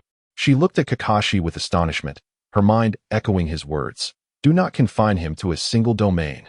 The following day, after early training in place of Kakashi, with the Senju blade slung across his back, made his way toward the training grounds for ninjas. Given the frontline situation, ninjas engaged in training that demanded minimal physical or chakra expenditure, opting for warm-up exercises to maintain peak physical condition without exhausting themselves. Kakashi followed suit. After leaving the village, he refrained from intensive physical training to ensure he was always ready for any unforeseen circumstances. However, Kakashi had a vital objective in mind for his visit to the training area. Found you. As his gaze swept the area, he spotted the tall figure of Kakashi with his striking white hair. He grasped the white blade firmly, practicing some fundamental sword techniques. I shall commence my training as well, thought Banrin, promptly finding a position neither too close nor too far from the white blade. Thus, he began his own swordsmanship training. Chapter 54. A farewell in the middle of the road. After a few breaths, Banrin adjusted his posture, gazing ahead with both hands firmly gripping the thousand-hand ninja blade. his eyes fixed intently on the imagined enemy before him. Swish, swish, swish. The blade sliced left and right, accompanied by secretive thrusts, akin to a poised serpent ready to deliver a fatal strike to its foe. Clang. With a sound, he sheathed his sword, concluding his training, and exhaled a breath of relief while thinking, at last, it has arrived. Banrin-kun, your swordsmanship is quite impressive, exclaimed Kakashi, who had been drawn to Banrin's training, his face alight with both surprise and delight. Meeting a fellow adept in sword techniques filled him with joy. Senior White Fang. Banrin turned at the sound, greeting him, and humbly replied, "Oh, not at all. I am no match for Senior White Fang. My swordsmanship is primarily to complement my lightning and wind release." I see. Kakashi nodded in understanding, then directly posed the question, "Would you care to spar with me?" The Hitaki clan was initially a family of samurai, which later evolved into a ninja clan by merging swordsmanship with chakra. However, the DNA of their fondness for sparring with sword masters remained intact, an opportunity one cannot resist. Banrin's face brightened, his lips curling into a smile. "I would be honored by your guidance, Senior White Fang." Too modest, Banrin-kun, Kakashi chuckled, shaking his head lightly. He then lowered his center of gravity slightly, his calm eyes suddenly sharp as blades, locking onto Banrin. "Then let us begin." With that, both Banrin and Kakashi stepped forward simultaneously, drawing their blades to strike at one another. Clang. As their blades met, sparks flew, followed by a fierce clash as they resisted each other's strength. Banrin could feel the powerful pressure from Kakashi's short blade coursing through his arm, startling him. Given their age and physique, he had expected to hold the advantage. It seemed the tales from Shinjuro and the Yamanaka clan were indeed true. Banrin cannot be judged by ordinary standards. Clang. After testing the strength, Kakashi's blade trembled and deflected Banrin's long sword, swiftly slicing towards him. With no time to withdraw his blade for defense, Banrin executed a swift kick off the ground, propelling himself backward just as Kakashi's blade grazed his forehead. Almost branded a rogue ninja, Banrin thought with a hint of exasperation, yet his own blade was not idle. He quickly reversed his grip and swept it horizontally, forcing Kakashi back. With a solid landing, Banrin advanced rather than retreating, using the advantage of his blade's length. He lunged forward with a strike as swift as lightning aimed directly at Kakashi. Clang, clang, clang. As Banrin and Kakashi exchanged blows, their pace quickened. The sounds of clashing blades grew denser and more urgent. Though it appeared they were evenly matched, Kakashi became increasingly astonished. Banrin's techniques were in a constant state of flux. From initially being as agile as a serpent, it felt as though he were gradually sparring against himself. Though he had heard of Banrin's various feats, Kakashi could not help but be awed. Could he truly adapt so fluidly with just a glance? Banrin-kun is the epitome of genius. Clang. As he parried Banrin's final strike, Kakashi declared, "Let us conclude here, Banrin-kun." "Very well," Banrin nodded, sheathing his sword with a swift motion and exhaling a long breath. "Senior White Fang's swordsmanship is indeed flawless. Banrin-kun, at your age, I had not yet attained such remarkable sword skills." Kakashi paused, momentarily at a loss for how to commend Banrin's prowess. After a moment's thought, he inquired, "Would you care to learn the Hitaki swordsmanship? Such exceptional talent should not go to waste." "Absolutely. I have long admired the Hitaki sword techniques," Banrin replied without a hint of pretense, his face lighting up with eagerness, while internally, he was already formulating a plan to ascend to new heights. The brief holiday had swiftly passed. It was time for Team 7 to depart. "Kakashi, we're leaving." Woof. In the tent, Banrin waved at Kakashi, who eagerly followed. As they lifted the tent flap, Banrin suddenly paused. "What is this?" Before him stood a silent assembly of Konoha ninjas. Upon seeing Banrin emerge, their collective gaze turned towards him, adorned with smiles and gratitude. "The Chidori hero has emerged. Thank you for healing us, Chidori hero. I am profoundly grateful for your alleviation of my suffering." With each step Banrin took, heartfelt expressions of thanks resonated, initially leaving him somewhat bewildered, but he soon adjusted. "This is the will of fire of our Konoha ninjas." The crowd's enthusiastic farewell filled him with envy. As they exited the encampment of the Sand Ninja forces, Shimi expressed her admiration with a tinge of jealousy. Banrin must have been the most prominent ninja at that moment. "You're exaggerating." Banrin feigned indifference in his response. Woof. The little dog trailing behind Banrin lifted its snout and barked. It had been right at Banrin's feet, feeling immensely proud. Shimi fell silent. Although she was unaware of what Kakashi had said, judging by his demeanor, it was likely more infuriating than Banrin's words.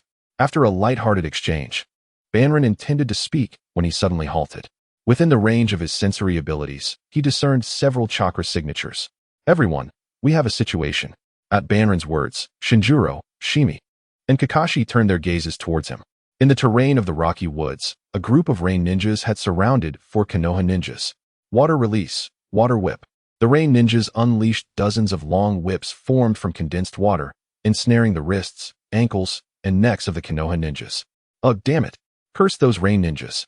No matter how the Konoha ninjas struggled, they could not break free from the bindings of the water whips, helplessly cursing their assailants. What do you rain ninjas intend? We are currently in a state of ceasefire. Do you wish to shatter the peace between our nations? One Konoha ninja, wearing glasses, shouted angrily. Humph. You are not worthy of war with us. The leading rain ninja scoffed dismissively. Attack. With a command, dozens of shuriken were launched towards the necks of the four Konoha ninjas. Zzz. Like the cry of 1,000 birds, lightning erupted. Chidori. Chapter 55. The Calm Before the Storm. Chidori. The rain ninjas felt a flash of blue lightning approach instantaneously, while the Konoha ninjas witnessed a blinding light before their tightly shut eyes. All that resonated in their ears was the crackling of electricity. Then came a clanging sound as the shuriken aimed at the Konoha ninjas were deflected by the incoming lightning. What? The sudden surge of electricity startled the leading rain ninja, but he quickly realized it was the support of the Konoha ninjas. He ordered, "Stay calm." However, before he could finish, a series of explosive sounds erupted beneath the feet of his comrades, followed by their screams as they were dragged into the ground. A dense buzzing filled the air, and then, with a puff, a swarm of black insects surged forth from the pit, enveloping the rain ninjas. They bit through the water whips in their grasp, gradually wrapping the ninjas in a dark cocoon. Damn it! The leading rain ninja's eyes widened with fury, just as he reached for an explosive tag to craft an explosive display. Clang! A blade of lightning extended from behind, poised at his neck, causing his actions to abruptly freeze. Behind him, the indifferent gaze of the rain shinobi warned, "Move, and you shall perish." Afterward, the four-leaf village ninjas bowed in gratitude to Team 7, expressing their thanks for the rescue. No need for formality among comrades. Shinshu grinned widely, giving a thumbs up. Indeed, Ji replied, slightly lowering his head as he adjusted his sunglasses.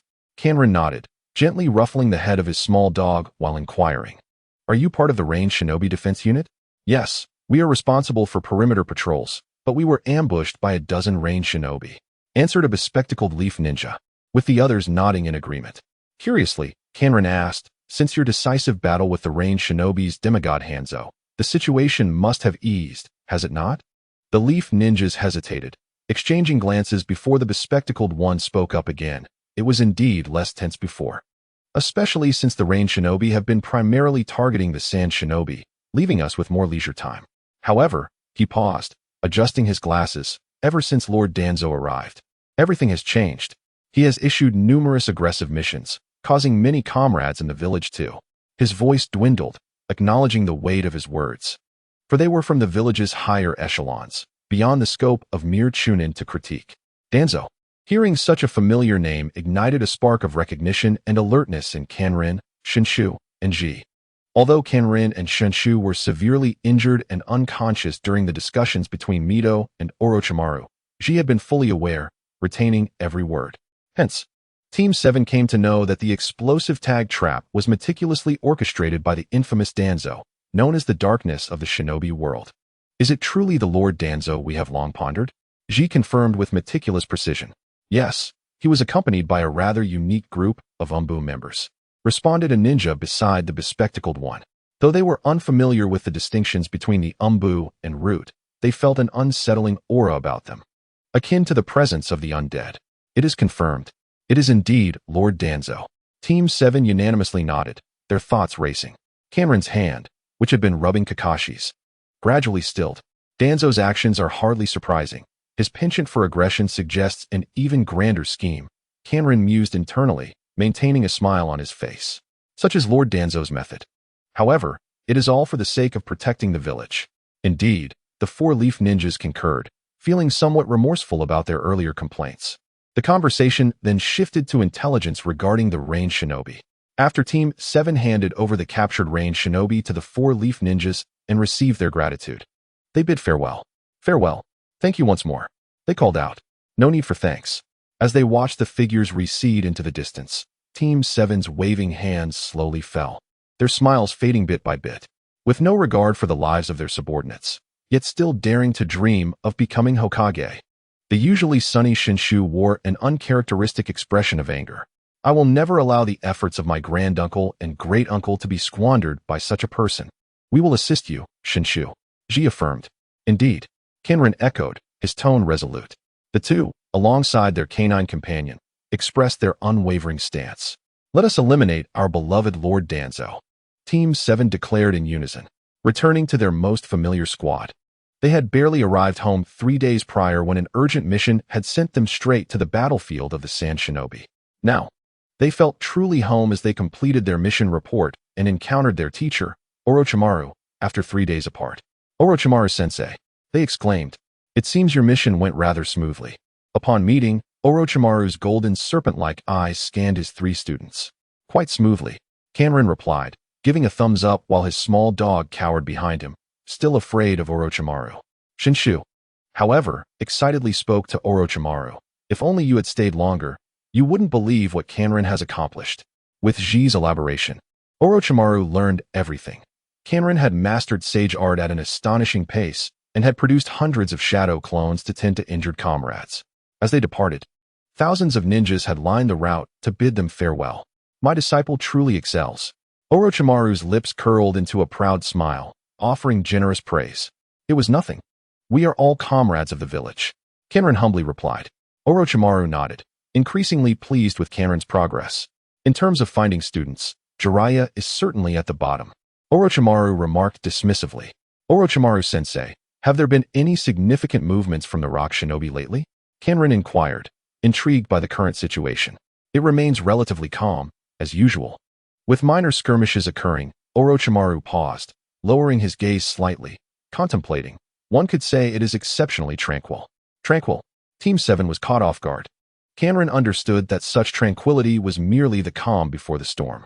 Chapter 56. The Clash of Two Shadows. Clang, clang, clang, clang.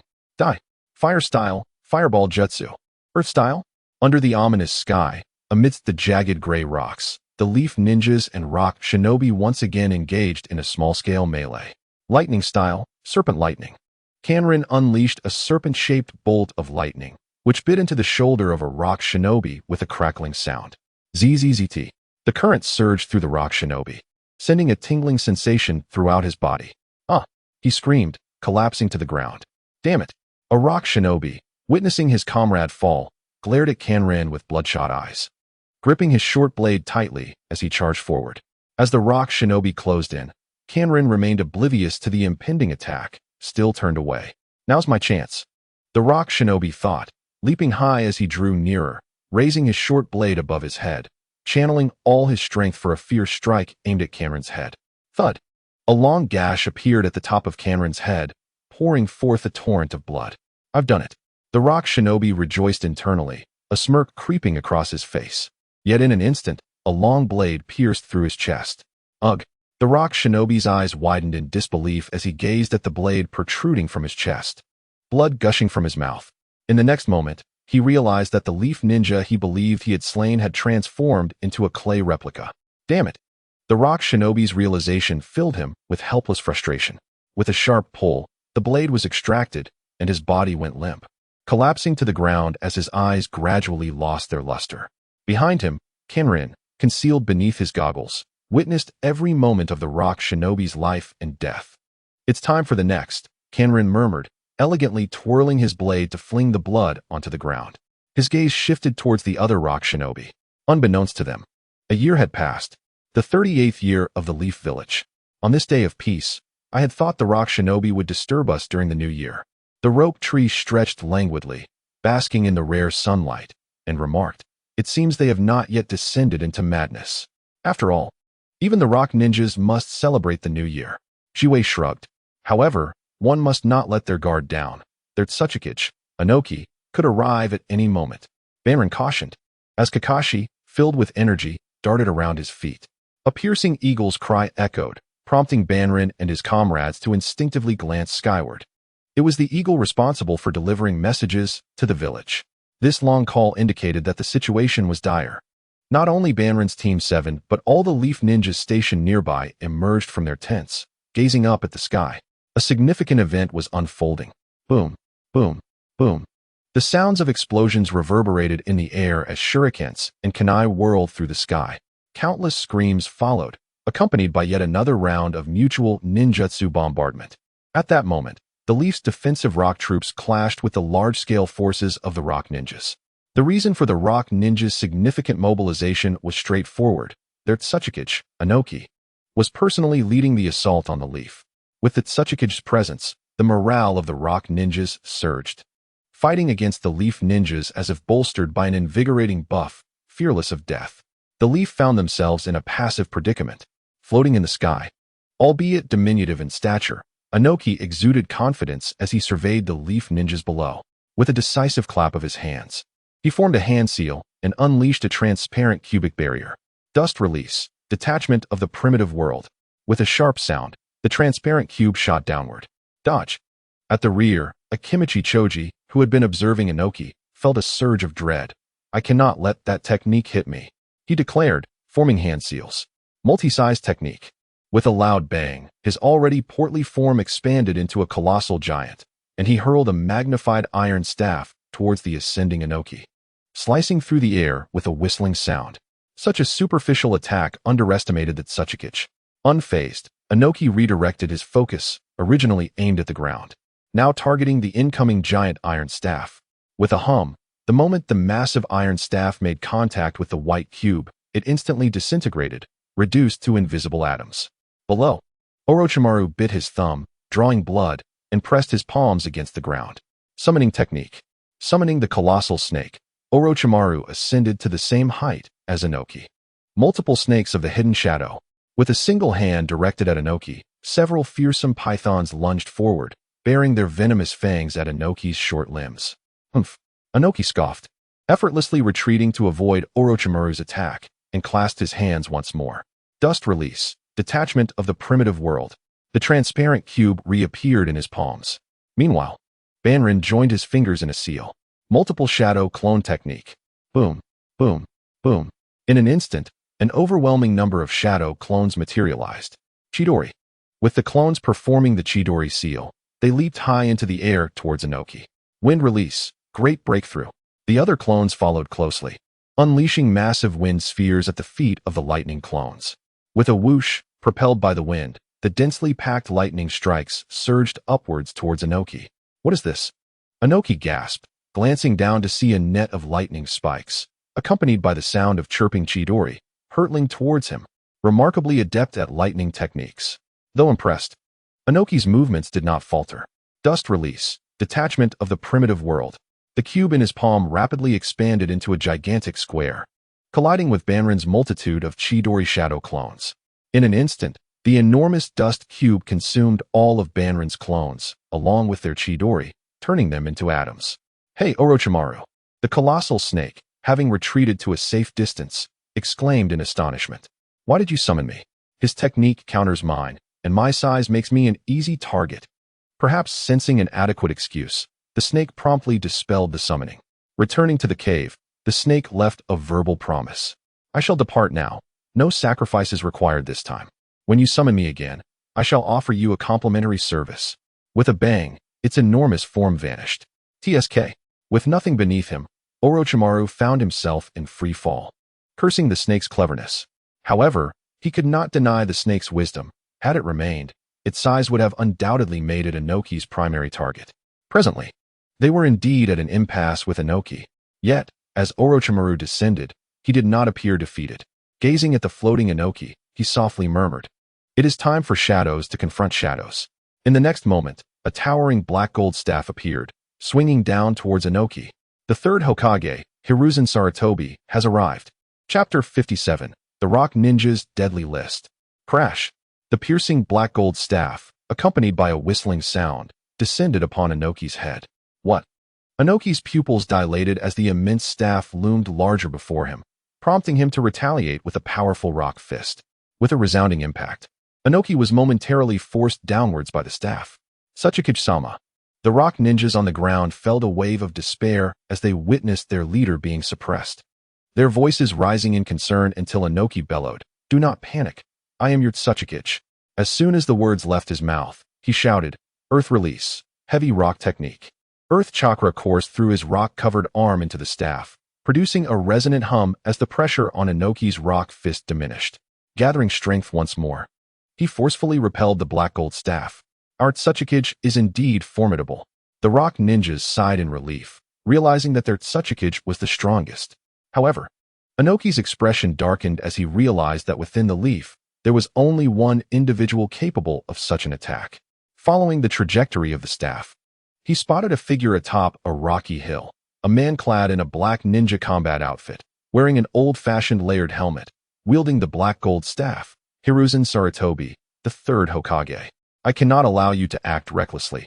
Let me find you a worthy opponent, Inoki. The third Hokage, Hiruzen Sarutobi, has arrived. It is the third Hokage. Our Hokage has come. The Leaf Ninjas erupted in cheers upon recognizing their third Hokage, standing atop the rocky summit, their spirits soaring. The presence of their village leader visibly uplifted the morale of the combat ninjas. Orochimaru gazed upward, admiring his former teacher's imposing silhouette, which resembled a mighty mountain. A sense of safety, grounded and reassuring, blossomed within him. TSK, TSK, TSK. Without even mentioning ninjutsu, the sheer physical prowess displayed by the staff earlier explained why the younger version of the third Hokage could easily defeat him. Observing the entire scene through the Byakugan, Banrin felt a wave of nostalgia wash over him. In his previous life, such ninjas were often referred to as guaranteed ninjas. And so, while one side rejoiced, the other faced dismay. Damn it, why is Sarutobi Hiruzen here? Inoki was furious. With his presence, their plan to ambush Konoha was thwarted. Defeating you will lead to Konoha's more devastating defeat. Let us see who is the strongest Hokage. Inoki raised an eyebrow, smirking coldly. With a swift motion, he brought his hands together, conjuring a transparent cube barrier, which he launched towards Sarutobi with a resonating hum. Dust release. Sarutobi, standing atop the rocky summit, chose not to confront the incoming transparent cube directly. With a powerful stomp, he propelled himself, narrowly evading the dust release cube. Glancing back at the sharply defined rectangular crater he had just escaped, Sarutobi squinted and swiftly formed hand seals. Fire release. Phoenix fire technique.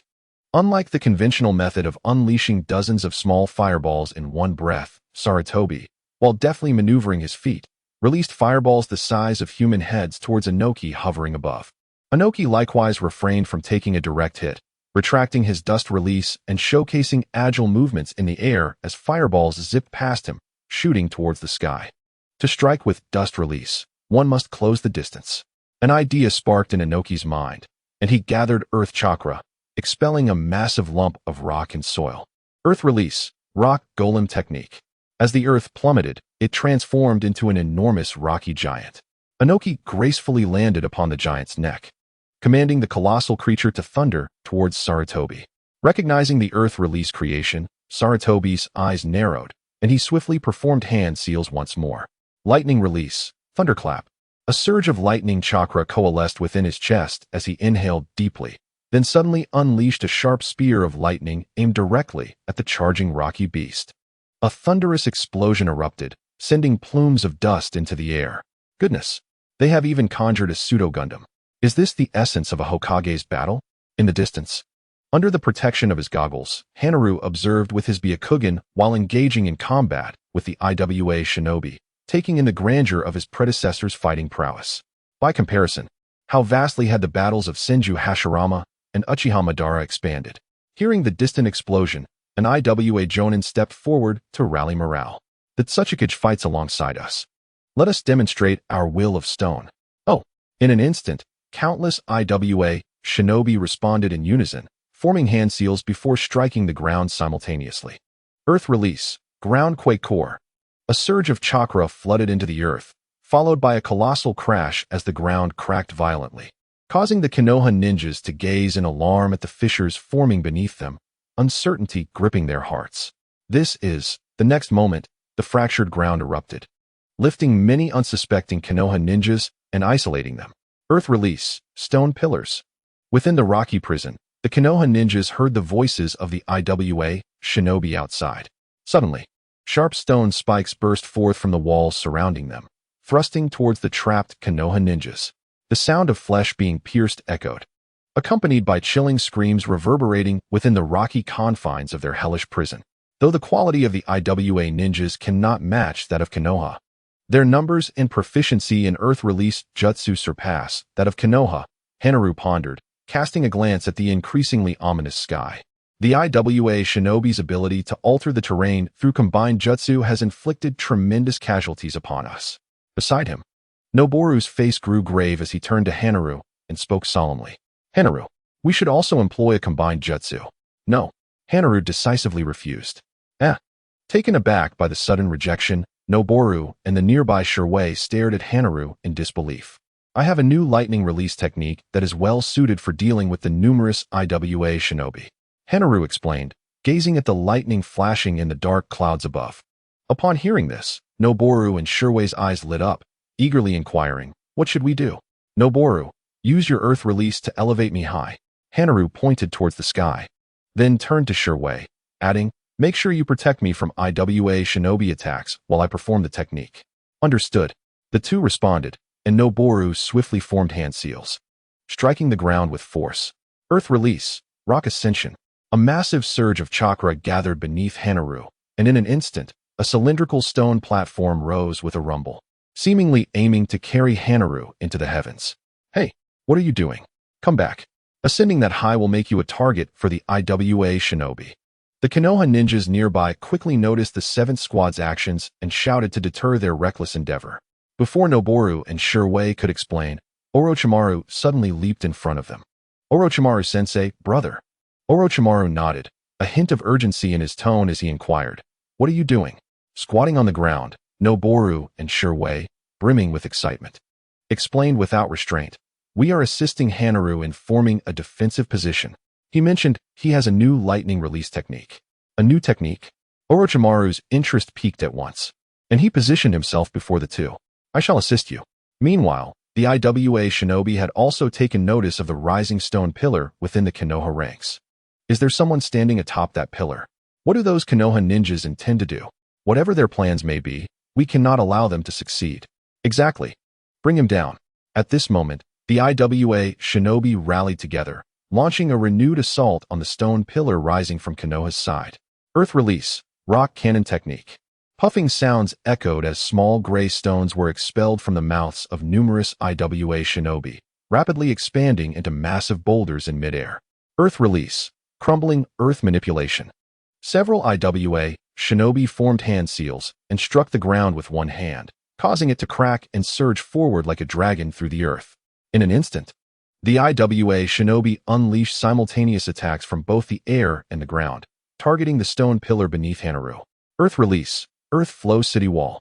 At the forefront, Orochimaru formed hand seals, slamming his hands against the ground, causing a massive wall of rock and soil to rise before him, effectively blocking dozens of incoming boulders and the cracks that continued to spread forward, thundering against the solid wall. However, some of the rock cannons managed to breach the wall, hurtling towards the pillar behind it. Secret technique, insect wall tornado. Shirwei released a swarm of buzzing insects, which swiftly circled around the pillar, forming a 360-degree defensive barrier. With a resounding thud, several massive boulders were deflected. Hanaru reflected with gratitude, observing everything that Orochimaru and Shirwei were accomplishing through his Byakugan. ZZZT. As the Chidori rapidly coalesced in his palm, Hanaru gazed up at the stormy clouds above. While the Byakugan's dynamic vision is somewhat limited, its broader field of view compared to the Sharingan allows for the guidance of lightning in its transformation.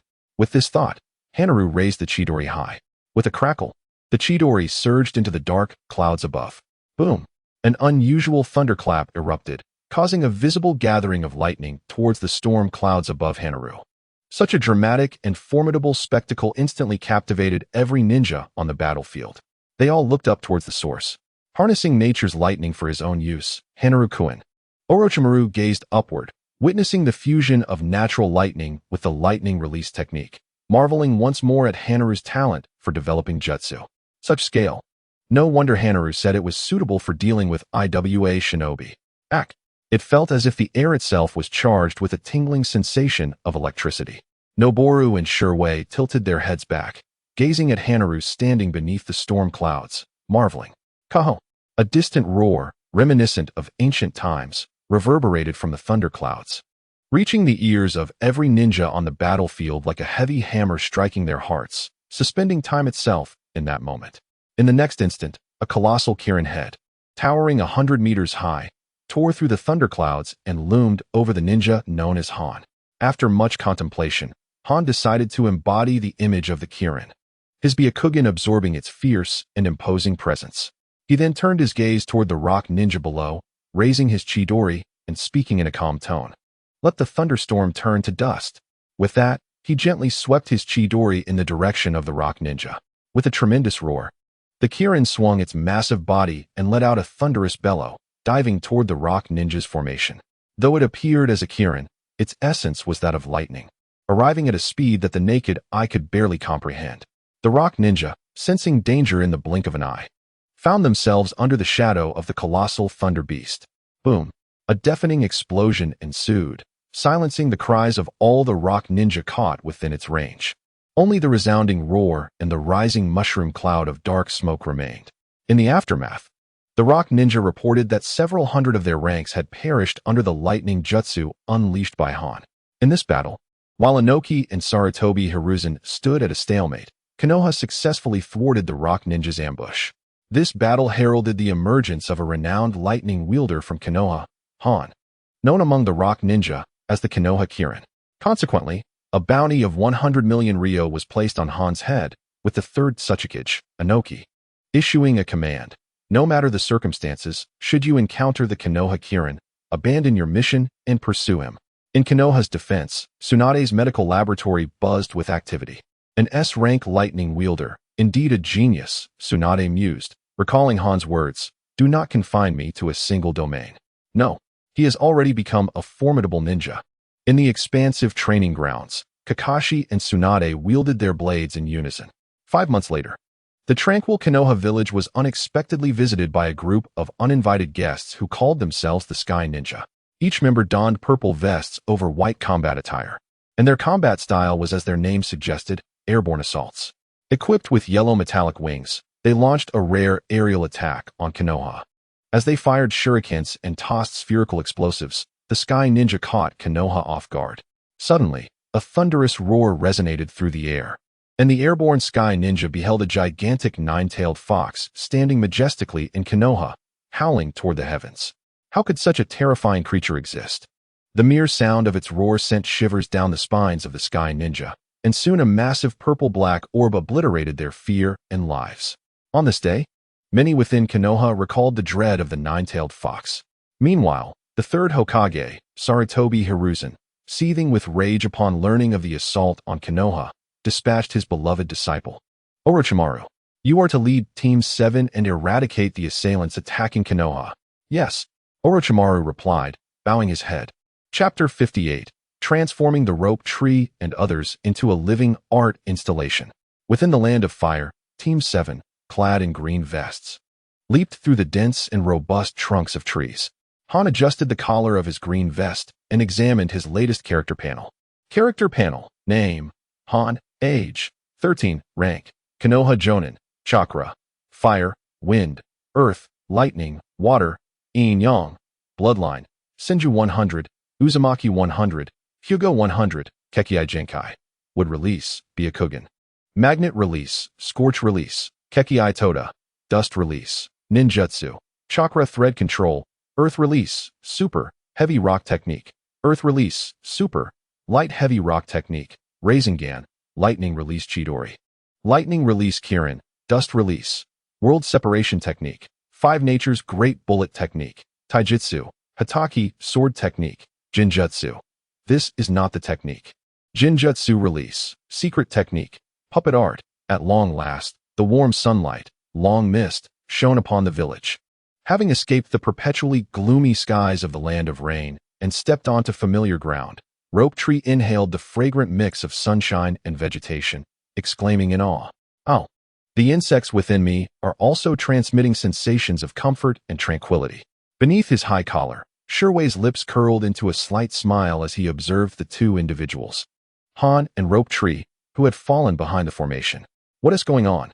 Since you became a Jonin, you've suddenly become aloof," they remarked. "Now you no longer deign to speak with us mere Chunin. Have you erected a thick barrier between us?" As their banter continued, Han's eyes and mouth twitched in response. These two, having merely glanced at their panels, were now getting carried away.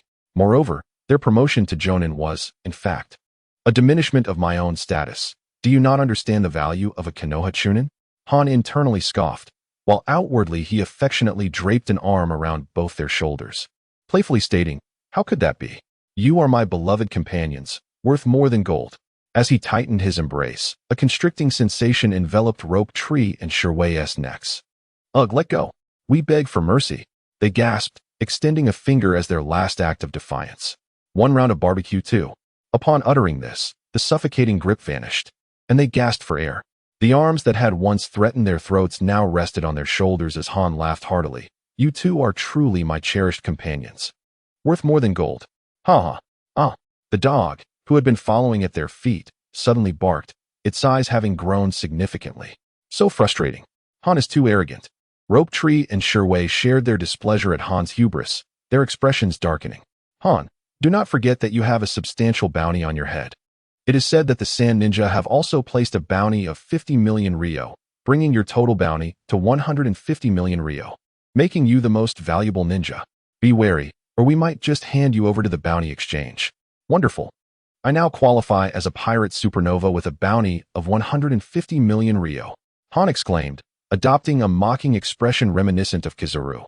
Speaking in a slow and infuriating tone, "For some reason, I suddenly want to punch him," Rope Tree remarked, observing Han's expression and tone, his fists itching. "I can relate." Shirwei nodded in agreement.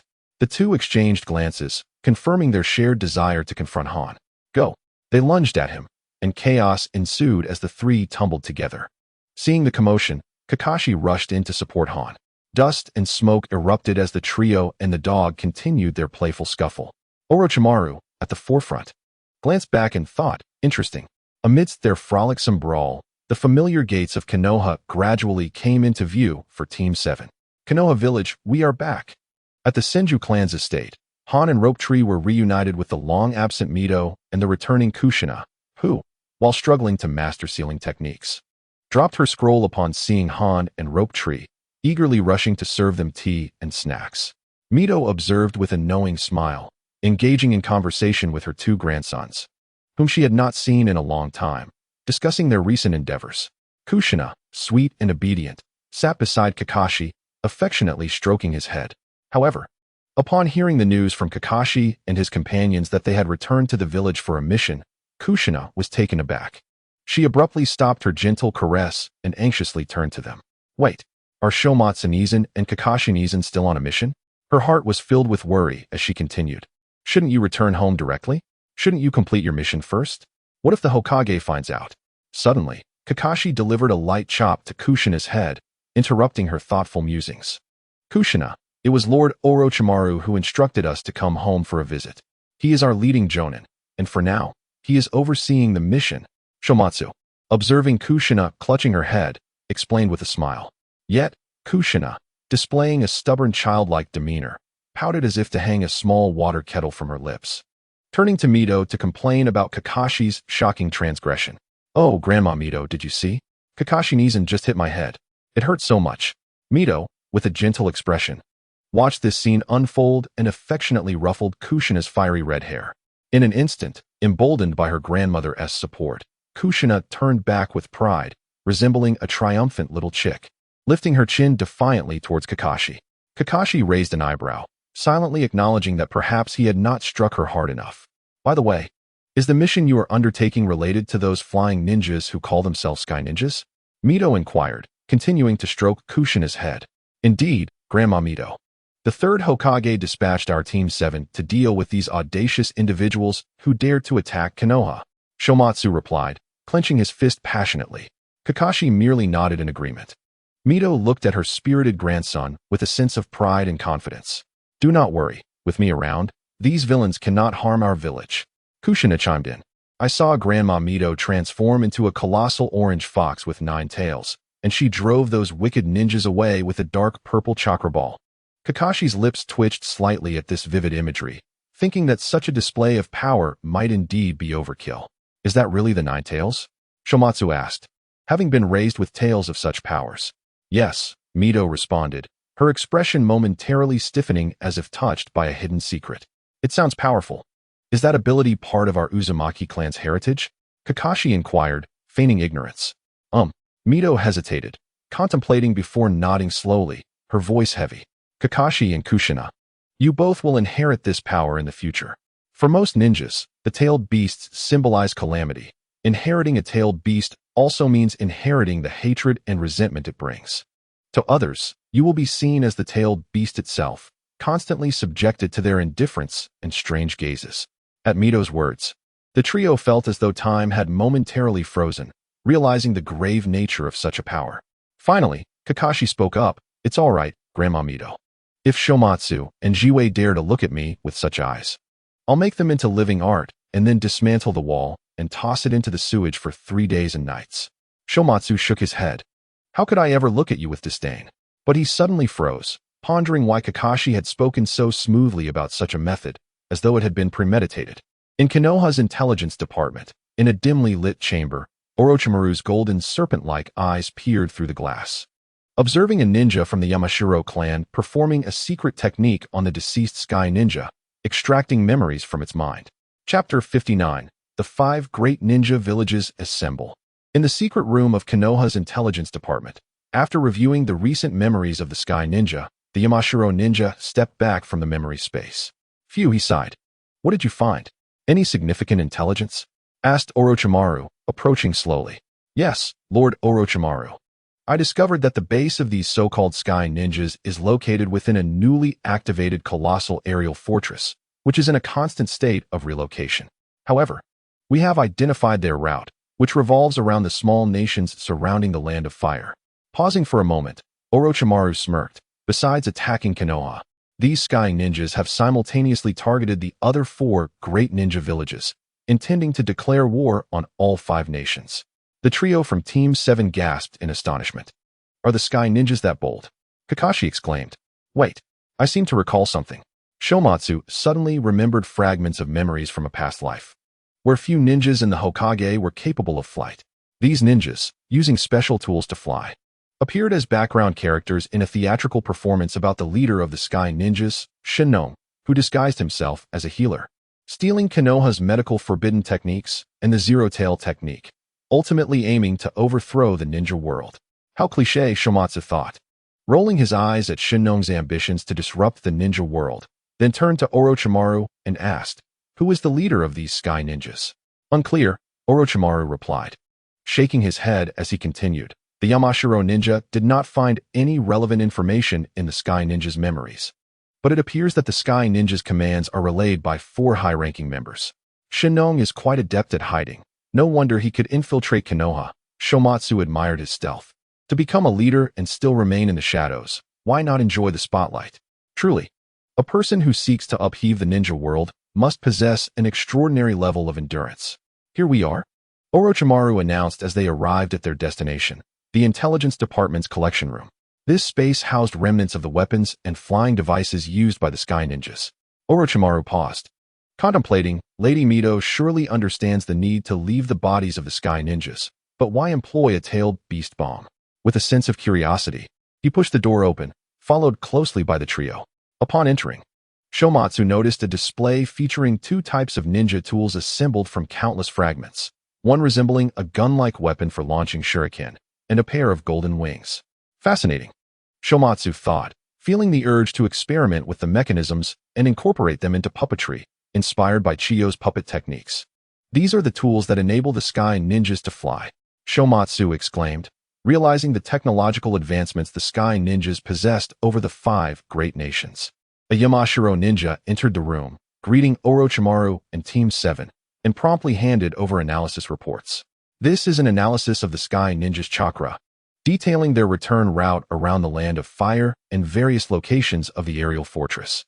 Our reconnaissance ninjas have already set out to provide real-time updates. Thank you for your hard work, Orochimaru acknowledged, nodding. That's precisely what our intelligence department is here for. In the mountains, the ninja scratched his head and chuckled, then nodded and bowed before exiting the room. Orochimaru gave a slight nod, then turned to the group behind him with a light-hearted tone. Team 7, the mission begins. Yes, they replied in unison. Let us set off. We must locate the empty ninja fortress at the border of the Land of Fire. Team 7 was currently racing towards the designated location marked by the intelligence department. Suddenly, several shurikens shot towards them from 2 directions. But Team 7 seemed to have anticipated this. Secret technique, insect wall technique. Jiwei unleashed a swarm of buzzing black insects that formed a massive protective barrier overhead, deflecting the incoming shuriken to the ground. In the next moment, 2 teams of assailants appeared, blocking Team 7's path, the Sand Ninja and the Rock Ninja. Among them, the user of the Scorch release, Yetsong, glared angrily at the member of Team 7, Kansas. Where are the other ninjas from different villages? Aren't they coming out to greet us? Ignoring the hostile gazes directed at him, can look towards 2 seemingly empty patches of forest. Suddenly, a group of muscular black ninjas clad in white sleeveless outfits emerged, followed by a team of mist ninjas in dark attire. Among the cloud ninjas, a notable figure, a small guy with a prominent package, began gesturing in a trendy manner while rapping poorly. Yo, big brother, look. Our hiding spot has been completely seen through by Konoha's Kirin. Idiot. Fool. All 5 major village ninjas have gathered here. What a mess. Shut up, you fool. A muscular man with blonde hair and a youthful appearance, standing next to the rapping kid, punched him on the head, silencing his clumsy performance. They were the Cloud Ninja SAB duo, the rapping Killer B, age 7, and the hot-headed A, age 18. Ken surveyed the familiar and unfamiliar ninjas around him, a smirk slowly forming at one corner of his mouth. So, he gathered ninjas from all 5 major villages. This is intriguing. At that moment, Shinnong finally realized why only the 5 major ninja villages were present. Outside the border of the Land of Fire, the ninjas from the 5 great villages formed a pentagonal standoff, a moment filled with a heavy tension that hinted at a looming conflict. Just as their respective villages were positioned, they eyed each other with a mix of wariness and concealed ambition. I say, it seems our target is the empty ninja fortress. A from the Cloud Ninja side suppressed his urge to act, scanning the crowd with a serious tone. Although it was rare for ninjas from the 5 major villages to gather simultaneously, the objective was evidently singular. As they surveyed the other village ninjas, he casually remarked, "How shall we divide this task?" After A finished speaking, the atmosphere remained silent. The ninjas from the other villages offered no response. In the past, this kind of situation was often referred to as an awkward silence, a nightmare for countless introverts. Ken shook his head, clicking his tongue as he stood slightly behind Orochimaru. Observing A.'s reddening face, watching others squirm in embarrassment was quite amusing. Yo, big brother's words have rendered the other village ninjas speechless. Idiot. Fool. The rapping kid, Killer B, broke the tension with his antics. Silence, you fool. Bam. A's dark face turned crimson as his massive fist came crashing down on Killer B's head. Orochimaru, observing the foolishness of the 2 cloud ninjas, couldn't help but smirk derisively. A's attention snapped to Orochimaru. His expression twisted in irritation as he locked eyes with the mocking gaze of the legendary ninja. What kind of look is that? The atmosphere crackled like thunder, and A's pent-up frustration erupted, electric arcs dancing across his body. Before he could finish his sentence, the ground exploded, and A transformed into a streak of blue lightning. In an instant, his electrified fist, the size of a large pot, loomed ominously in Orochimaru's golden snake-like gaze, as he shouted, "Are you underestimating our AB duo?"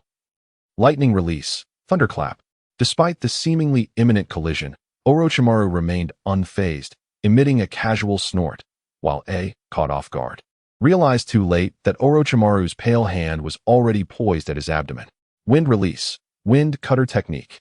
In the next moment, a violent gust erupted from Orochimaru's palm, striking A's abdomen with tremendous force, causing him to bend over in pain and fly backward, landing heavily in front of the Cloud Ninjas. Big brother. Hey! The realization hit Killer B and the other Cloud Ninjas as their eyes widened in disbelief, watching a being sent flying by a single strike. They rushed forward, alarmed, as a deep trench marked the ground where A had fallen. "I'm fine," A called back, though his eyes were filled with defiance as he faced Orochimaru. Despite the fact that lightning release was countered by wind release, being defeated in one blow spoke volumes of Orochimaru's prowess as one of the legendary Sannin of Konoha. The Cloud Ninjas regarded Orochimaru with deepening apprehension. What a powerful wind release!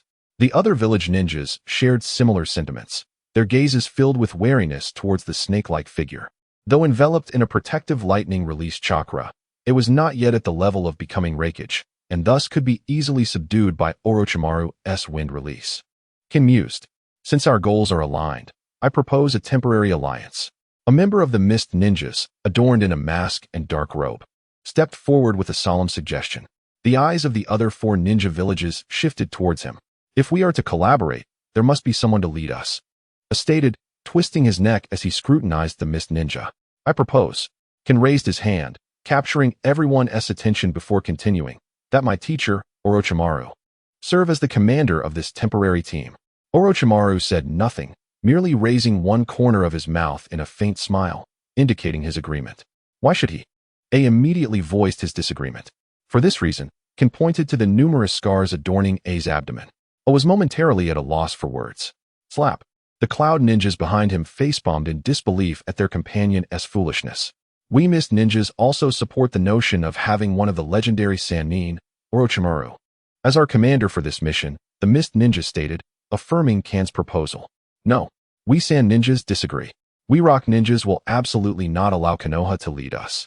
The Sand and Rock Ninjas predictably voiced their objections, fueled by their ongoing conflicts with Konoha. Haha, with 3 factions dissenting, the minority must yield to the majority. A laughed heartily, feeling his previous frustrations dissipate. The minority yielding to the majority? Kin appeared amused, looking at A as if he were a fool. "If you were trying to make me laugh, then I must commend you on your success." "What did you say?"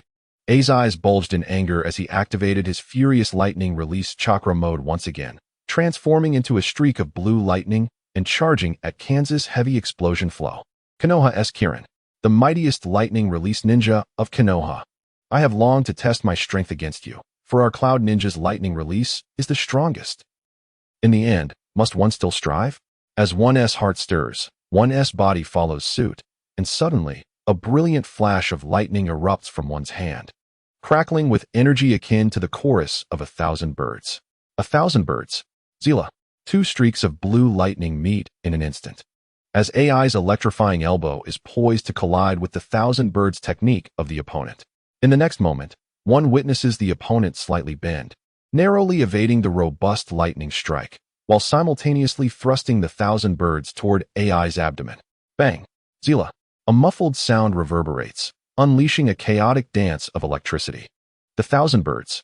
The opponent braces against AI's lightning-infused arm, channeling more chakra, and with a resounding thud, sends AI hurtling backward. With a swift whoosh, AI traces an ungraceful parabolic arc before crashing to the ground with a thud, akin to a falling meteor. "Brother, AI." At this moment, the recurrence of events leaves Killer Bee and the Cloud Ninja questioning their very existence. The Konoha Kirin surpasses even AI in lightning techniques. Who then holds the true title of Cloud Ninja? Ninjas prioritize their missions, yet all, save for the Mist Ninjas, seem to lack professionalism. As the 1,000 birds dissipate, the opponent surveys the surrounding ninjas, etching their expressions into memory, and speaks slowly. The minority obeys the majority, but who constitutes the majority? I trust the Sand and Rock Ninjas understand this sentiment all too well. Upon hearing these words, the unspoken sorrow of the Rock and Sand Ninjas is palpably stirred. Cursed Konoha's 1,000 birds. Damn Konoha Kirin, you. Buzz. A powerful wave of chakra suddenly emanates from the opponent, interrupting the impending vitriol from the Sand and Rock Ninjas. Numbers hold no significance for us. Anyone who obstructs our mission shall be eradicated.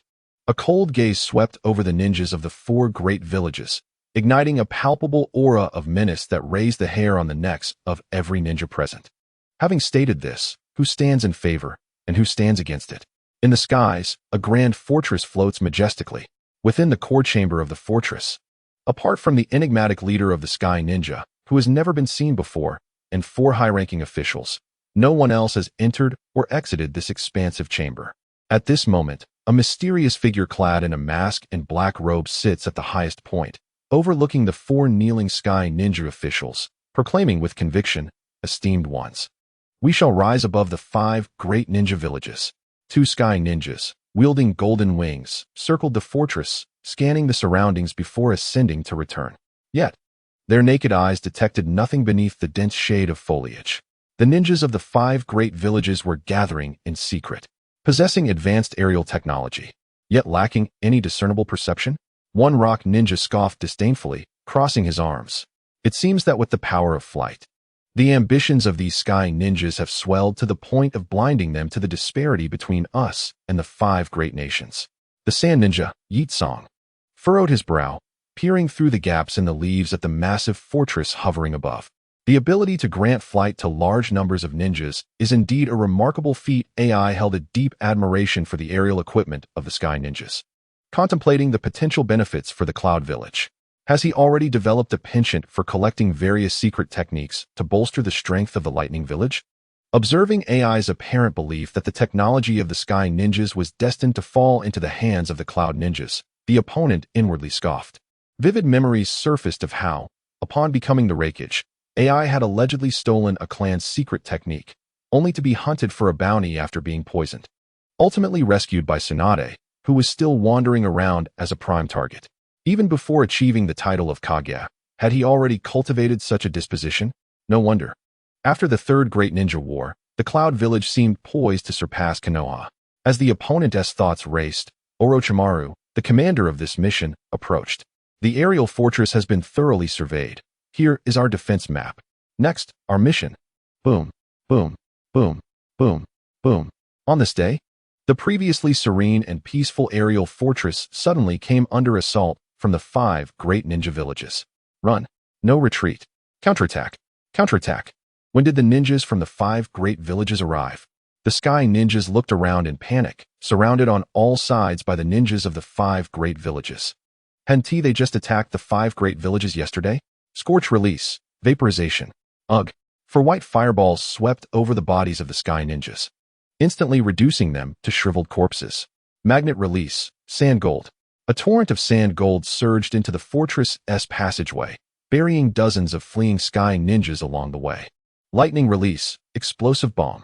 AI hefted a sky ninja and slammed him to the ground, combining with the explosive lightning to effortlessly shatter the fortress's walls. Mist technique. The Mist Ninjas Umbu team united to unleash an expansive white mist, obscuring their targets, causing the sky ninjas to shoot wildly and injure their own comrades. The ninjas of the 5 great villages fought in unison. What should have been a display of prowess and skill turned into a scene of profound helplessness among the other 4 villages. Gazing at the flashes of hundreds of lightning strikes within the fortress, the immense chakra, coupled with the lightning's activated speed, was so dangerously enhanced that even Jonin struggled to react. This was truly a weapon of mass destruction for ninjas. The rock ninja felt an unsettling doubt toward their own Tsuchikage, Anoki. Encountering the Konoha Kirin, they might as well abandon their mission to pursue him, even if they failed. Accountability would not be pursued. Ultimately, it appeared they never intended for any of them to return alive. Hence, they did not pursue accountability. Soon, as the ninjas of the 5 great villages transformed into violent demolishers, the meticulously constructed aerial fortress of the Sky Ninjas began to tremble precariously. The elusive leader of the Sky Ninjas, Shinnom, had, prior to the ninjas of the 5 great villages breaching the core area, stealthily escaped to the ground with 2 trusted high-ranking officials through a hidden passage. Under the heartbroken gazes of the trio, the fortress, already riddled with damage, plunged into the land of fire, erupting with a thunderous explosion. Leader, we have failed. Our painstakingly constructed aerial fortress was no match for the 5 great ninja villages. They even deployed only a fraction of their strength, obliterating our grand plans and our most formidable forces in an instant. Power, Shinnom murmured to himself. In that moment, he finally comprehended why there were only 5 great ninja villages. At that juncture, his heart bore no sense of defeat, only an ambition to pursue new goals. Among the 5 great villages, it seemed that the Konoha ninjas appeared the most formidable, and a plan gradually took shape in Shinnom's mind. In the aftermath, the 5 great villages wasted no time in parting ways. swiftly packing their spoils seized from the sky ninjas, each returning to their respective villages to report to their Kage. Though the reports were largely similar, apart from Konoha, the reports from the other 4 villages included a common phrase: the Konoha Kirin must be the most pressing threat to the village's future development. Little did they know that the profound bond they established with the opponent only served to further bolster his strength. On the journey back to the village, the melodious notification sound of the bond system echoed in the opponent's ears. Ding! Establishing a special bond. Lifelong rival. Character: AI and Killer B. Acquired. B rank Lightning Release Chakra Mode. Lightning Release Thunderblade. Evaluation: lightning envelopes the body, activating the flesh, enabling one to withstand, strike, and accelerate to deliver a decisive blow to the opponent. AI is truly a good person. He first served as a training dummy to establish my reputation, and then thoughtfully bestowed upon me the versatile Lightning Release Chakra Mode ninjutsu. AI, how shall I express my gratitude to you? A genuine smile, reminiscent of a humble farmer reaping his harvest, involuntarily graced the opponent's lips. Chapter 61, Lightning Ninja Dog Kakashi. 1 month later, Konoha Defense Rock Ninja Unit. Ziz. It's done. Kakashi, you've succeeded. At this moment, the eyes of Banrin reflected the sight of a husky bathed in azure lightning. Oh woo. The husky, equally exhilarated, howled joyfully to the sky. Well done, Kakashi. Now, let's see you run a lap. Banrin suppressed the urge to ruffle the dog's fur and gestured for the husky to take off and showcase its prowess. Oh woo. The husky promptly responded, and with a light push of its legs, it shot forward like a bolt of lightning. No, it was lightning. Kakashi dashed around Banrin, exuding speed and electricity, demonstrating its remarkable abilities. Kakashi, catch it. Banrin retrieved a shuriken from his ninja tool pouch and swiftly flung it. Oh woo. The husky immediately took off, chasing after the thrown shuriken, rapidly closing the distance. Timing its leap perfectly, it bounded high into the air, opening its mouth wide, and with a snap, seized the shuriken's handle. It landed gracefully, turned, and proudly flaunted the shuriken in its mouth, its tail wagging like a helicopter blade as it trotted over to Banrin in search of praise. Excellent, Kakashi. As the lightning chakra dissipated, Banrin took the shuriken with one hand while affectionately rubbing the husky's head with the other, feeling the tingling remnants of electricity. Now, there's one final move. With determination in his eyes, Banrin focused intently. Oh woo. Inspired by Banrin's resolve, Kakashi's gaze also hardened. Good. You're full of spirit. Banrin pointed towards a rugged rock taller than a person and commanded, Kakashi, use Chidori's Fong. Oh whoa. Kakashi let out a fierce howl, bursting forth with crackling lightning coursing around him. His jaws widened as concentrated electricity gathered. He lunged at the rock, biting down with tremendous force, shattering it into fragments. Oh woo. Kakashi, upon landing, turned to Banrin, as if to say, we did it. Well done. Banrin raised his thumb in approval, bestowing the day's first commendation. It was no small feat. It took Banrin nearly 6 months to teach Kakashi these 2 techniques. He had never experienced such a lengthy learning process for ninjutsu before. Usually, with just a simple prompt from the bond master, one could grasp it firmly. Why the struggle? It required extensive training to ingrain muscle memory into Kakashi's body and to optimize Chidori to suit him. Truly, it was no easy task. But now that he had mastered a new technique, what was next? Of course, it was time to showcase his skills.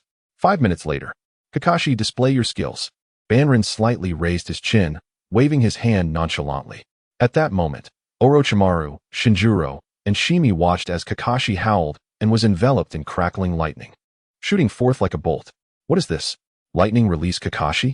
Shinjuro and Shimi widened their eyes, staring in disbelief at the blue lightning surrounding him. The crackling sound echoed in their ears. Orochimaru's golden snake-like eyes narrowed, observing Kakashi as he dashed through the air, illuminated by electric light. It's clear this isn't a transformation by Banrin. But can Kakashi comprehend the concept of chakra transformation? Orochimaru pondered deeply. It seems your prior creation of specialized ninja tools for Kakashi was indeed premeditated. Shinjuro suddenly recalled how Banrin had recently requested his connections to craft a uniquely styled blade for Kakashi, specifically to harness lightning release. To combine it with lightning release. I see. Shimi adjusted his glasses and quickly grasped Banrin's intention. Exactly. Soon you shall witness the might of sword-in-mouth Kakashi. Banrin smirked, envisioning Kakashi's ultimate form. Do you understand the significance of a dog wielding a sword in its mouth? The last one to do so was a divine beast. It has been decided. You shall be known as Thunderous Kakashi. 1 week later, on the battlefield where Konoha and Rock Ninja clashed, Team 7 arrived to provide support. Banrin-S Byakugan scanned the surroundings, issuing commands without hesitation. We move out. Yes. Without Orochimaru present, Shinjuro and Shimi followed Banrin-S lead. Kakashi, trailing behind Banrin, had transformed remarkably, standing at over half a meter tall, with a headband around his neck and a uniquely styled ninja sword at his side. The endearing puppy persona had vanished, replaced by a figure brimming with resolve and dignity. Whoosh, whoosh, whoosh. In the blink of an eye, the trio and the dogs surged into the battlefield. Ziz! As Banrin and Kakashi drew their swords, they were instantly enveloped in crackling blue arcs of electricity. Swish, swish.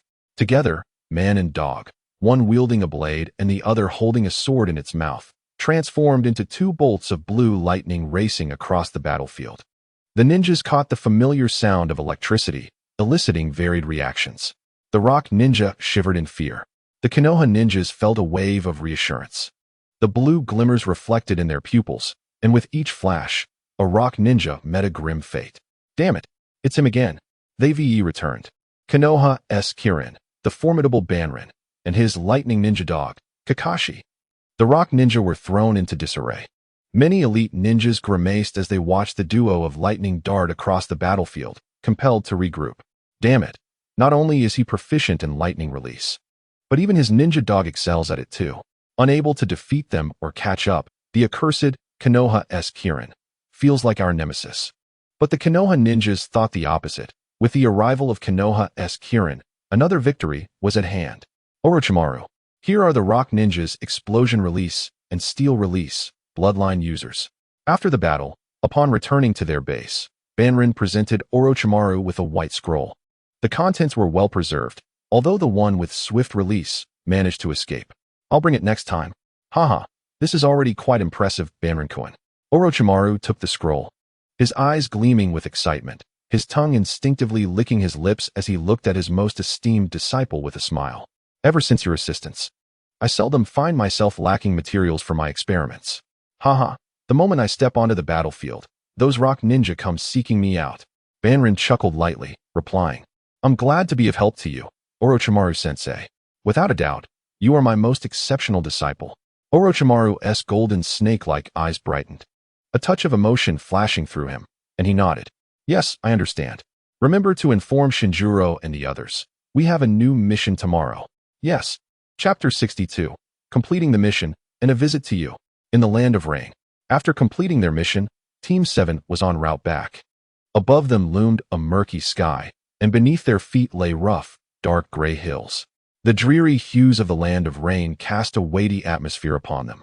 In this location, Orochimaru's golden snake-like eyes narrowed slightly as familiar sights stirred his memories. It had been quite some time. He wondered how his student was faring. The task has been completed, and it is not urgent. We can simply hasten our return journey.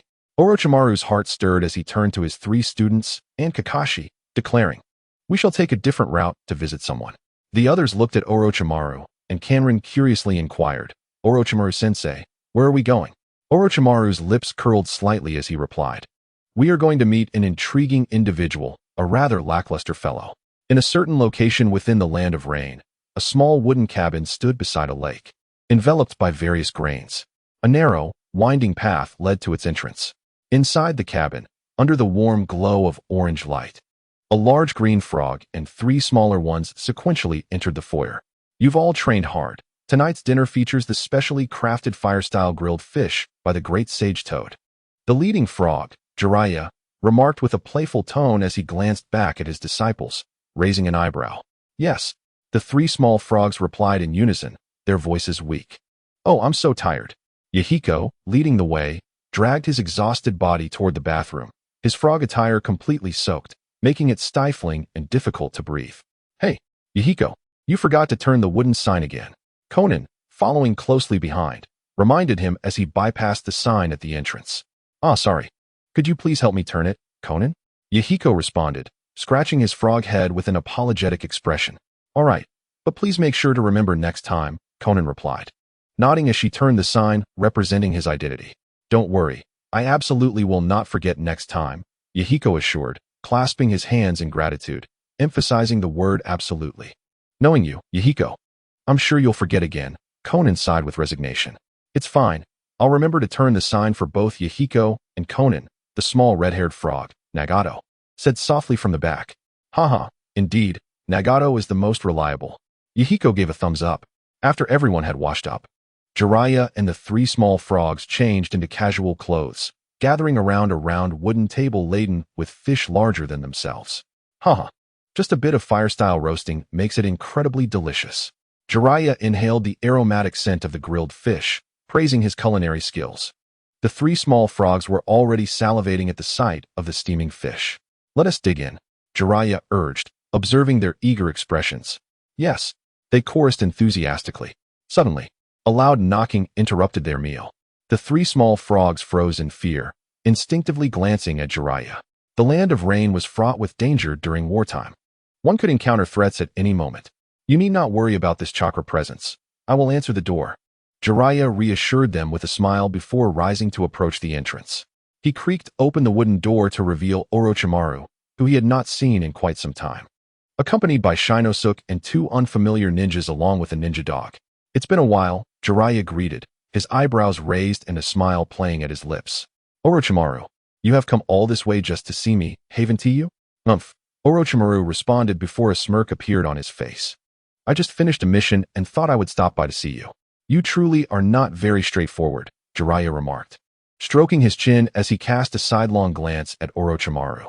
Long time no see, Jiraiya-sensei.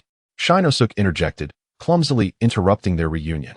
Ah, Shinosuke, you've become a chunin, haven't you?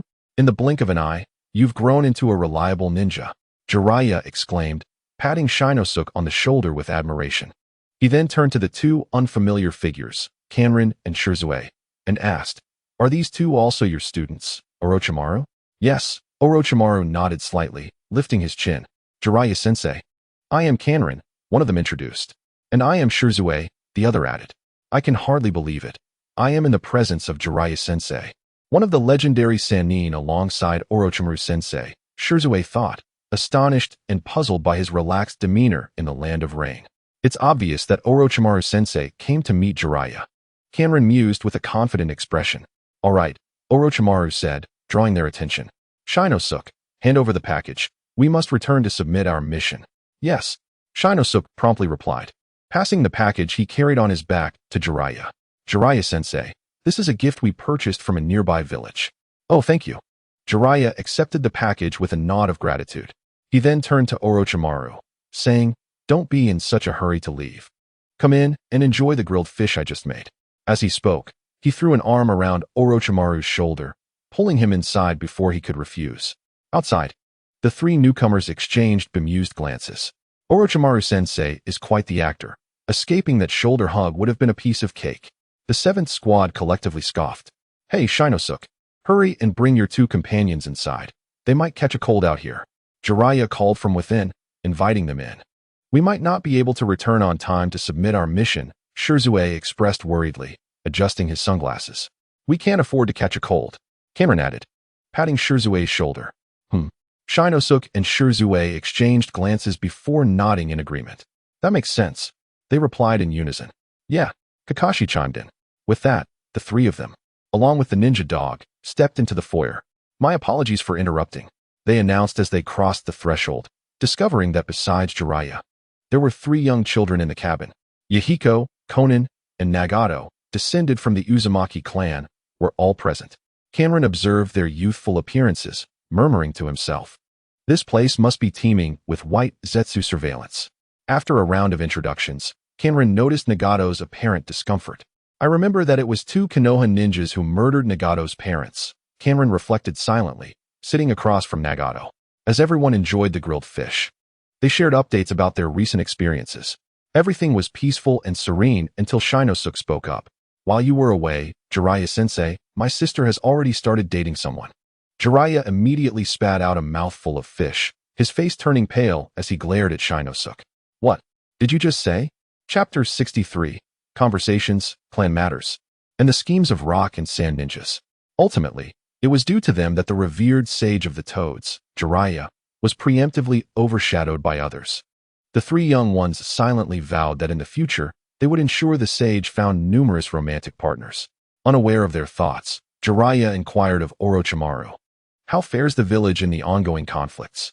I have gathered some intelligence indicating that even the old man has taken to the battlefield, clashing with the Tsuchikage, Inoki." "Do not fret," Orochimaru replied. "Although Inoki and Lord Hiruzen have fought several times, neither has emerged victorious. The retreat of the Iwnin is merely a matter of time. Should the Mist or Cloud ninjas launch a surprise attack, their withdrawal will be expedited." After a brief pause, Orochimaru added a piece of fish to his plate and continued. "The crux of the matter now lies with Tsunade and her senior, Shomei, concerning the sand ninjas. After all, Chiyo, the puppet master of the sand, is exceptionally skilled in poison, with her brother, Kuratsuchi, supporting her from the shadows." Orochimaru's tone grew noticeably grave as he spoke. A fierce battle between the village and the sand ninjas was inevitable, determining the ultimate victor. "I see," Jiraiya nodded solemnly, understanding the grave implications of such large-scale warfare that would inevitably lead to horrendous casualties. The trio, Kabane, Shoju, and Shirwei, also fell silent, the fish they chewed losing its flavor. As the atmosphere grew increasingly somber, Jiraiya cleared his throat, scanning the room before suddenly diverting his gaze to Kabane and Kakashi. "Recently, has not the village also seen the emergence of new prodigious ninjas? Kabane, is that not so?" Although he was not on the battlefield, Jiraiya had recognized Kabane and his ninja dog through his appearance and reputation for gathering intelligence. With pride, Jiraiya pointed at Kabane, exclaiming, "He is the powerful lightning-style ninja known as Konoha's Chidori among the sand, and Konoha's Kirin among the Iwa. Inoki has even issued a decree stating that should I encounter you, I will pursue you even at the cost of abandoning my mission, and I shall face no repercussions afterward." "Oh," the trio gasped in astonishment, looking at Kabane, who seemed only slightly older than them, now recognized as a formidable ninja with exclusive titles. "Of course, Jiraiya-sensei. Kabane's titles are derived from his developed lightning techniques. Indeed, Chidori has even cleaved through lightning itself." Before Kabane could respond, Shoju eagerly interjected, seeking validation from the often overlooked Shirwei. "Right, Shirwei? Indeed. We witnessed it firsthand as Kabane unleashed his accelerated Chidori, severing the descending lightning and piercing through the Iwa ninjas behind it." Shirwei nodded, vividly recounting the scene. "Oh, this time, even Jiraiya joined the trio in a collective gasp of disbelief. The notion of cleaving through lightning was something he had never heard of before. Kabane suppressed a smile, feeling a sense of pride for his companions, who spoke so highly of him. Observing Jiraiya's newfound admiration, Orochimaru could not help but smirk, shaking his head with a soft scoff. "This is my disciple, Kakashi, the handsome ninja dog known as the lightning ninja dog among the Iwa, was indeed a rarity." Jiraiya turned his curious gaze toward the dashing Kakashi. The trio's attention shifted to Kakashi once more, astonished that even a ninja dog had earned such a title. Meanwhile, Shoju and Shirwei fell silent, feeling the weight of not having earned any titles themselves within their current team. "Hey," Kakashi, who had been sitting up proudly and had set aside his plate of fish, cast a displeased glance at Shoju and Shirwei. "What gives? Why is no one talking about my accomplishments and skills? Are you all picking on me because I, Kakashi, am not much of a talker? May we pet Kakashi?" Konan and Yahiko eagerly turned to Kabane, their eyes sparkling with desire. After all, such an impressive dog was simply irresistible to them. "That depends on Kakashi's willingness," Kabane replied. Looking toward Kakashi, "Please let us pet you." The two clasped their hands together, sincerity radiating from their voices. "Ark." Kakashi reluctantly nodded in agreement, raising his long snout. "Thank you." Konan and Yahiko rushed over, gently stroking his sleek black fur, which felt remarkably smooth. Among the trio, only Nagato refrained from approaching, merely observing. This was partly due to his discomfort with leaf ninjas, and partly because he recalled the small puppy he had lost during his time wandering with Yahiko and Konan. "Oh." Yahiko suddenly sighed. "If only my little pup were still here." "Yahiko." Konan frowned at him. I'm sorry. Yahiko quickly apologized to Nagato, realizing his unintentional insensitivity. "It's all right. If my little pup were still alive, he might have grown to be a handsome ninja dog like him," Nagato replied softly, shaking his head. Suddenly, Kabane spoke up, drawing everyone's attention as he turned to Nagato. Nagato, are you perhaps a member of the Uzumaki clan? I can sense the immense chakra within you, along with the unique warmth characteristic of the Uzumaki bloodline. I do not know, Nagato shook his head, explaining. My parents never spoke of the Uzumaki clan while they were alive. However, Nagato should possess the bloodline of the Uzumaki, Jiraiya interjected. Indeed, Nagato's chakra exhibits the traits of the Uzumaki clan. Is there an issue with my Uzumaki bloodline? Nagato inquired, puzzled by Kabane's questioning. Because I too am of the Uzumaki clan, Kabane declared, revealing the red strands of hair that framed his face beneath his forehead protector. Jiraiya and the others were taken aback, astonished to discover the connection between Kabane and Nagato. Would you consider joining the Leaf? There are 2 other Uzumaki clan members in the village. Kabane seized the opportunity to extend an invitation. Jiraiya gasped, realizing that Nagato's Rinnegan could not be revealed to the world. Apologies, but I have no desire to join the Leaf. Nagato resolutely shook his head in refusal. I certainly anticipated that you would decline, Kabane mused inwardly, then produced a scroll inscribed with sealing techniques. Within this scroll are some sealing techniques from the Uzumaki clan, along with my annotations from my studies, as a token of my assistance to you. Nagato paused, while Konan and Yahiko encouraged him to accept. Take it, Nagato. This is a splendid opportunity to enhance your abilities. Nagato nodded solemnly, accepting the scroll from Kabane. Thank you very much. The country of the whirlpool established by the Uzumaki clan has perished, and the surviving members of the clan are scattered and few. Thus, our chance meeting is truly precious. And we ought to support one another, Nagato reflected, gazing at Kabane, his long red hair cascading over his eyes, momentarily lost in thought. It felt like a long-lost warmth emanating from a fellow clan member he had only just met. Reunions are fleeting, while farewells seem to be the norm.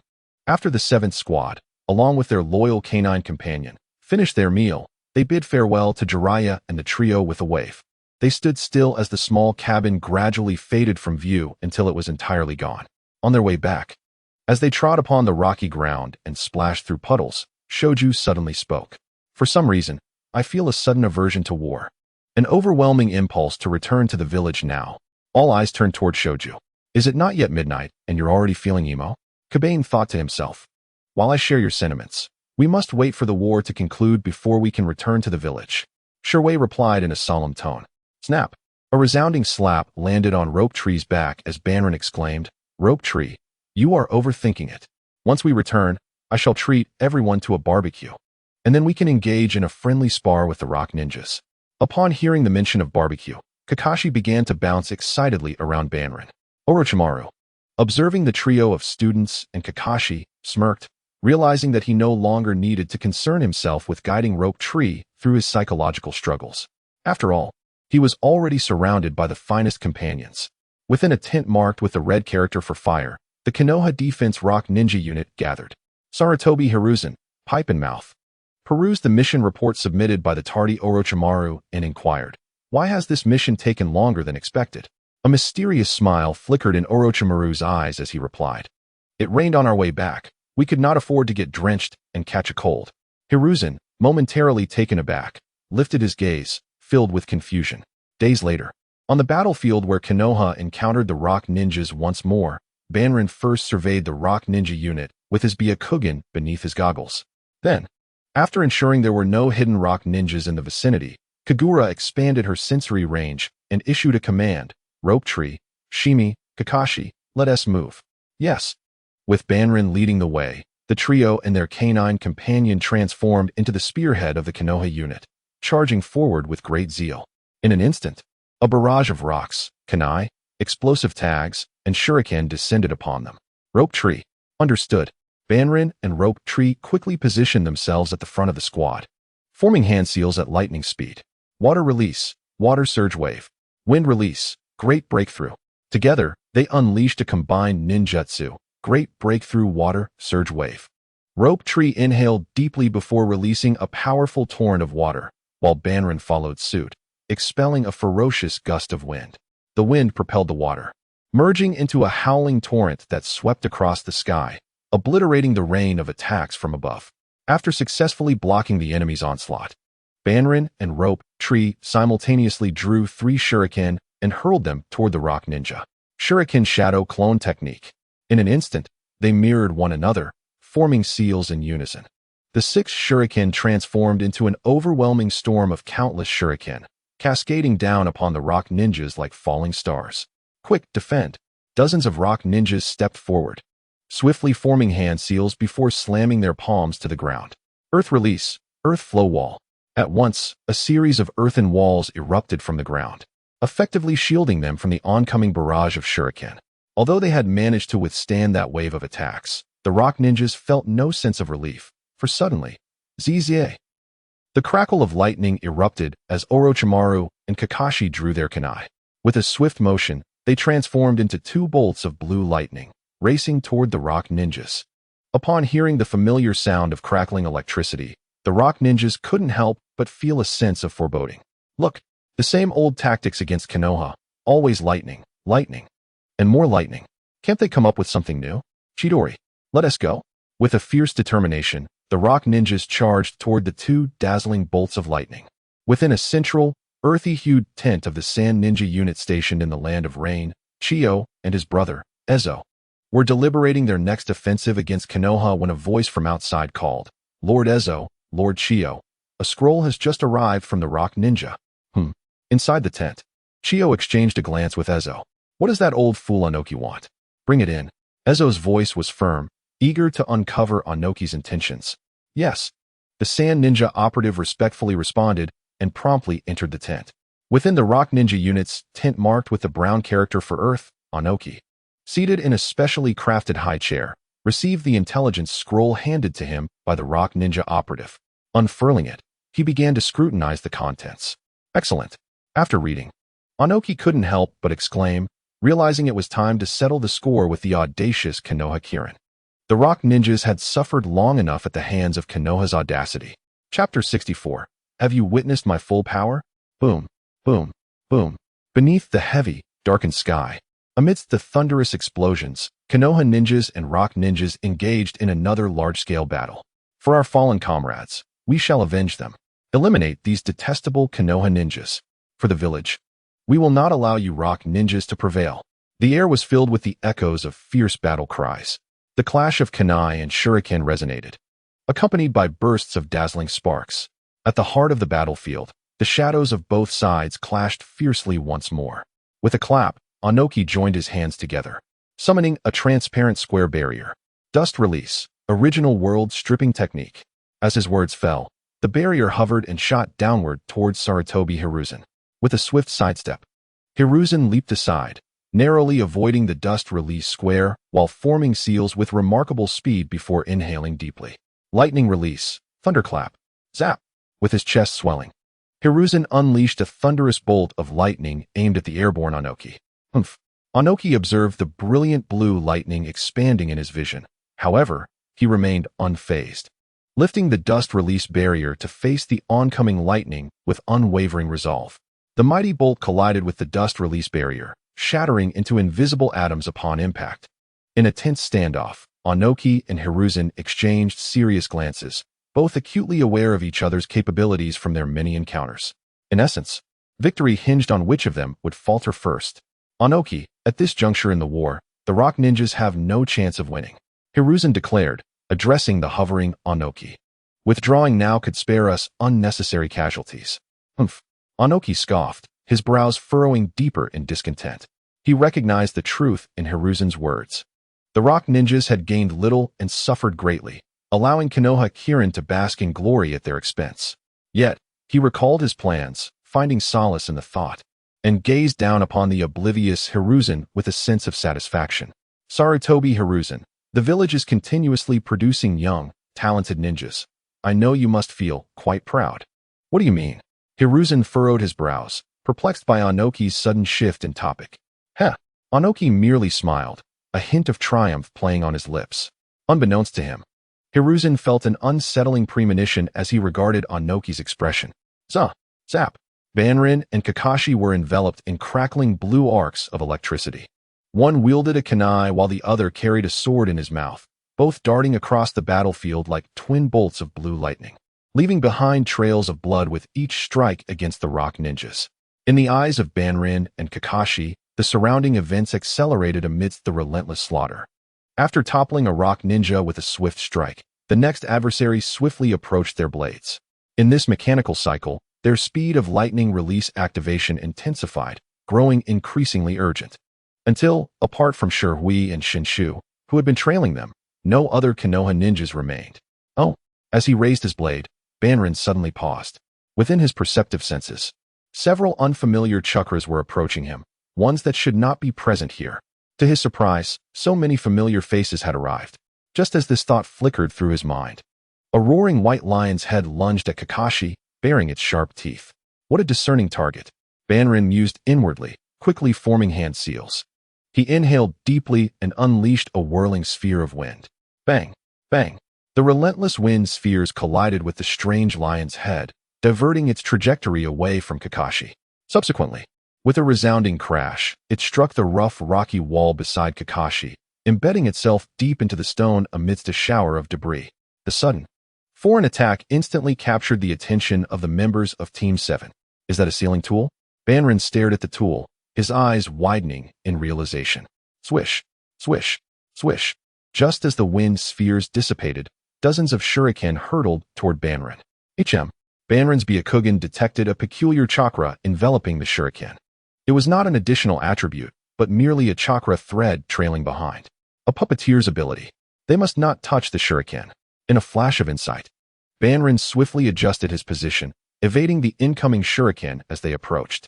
In the next moment, before he could relax, several hands of sand emerged from the ground, reaching out to seize him from all directions. Banrin's Byakugan observed that he was completely surrounded, yet this did not induce panic within him. Suddenly, the lightning coursing through his body surged, crackling as it radiated outward. Chidori. The violent currents collided with the hands of sand, shattering them upon impact. Banrin's eyes narrowed. The previously scattered sand coalesced in the air into slender needles. Gold sand rain. Secret technique. Insect wall. Shihui unleashed a barrier of insects, spinning rapidly as they clashed violently with the descending sand. Boom. A massive fireball surged toward Team 7, instantly evaporating the insect swarm hovering above them. Water release. Water barrier. Shinshu opened his mouth, unleashing a torrent of water that formed a ring around Team 7. Then, with a forceful spray, it surged skyward, converging above them into a fountain-like curtain of water, colliding with the oncoming fireball. Puff! The scorching fireball and the cool water curtain counteracted each other, producing a cloud of white steam that enveloped the scene. Wind release. Wind cutter technique. Several piercing gusts of wind swept away the mist, revealing the familiar faces of their attackers. Banrin looked up, narrowing his eyes slightly. On the rocky hill, Chiyo, Raza, Karura, and other sand ninjas stood in formation, gazing down at Team 7.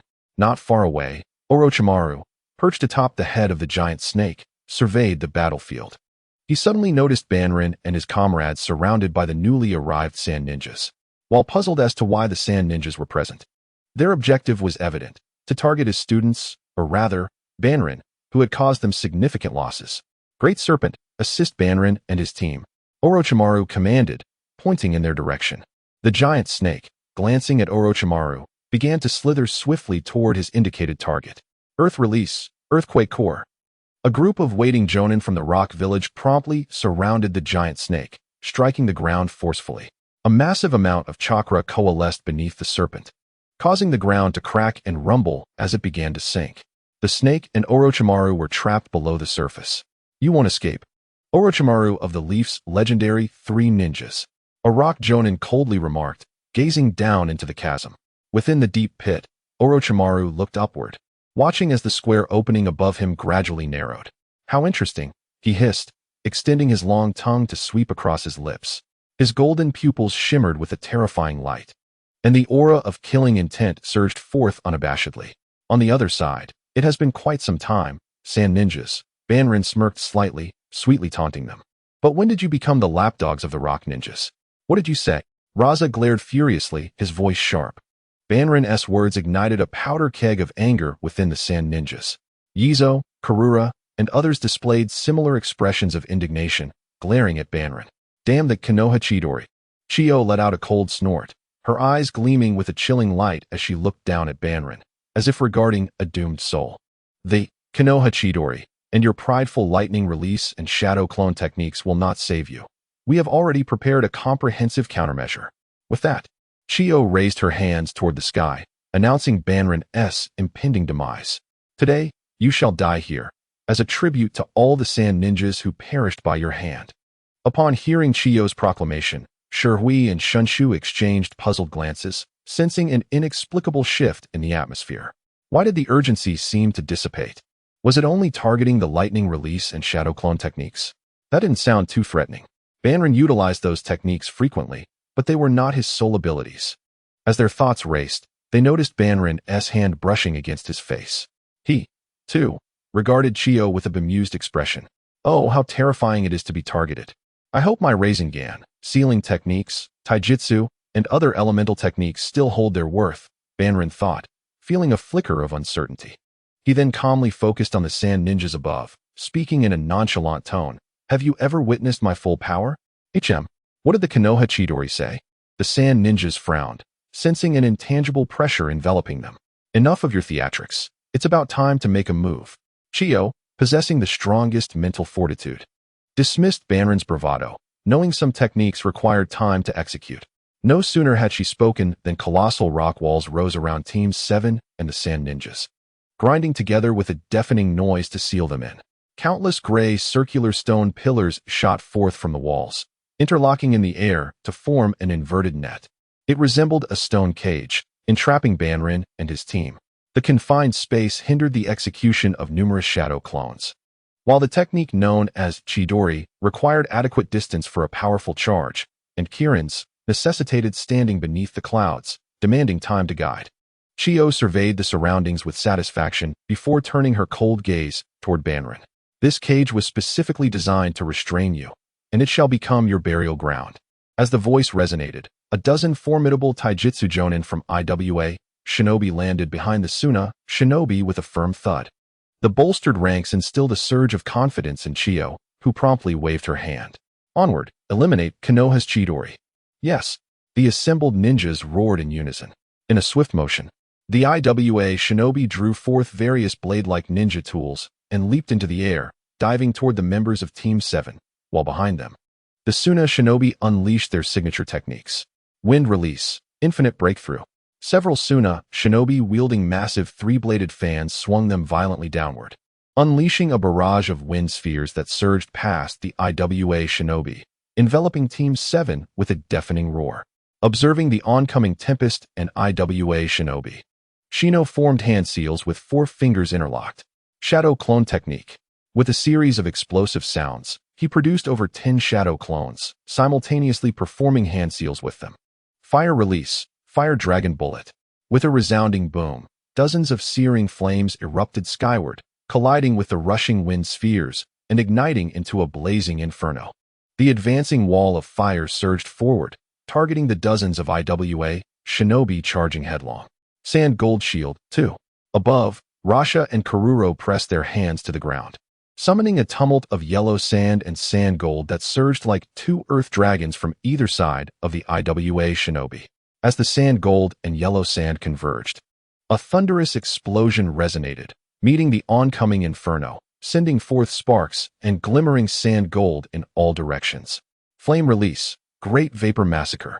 In Yitsong's hands, 4 high-temperature fireballs materialized, coalescing into a massive fireball above, radiating blinding light and searing heat. He then hurled this colossal fireball toward Team 7, bypassing the Iwa Shinobi and the barrier of sand gold and flames. Water release, water dragon bullet. Ropeshu stepped forward, rapidly forming hand seals, taking a deep breath before unleashing a torrent of water. With a roar, the water coalesced into a fearsome dragon's head that charged directly at the massive fireball. The clash of the water dragon and fireball erupted into a cloud of white steam. Without the lightning release, it remains as troublesome as ever, Chiyo observed, extending her hand to retrieve a scroll, unfurling it suddenly before her. It bore 10 meticulously inscribed black diamond patterns. White secret technique, near Pine 10-man squad. As her voice fell, the 10 diamond patterns released 10 cloaked puppets with diverse appearances that silently encircled Chiyo. Chapter 65. The Suna Shinobi's Full Might. yet unable to prevail. Now, a glint of determination flashed in Chiyo's eyes as she waved her hands, causing 6 puppets to leap into action. The descending wind creating a rustling sound as their cloaks billowed. Boom.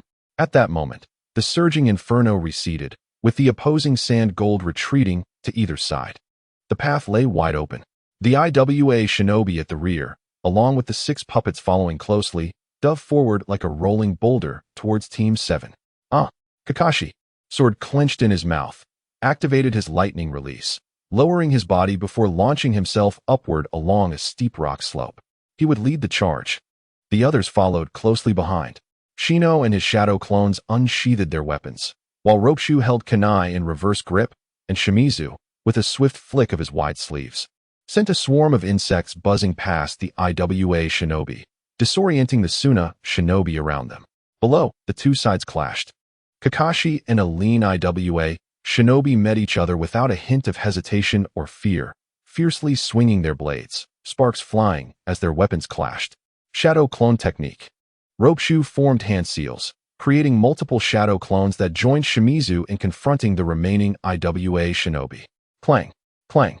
The symphony of metal echoed as both sides stood firm on the rock slope, engaging in a tactical ballet of strikes and evasions.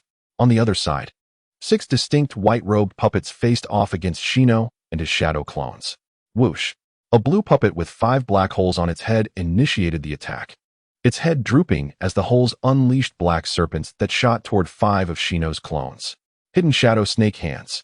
One of Shino's clones swiftly formed seals and pushed forward, summoning 5 serpents that twisted and lunged at the incoming black ropes. With a crack, they clamped down upon the encroaching black tendrils. Both sides pulled back simultaneously, with the ropes and serpents taut as they entered a standoff. Suddenly, a female puppet with a red bob cut leaped from behind the blue puppet, wielding dual blades, and charged along the black ropes, racing past the serpents with the swiftness of the wind. In an instant, she was upon them, raising her blade high to deliver a formidable strike. Clang! A shadow clone on the left stepped forward, raising its blade to block the powerful strike. As the first blow was parried, the female puppet swiftly followed with a horizontal slash aimed at the waist of the shadow clone, determined to cleave it in two. Whoosh! The shadow clone on the right arrived just in time, holding a swirling blue chakra ball that met the incoming blade. Rasengan! Bang! The blade collided with the rapidly spinning Rasengan, producing a crisp crack as fine fissures appeared along the edge of the blade. With a final shattering sound, the blade fragmented into irregular pieces. No more obstacles lay ahead. The shadow clone propelled the Rasengan forward, crashing it into the female puppet's face. With a resonating hum, the overwhelming destructive force obliterated her visage, sending her crashing backward. Outside the rocky prison, having just breached the IWA shinobi's subterranean trap, Orochimaru stood atop the heads of myriad snakes, his golden serpent eyes narrowing as he surveyed the stone cage. It appeared the IWA shinobi had come prepared, crafting a closed and confined environment specifically to counter Shino's lightning release and shadow clones. As Orochimaru analyzed their intentions, a dust-covered IWA Jonin below mocked him. "Stop looking around, you bastard. Konoha's Kirin is doomed. You cannot save him." Orochimaru shifted his gaze to the taunting IWA shinobi, who was panting heavily, soaked in sweat, and appeared utterly disheveled. "Who said I was here to save anyone?" he replied, a smirk curling at the corner of his mouth as he looked down disdainfully at the flustered IWA shinobi. "You should pray that those inside can escape his grasp." The IWA shinobi's eyes widened in disbelief as he questioned, "What do you mean by that?" "What do I mean? The literal meaning is simple. To think that Shino only excels in lightning release is utterly ridiculous," Orochimaru thought with a cold smile, his expression mirroring it as he said in a frosty tone, "I have no habit of explaining myself to a dead man." Without waiting for the IWA shinobi's response, the tail of the myriad snakes lashed out like a whip, cracking against the IWA shinobi with a resounding snap. Inside the rocky prison, the battle raged on.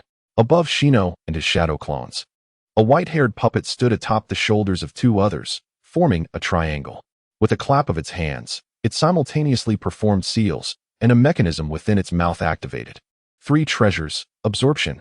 As the mechanism revealed the 3 characters for Buddhist monks, a violent suction force erupted into a whirlwind, drawing in countless particles of sand and stone. along with Shino and his shadow clones toward the eye of the storm. With explosive sounds, several shadow clones were crushed within the maw of the three puppets. Super Great Rasengan. Amidst the storm, Shino and the two closest shadow clones formed a triangle, unleashing a colossal Rasengan that streaked across like a meteor. A powerful collision erupted as a tornado struck the trio of puppets, sending ripples of tempestuous winds spiraling outward. The fierce, spiraling shockwaves tore at the puppets' white garments, causing them to fray and crack, while their faces and arms began to exhibit fissures, just as they were on the brink of being crushed by the colossal Rasengan. The ground suddenly heaved with a rumbling surge of yellow sand, circumventing the three puppets and surging towards the shinobi behind, aiming to engulf him and his shadow clones in the sandy tide. Go! The two shinobi seized the ankle of their airborne comrade, forcefully flinging him backward. Gazing at the shadow clones swallowed by the sandstorm, the propelled shinobi executed a mid-air maneuver to disperse the force, swiftly regaining his footing against the rock wall. Upon looking up, he beheld Chiyo and a cadre of sand ninja, who were now devoid of any trace of the insects sent forth by Jiwei. Watching him with predatory intent, the interference bugs dispatched by Jiwei had presumably been eradicated, yet Chiyo had already dismantled 4 of his puppets, leaving 6 remaining. However, his Rasengan was now exposed before her gaze. The shinobi surveyed the battlefield, analyzing the current situation while observing the skirmishes involving Shosuke and the others. Aside from the sealing techniques and puppet mastery, Chiyo possessed another formidable asset, poison. This was a force that had decimated half of the Konoha forces, and the shinobi remained vigilant against it. Yet, among the puppets Chiyo sent forth, aside from the poisoned Senbon, no other toxins had been observed. The old woman had either come unprepared or was secretly plotting to ensnare him. The shinobi leaned towards the former hypothesis and resolved to take the offensive, forming the necessary hand seals and summoning 2 more shadow clones. With a determined stomp, 3 figures surged upwards towards the sand ninja. Fire release, great fireball technique. With swift precision, Yetsong hurled 4 searing fireballs downward, while the other sand ninja unfurled their 3-star fans, unleashing a tempestuous gale. The flames, augmented by the fierce winds, roared as they expanded dramatically, bearing down upon the shinobi and his shadow clones with scorching intensity. Water release, water dragon bullet.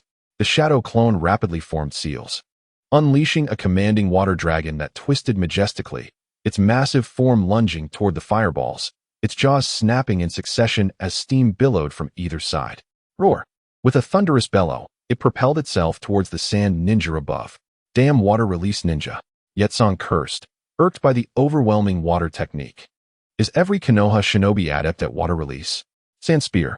Nearby, Kururo thrust his palms forward, summoning buzzing yellow sand spears that spiraled with great speed to intercept the approaching water dragon. Boom, boom, boom. The violent collision of sand and water unleashed a series of explosive eruptions, a torrent of water cascading down, mingling with the yellow sand. Magnet release, sand gold spear. With a decisive push, Rasha propelled 2 spiraled sand columns that twisted into golden drill shapes, shooting toward the shinobi and his shadow clones below. In the shinobi's eyes, the buzzing golden drill magnified, hurtling towards them with lethal intent. The other shadow clone accelerated to shield the shinobi, expanding the Rasengan in his grasp, colliding with the golden drill in a resounding clash. Big Ball Rasengan. The impact generated a cacophony of friction, shockwaves radiating outward in concentric circles. With a decisive step, the shinobi and another shadow clone surged past, positioning themselves before the sand ninja. Now, Chiyo's eyes glimmered with a predatory spark. She was convinced that this was the true body of the Konoha Kirin. After having lost 4 puppets, the Konoha Kirin had indeed fallen for the bait and opted for a counterattack. May your arrogance lead you to regret in the depths of hell. With a subtle motion of her fingers, the 6 puppets surrounding her instantly encircled the shinobi and his shadow clone. Before they could react, the puppets spewed forth a dense cloud of purple mist that enveloped them, one shadow clone dissipating in an instant. The remaining sand ninja hastily donned gas masks, their cold laughter echoing as they observed the shinobi struggling in the noxious fog, clutching his throat in agony. That was the specially formulated, potent toxic mist crafted by Lady Chiyo. A single breath would cause one's innards to rot, leading to a demise steeped in excruciating pain. Rasha, Yetsong. and the other sand ninja reveled in the sight of the fallen Konoha Kirin writhing on the ground. Now, he could only choke out incoherent murmurs. His lungs, heart, and intestines were slowly decaying within him. Surely, his end would be a torturous one. Feel the suffering of your comrades who perished at your hands. Suddenly, the shinobi before them erupted into a cloud of white smoke, merging with the toxic mist. The sand ninja fell silent. How could this be? Chiyo's pupils constricted in disbelief. Impossible, his true form was always. Rasha's words were cut short as realization dawned on him. Boom, boom, boom. The ground erupted with a series of explosions, and the startled sand ninja looked down to see roots of shimmering dark golden chains extending from the newly formed pits. Swish, swish, swish. The chains shot through the air like arrows toward the sand ninja. Caught off guard, several sand ninja were ensnared at their legs, immobilizing them. Soon followed by their arms and necks, their three-star fans clattering to the ground. Due to the distance he had maintained, Rasha had time to conjure a protective barrier of sand. With a clang of metal meeting metal, sparks flew. That was close. Gazing at the dark golden chains pressing against him, Rasha felt a cold sweat trickle down his back. Rasha, danger! Karuro's urgent voice broke through the tension. What? Rasha instinctively turned to see another chain hurtling towards the back of his head. Reacting on instinct, he ducked just in time as the chain whizzed past his hair. Not to be deterred, the chain curved in midair and lunged at him once more. So agile. Rasha furrowed his brow, gathering sand, but suddenly felt his limbs being restrained. What is this? Chiyo's chakra threads? Before Rasha could react, a force yanked him upward, landing him on a cushion of yellow sand. Looking around, he saw Chiyo, Yetsong, and a wind release sand ninja relentlessly launching their assaults downward. In a state of confusion, he then noticed Karuro gazing at him with concern. Karuro, what is happening? We've failed, Karuro exclaimed, maneuvering the sand cushion to ascend rapidly. There is no time for explanations. Rasha, break through the rocky net above. Failed. Rasha was bewildered. How could we have failed? His gaze instinctively fell downward, where the other sand ninja and rock ninja were ensnared by the dark golden chains. Meanwhile, the Konoha Kirin was manipulating the chains extending from behind him, relentlessly assaulting them, while Chiyo and Yetsong struggled to hold their ground. Indeed, he had deceived us from the start, rescuing a shadow clone while his true form concealed itself beneath the yellow sand, taking refuge underground. Rasha grasped this realization, yet felt powerless to alter the course of events. Meanwhile, he remained perplexed by the bizarre and troublesome chains. What kind of ability was this? Even Chiyo's puppets were immobilized as if their chakra had been severed, but no one was there to provide answers. At that moment, survival was paramount. Calming his restless thoughts, Rasha stood up and unleashed the limited amount of sand gold, forming a rotating cube directed at the rocky prison above. The sand gold cube collided with a resounding thud. Numerous fragments of stone and scattered grains of sand gold were sent flying. Yet, it did not completely break through. Damn it! Why did these rock shinobi make it so sturdy? Rasha cursed the rock shinobi in his heart, gathering his strength once more to manipulate the sand gold cube to strike the rock prison with renewed vigor. After a series of thuds, a crack finally opened with a resounding boom, allowing a faint light to pour through the aperture. The remaining sand shinobi fled towards the faint light, escaping to freedom. Chapter 66. The trap set by the most excellent shinobi. The sand shinobi decided to dispatch Shikaku. Chiyo, the experienced shinobi, decisively retreated at the first sign of trouble. Jiwei looked up to see the sand shinobi riding the yellow sand mat, swiftly disappearing through the newly opened hole, and couldn't help but sigh in disappointment. If only they could capture or eliminate Chiyo, it would severely undermine the morale of the sand shinobi, potentially causing them to withdraw from the land of Rain. Such a turn of events could lead to the end of the war. A sudden clap on Jiwei's back brought him back to reality, as Shinshu said. What are you thinking, Jiwei? We need to seal the chakra of the captured rock and sand shinobi. Help me gather the spoils. Coming. Jiwei pushed up his sunglasses and turned to see the chains extending from Shinshu's back, adorned with a string of captured sand and rock shinobi, resembling skewered dumplings from a confectionery. The power of the diamond sealing technique is truly remarkable, Jiwei mused as he followed Shinshu towards Kakashi, who was already dashing towards the remnants left by the sand shinobi. Although cleaning up the spoils was not their forte, some items were indeed quite precious. Meanwhile, Shinshu was sealing the chakra of the captured prisoners while examining the newly revealed bonds. Special bond deepened. Lifelong enemy. Plot characters. Chiyo, Rasha, Kalu, Loha, acquired. Puppet manipulation technique. Magnet release. Sand gold funeral. Sand gun. Scorch release. Oversteamed kill. Evaluation. Delicate operation. Profound details. Skillful deception. Essence of scorch release. Shinshu's body trembled slightly, disdainfully clicking his tongue. Such trivialities lack substance. They vanished upon entry. However, the evaluation was quite good, rolling off the tongue. After sealing all the captured shinobi's chakra, Shinshu joined the team, gathering the spoils. Most of it consisted of trifling ninja tools and puppets. But a few noteworthy items caught Shinshu's eye. 2 well-preserved white-robed puppets and a massive amount of sand gold. To be honest, Shinshu had coveted this treasure ever since witnessing Rasha lavishly scattering sand gold. Had the timing been right, he would have boxed it up long ago. Although he could refine sand gold now, he preferred not to flaunt it before everyone. This was indeed a golden opportunity. Thus, he and Kakashi transformed into diligent little gold diggers, excavating with fervor. Outside, Chiyo, having escaped, wore a grim expression, while Rasha and the others remained equally somber. It was no wonder. They stood before the formidable Orochimaru. After finally breaking free, they encountered such a troublesome foe. Long time no see, my sand shinobi friends. Orochimaru greeted with a smile, observing the wrinkled Chiyo, who looked as if she could crush flies with her face. It seems you have gathered quite a bounty. Damn you. Orochimaru, don't get too cocky. Chiyo spat, her teeth clenched in fury. You are simply too petty. Old woman Chiyo, Orochimaru replied nonchalantly. While discreetly assessing the current state of the sand shinobi, contemplating the possibility of capturing them, even if they couldn't be apprehended. Severely wounding Chiyo would relieve significant pressure on Tsunade's front line. With this thought, Orochimaru's golden snake eyes narrowed, exuding a dangerous aura. Damn it! Chiyo sensed Orochimaru's intent and felt her heart sink. It seemed another battle was imminent. Rasha and the others wore grave expressions, fixated on the menacing aura radiating from Orochimaru. Let them go. We, the Rock Shinobi, choose to withdraw from this war. Just then, a deep voice echoed from the sky. Orochimaru frowned, glancing up to see Inoki flying down. With a swift descent, Inoki landed before the sand shinobi, blocking Orochimaru's murderous intent. His expression stern as he locked eyes with the snake Sannin. Let the sand shinobi go, Orochimaru. Meanwhile, a late-arriving Sarutobi Hiruzen, carrying a black and gold staff, landed atop the rock hill and declared, "This war is over.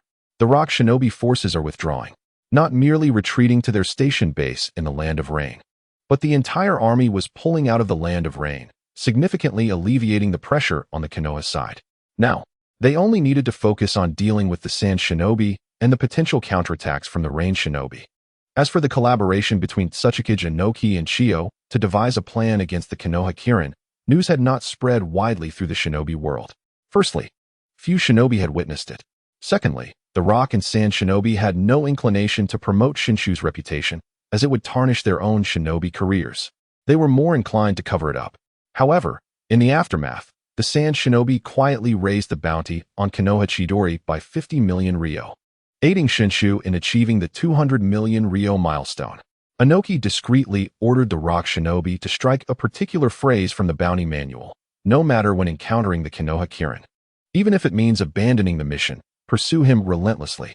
From now on, if they encountered the Konoha Kirin, they would act as if they had not seen him, continuing with their tasks without compromising the Rock Shinobi's reputation for a single Konoha Kirin. Inside the red tent marked with the fire symbol, the war with the Rock Shinobi had concluded, and Sarutobi Hiruzen was preparing to return to the village. He donned his customary white Hokage robe and gave Orochimaru new orders. From now on, you will lead Team 7 to defend against the Sand Shinobi, assisting Shikamaru and Tsunade. Understood. Orochimaru bowed his head in response. Good. Hiruzen nodded, gazing at his most accomplished disciple, remarking, during this time, you and Team 7 have worked hard. I have seen your contributions to the village. All for the sake of the village, Banran, Shinshu, Jouei, and little Kakashi, and you have not complained in the slightest. Orochimaru recounted the names of Team 7. Indeed, Hiruzen smiled broadly at the new generation that had grown, with Banran in the mix. I need not worry about the next Hokage candidate. Orochimaru also felt a sense of pride. Banran is indeed my finest student. I must strive to work even harder. Listening to Shunshu and Jiwei's praises, Banrin wore a face of feigned modesty, although he secretly relished the compliments. Suddenly, Jiwei rolled his eyes beneath his sunglasses. Same here. Shunshu nodded in agreement. Oh, before Banrin could react, Kakashi shouted at Shunshu and Jiwei, "What is going on? You two lack your own titles." Understanding the canine language, Banrin burst forth with a mouthful of soda. "What is the matter, Kakashi? You have a way with words. Why are you laughing, Banrin?" Shunshu questioned, puzzled. "Nothing. Just thinking of something amusing." The person named Banrin replied with a smirk, while Shungtai and Jiwei exchanged sidelong glances at him. They sensed the unmistakable scent of deceit. Just as they were about to press further, their teacher, Orochimaru, entered the tent, announcing, "Team 7, we have a new mission." Under the somber sky, Team 7 rushed towards the Sand Ninja Defense Forces for the second time. Banrin gazed at the familiar darkened heavens and sighed. "Indeed, I do not fancy this weather." Silence enveloped them as they approached the Sand Ninja Defense Forces. "Look, it's the Leaf's Chidori," someone exclaimed. "Chidori-sama has arrived. I heard that the rock ninjas have retreated. So Chidori-sama is likely to be stationed with us now." Banrin waved, smiled, and nodded incessantly along the way. He had treated a considerable number of individuals here. It was hard to refuse their warm regards. However, along the path, Banrin also spotted several members of the Hyuga branch family, their Byakugan eyes paired with a solemn, vengeful demeanor. Even with their forehead protectors obscuring their identities, Banrin recognized them. The Hyuga clan had dispatched ninjas to the battlefield, and he pondered the significance of this connection. After all, he had once inspired the Hyuga family, hadn't he? With a fleeting gaze, he rubbed his nose with his index finger before following Orochimaru into the command room, where he reunited with the familiar faces of White Fang and Tsunade after more than half a year. Upon spotting White Fang, Tsunade waved, exclaiming, "Long time no see." On the battlefield, amidst the minor skirmishes between Konoha and the Sand Ninjas, the atmosphere was fraught with tension. Under the dim sky, chains glowing with a dark golden hue slithered through the battlefield like serpents, weaving and tightening. "It's the Leaf's Kirin," someone cursed. "Damn it, that guy's back. My puppets, retreat." The sharp clashing of metal and the shattering of puppet bodies resonated, blending with the cries of anguish into a cacophony of chaos. Yet within this turmoil, there was an underlying order. Sand Ninja were methodically ensnared by the chains, one after another. That insufferable Leaf Kirin, isn't he a lightning release ninja? What is the nature of this bizarre chain, possessing such dense chakra?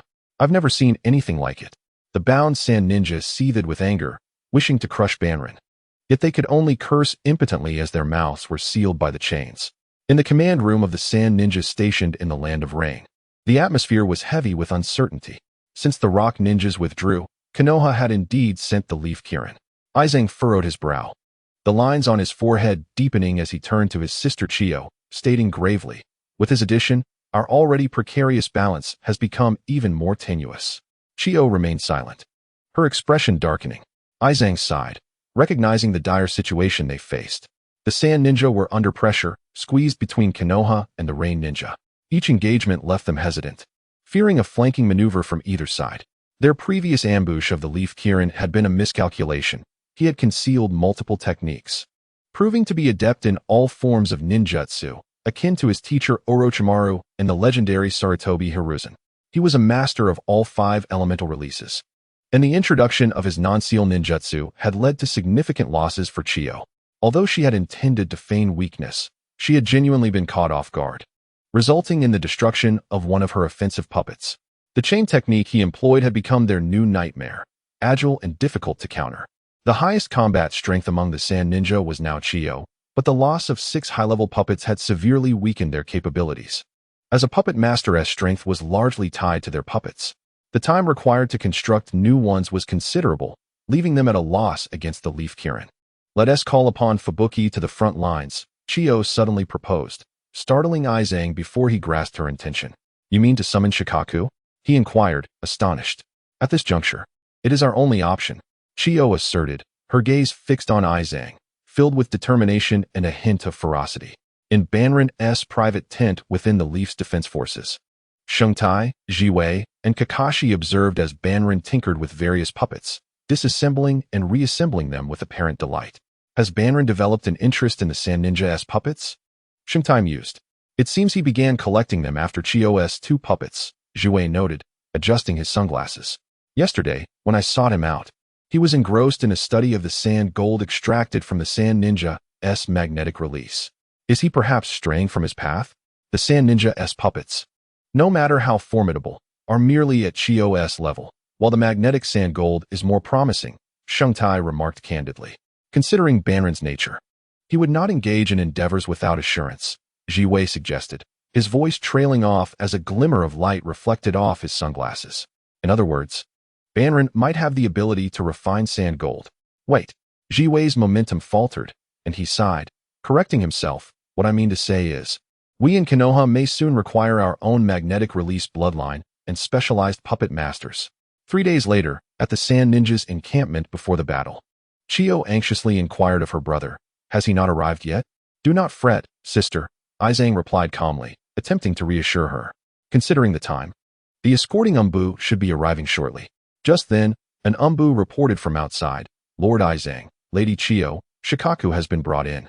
Both siblings furrowed their brows at the Umbu's address, but chose not to correct him. Bring him in, Izang commanded. Yes, the Umbu responded respectfully before vanishing from sight. Moments later, the silence in the tent was disrupted by the entrance of a bald elder clad in purple attire and a white robe. His hands clasped together as he stepped forward. With each stride, his long, graying beard swayed gently. Chiyo, who felt as if time had slowed, turned to see him and instinctively paused, taken aback by his appearance.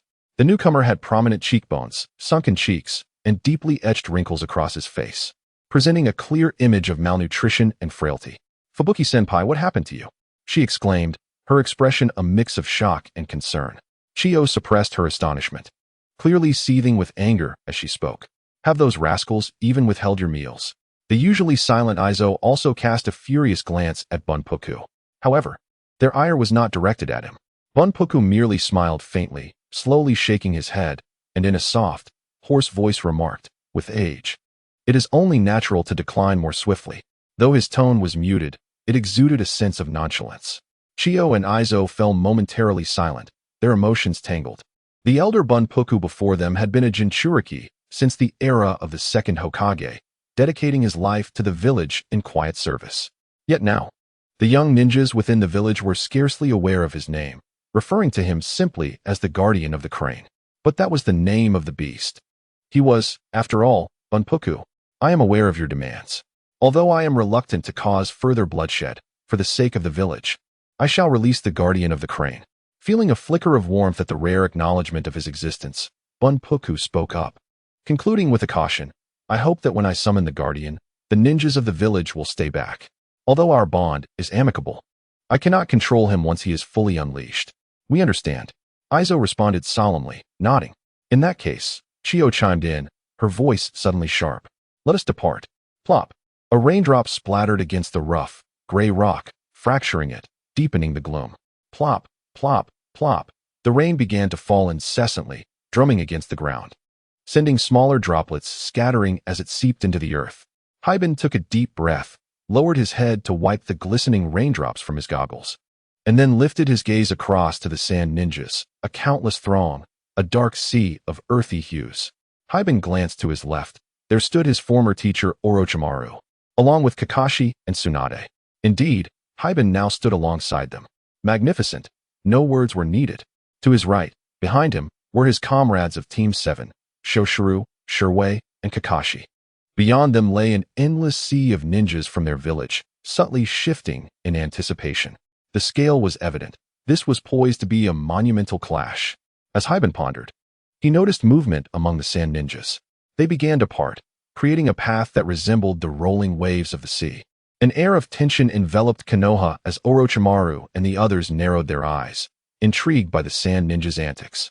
Hyben, with his Byakugan, discerned the source, an elderly monk with a beard, approaching with hands clasped in prayer. Chiyo and Izo did not follow behind him. The immense chakra emanating from him was unmistakably that of a tailed beast.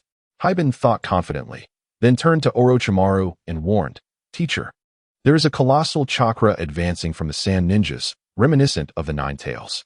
It must be their tailed beast. Upon hearing Hyben's analysis, Orochimaru and the others nodded, feeling a sense of relief wash over them. Knowing the Sand's trump card alleviated their concerns. Just then, a ninja from the Hyuga branch hurried over, speaking rapidly. Lord White Fang, Lady Tsunade, Lord Orochimaru, our Byakugan has spotted the sand ninjas. Yes, we are aware, Orochimaru interjected, cutting off the report. Ninjas who require a second hearing of intel are not fit for duty. The ninja from the Hyuga branch faltered, his gaze darting around in confusion as he exchanged a startled glance with Hyben. Oh, Hyben casually greeted him, internally musing if he had previously encountered him. The abrupt acknowledgement left the branch ninja momentarily stunned. He pursed his lips, seemingly resolving something, then nodded in agreement. After offering an apology to Orochimaru and receiving a gentle nod from Shoshuru, he rejoined his comrades, blending back into the ranks. Shoshuru and Shirwei, having witnessed the exchange, were taken aback. Did Hyben just initiate a greeting with a Hyuga ninja? They whispered in astonishment. More importantly, that ninja responded. They exchanged knowing looks, conveying a single thought: remarkable. The Hyuga clan had often been labeled as aloof, yet here was one who could engage in conversation, enduring what others could not. That was the essence of a true ninja. Before long, Kakashi called out to them, reminding them to stay focused as the battle loomed. In the gaze of Konoha, Bunpuku stepped forward under the drizzling rain, halting in the midst of the sand ninja's intense scrutiny. The rain had already soaked his monk robes, droplets cascading down his bald head. Yet Bunpuku remained unfazed, bowing slightly towards Konoha, which appeared akin to an apology. But through Hyben's Byakugan, he sensed the chakra of the tailed beast within Bunpuku surging intensely. Was he preparing to perform a rite? Hyben mused internally. In the next moment, the seemingly unremarkable Bunpuku erupted in a cacophony of sound as his robes billowed dramatically, unleashing a powerful shockwave that shattered the surrounding rain into mist. As the Sand and Konoha ninjas widened their eyes in astonishment, Bunpuku's form exploded forth in a cloud of yellow sand, enveloping the area in a thick white mist. A low growl resonated in the ears of all ninjas as they swallowed hard, striving to maintain their composure. Within the mist, a colossal shadow began to take shape. What was that? Both Sand and Konoha ninjas were left agape, their mouths quivering in disbelief. What monstrous being was this? With a swish, the creature emerged, extending a massive yellow and black claw, sweeping aside the mist. The powerful arm generated a fierce gust of wind that dispersed the once solid fog, revealing its true form, a large tanuki adorned with intricate, irregular purple markings. The guardian of the crane. Its starry yellow-black eyes surveyed the Konoha ninjas below. Under the gaze of such a formidable entity, many Konoha ninjas felt an overwhelming pressure. It resembled the Sand's tailed beast. Damn it! The Sand had brought their tailed beast to the battlefield. Faced with this stark disparity in size, a chasm of despair formed in the hearts of most ninjas, overshadowing any recognition of the creature's adorability. Except for Hyben. I recall that the guardian of the crane was inspired by a raccoon. Yet it resembles a tanuki far too closely, he observed with his Byakugan, silently critiquing the design of the guardian. Did they mistakenly use the wrong image in a past life? Suddenly, the previously calm guardian of the crane threw back its head and let out a piercing howl, the shrill sound causing every ninja to wince in agony as if their eardrums had been ruptured, instinctively covering their ears against the pain. The weather is quite dreadful. As the rain pelts against my face, Shikaku grumbles, and then looks down upon the Leaf Village ninjas below. I might as well crush these little insects to vent my frustration. Suddenly, a voice interrupts, though it is not loud. It is just enough for Shikaku and most of the Leaf ninjas to hear. Instantly, all eyes turn towards the source of the sound. There, Kanan steps forward, having passed by Orochimaru, tilting his head as he digs in his ear. Orochimaru, Shikamaru, Tsunade, Shoujo, Jiraiya, and Kakashi watch Kanan's movements with calm expressions, while the other Leaf ninjas begin to grow anxious. What is Chidori doing? Come back quickly. Even he cannot handle such a formidable opponent alone. He should team up with Lord White Fang to stand a chance. Silence. Tsunade's loud command instantly silences the Leaf ninjas, as all eyes shift towards her. Tsunade raises her fist and proclaims, "Trust in Kanan. A mere-tailed beast is no match for him alone."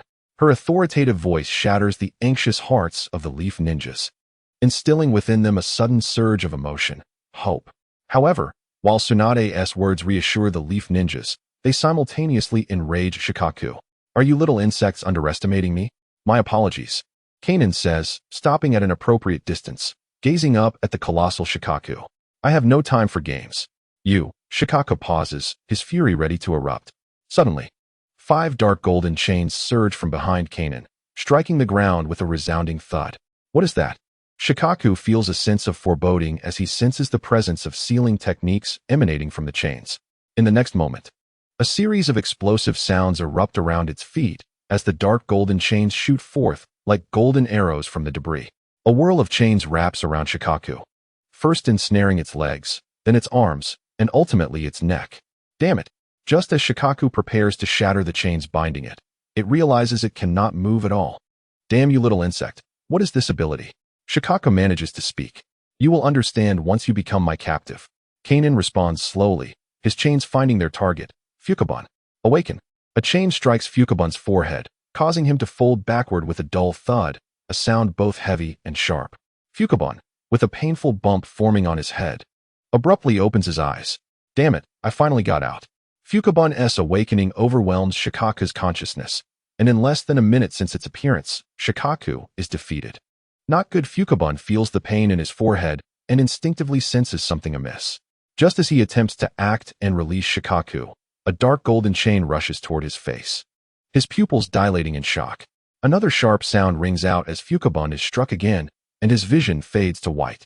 Shikaku's massive form disintegrates into ordinary yellow sand, cracking apart piece by piece. With a thunderous crash, the sand body collapses, scattering dust and irregular sand blocks into the air. How is this possible? The sand ninja stare in disbelief at the scene, with Chiyo instinctively stepping forward, gazing up at the rain-soaked yellow sand. Such a massive and powerful Shikaku was defeated so easily. What power do the chains of the Leaf's Chidori possess? Defeated? Did Lord Chidori truly defeat a tailed beast with a single strike? Unlike the stunned silence of the sand ninja, the Leaf side erupts in cheers after a moment of shock. Lord Chidori has defeated the tailed beast. The sand ninja are finished. Return to your wind country. The triumphant shouts rise like waves, piercing through the rain and reaching the heavens. Truly my disciple. Orochimaru muses as he gazes at the hazy figure amidst the smoke. Indeed, Kanan can be considered my disciple, Tsunade states, crossing her arms and tilting her chin defiantly. Kanan learned medical ninjutsu from me, so he is certainly my disciple. Is there a problem? Of course there is. Orochimaru counters without hesitation. To my knowledge, you only taught Kanan a few medical techniques. That hardly qualifies you as his teacher. You scoundrel. Tsunade arches an eyebrow, glaring at Orochimaru. He meets her gaze without fear. You too. It seems Kanan is utilizing techniques from the Uzumaki clan. White Fang thinks to himself, scratching his head in resignation. A thought crosses his mind. Kanan has also learned the Shikamaru sword technique from me. Doesn't that make him my student too? Why not? White Fang answers his own question. Meanwhile, Shoujo Jiraiya and Kakashi regard Kanan's silhouette with calm expressions. Basic techniques, nothing more. The 7th squad smirks slightly. Under the watchful eyes of the Leaf ninjas, Kanan makes his move. He steps onto the sand mound, ascending to its peak and standing before the sand ninja. First, he glances at Fukuban, the bald old man tied beside him. Then surveys Chiyo, Hozuki, and the countless sand ninja behind them. With a swift motion, a chain flies forth and halts in the middle of the battlefield, carving a straight line into the ground. Though merely a line, it becomes a boundary separating Kanan from the sand ninja. Facing the multitude of sand ninja gazing at him, Kanan declares, any sand ninja who crosses this line shall perish. Chapter 68. The 4 Great Nations. We will not deploy tailed beasts in negotiations with the sand ninja. Confronted with Kanan's delineation of life and death, the sand ninja retreat. In this battle, a single strike defeated the tailed beast and forced the majority of the sand ninja to withdraw. Kanan's name spreads throughout the ninja world, ranking first on the intelligence-gathering lists of the major ninja villages. The other 3 great nations reach a tacit agreement. As long as Konoha possesses Chidori, we cannot deploy tailed beasts. Otherwise, it would be no different from the fate of the sand ninja, like sending them off to their doom. The 3rd Kazekage remarks, so? Is that what I wish to do? Besides, did I not send a request for negotiations regarding the return of Shikaku? In the Hokage office of Konoha, Sarutobi Hiruzen looks towards his 2 old friends, who are also high-ranking advisors of the village, after setting down the scroll containing the Kazekage's request for negotiation. Naturally, I agree. Koharu responds without hesitation, expressing her viewpoint first. We already possess the 9 tails. We do not need any additional tailed beasts. However, we must use this opportunity to compel the Sand Ninja to surrender. If they agree, we will return the 1 tail. I share the same opinion as Koharu. Mitokado Hamura quickly concurs. Once they finish speaking, both of their gazes turn toward Hiruzen, who ponders with a slightly lowered gaze, as if deep in thought. After a moment, he slowly raised his gaze to his 2 old friends and nodded, saying, "Well, let us proceed as you suggest. The Konoha Defense Sand Ninja Corps. What does it feel like to be truly famous?" A certain individual, who had just returned from a stroll outside, would tell you, ordinary, quite unremarkable, just a tad more enthusiasm than usual, with female ninjas chattering and clustering around him wherever he went. The individual rubbed his stiff lips, stating the facts. Of course, this was rather typical. Some had already begun to shout, "Lord Chidori has surpassed Lord 3rd Hokage." If it weren't for the absence of sealing techniques on their bodies, he would have assumed these were orchestrated by Danzo to bring about his downfall. Danzo's reputation is indeed solid. As he pondered various thoughts, he arrived at the tent designated for guarding the tailed beasts. He exchanged nods with the 2 ninjas stationed on either side. Under their respectful gazes, he stepped into the tent. Indeed, he entered with a familiar face. Typically, ninjas wishing to meet a tailed beast required a special pass and must be accompanied by a high-ranking ninja. But not for him. He entered with an air of authority. Stepping boldly into the tent, he found it adorned with peculiar symbols, with Fuka seated cross-legged at the center, hands clasped together.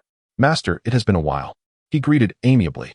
Fuka, interrupted from his meditation, slowly opened his eyes, calmly gazing at the visitor. Yet, for some inexplicable reason, seeing him caused a dull ache in Fuka's forehead.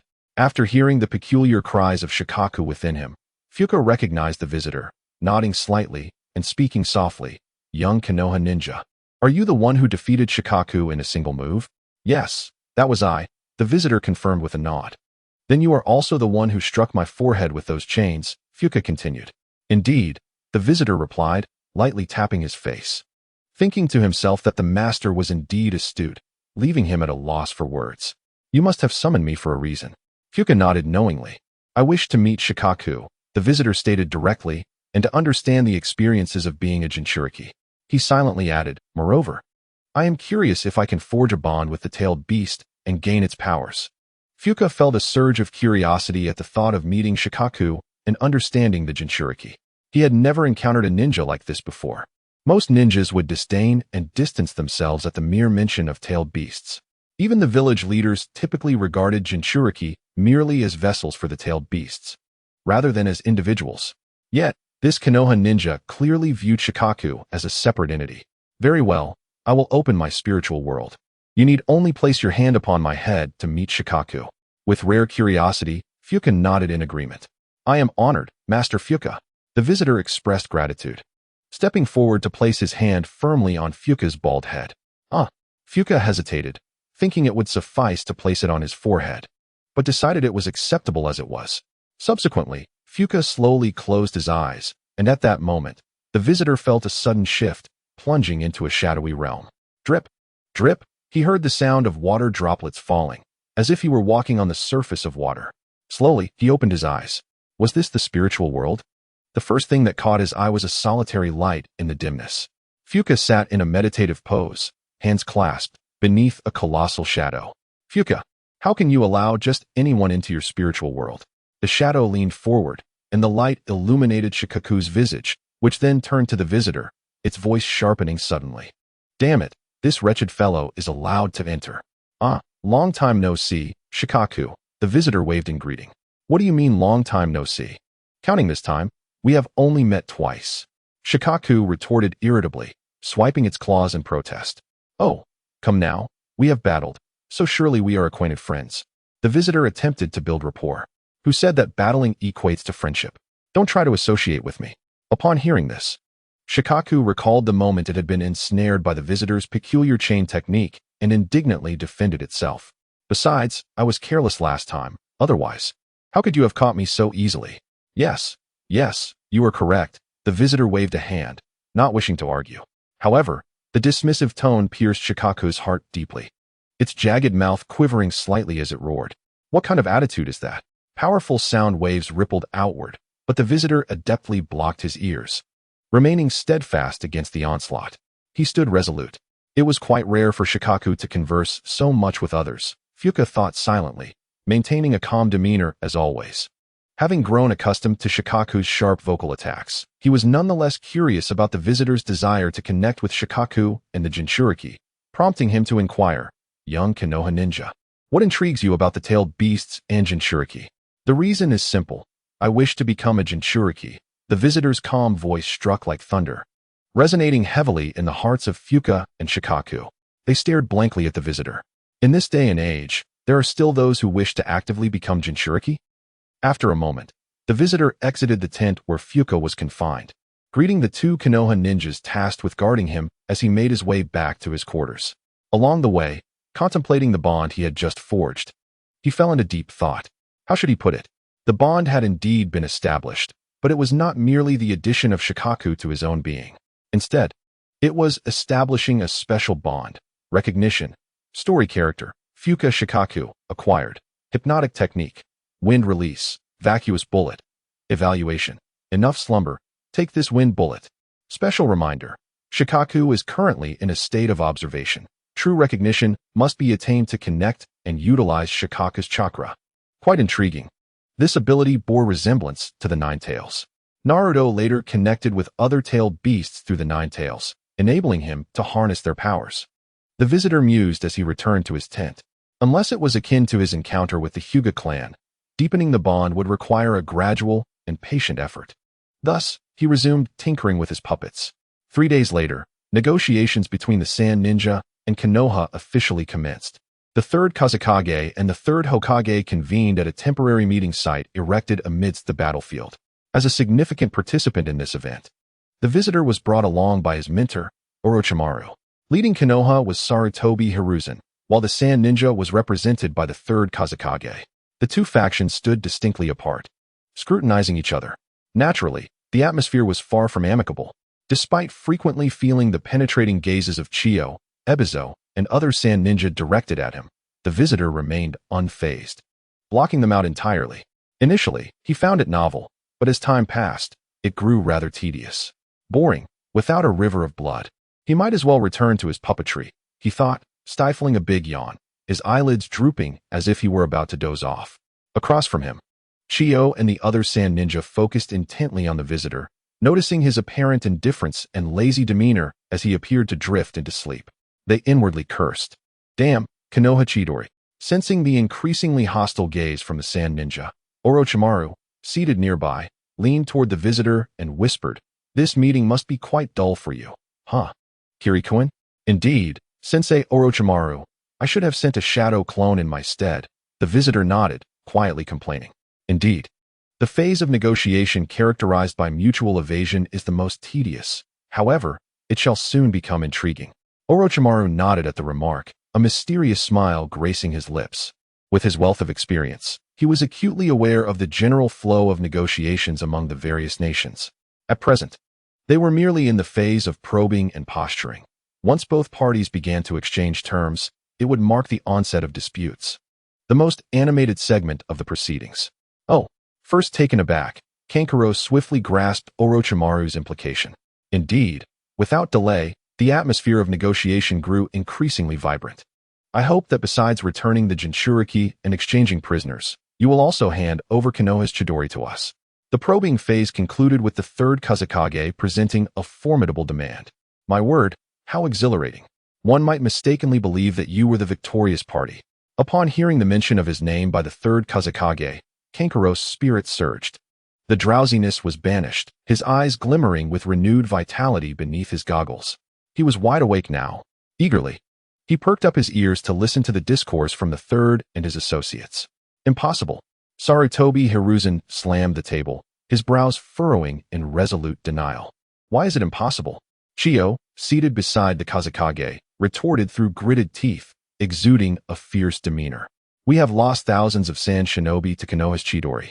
He must atone for his actions towards our fallen comrades." A reasonable argument. Kankuro listened with rapt attention, even finding himself in agreement. But how did the other Konoha elite respond? "You Sand Shinobi should not be so arrogant. You are the defeated party. Tsunade glared at Chiyo, her voice sharp. Yet, Chiyo remained unperturbed, shooting back. What do you intend to do? You wrinkled crone.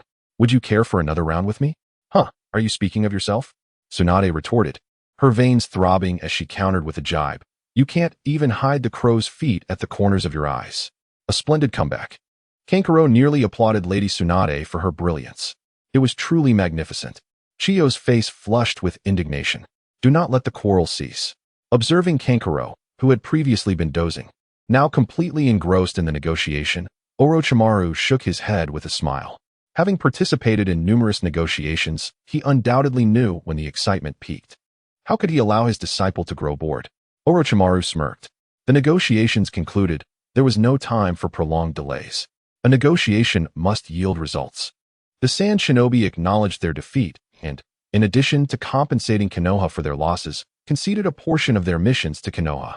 In exchange, Konoha agreed to return the Jinchuriki to the sand and swap prisoners. Later, Kankuro savored the aftermath. What a spectacular argument it had been. Others were all right. But the exchanges between Chiyo and Tsunade were particularly commendable, warranting Kankuro's first applause of the day. Their banter, from insults regarding appearances to inquiries about each other's families, unveiled an array of taboo words that broadened Kankuro's perspective. Truly, remnants of a bygone era. Regrettably, Konoha ultimately did not hand over Konoha's Chidori to the sand. Kankuro sighed in disappointment. 3 days later, under Sarutobi Hiruzen's orders, Orochimaru led Team 7, accompanied by Fu and a multitude of Sand Shinobi prisoners, to the designated location for the prisoner exchange. If not for Orochimaru leading the way, Kankuro might have suspected that the village was secretly delivering him to the sand as a tool for their venting of frustrations. Walking in the midst, Kankuro gazed at Orochimaru's silhouette ahead, reflecting on the dire enmity between them and the sand. There was no way he could be responsible for the exchange of prisoners. What if the sand laid an ambush? And Konoha claimed that Kankuro had heroically perished in battle against the sand? The sensation was all too vivid. What do you think, Yakushi? Kankuro, what are you contemplating?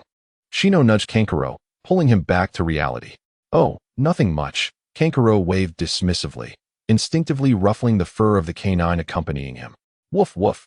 Kakashi, strutting with an air of a valiant general while keeping an eye on the Sand Shinobi, barked a command to leave some face for their return. What? Kankuro was taken aback, looking at Kakashi with astonishment and delight. The little one had matured and taken on responsibilities. Chapter 69, Captives or Freedom. The sudden appearance of Danzo. Due to the Sand Shinobi being sealed of their chakra, Kankuro and his companion's pace was not swift. Fortunately, the weather in the land of rain was not oppressive, with occasional cool breezes refreshing the air, making the journey bearable despite the murky sky. Fu gazed up at the sky of the land of rain and mused. If only the land of wind had such rainfall. Plant more trees. That would improve your sandy environment in the land of wind, Kankuro suggested. After all, master, since you have the time, why not plant a few trees? You can pass it down to your descendants, and eventually, change will come. Fu paused for a moment. Then his expression brightened. That makes sense. Thank you. Your suggestion has inspired me. Fu looked at Kankuro with gratitude. You're too kind, Master Fu. If the opportunity arises in the future, I'll lend a hand as well. Kankuro casually tossed out a gesture of goodwill. Thank you very much. Fu clasped his hands together in appreciation. You're welcome. Kankuro waved off the thanks. The group continued their journey until they arrived at a narrow passage flanked by rocky hills, just wide enough for 3 people to walk side by side. They spotted the Sand Shinobi on the opposite side. This was the location designated for the prisoner exchange between Konoha and the sand. Both parties waved to signal their respective captives to proceed into the narrow rocky path. Until we meet again, Master Fu, Kankuro waved to Fu, who was trailing behind. Until we meet again, young Kankuro, Fu responded with hands clasped, nodding to Kankuro before turning to follow the Sand Shinobi ahead. Earlier, I had noticed that you seemed quite familiar with the Jinchuriki from the sand, Kankuro-kun, Orochimaru inquired curiously. I spoke with him a few times while he was imprisoned, Kankuro replied. We became acquainted over time. After all, I too shall become a Jinchuriki in the future, right? Indeed. Orochimaru nodded, but was suddenly beset by other thoughts. Such a remarkable individual as Kankuro becoming a Jinchuriki truly felt like a waste of talent. But how should I approach Lord Mito regarding this matter? Orochimaru's golden, serpent-like eyes flickered with indecision. Regrettably, Kankuro remained unaware of Orochimaru's inner conflict. Otherwise, he might have stopped him, exclaiming, "Orochimaru-sensei, what are you thinking?" After all, no one would refuse the Kurama Link mode. The orange chakra robe outlined 6 black markings. Whether it was strong or not was up for debate, but it was undeniably striking, captivating Kankuro's heart. Before long, the Sand Shinobi prisoners and the Konoha captives crossed paths through the narrow passage, coming face to face with their village's ninjas. Just a glance was enough for Orochimaru to frown. "What is it, Orochimaru-sensei?" Shino noticed Orochimaru's unusual expression and inquired, "Is there an issue? The numbers do not add up. There are far too few ninjas from the village." Orochimaru responded immediately, "Far too few." Kankuro, Shino, and Kakashi were taken aback. Shino hurriedly stepped forward, tearing away the white sealing cloth that bound the Konoha ninjas. The liberated ninjas gasped for breath, hastily explaining, "Some of our comrades were taken as materials for the puppeteer's human experiments while stationed at the Sand's encampment, and others were selectively tortured and killed by the Sand Shinobi on the way here." The members of Team 7 exchanged glances. In the next moment, whoosh, whoosh, whoosh. Kankuro and Orochimaru swiftly charged forward, instantly subduing the Sand ninjas responsible for escorting and receiving the prisoners. Thud, thud. One by one, the Sand ninjas fell to the ground, straining to turn their necks as they looked bewilderedly and fearfully at Team 7. The Sand ninja captives, who had just been delivered and thought they were liberated, also stared blankly at the incoming Leaf ninjas. What was happening? Had the Leaf village reneged on their agreement? Fumifuku was equally astonished. He had just spoken of the chance to meet again, but this was not the kind of opportunity he had envisioned. One of the newly released Sand ninja captives, his face pale with anger, questioned, "Damn it, Konoha's Chidori, are you Leaf ninjas intending to violate the signed truce?" "You think too much," Kankuro replied calmly, gesturing to the Sand ninjas lying on the ground. "You are free to go, but now they are prisoners." The other captives exchanged glances, while the subdued Sand ninjas felt as if they had fallen into an icy abyss.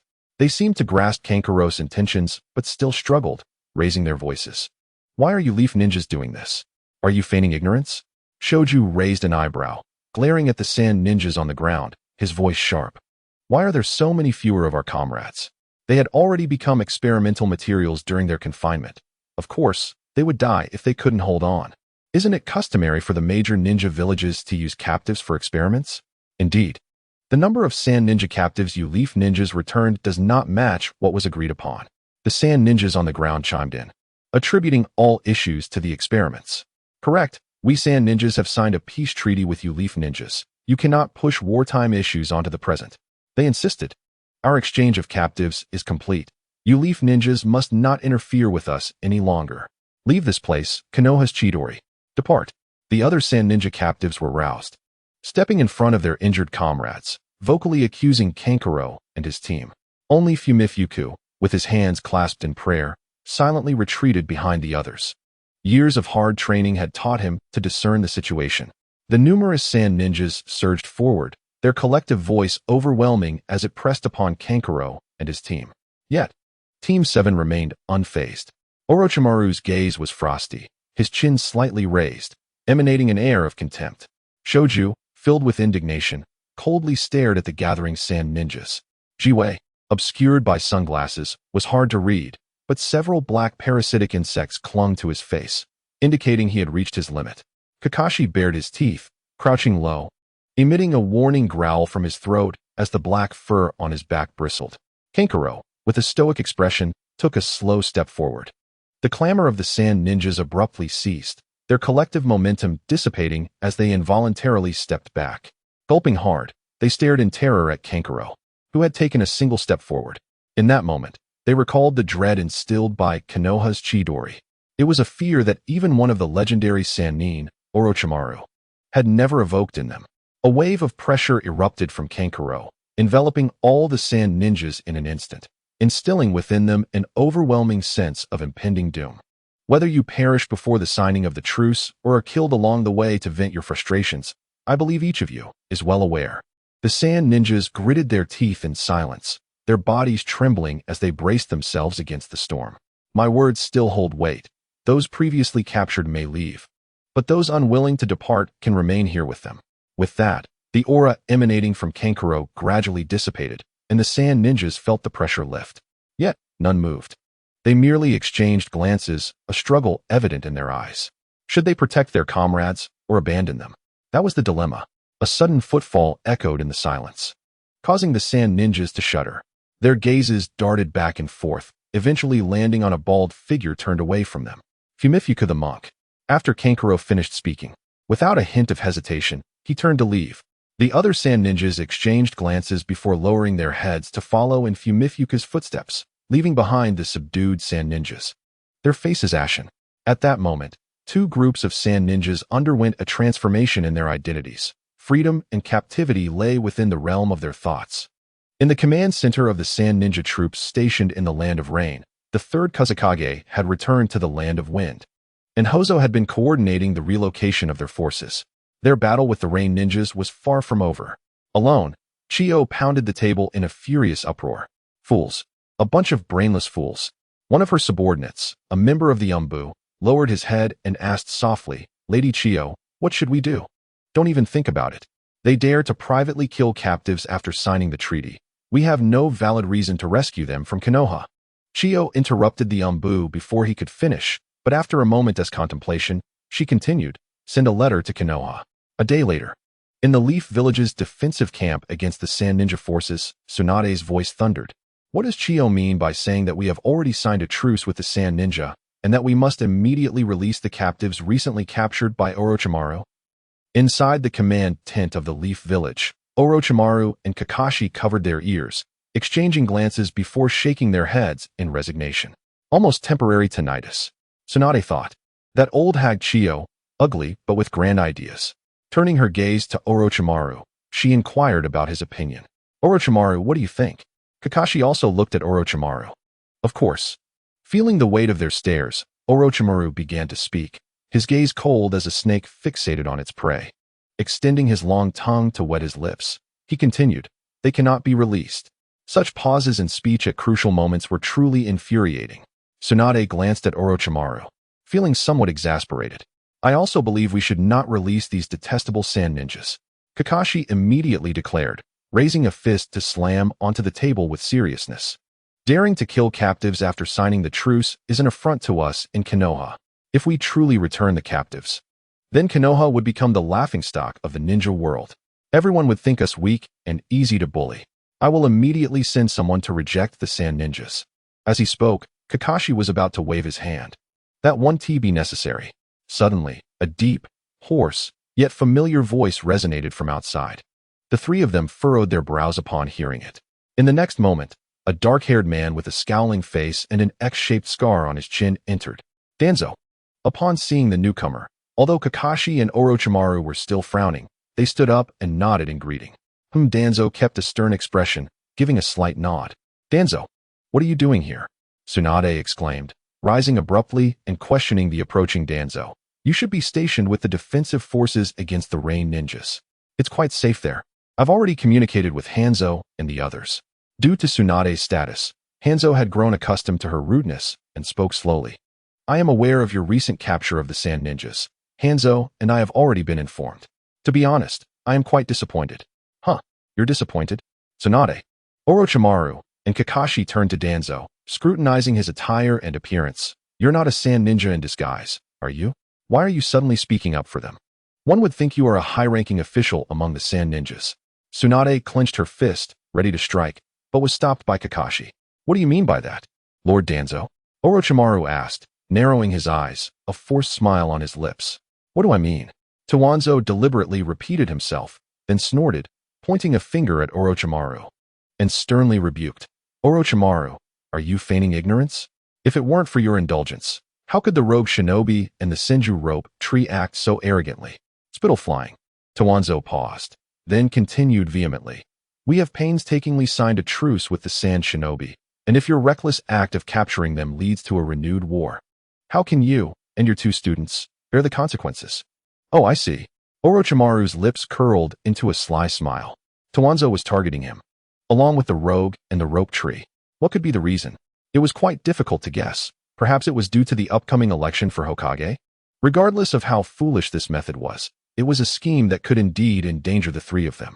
One must commend Tsunade for his insatiable appetite. He doesn't fear being overwhelmed. Kakashi furrowed his brows and addressed Tsunade with unyielding resolve. Lord Tsunade, Orochimaru, and his Team 7 have done nothing wrong. It was the Sand Shinobi who slaughtered our comrades after the truce was signed. After a moment, Kakashi declared, on the contrary, Orochimaru's team retaliated against the Sand Shinobi's cruelty, avenging our fallen comrades and demoralizing the enemy, thereby preventing such atrocities in the future. Indeed, Tsunade chimed in, fully agreeing, then glared at Tsunade with fierce eyebrows raised, exclaiming, "If you can't even comprehend this, old man, it's time for you to retire and enjoy your old age in the village." I wholeheartedly concur with Tsunade's sentiments. Orochimaru nodded in agreement, arms crossed. Tsunade's facial muscles twitched violently, but he swiftly reined in his murderous intent and spoke in a low tone. "This is not merely my opinion. It also reflects the thoughts of Hiruzen and Koharu. You are defying the will of the Hokage and jeopardizing our peace with the Sand Shinobi." With a crash, Tsunade smashed her fist down on the table, her veins protruding ominously. "Damn it, I've been tolerating you for far too long." Kakashi and Orochimaru wore equally grim expressions, their eyes filled with confusion. Tsunade had just mentioned Hiruzen Sarutobi, the third Hokage, but how could that be? Regardless, the captured Sand Shinobi must be returned to Tsunade. A smirk of satisfaction graced Tsunade's face as he stated, "I have already dispatched personnel to release them." The news stirred Orochimaru's heart. He recalled that the rogue and his allies were likely involved in this matter. Chapter 70. A sense of pain and subtle punishments. Meanwhile, outside the command center of Konoha's defense against the Sand Shinobi, at the iron cage where the Sand Shinobi captives were held, Team 7, accompanied by a dog, faced unfamiliar Konoha shinobi demanding the release of the captives. Although Team 7 had never encountered them before, the lifeless eyes and the pallid expressions of the newcomers unmistakably revealed their identities. They were from Root. Among the 4 Root shinobi, the one standing at the center spoke coldly, as if mechanically, "Pseudofong Banrin, you are to leave immediately and not interfere with our mission." "Whose mission are you executing?" Banrin inquired, feeling a stirring in his heart. "It is an order from Lord Tsunade." "Oh, it is an order from Lord Tsunade, is it?"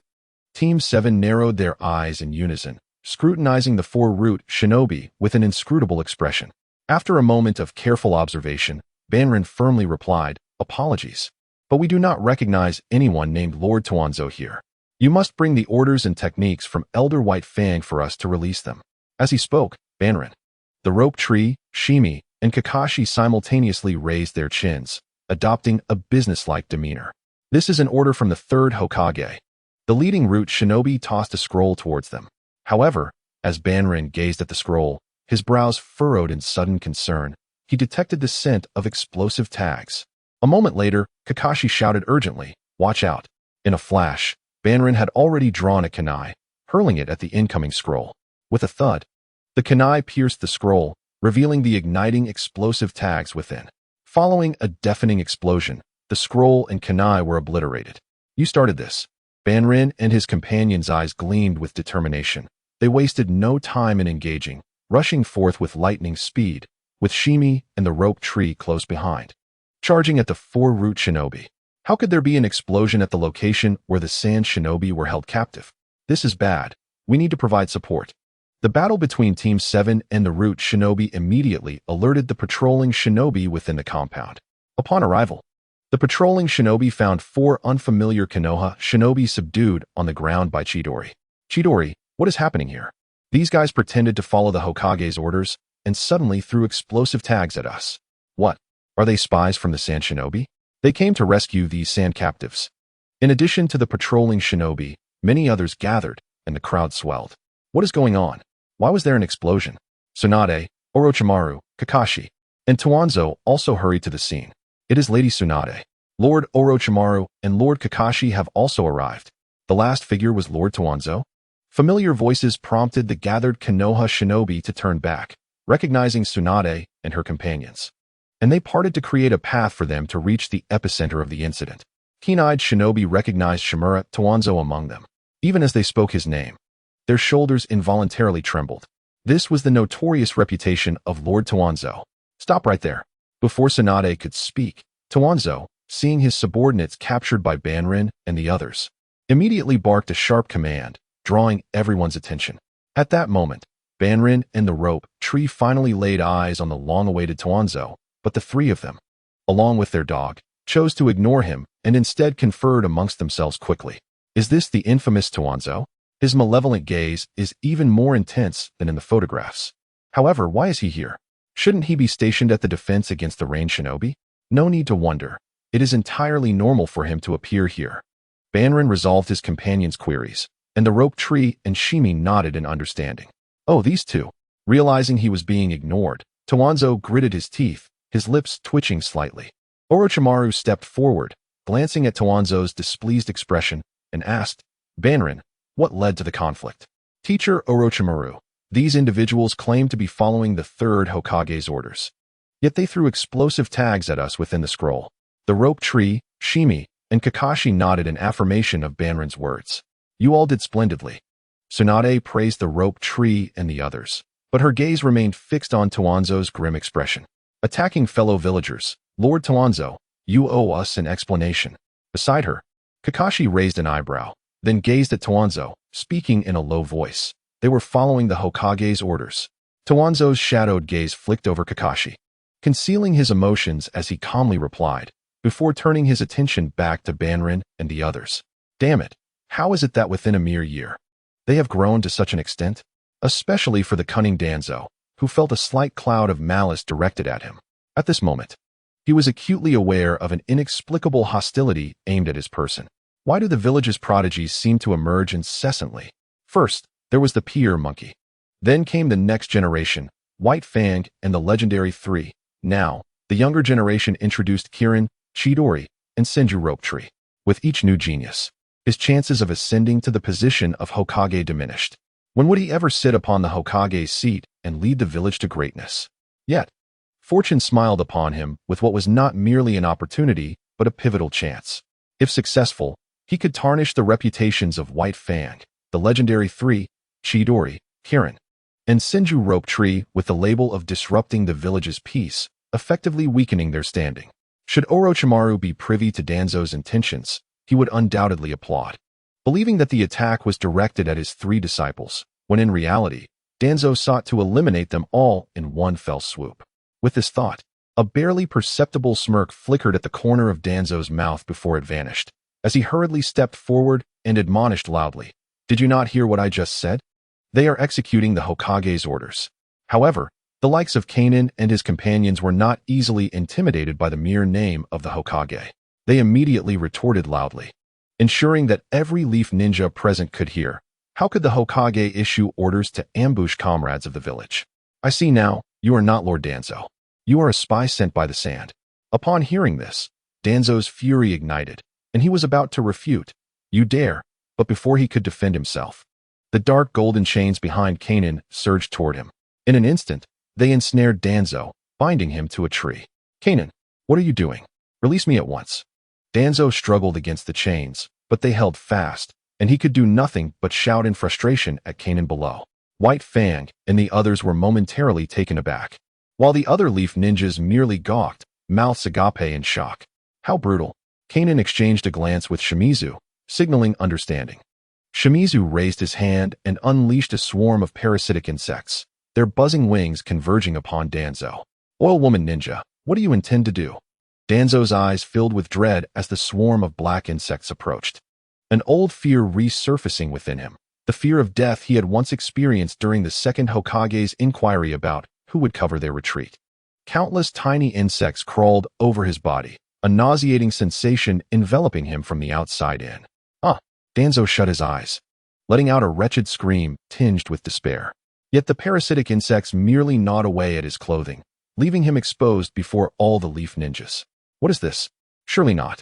The assembled ninjas were left dumbfounded, their expressions frozen in disbelief at the surreal spectacle before them. It felt as though they were witnessing a Jinjutsu, a scene too extraordinary to be real, yet undeniably etched in their minds. Danzo, bare beneath the tree, JPG. Kanin had no intention of killing Danzo, but the psychological torment he inflicted was far more agonizing than any physical harm. This was social death, a fate worse than mere mortality. Let him feel the sting of humiliation. After a prolonged moment of scrutiny, Danzo was finally released from the chains at the behest of Kakashi. With a thud, he fell back to the ground, tears streaming down his face as he felt the cold earth beneath him. A sensation so starkly vivid it only served to amplify the desolation within his heart. He was laid bare before all, his years of esteemed reputation now utterly shattered. He was finished. Danzo found himself enveloped in darkness, realizing that one need not close their eyes to perceive despair. In his brief moment of self-imposed isolation, he failed to notice that Kakashi had approached and draped a robe over him to ward off the chill. Everyone disperse, and do not speak of today's events to anyone. Kakashi gestured, prompting the onlookers to depart in an orderly fashion under the direction of patrolling ninjas. Though the astonishment reflected in their eyes lingered, such a scene would be etched in memory for a lifetime. Once the ninjas had vacated, Kakashi turned to Kanin and the others, suggesting, "Let us confer." Indeed, they nodded, their gazes returning to Danzo, now concealed beneath the robe. Has he succumbed to slumber? No. He is finished. Hours later, within the Hokage's office, bang. What did you say? Sarutobi's eyes widened in disbelief, fixated on the kneeling Umbu operative before him. Third Hokage. The intelligence from the front lines is indeed as stated. The Umbu ninja bowed his head further, feeling the weight of Sarutobi's formidable presence.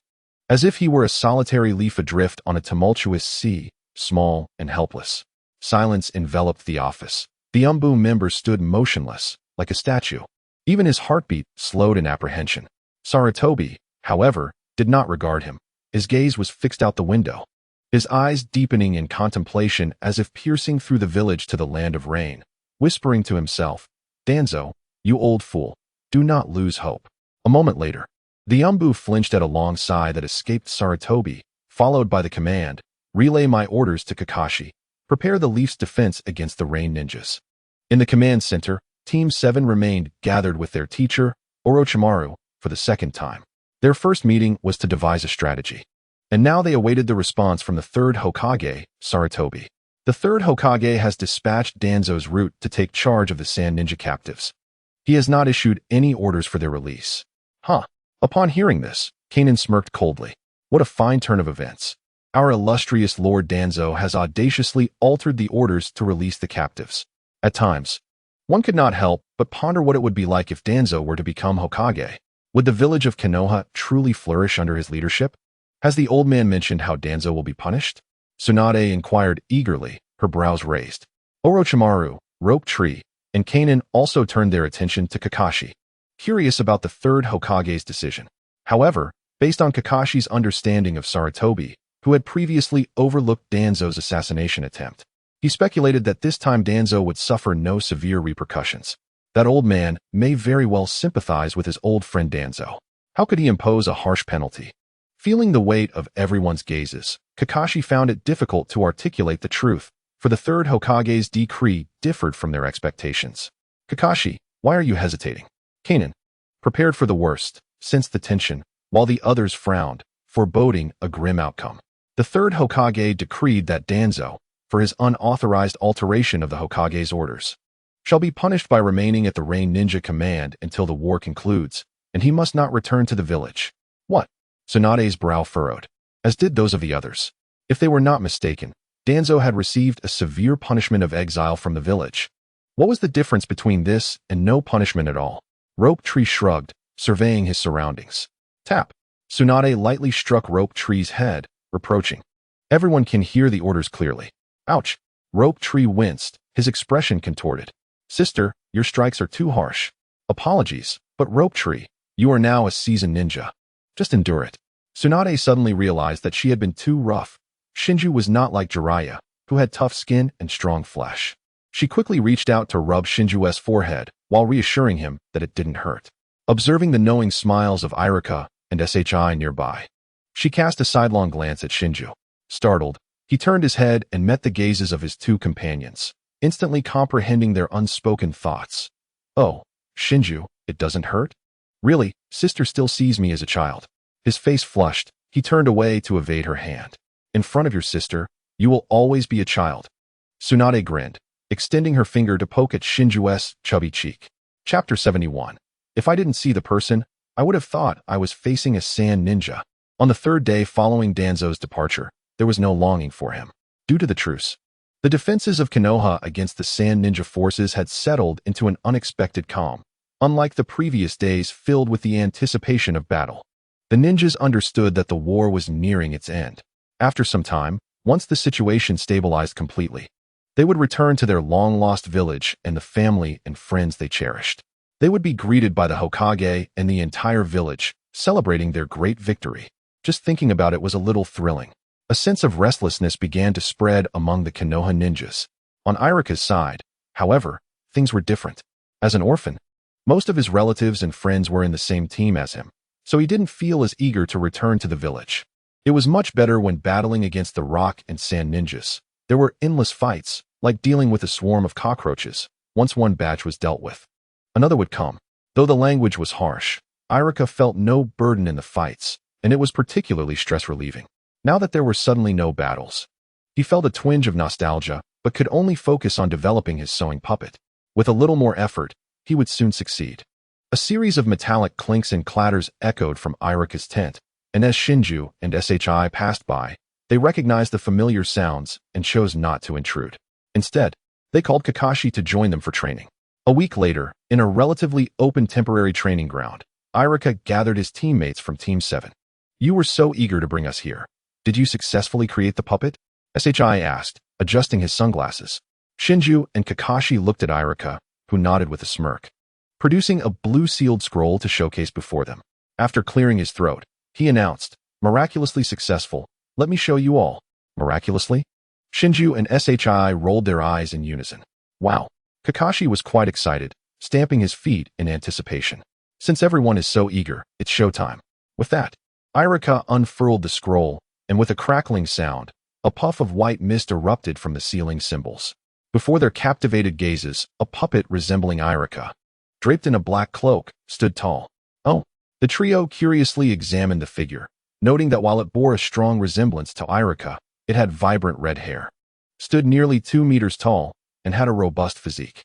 "Does it have any special abilities?" Shinju asked, prodding the puppet with curiosity. "Of course," Irika replied, a smile tugging at his lips as he extended his fingers, chakra threads instantly connecting to the puppet. "Activate transformation." With that, the puppet shed its black cloak, swiftly transitioning to a quadrupedal stance, and 2 pairs of wings sprouted from its back. Whoa! Irika leaped onto the puppet's back, and suddenly flames erupted from its legs, propelling them into the air.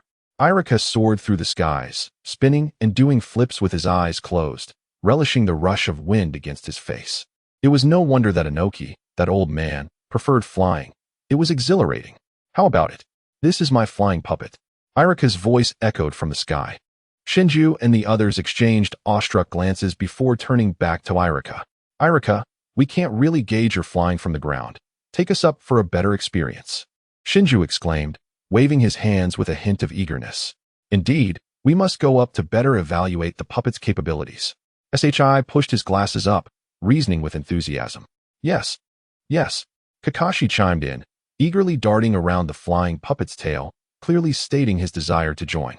But flying consumes a significant amount of my chakra. And when that happens, I get exceedingly hungry. What do you think we should do?" Irika teased, his grin widening as he listened to their responses.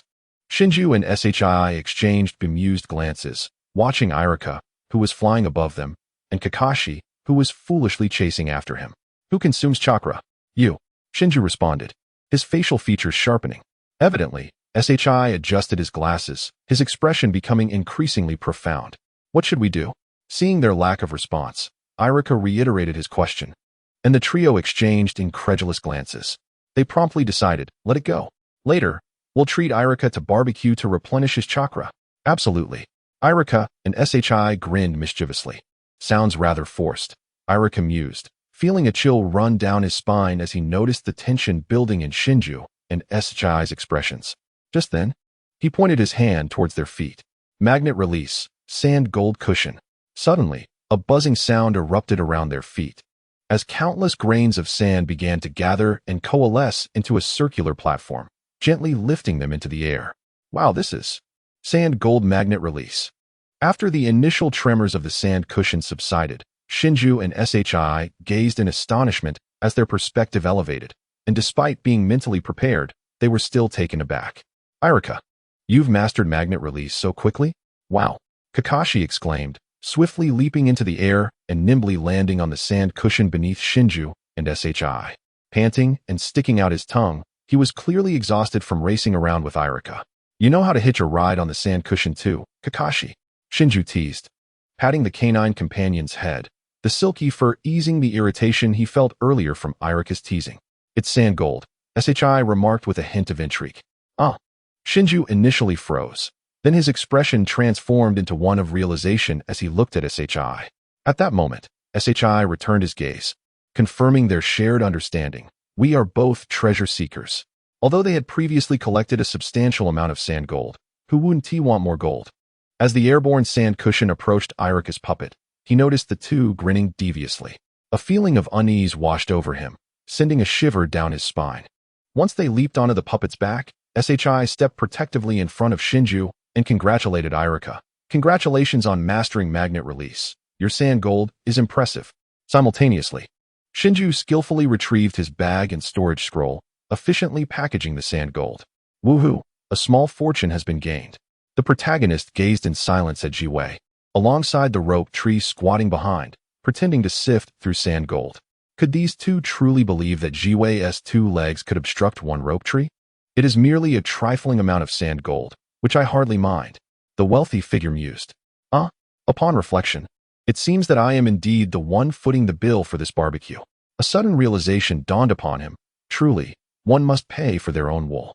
In the distance, Orochimaru and Tsunade looked up at the seventh squad soaring through the skies on their puppets.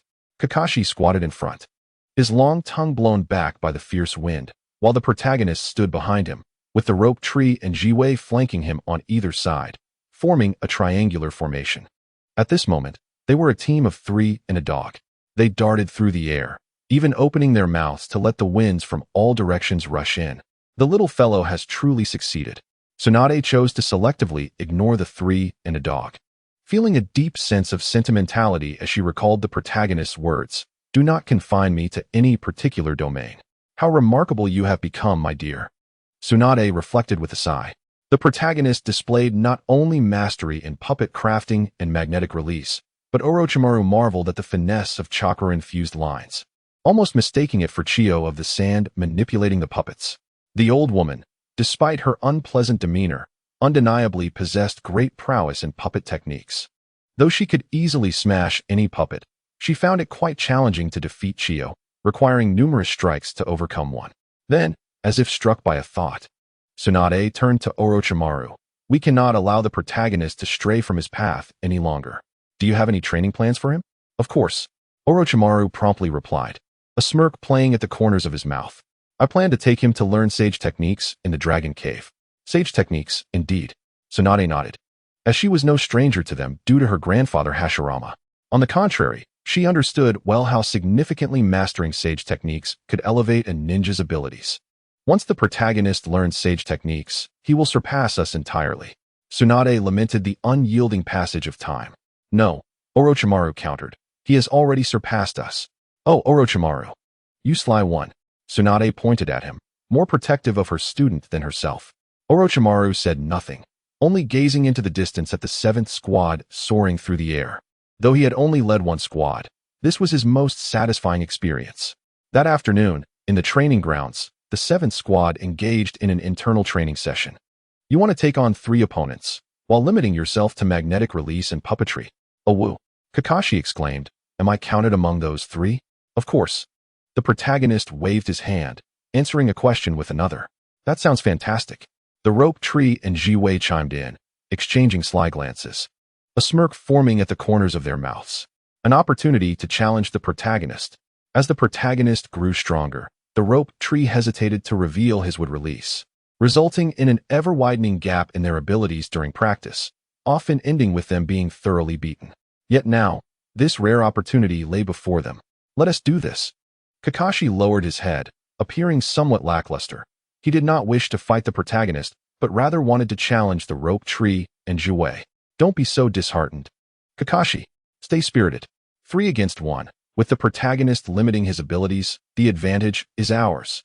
Encouraged the rope, tree, and Jiwei, unaware of Kakashi's true thoughts. Relax, Kakashi. It's merely a simple training exercise, the protagonist comforted, seeing Kakashi's downcast expression. Oh woo. Kakashi instantly perked up, rejuvenated at once. The rope tree and Jiwei suddenly felt that their earlier encouragement had been in vain. The protagonist slightly bent his legs before leaping back, executing a series of acrobatic flips. Creating distance. The two sides locked eyes. The rope tree, Jiwei, and Kakashi focused intently, leaning forward, lowering their center of gravity, ready for action. Noticing this, the protagonist slowly raised his hands and declared, "Let the battle commence." As the words fell, Kakashi turned his head, biting down on the sword hilt, activating his lightning release while drawing his sword, which transformed into a bolt of blue lightning shooting towards the protagonist. The rope tree followed suit, stepping forward, the ground cracking as he launched himself like a flying arrow towards the protagonist. Jiwei, with a swarm of insects emerging from his cheeks, waved his arms forward, releasing a torrent of dark swarming insects, rushing towards the protagonist like a black tide. In the protagonist's eyes, activated by his goggles, two figures rushed towards him from either side, alongside the oncoming swarm of insects from above. Here they come. The protagonist swiftly unfurled a scroll, unleashing a thick cloud of white smoke, revealing a 2-meter-tall puppet cloaked in black with red hair, standing protectively in front of him. Chakra threads instantly connected to the puppet, and its hands extended, wielding two gleaming chain blades that dangled to the ground. With a swift motion, the chain blades whirled into a protective circle before hurtling towards Kakashi and the rope tree. The rope tree, dashing forward, focused intently, retrieving 6 black shurikens and flinging them towards the black-robed puppet. The protagonist deftly maneuvered the chain saws, blocking the incoming shurikens with a series of clangs. With renewed vigor, he charged towards Kakashi. Kakashi stood firm, his lightning sword clashing against the rapidly spinning chain blades, creating a dazzling shower of sparks. Following this, the rope tree leaped high, forming hand seals, inhaling deeply before unleashing a torrent of water that soared over Kakashi's head, aiming directly at the puppet's face. The protagonist swiftly pulled his fingers, revealing a circular opening in the puppet's jaw, which then shot forth a similar torrent of water to collide with the incoming stream. The two torrents collided, splattering water droplets in all directions.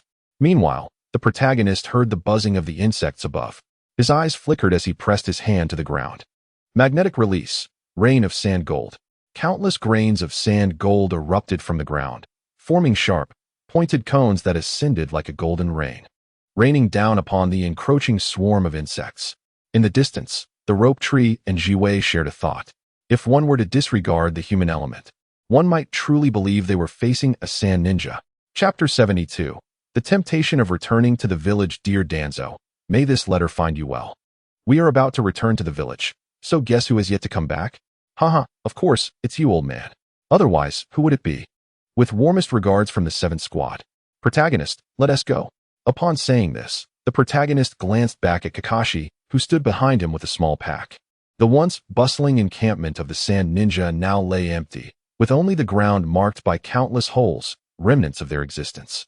A familiar cool breeze caressed his face as Banran exhaled a sigh of resignation, lifting his gaze to the overcast sky, inwardly lamenting the weather he so despised. Without much hesitation, he turned and headed towards the waiting group by the rope tree, with Kakashi stepping closely beside him. After a 3-month wait, they were finally returning to the village. In the land of fire, beneath the twilight glow of the setting sun, Konoha was adorned with vibrant decorations. Countless villagers, accompanied by their mischievous children or more understanding youngsters, dashed through the bustling streets. The air was filled with lively chatter, creating a delightful atmosphere. When will the procession arrive? I don't know. It should be soon.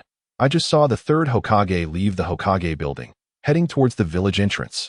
Is that so? Then let's hurry and join the excitement. The majority of people were driven by a herd mentality, seeing others moving towards the village entrance. Even those unaware of the happenings instinctively followed suit. A sea of dark heads surged forward, resembling a colossal black serpent twisting through the streets, slowly advancing towards the gates. An ever-growing crowd gathered at the entrance, where numerous ninjas had already assembled, including members from prominent clans like the Uchiha, Hyuga, and Inazuka. alongside many civilian ninjas. The Uchiha clan's presence was primarily to maintain order and prevent chaos from the throng of villagers.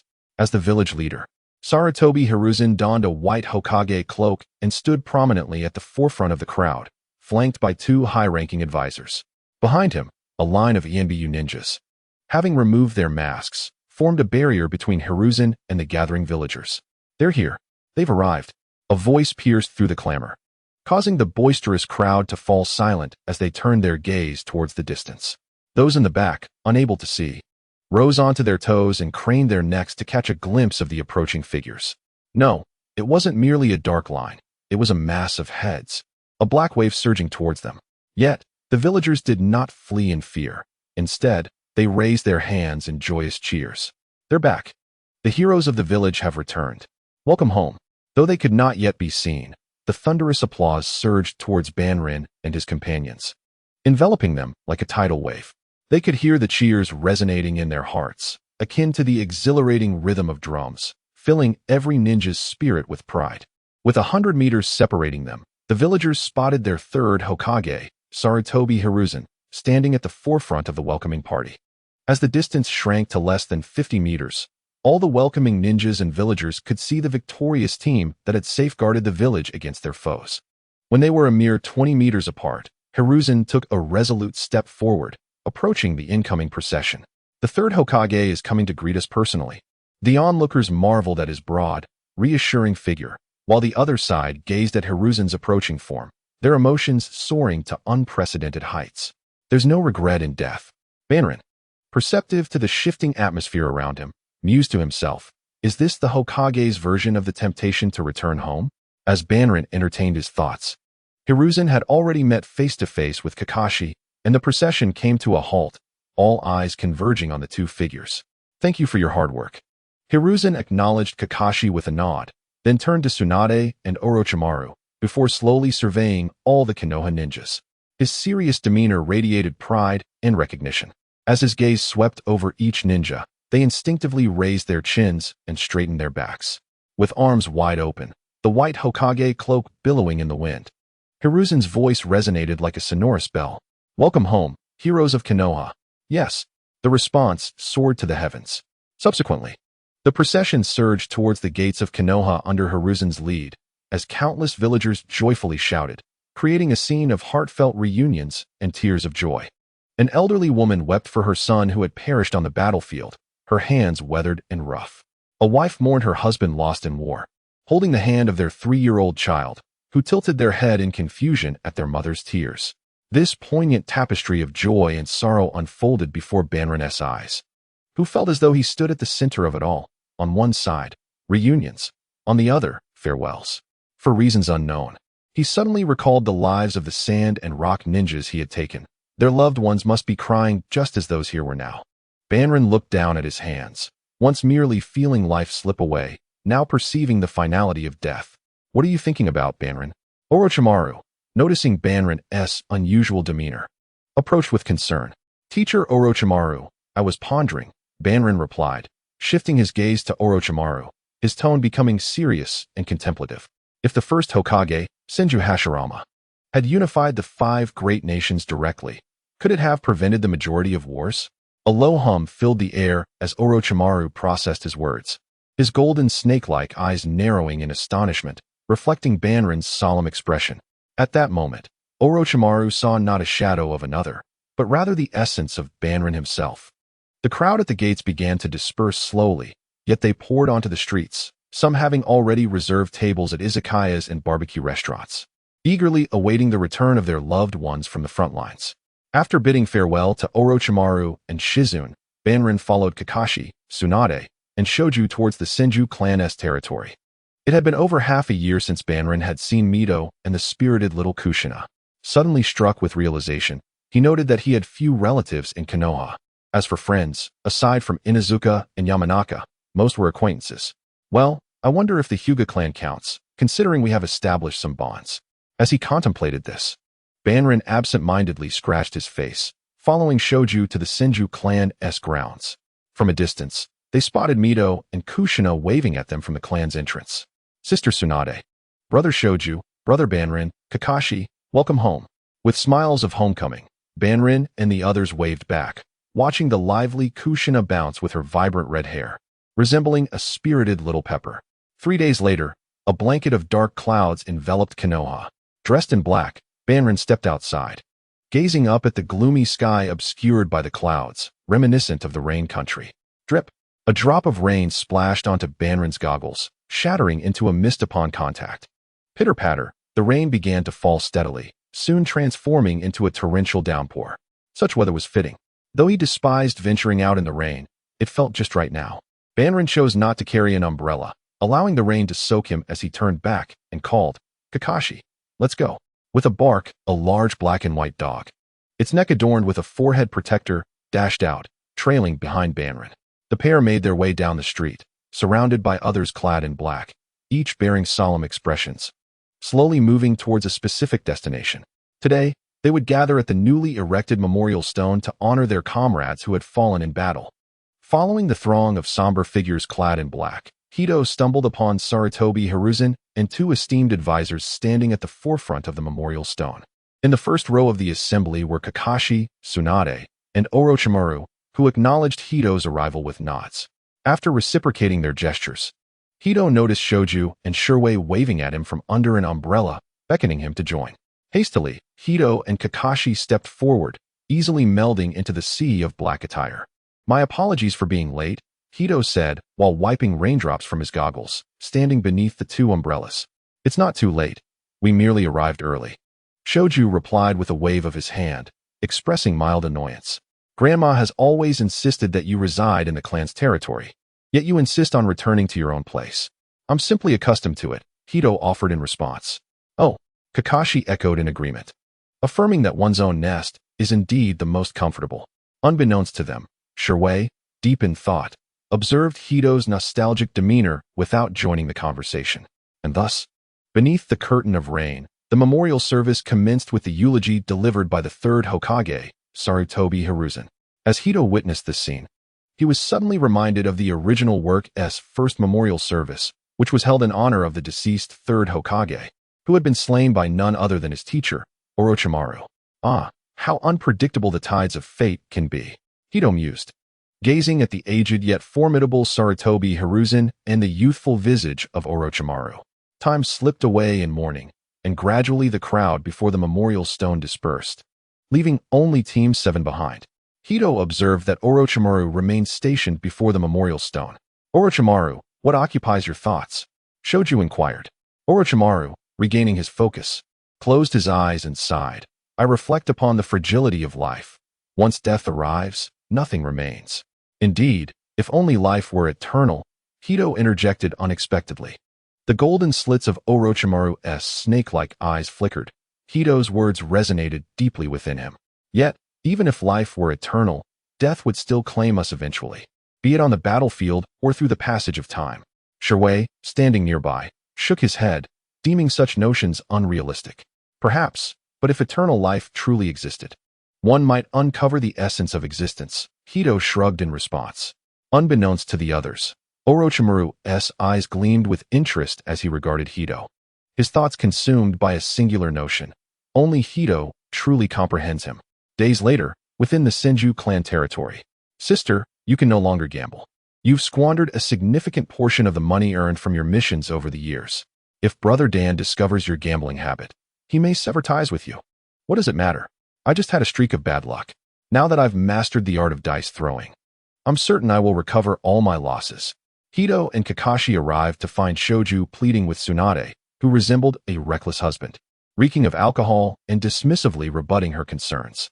With one hand clutching a wine glass and the other raising a dice cup high, she shook it with abandon. At that moment, the squabbling siblings noticed Hito and Kakashi at the entrance. "Why, if it isn't Hito and Kakashi," Tsunade greeted, her cheeks flushed with intoxication. "Perhaps I've arrived at an inopportune moment," Hito remarked, preparing to turn away with Kakashi. "No, Hito, your timing is impeccable," Shoju exclaimed, blocking Hito's path. "Quickly, persuade my sister. She has already lost half of her fortune in just a few days." "Half of Tsunade's fortune?" Hito halted, unable to restrain himself from glancing back, witnessing Tsunade downing another gulp of liquor while muttering, What half of my fortune? It's merely temporarily placed at the casino. Today, I shall reclaim my losses, principal, and interest. Ah, already exuding the aura of a future cash cow. I see. Hito couldn't help but exclaim, shaking his head in disbelief. Humph, what expression is that, Hito? Are you looking down upon my gambling skills? Tsunade, misinterpreting Hito's demeanor, raised an eyebrow and demanded an explanation. Sister, your gambling prowess isn't a matter of respect, Hito thought to himself, stifling a laugh. That concept of gambling, where one risks life and death, instills fear in anyone who participates. After all, with each victory, one must randomly sacrifice a loved one. Isn't that absurd? Yet, since he was present, he figured it might be worthwhile to witness the so-called future cash cow. Rest assured, I would never underestimate your gambling skills, Tsunade. In fact, I have long admired them and wish to observe them firsthand, Hito declared. Hito, you're supposed to be persuading my sister, not flattering her. Shoju exclaimed, taken aback. And wait, you truly wish to witness my sister's gambling skills? Good. Hito, you have a discerning eye, Tsunade exclaimed, slamming the table with enthusiasm. However, she continued, her expression shifting to one of mischief, to showcase your gambling skills, we must wager something. She had fixed her gaze upon Hito's mission rewards. Despite the fact that he undertook fewer missions than she did, his higher rank ensured that he received substantial compensation from the village. Money is not an issue, Hito declared grandly. Have you forgotten that I can manipulate magnetism? I can amass as much gold as I desire. Chapter 73, The Dimensional Strike of Byakugan and the Tumultuous Gold Prices. Oh yes, I almost forgot about that. Tsunade's eyes sparkled upon hearing this. At that moment, Hito was no longer merely Hito. He was equated with a dazzling mountain of gold. Shoju, who uniquely understood Hito, began to sense the underlying trap. I knew Hito wouldn't exhibit a lack of discernment. He is setting a trap for his sister, Shoju thought, secretly giving Hito a thumbs up. The first commendation of the day. Now, let us see how Hito will dissuade his sister from gambling. Thud. Tsunade set the dice cup down, raising an eyebrow as she looked at Hito. Let me first introduce you to a few simple games. Great. It just so happens I've never understood gambling. So I'm eager to learn, Hito replied, nodding with the demeanor of a humble novice. A novice? Tsunade could no longer contain her amusement at the thought of defeating someone she deemed inexperienced. Well then, little brother, let me explain this dice cup to you. After a brief explanation, Hito grasped some of the rules and gameplay. Since you now understand the basics, let us start with the simplest game, guessing high or low. What do you say? Eager to begin, Tsunade proposed a trial run. I'm all in, Hito affirmed, then turned to Tsunade, extending his hand. But could you lend me some funds? I came in a hurry and didn't bring any money. Shoju watched this unfold with excitement. Realizing Hito was attempting to outsmart his sister, yet a doubt soon arose in his mind. How could Hito, having never engaged in gambling before, possibly win against her? Tsunade frowned slightly but quickly remembered that with Hito's magnetic abilities as collateral, his financial credibility was assured. Resigned, she asked, all right then, how much do you need? 10 ryo should suffice. Hito answered without hesitation, borrowing exactly 10 ryo. Tsunade paused. 10 ryo? That is hardly enough for a proper game. Tsunade's mouth hung open, her expression frozen in disbelief as she gazed at the table before Hito. Before him lay a mountain of verdant bills. With just 10 ryo, he had managed to win nearly 10 million. That was her money, the very funds she had intended to use to reclaim her losses. And just like that, it was all gone. It is truly unfortunate. It appears that Tsunade is out of money. After speaking, Naruto rose. With the assistance of Shikamaru and Kakashi, and deftly stored all the money into his scroll. Watching her funds gradually vanish into the scroll, Tsunade's eyes turned crimson, her round pupils wide with despair. You little brat, I am your elder sister. Can't you at least let me win once? A single tear of sorrow glistened in her eyes, making her look both pitiable and helpless. Suddenly, Naruto, as if struck by a realization, approached Tsunade directly. Hey, I may be your younger brother, but I do have a conscience. Tsunade felt a surge of emotion as she watched him approach. Naruto stood before her, and in response to her expectant gaze, he slowly extended a 10-tael coin, saying, Thank you for lending me the 10 taels, Tsunade. I'm returning it now. In that moment, it felt as though a lightning bolt had struck her heart, and her expression froze. You little brat, you want to play with my heart? Tsunade's emotions erupted, her face flushing with indignation. Swiftly, she snatched the coin back and slammed it onto the table, crossing her arms defiantly. Let us have another round. I'll wager this 10 taels against your 1,000,000 taels. Shikamaru, Kakashi, and Naruto exchanged incredulous glances, their expressions questioning her audacity. However, Tsunade's bravado faltered slightly as she added, when we gamble, it's not about what you want, it's about what I possess. After waiting for this moment for so long, Naruto eagerly proposed a new wager. If you win, I'll return the 1,000,000 taels and add 1,000 pounds of sand gold. Absolutely. Without a moment's hesitation, Tsunade agreed, her eyes sparkling with the thrill of potential victory. Her mind was consumed with thoughts of recouping her losses. However, she knew that if she lost, she would have to win against either Naruto or his appointed representatives before she could enter a casino again. That is no problem, Tsunade declared, undeterred by the odds. Let us start with a game of high or low. Eagerly, she grabbed the dice cup, shaking it vigorously before slamming it onto the table. You guess first. Naruto, maintaining a stoic expression, murmured an affirmation before the Byakugan activated, revealing the dice within the cup. Open. With the Byakugan's insight, the dice were laid bare, their numbers visible to him alone. I choose high, he declared, a smirk playing on his lips. Without hesitation, Tsunade countered, then I choose low. After exhaling deeply, she lifted the cup to reveal 3 dice showing 5, 6, and 7, totaling 18. Greater than 11 is high. The victor is Naruto. As expected, Tsunade had lost again. And Shikamaru shook his head in resignation. Kakashi mirrored the gesture, both of them unsurprised by the outcome. Naruto noticed the veins on Tsunade's forehead throbbing, and instinctively took a step back behind Kakashi and Shikamaru. Just then, Tsunade's voice echoed ominously, "Sister."